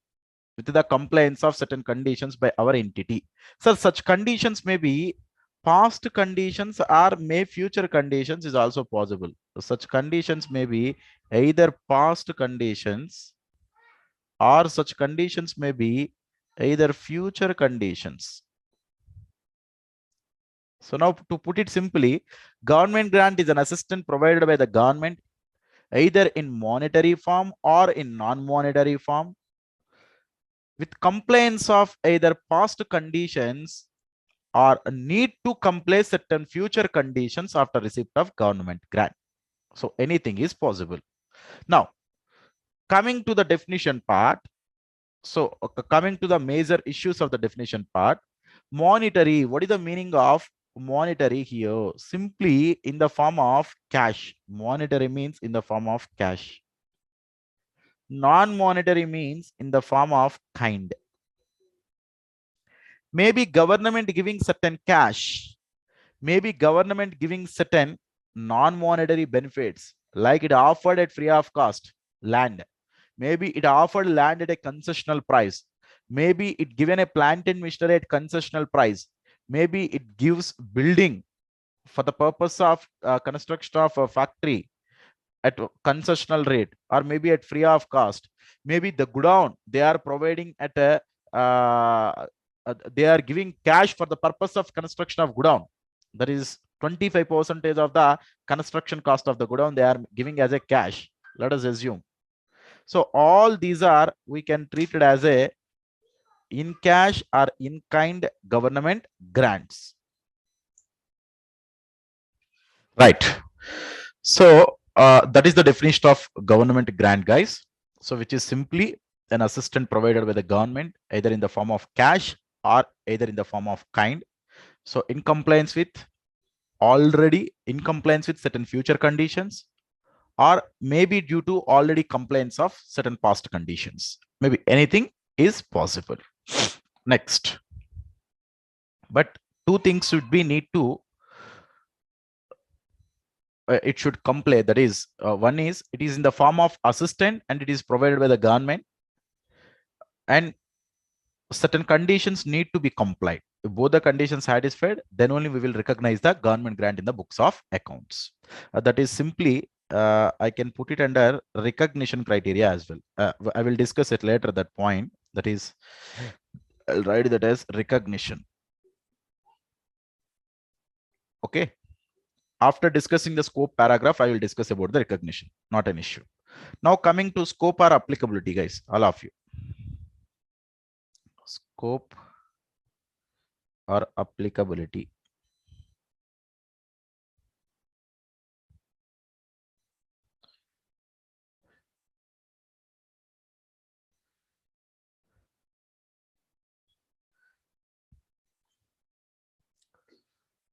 Sir, government grant is applies to all type of entities except these are actually exceptions.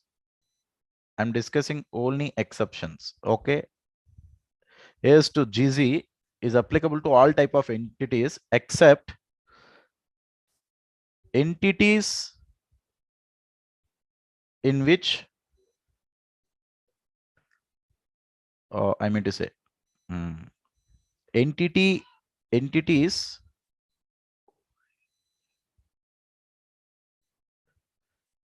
ownership in which government is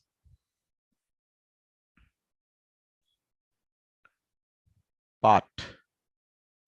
Entities ownership in which government is part. What it means, sir? Simply is telling that government companies, for government companies.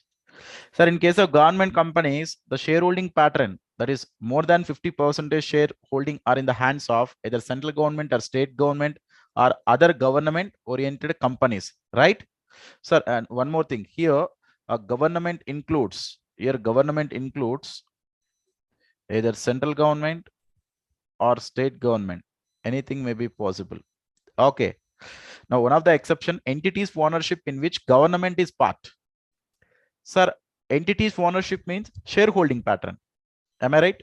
Sir, in such shareholding pattern, if government is one of the owner, government is one of the shareholder, then for all the government companies, there are separate guidelines may be issued by the government in generally. For all such things, the standard is not applicable because the government itself is form part of the government itself is one of the part in such ownership. So at that point of time, a lot of benefits may be enjoyed by such government companies.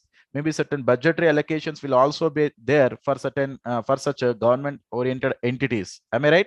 So at the time of receipt of all such benefits, the standard is not applicable. Why? Because such benefits are not specific to the entities. Such benefits are almost applicable for all the government companies. That's why this standard is not applicable for such type of entities. Okay. Next, point number 2. This standard is not applicable for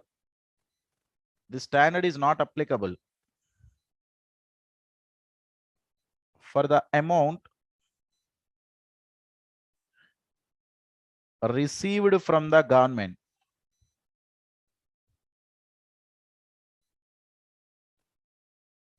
other than for the assistance. I'll write like this: for the assistance. It may not be in the amount as well, right? So the standard is not applicable for the assistance received from the government other than in the form of government grant. So this standard is not applicable for the assistance received from the government other than in the form of government grant. I can give so many examples, guys, here. All of you, please concentrate. You know, as per Income Tax Act, we get certain benefits like tax holiday periods. Tax holiday period means tax holidays simply. I'll write tax holidays. Tax holiday period means those entities who are operating under special economic zones, tech parks which are recognized by the government. Okay.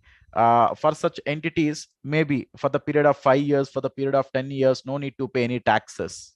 Am I right? So such particular type of entities, they are also getting the benefit from the government, but it is not in the form of government grant. It is not in the form of government grant. You know why it is not in the form of government grant? This is not specific to a particular entity. Okay, because if any entity who wants to conduct the business activities in such special economic zones, then they will get the benefits. And one more thing, such benefits are derived due to a special act. So there is a which is evolved through the law. So that's why we may not be treated as a government grant. Next, tax holidays, then tax benefits based on investments, tax benefits based on investments, extra. So simply the taxation benefits, we may not count it as a government grant. That is the point he is telling. I can give one more example. Please consider it, all of you.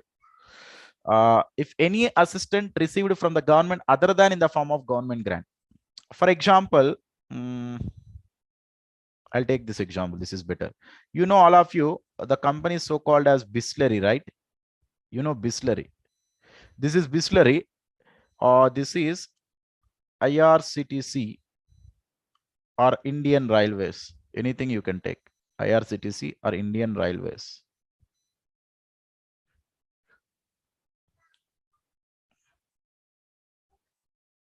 So one side, the company Bisleri is there.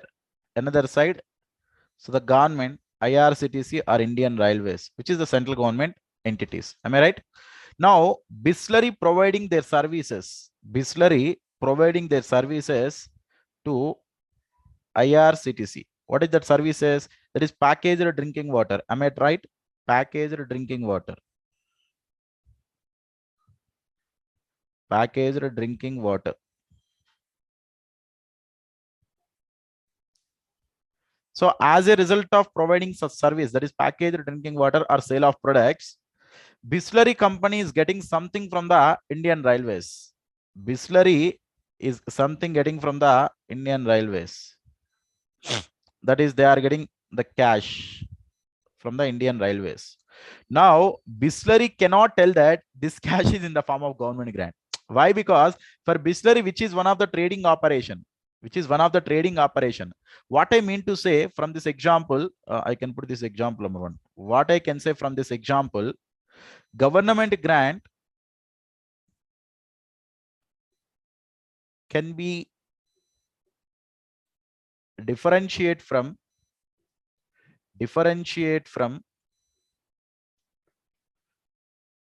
normal trading operations.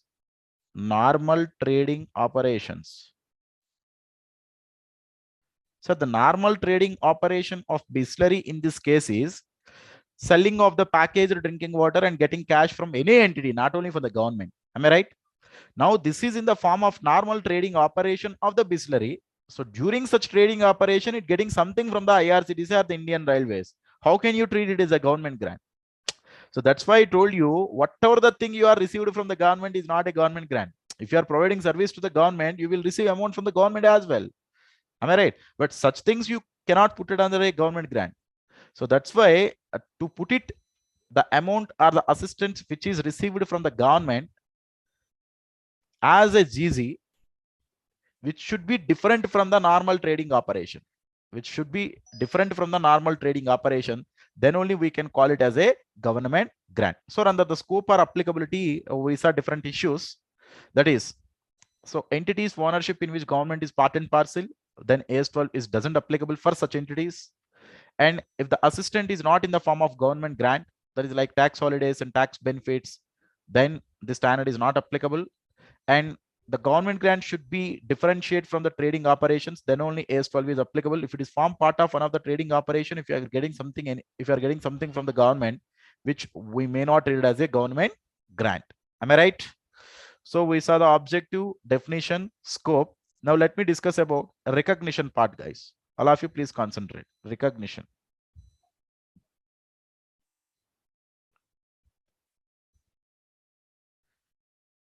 This is also one of the reasons for which AS12 is introduced, not only for the purpose of accounting treatment, for the purpose of defining the recognition criteria as well.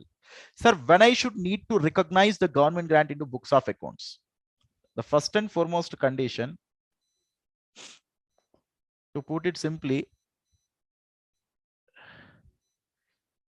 entity have assurance to comply conditions attached with government grant. entity have an assurance to comply conditions attached with government grant. Number 2, it is probable that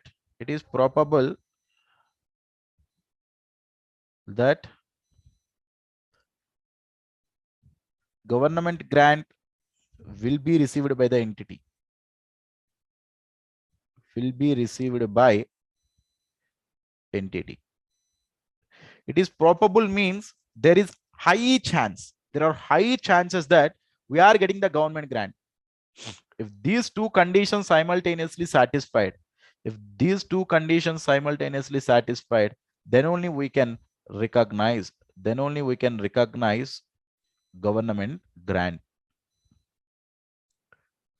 So entity have assurance to comply conditions attached with the government grant, and it is probable that government grant will be received by the entity. Then only we can recognize such government grant into the books of accounts. So, the recognition means it should be recorded in the books of accounts. Then how we are going to record, that is the next level of discussion. How we are going to record is the next level of discussion.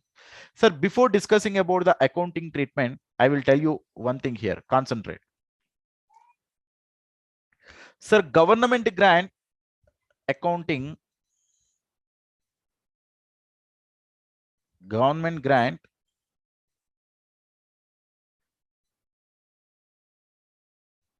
accounting will be possible either following capital approach or revenue approach. There are two approaches exist.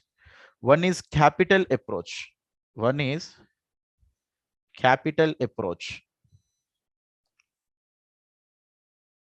Another one is revenue approach. So then can I follow capital approach or revenue approach? That is depending upon the type of grant you are receiving. Which approach I need to follow. We have to check. So government grant accounting is depending upon the type of grant you are receiving. Sir, what is the meaning of capital approach? What is the meaning of revenue approach? Capital approach means you can treat government grant as capital receipt.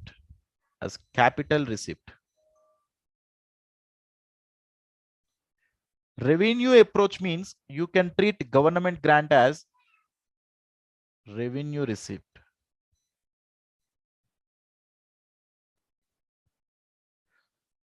So there are two approaches. One approach is capital approach. Another approach is revenue approach. Capital approach means you are treating government grant as capital receipt. You are treating government grant as revenue receipt. Then when government grant is treated as revenue receipt, when government grant is revenue receipt, is depending upon the type of the grant you are receiving. Am I right? So that one I will discuss right now. Now all of you please concentrate. This is accounting treatment.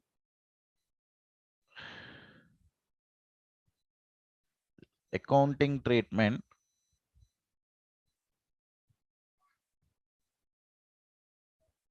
at the time of receipt of government grant. Accounting treatment at the time of receipt of government grant. Concentrate guys, all of you.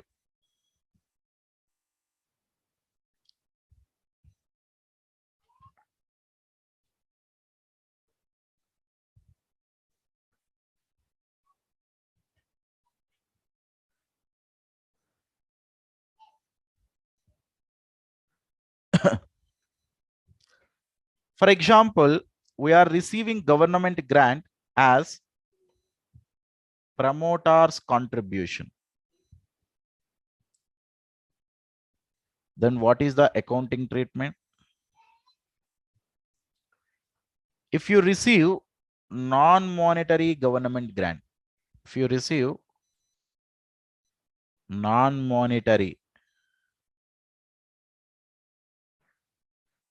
non-monetary government grant, then what is the accounting treatment? If you receive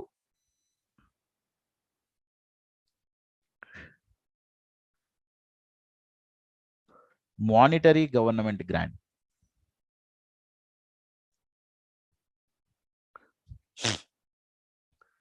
And finally, we may check government grant related to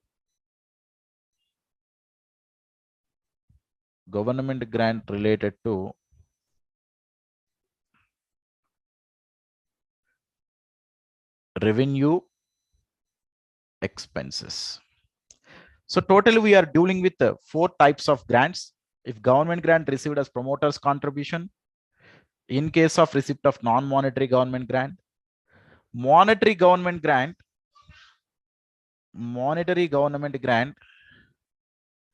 received for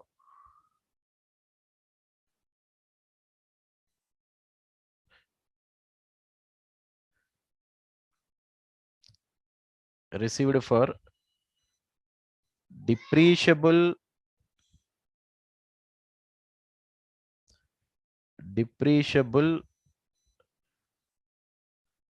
fixed asset, or we can call it as PPE, or for non-depreciable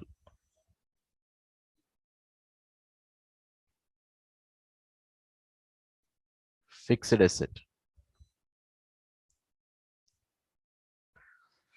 Okay, please allow me to concentrate. One by one, I am going to discuss. Sir, government grant received as promoter's contribution means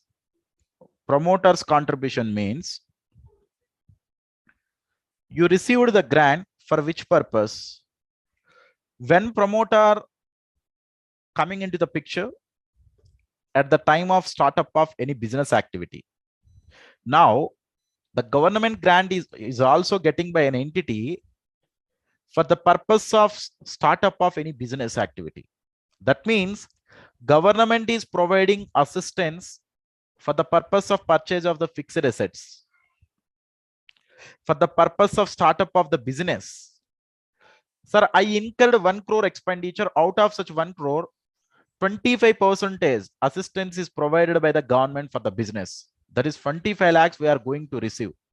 Now, promoter's contribution is nothing but government will contribute something for the purpose of startup of the business. So simply a promoter's contribution means for startup of new businesses.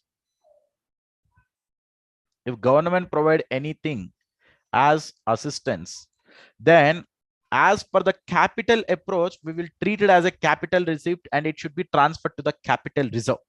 The reason is here, sir, government told that once we are giving this receipt, you never return back to me. You can utilize such assistance for the purpose of startup of the business. Now, I'll write such facts. Please all of you concentrate.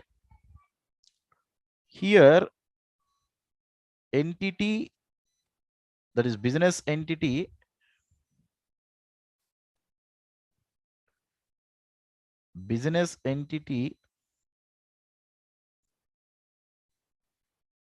receive GZ for startup of their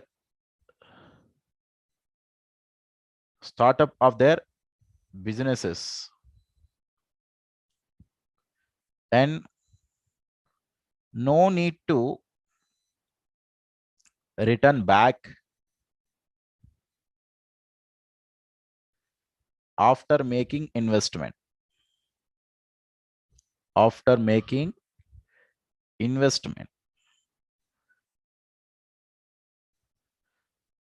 So it is transferred to, come on guys, all of you. So it is transferred to capital reserve.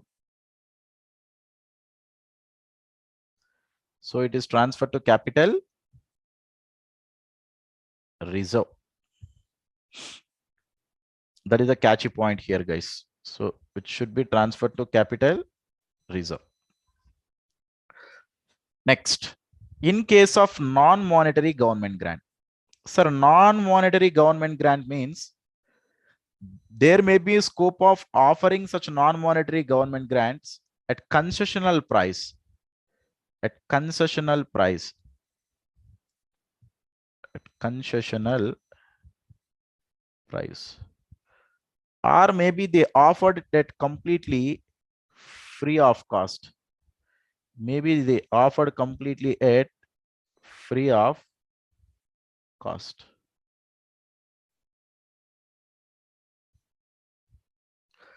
Sir, what it means actually? Non-monetary government grant means, in kind actually, kind. For example, let us assume government told that we offer the plant and machinery for you at a concessional price. Our government told that we are giving a building, we are allocating a building to you at concessional price. Now, if it is offered at a concessional price, then we are going to record such non-monetary item at their concessional price. At their concessional price. What is the accounting treatment?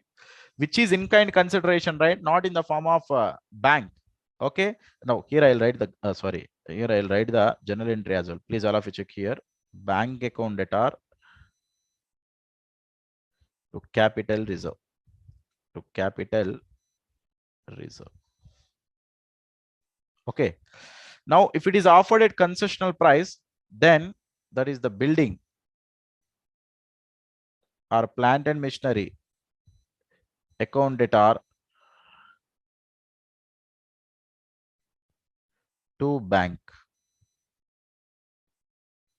Why? Sir, such building or plant and machinery, they are not offering at free of cost. They are offering at concessional price. Now, I need to record at the rate of concessional price. CP is transfer concessional price. I need to record, I need to pay such price to the government. Then I'll get such plant and machinery as well as building on subsidy basis.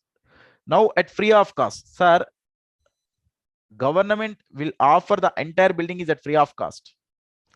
Now, at that point of time, what should I need to do? Sir, if I am not paying any single rupee to the government, then no need to record such plant and machinery or such particular PPE into the books of accounts. No, you need to record. At which value you need to record? At nominal price. At a nominal price you need to record.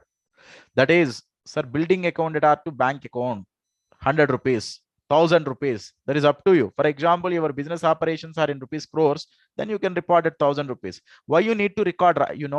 Sir, even though even though it is offered at free of cost, you are utilizing such plant and machinery or such building, right? It should be it was existed physically, right? Now, as an outside parties also, such item is in existence, such fact should be known to the outside parties as well, right? Sir, if such facts are known to the outside parties, when it should known? When it should known really? If they are presenting in the books of accounts, then at the time of conducting the audit, okay, auditor will also check that why this building is shown at that much of less price. Okay, that means something they are getting it as at free of cost from the government. Then the proper disclosures are given by the entity or not, also he will check. Okay, under the disclosures, one of the disclosure you should need to provide, if any property, plant and equipment, if they are getting at concessional price or at free of cost, then the fact should be clearly disclosed. Just now in the previous lecture only we completed AS10. I mean to say, just now we completed AS10. Am I right? Sir, in case of AS10 property, plant and equipment, at the time of assessment of cost of such PPE, government grant will also taken into consideration. Am I right? For the purpose of assessing the value of cost of the PPE, government grant will also impacted at that point of time. Am I right, guys? So that's why, even though if you are received at free of cost, still you should report under the books of accounts at a nominal price. But if you are getting such property, plant and equipment directly in the form of non-monetary government at grant at concessional price, you can record at such concessional price. Yes, guys. Now coming to monetary government grant. Now coming to monetary government grant for depreciable fixed asset. Actually, here two methods exist. Concentrate here, guys, all of you. Here, two methods exist.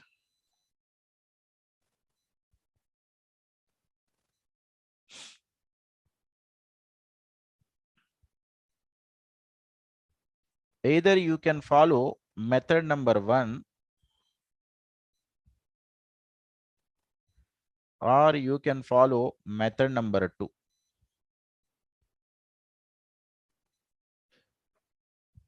Sir, in method number 1, the government grant received in the form of money for the purpose of purchase of depreciable fixed asset. For the purpose of purchase of depreciable fixed asset. In method number 1, government grant GZ is reduced from cost of depreciable fixed asset.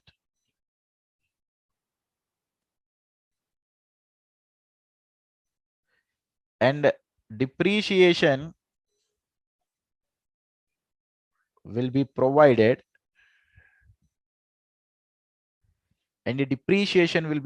on reduced depreciable fixed asset value. Then depreciation will be provided on reduced depreciable fixed asset value. In case of method number 2, GZ is credited to deferred government grant. Deferred government grant. And credited to profit and loss account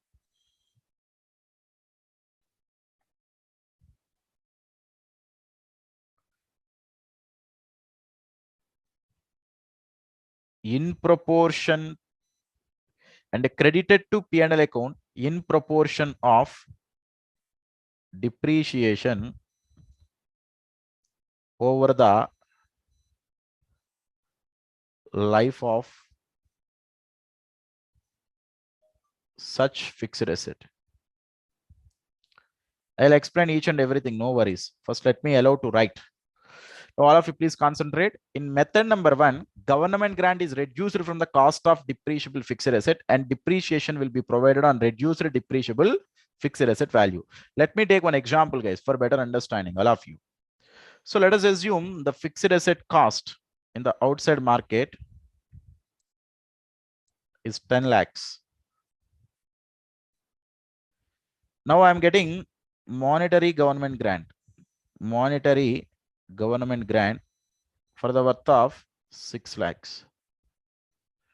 I'm getting monetary government grant for the worth of 6 lakhs. Now all of you, and one more thing,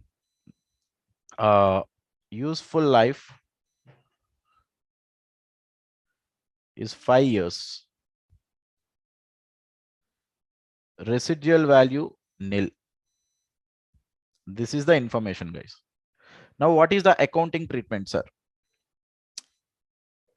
Sir, now at the time of purchase of fixed asset, that is a journal entry, normal journal entry, fixed asset account debtor,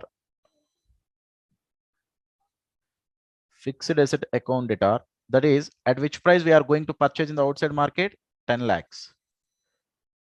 10 lakhs to bank account.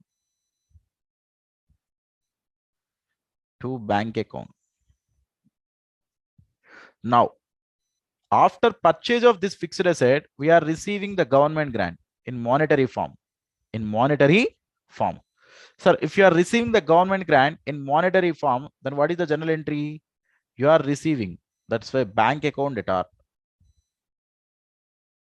which is 6 lakhs.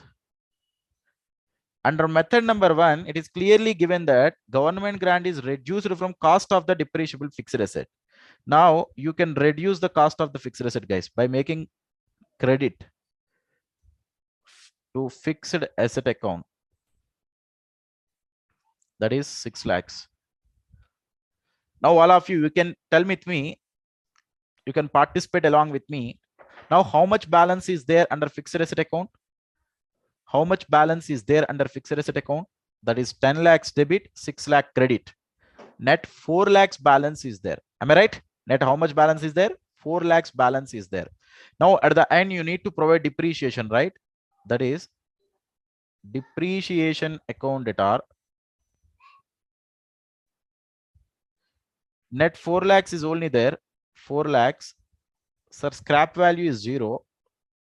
Divided by 5 years is the useful life. How much? 4 lakhs minus 0 divided by 5, which is 80,000 is depreciation. Depreciation to fixed asset account. Now such depreciation should be need to be charged to profit and loss account. That is P&L account that are to depreciation account. How much amount? 80,000. So let us assume the same facts are also applicable for method number 2 as well. In case of method number 2, all of you concentrate. That the government grant is credited to deferred government grant account. It is treated as deferred government grant. So once you received the government grant, this is the common entry. What is the common entry? First entry is the common entry. You can write one more time, not an issue. Fixed asset account that are 10 lakhs to bank account. This is common entry. Now at the time of receipt of government grant, you should not reduce from the cost of the fixed asset. You should treat it as deferred government grant. That is bank account that are to deferred government grant account, which is also 6 lakhs, right? 6 lakhs. Now concentrate. Now at the year end, I need to provide depreciation, right? First, you can provide depreciation. On which value you are going to provide depreciation right now? Now the depreciation you are going to provide on 10 lakhs, which is 10 lakhs minus scrap value 0 divided by 5 years. So depreciation is 2 lakhs. It's not 80,000, which is 2 lakhs. To fixed asset account, which is also 2 lakhs. Now one more thing. In the balance of deferred government grant, you should make it credited to P&L. Government grant is credited to deferred government grant and credited to P&L in proportion of depreciation over the life of such fixed asset. Over the life of such fixed asset. Now government grant is need to be credited to the P&L in proportion to the depreciation. Sir, over the period of 5 years, 2 lakhs, 2 lakhs, 2 lakhs, 2 lakhs means equal amount of depreciation. Now this deferred government grant is also need to be amortized to the profit and loss account. Need to be amortized to the profit and loss account over the period of the useful life. Then how much amount you can make it credited to P&L? That is deferred government grant account that are 6 lakhs divided by 5 years. That is how much? 30,000 to profit and loss account, which is also 30,000. So the entry is deferred government grant account that are to profit and loss account. Am I right? Now depreciation anyway, you may charge it to P&L account, right? That is profit and loss account that are to depreciation. That is as usual.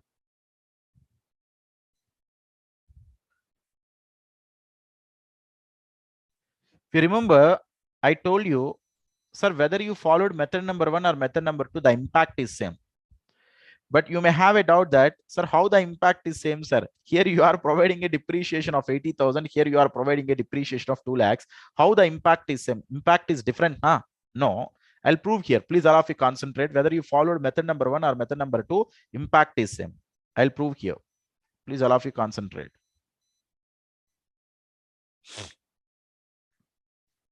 First, I'll start with impact of method number 1.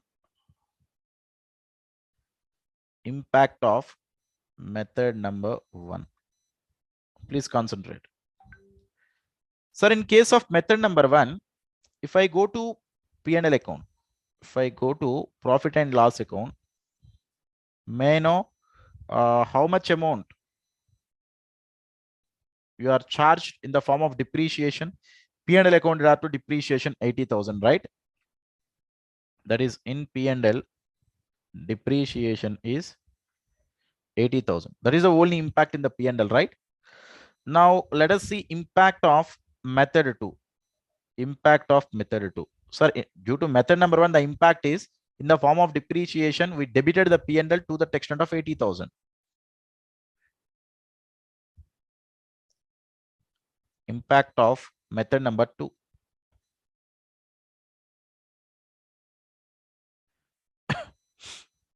Now, if I go to the P&L account,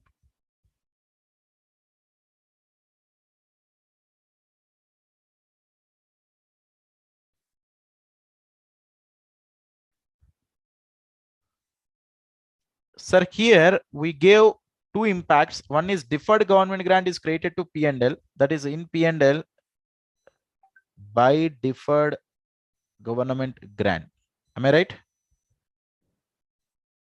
So 6 lakhs divided by 5 years, it's not 30,000 years. Sorry. Clerical mistake. How much it is? 1,20,000. 6 lakhs divided by 5 years, 1,20,000. So deferred government grant to P&L means in P&L by deferred government grant, 1,20,000.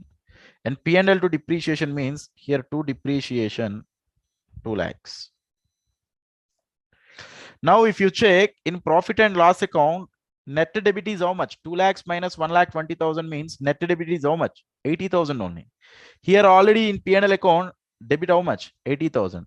That means whether you follow method number 1, whether you follow method number 1 or whether you follow method number 2, the impact is same.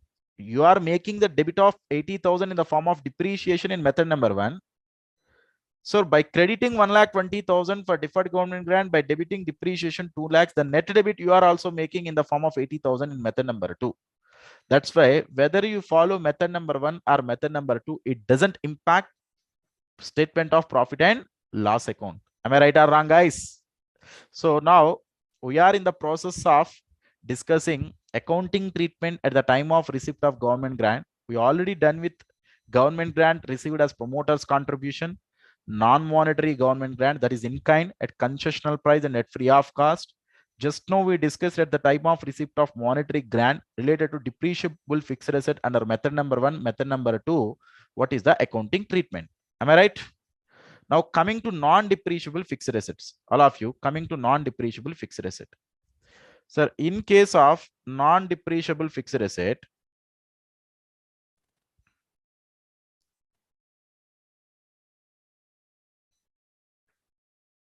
in case of non-depreciable fixed asset, for example, conditions already complied, conditions complied in past. That means no need to comply in future. Non-depreciable fixed asset means I can tell like land, etc. So there is no depreciation on such fixed asset. The best example is land. We are getting a land at free of cost directly, then non-monetary government grant is applicable. Then non-monetary government grant case is applicable. Here we are receiving cash for the purpose of purchase of land. Here we are getting cash after purchase of the land. Am I right? We already complete certain conditions, then we are getting certain cash after purchase of the land. Then what you should need to do, you should not reduce such cash from land cost. You should not reduce such cash from the land cost. You can treat the government grant as capital reserve. You can treat it as capital reserve. Already conditions complied in the past. Conditions need to comply in the future. Need to comply in future. Let us assume in future I need to comply certain conditions. Then the received government grant can be credited can be credited to P&L account in proportion of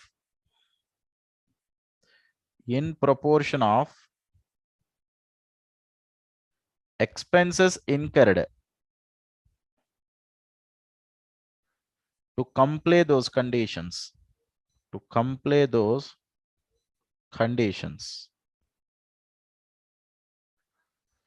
So please allow me consider here.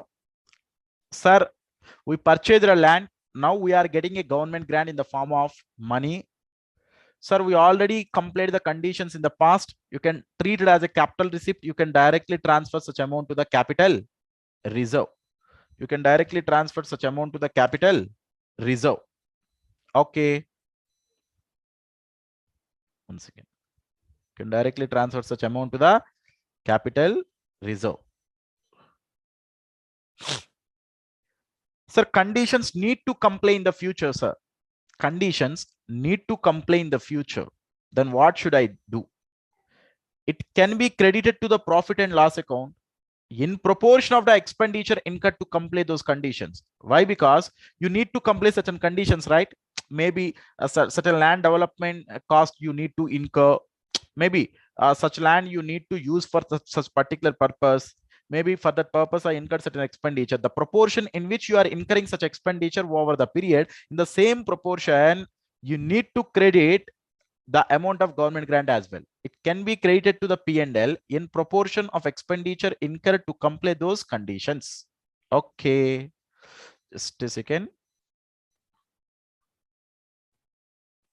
Right, guys, please concentrate. We are having only one under the receipt of government grant. Only one item is pending, which is government grant related to revenue expenditure.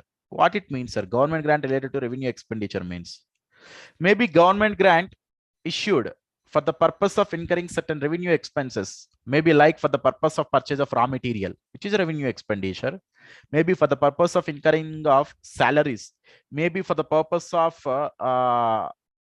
incurrence of certain utility expenses like electricity expenses, power expenses. Maybe if they are provided in the form of government grant, then what I should need to do? Then, sir, revenue expenditure is in generally debited to P&L, right?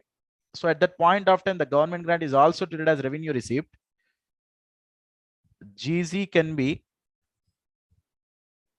credited to, or GZ will be, so government grant will be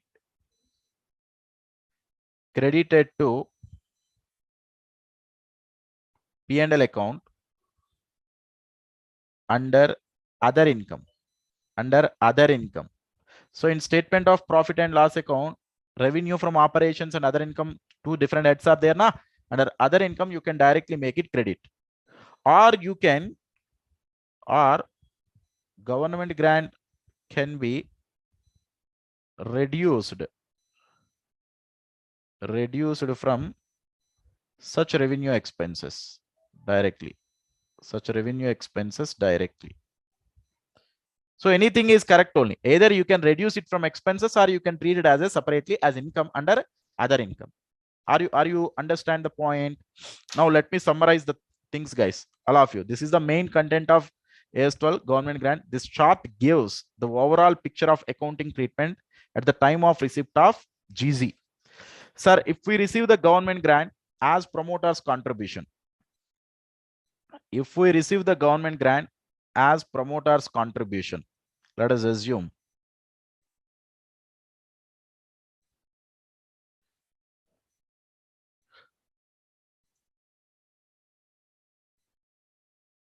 so if we receive the government grant as promoter's contribution for startup of new businesses, no need to repay back. Once if you invested such amount into your business, then at that point of time we can treat it as capital receipt under capital approach, and we can transfer it to the capital reserve by passing the entry bank account data to capital reserve account. If we are getting a non-monetary government grant, that is in kind directly, if it is offered at concessional price, we are going to record at such concessional price. If it is offered at free of cost, then it is need to record at nominal price. Am I right? So even though if it is offered at free of cost, you should assign certain nominal value. Now coming to monetary grant. Now coming to monetary government grant. Sir, in case of monetary government grant, you may receive for the purpose of purchase of depreciable fixed asset one type of accounting treatment, non-depreciable fixed asset another type of accounting treatment. If it is for the purpose of purchasing the depreciable fixed asset, so you already purchased, after that you are getting that monetary government grant. Then under method number 1, either you can follow method number 1 or method number 2. Under method number 1, the government grant received we can directly reduce from the cost of the asset, and depreciation need to be provided on the revised value. That is, on the reduced cost of the fixed asset, we need to provide depreciation for all the future years. In case of method number 2, government grant received is treated as deferred government grant, and it can be credited to P&L account over the period of useful life of the asset in proportion to the depreciation. Either you follow method number 1 or method number 2, the impact is same. Am I right? So the conclusion, what we made here, in method number 1 or method number 2, impact is same. I'll write here.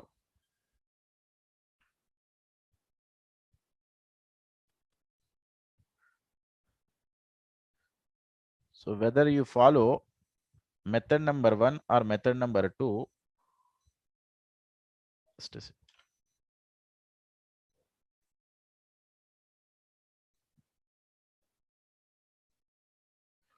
so whether you follow method number 1 or method number 2, the impact is same, guys.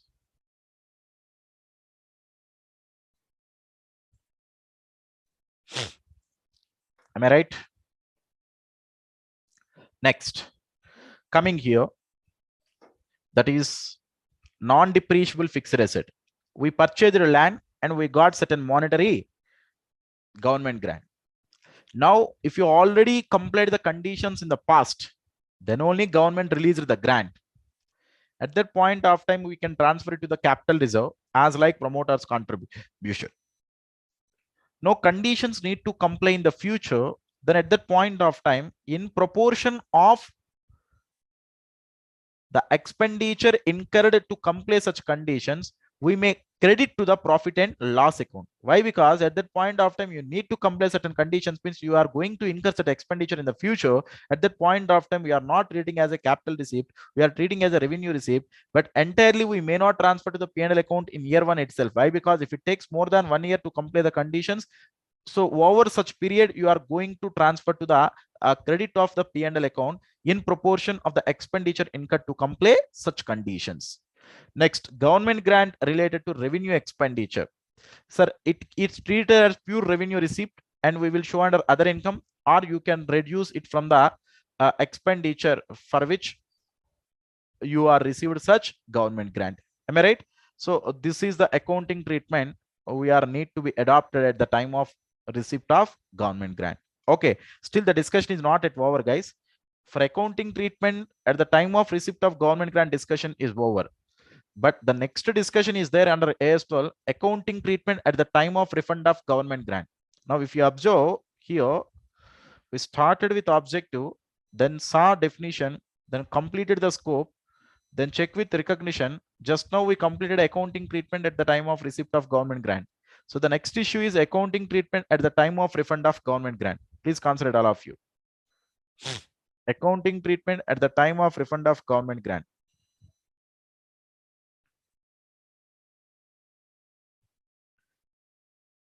Accounting treatment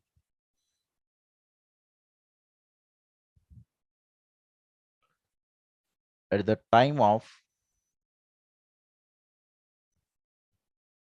refund of government grant.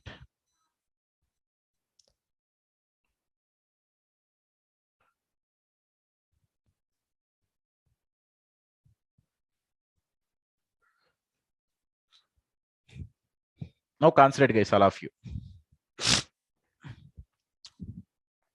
First and foremost point here I'm telling you guys, at the time of refund of government grant, it is treated as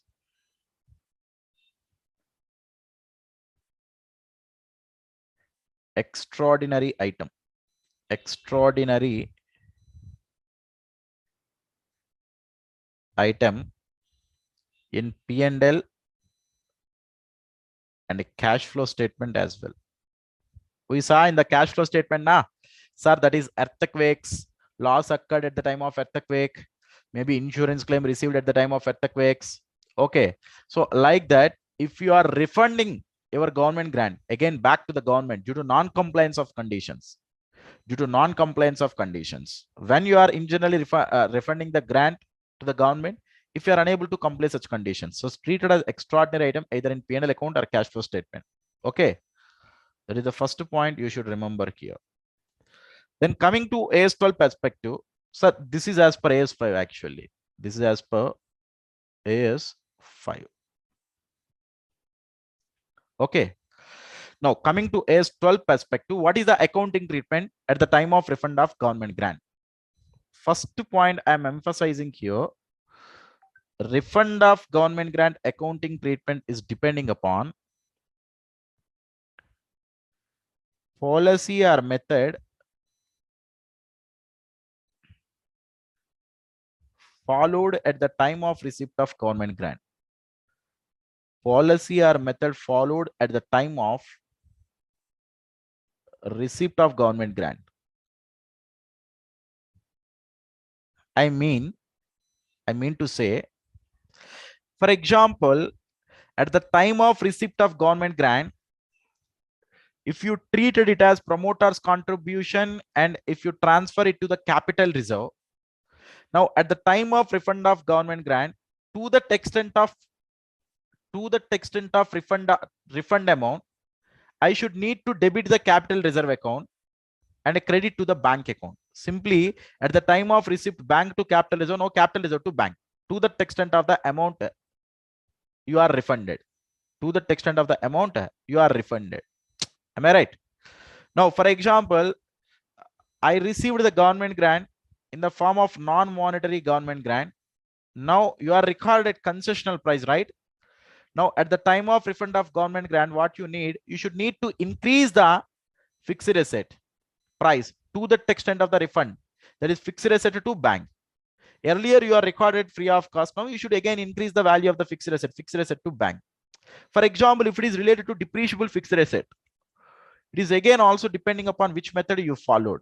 If you followed method number 1, I should need to appreciate the value of fixed asset by crediting the amount of refund, by crediting to the bank to the extent of amount of refund made to the government. That is fixed asset account data to bank account. Why? In method number 1, you are reduced from the cost of the fixed asset. Now you should add back. In method number 2, what you do made, sir, government grant is credited to deferred government grant account, right? Now, for example, at the time of refund of government grant, first you should make it reverse the balance of deferred government grant account. Still, if something is there under deferred government grant, you should reverse such deferred government grant. Now you should make debit the deferred government grant account.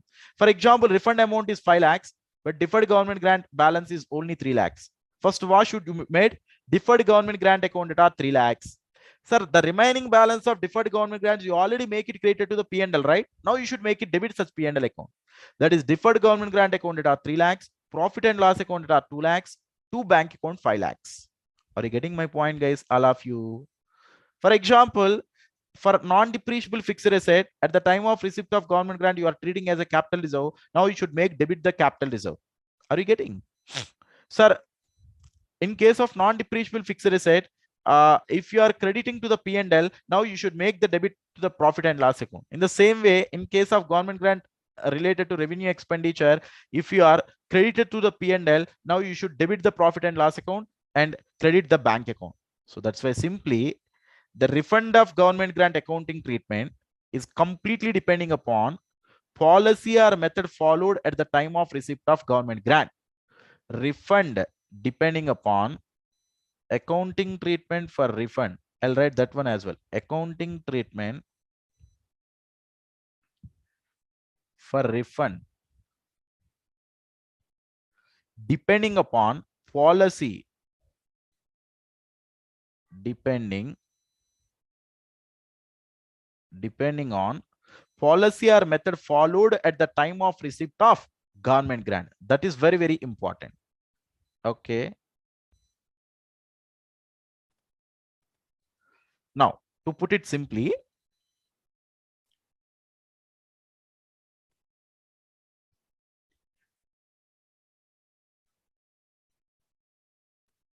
so consider it, guys. To put it simply, now refund of government grant is related to promoter's contribution. Promoter's contribution. So to the extent of refund amount, which entry you need to pass? Debit to the capital reserve. Capital reserve account debtor to bank account. So always amount is how much? Always at the time of the amount for all the cases at the rate of refund amount. At the rate of refund amount. Okay. Next, for example, it is for non-monetary. It is for non-monetary. What is the entry? You should need to increase the fixed asset or the PPE account debtor to bank account. If it is related to monetary, coming to depreciable.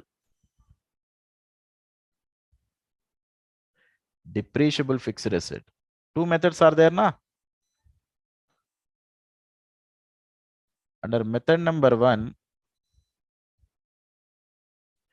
again I should need to increase the fixed asset value. Why we are decreased? We are decreased the fixed asset earlier, fixed asset to bank. In case of method number 2, what should I need to do? First, the balance of deferred government grant. The balance of deferred government grant can make it debit. Still it is not enough, then you can make debit the P&L. So deferred government grant account debtor, profit and loss account debtor to bank account.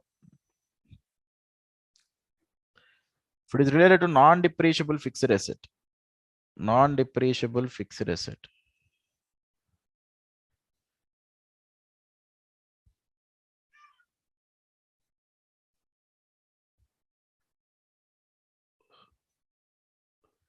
So in case of past conditions, you already complied the conditions in the past.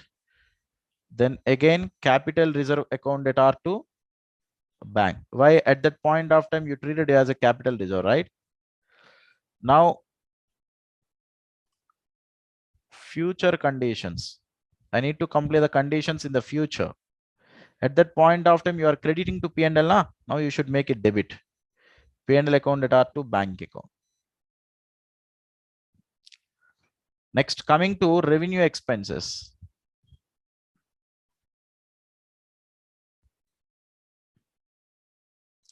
So debit profit and loss, credit bank at the rate of refund amount. Sir, in all the cases, the amount is at the rate of refund amount. If you want, you can mention that.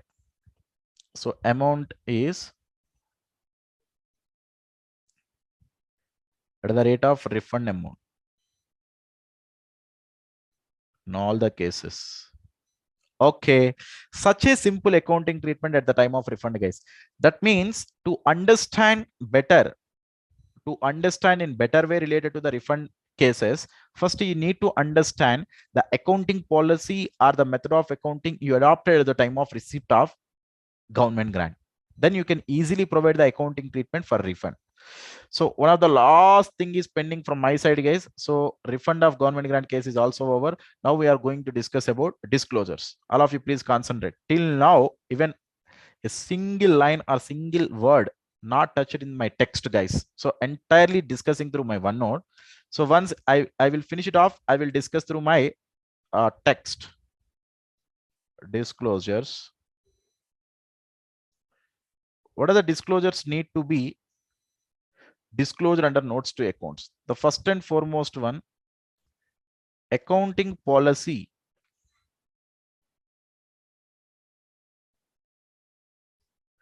or method used for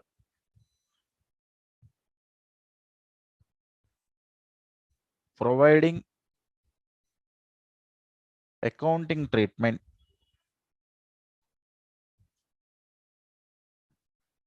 at the time of receipt of government grant. At the time of receipt of government grant. Why? Because various methods are possible, right? Sir, which accounting policy or which accounting method you used? Which accounting policy or which accounting method you used for providing accounting treatment at the time of receipt of government grant? For example, are you treating under capital approach, or are you followed method number one, or are you followed as are you transferred to other income, or are you reduced from the related expenses? Which method you are followed? Which accounting policy you adopted for providing accounting treatment at the time of receipt of government grant? Various methods we saw, right? That is capital approach, revenue approach, basically method number one, method number two. So various things we saw. So which method or which policy we adopted at the time of receipt of government grant, we need to recognize. Number two,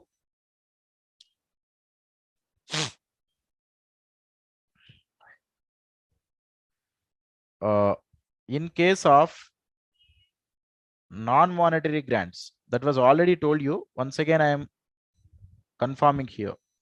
In case of non-monetary grants, concessional prices or nominal values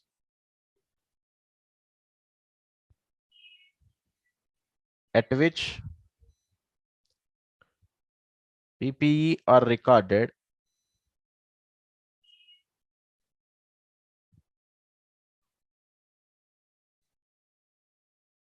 clearly disclose. In case of non-monetary grants, concessional prices or nominal values at which PPEs are recorded, we need to clearly disclose. Okay, so because at the time of seeing such disclosures, at the time of reading such notes to accounts, people can easily find that why such PPEs are recorded concessional prices, why such PPEs are recorded nominal prices. Then they can easily understand that. So in case of non-monetary government grant, they are receiving such PPE. So that's why they are recorded at concessional prices or nominal values. So these two disclosures you need to give under notes to accounts at the time of receipt of grants, guys. Okay, so it is a very small standard. So entire content I discussed in my OneNote. Now let us have a discussion through our text, guys. All of you, please concentrate. All the issues I discussed. So just we are confirming the things with my text. Accounting for government grant. Introduction or objective, anything you can call introduction or objective. AS12 deals with accounting for government grants such as subsidies, cash incentives, duty drawbacks. Sir, subsidy. What is the meaning of subsidy? What is the meaning of cash incentive? What is the difference? What is the difference between subsidy and cash incentive? Subsidy is given to reduce the burden, actually, to reduce the burden of the business person. Cash incentive is given to encourage, for the purpose of encouraging. If they achieve something, if they achieve, or for the purpose of motivation, for the purpose of encouragement. So subsidy is given to any particular industry or particular organization to reduce the burden, actually. Maybe huge expenditure is involved in such thing. That's why government is providing assistance. Cash incentive, the word incentive itself, it is clearly shows that when you are getting incentive we are getting only if you achieve something. Okay, for example, you are achieving the exports of certain figure, then you will get certain cash incentives. So like that, if you achieve something as a motivational factor, government will provide the cash incentive. Duty drawback means the duty which paid right now will be refundable at later point of time. In generally, it is applicable in case of customs duty. For example, at the time of importing of the goods, you need to pay certain customs duty. You need to pay certain customs duty to the central government. Now, if you are doing the exports, then the duty paid on the imports, you can get it back in the form of duty drawbacks. So which is also in the form of grants. So duty drawbacks, any duty drawbacks are there. Such duty drawbacks are also related to the government grants, and specifies that the government grant should not be recognized. There should not be recognized until there is a reasonable assurance that the enterprise will comply with conditions attached to them. So simply in the objective itself, we clearly told that, sir, this standard is only introduced for the purpose of providing accounting treatment, sir. Accounting treatment at the time of receipt of subsidy or cash incentive or duty drawback. And moreover, you need to recognize such government grant only if you have a reasonable assurance that your enterprise will comply with conditions attached to them. Then only you can recognize. Otherwise, revenue recognition should be postponed. You need to postpone the recognition. Next, coming to the definition of government grant. So if you observe the same objective, I also explained in introduction, assistant like subsidies, cash incentives, duty drawback from the government, which type of accounting treatment need to be adopted, which type of accounting treatment need to be adopted. For that purpose, only AS 12 is introduced. Am I right?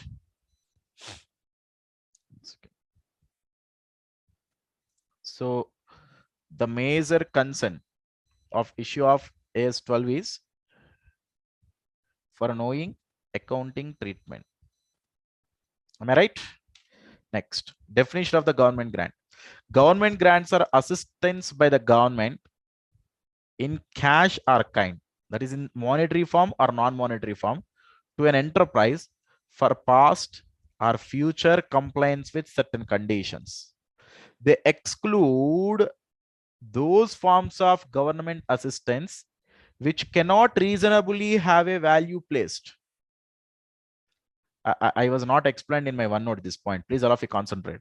They exclude those form of government assistance which cannot reasonably have a value placed, which cannot be measurable. Simply he is telling we cannot place a value. We cannot place a value which is not in measurable condition. How can I tell, sir, which cannot place a value means they are not providing in the form of cash, or maybe they are not providing in the form of kinds. Maybe for example, in case of tendering process, they are giving preference to you. They are giving preference to you. Or maybe for the purpose of getting licenses, maybe a single window system they are developed for the purpose of that particular industry.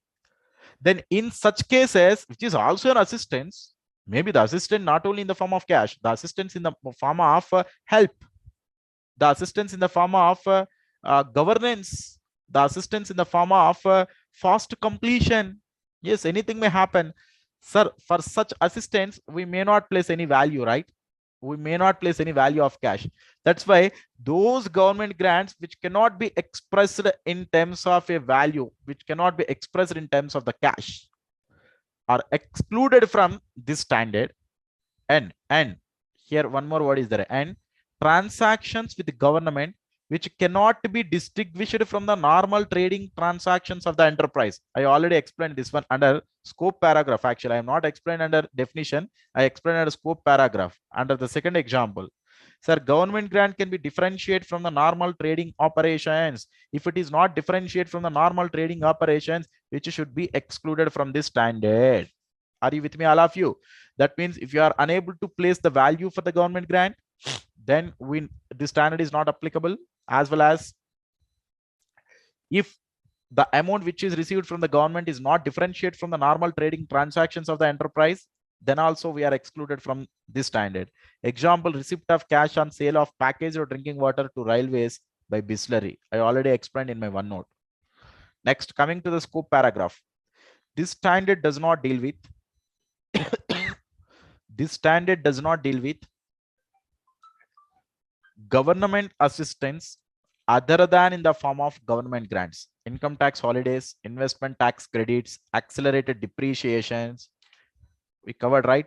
Entity for assistance in the form of, for the assistance received from the government other than in the form of government grant, other than in the form of government grant. We already explained, right? So if it is other than in the form of government grant, then AS 12 is not applicable. Next, government participation in the ownership of the enterprise. That is, in case of government oriented entities or government companies, so they are getting in general benefits. Why? Because government participation itself is there. For such type of entities, the standard is not applicable. Next, recognition of the government grant. When we should need to recognize into our books of accounts, it should need to complete two conditions. One condition is entity have an assurance to complete the conditions attached with the government, and it is probable that government grant will received by entity. The two same conditions are given here. The enterprise will comply with the conditions attaching to it, and the grant will be received. So a government grant is not recognized until there is a reasonable assurance that the enterprise will comply with conditions attaching to it, as well as the grant will be received. So receipt of a grant is not itself a conclusive evidence that the conditions attaching to the grant have been or will be fulfilled. Because if you are need to comply the conditions in the future, you may receive the grant right now. But if you are unable to comply such conditions in the future, you may refund such government grant. So that's why he is simply telling that, sir, receipt of government grant is not a conclusive evidence that you already complied the conditions. Receipt of government grant is not a conclusive evidence that you already comply conditions. Maybe if you already complete the past conditions, that is different thing. But maybe for certain circumstances, at the time of issue of government grant itself, they will clearly tell that you should need to comply certain conditions. Otherwise, the grant which you received need to be refunded. Okay. Next issue, guys. Please all of you concentrate. We are almost at the end. So once we confirmed these things, we can close this video lecture. Accounting treatment of government grants. Two broad approaches may be followed for the accounting treatment of government grants. That is either capital approach or income approach.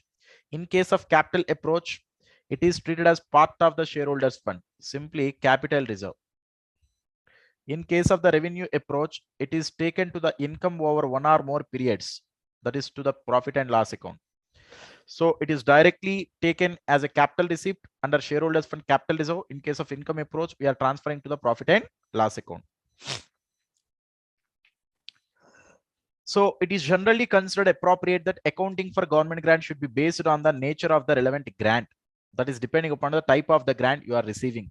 If the grants are related to the promoter's contribution, you may treat it as capital reserve. Why? Where the government grants are the nature of promoter's contribution, they are given with reference to the total investment in the undertaking. You are making a certain investment in your business, or by way of a contribution towards its total capital outlay, and no repayment is ordinarily expected in respect thereof. Therefore, those grants are accounted on the basis of capital approach and treated as capital reserve. Simply, grants related to promoter's contribution is depending upon total investment in the undertaking. For example, sir, if you made the investment of 100 lakhs, if you are getting 25% of the grant, then you are getting 25 lakhs as government grant. Now, at the time of receipt of grant to capital reserve, what is this central investment subsidy scheme? Let us see what is the central investment subsidy scheme, guys. All of you, please concentrate here. Central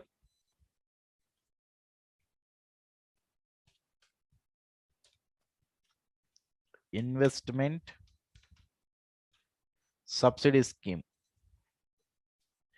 Central capital investment subsidy scheme, all new industrial unit. If you observe here, all new industrial units and existing industrial units on their substantial expansion, for new industrial units on their startup, or for existing industrial units for their expansion, would be eligible for capital investment subsidy at the rate of 15% of the investment of plant and machinery, subject to a ceiling of rupees 30 lakhs. So this is at the time of startup of the business activity, or at the time of expansion of the business activity, you are getting 15% as assistance. Now such assistance you can directly transfer it to the capital reserve. So which is example given, central investment subsidy scheme. Next, coming to non-monetary government grants, guys. Government grants may take form of non-monetary assets such as land, other resources like building, plant and machinery, give it concessional rates. In these circumstances, it is usual to account for such assets at their acquisition cost. Non-monetary assets given at free of cost are recorded at nominal value. We already done with such things, right? That is related to non-monetary government grants, either at concessional prices or at free of cost. At concessional prices or at free of cost. Next, grants related to specific fixed assets. If the grants related to specific fixed assets are government grant whose primary condition is that an enterprise is qualifying for them should purchase, construct, or otherwise acquire of such assets. That means they are giving the monetary government grants. With that money, what you should need to do, you should purchase or you should construct the building or you should acquire such assets.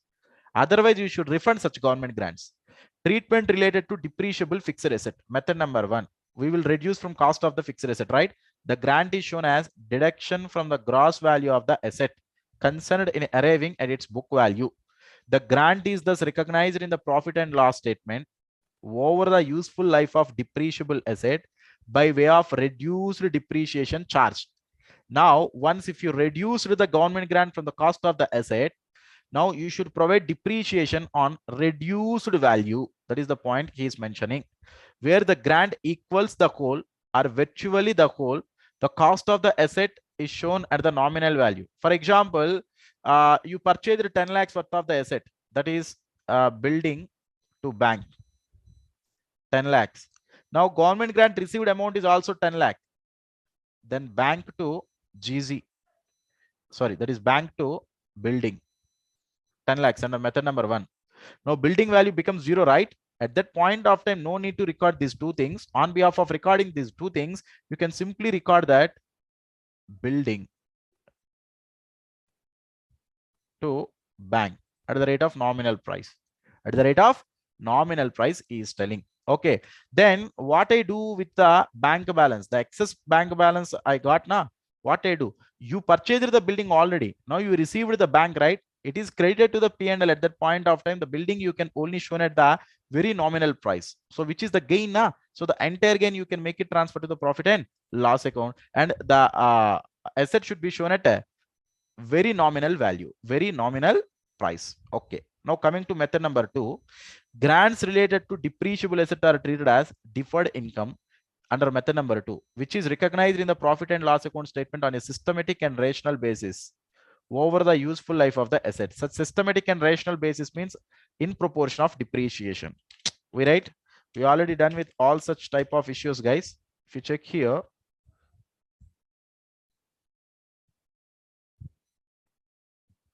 so monetary government grant related to non-depreciable fixed asset, that is, sorry, monetary government grant related to depreciable fixed asset. Method number 2, government grant is treated as deferred government grant and created to P&L in proportion of depreciation over the life of such fixed asset. The same thing is given that in the systematic and rational basis over the useful life of the asset, you need to credit. Treatment related to non-depreciable fixed asset, which is non-depreciable.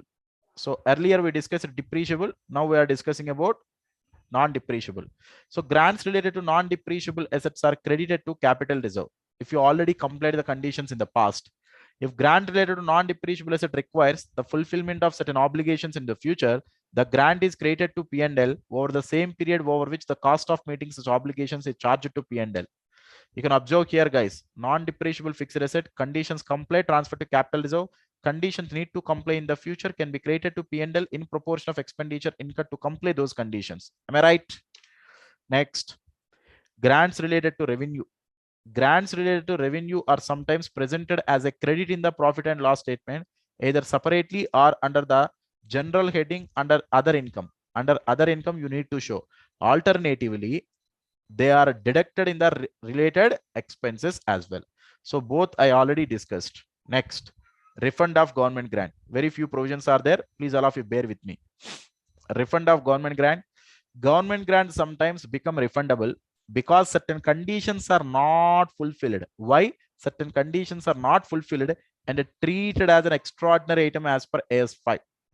You know, extraordinary items should be always shown separately in the statement of P&L as well as cash flow statement. Where a grant which is in the nature of promoter's contribution becomes refundable in part or in full to the government on non-fulfillment of some specified conditions, the relevant amount recoverable by the government is reduced from the capital reserve. Capital reserve to bank at the time of, at the rate of refund amount. The amount refundable in respect of government related to a specific fixed asset is recorded by increasing the book value of the asset or by reducing the deferred income balance as appropriate by the amount refundable. In the first alternative, where the book value of the asset is increased, depreciation on the revised book value is provided prospectively. So once you refunded the government grant in case of method number 1, then you should need to increase the book value of the asset, right? Then you need to provide depreciation on the revised book value prospectively in the future over the remaining useful life of the asset. Okay. The amount refundable in respect of government grant related to revenue is applied first against any unamortized deferred credit. At the time of making the refund, if the refund amount is more than the unamortized deferred credit means the balance which is appearing under the deferred government grant. First, you should set off the deferred government grant. Still, if it is not enough, then you can make the debit profit and loss account. That's why it is clearly given that the amount refundable in respect of government grant related to revenue is applied first against unamortized deferred credit remaining. That is the balance of the deferred government grant. First, you should need to apply to the extent that the amount refundable exceeds any such deferred credit where no deferred or where no deferred credit exists, the amount is charged immediately to P&L account. That is the entry we passed. That's why at the time of refund of government grant, first we debited the deferred government grant, guys. If you check here, first we debited the deferred government grant. After that, if amount is not sufficient, you may debit the P&L account. Okay, first you should always utilize the deferred government grant account, which is unamortized balance of the deferred government grant account. Next, finally, we will end up with disclosures, guys. The accounting policy adopted for government grants, including the methods of presentation in the financial statement. What are the methods you used? What are the methods you used for recording such government grants? The nature and extent of government grants recognized in the financial statements, including grants of non-monetary assets given at concessional rate or at free of cost. So the same thing we are need to disclose, that is accounting policy or method used for providing accounting treatment, and in case of non-monetary assets, concessional prices or nominal prices at which PPs are recorded clearly disclose. So this is the entire theory part related to AS12 government grant, guys. Okay, we are dealing problems in the next video lecture, guys. Almost total 10 problems are there. We are going to discuss all the problems in a single video lecture. Okay, so just I want to try to finish it out entire problems in one video lecture itself, as like how we completed the entire theory in this video lecture. Okay, so please all of you revise the content which you learned in this lecture before watching the video lecture related to problems. Bye friends, have a nice day.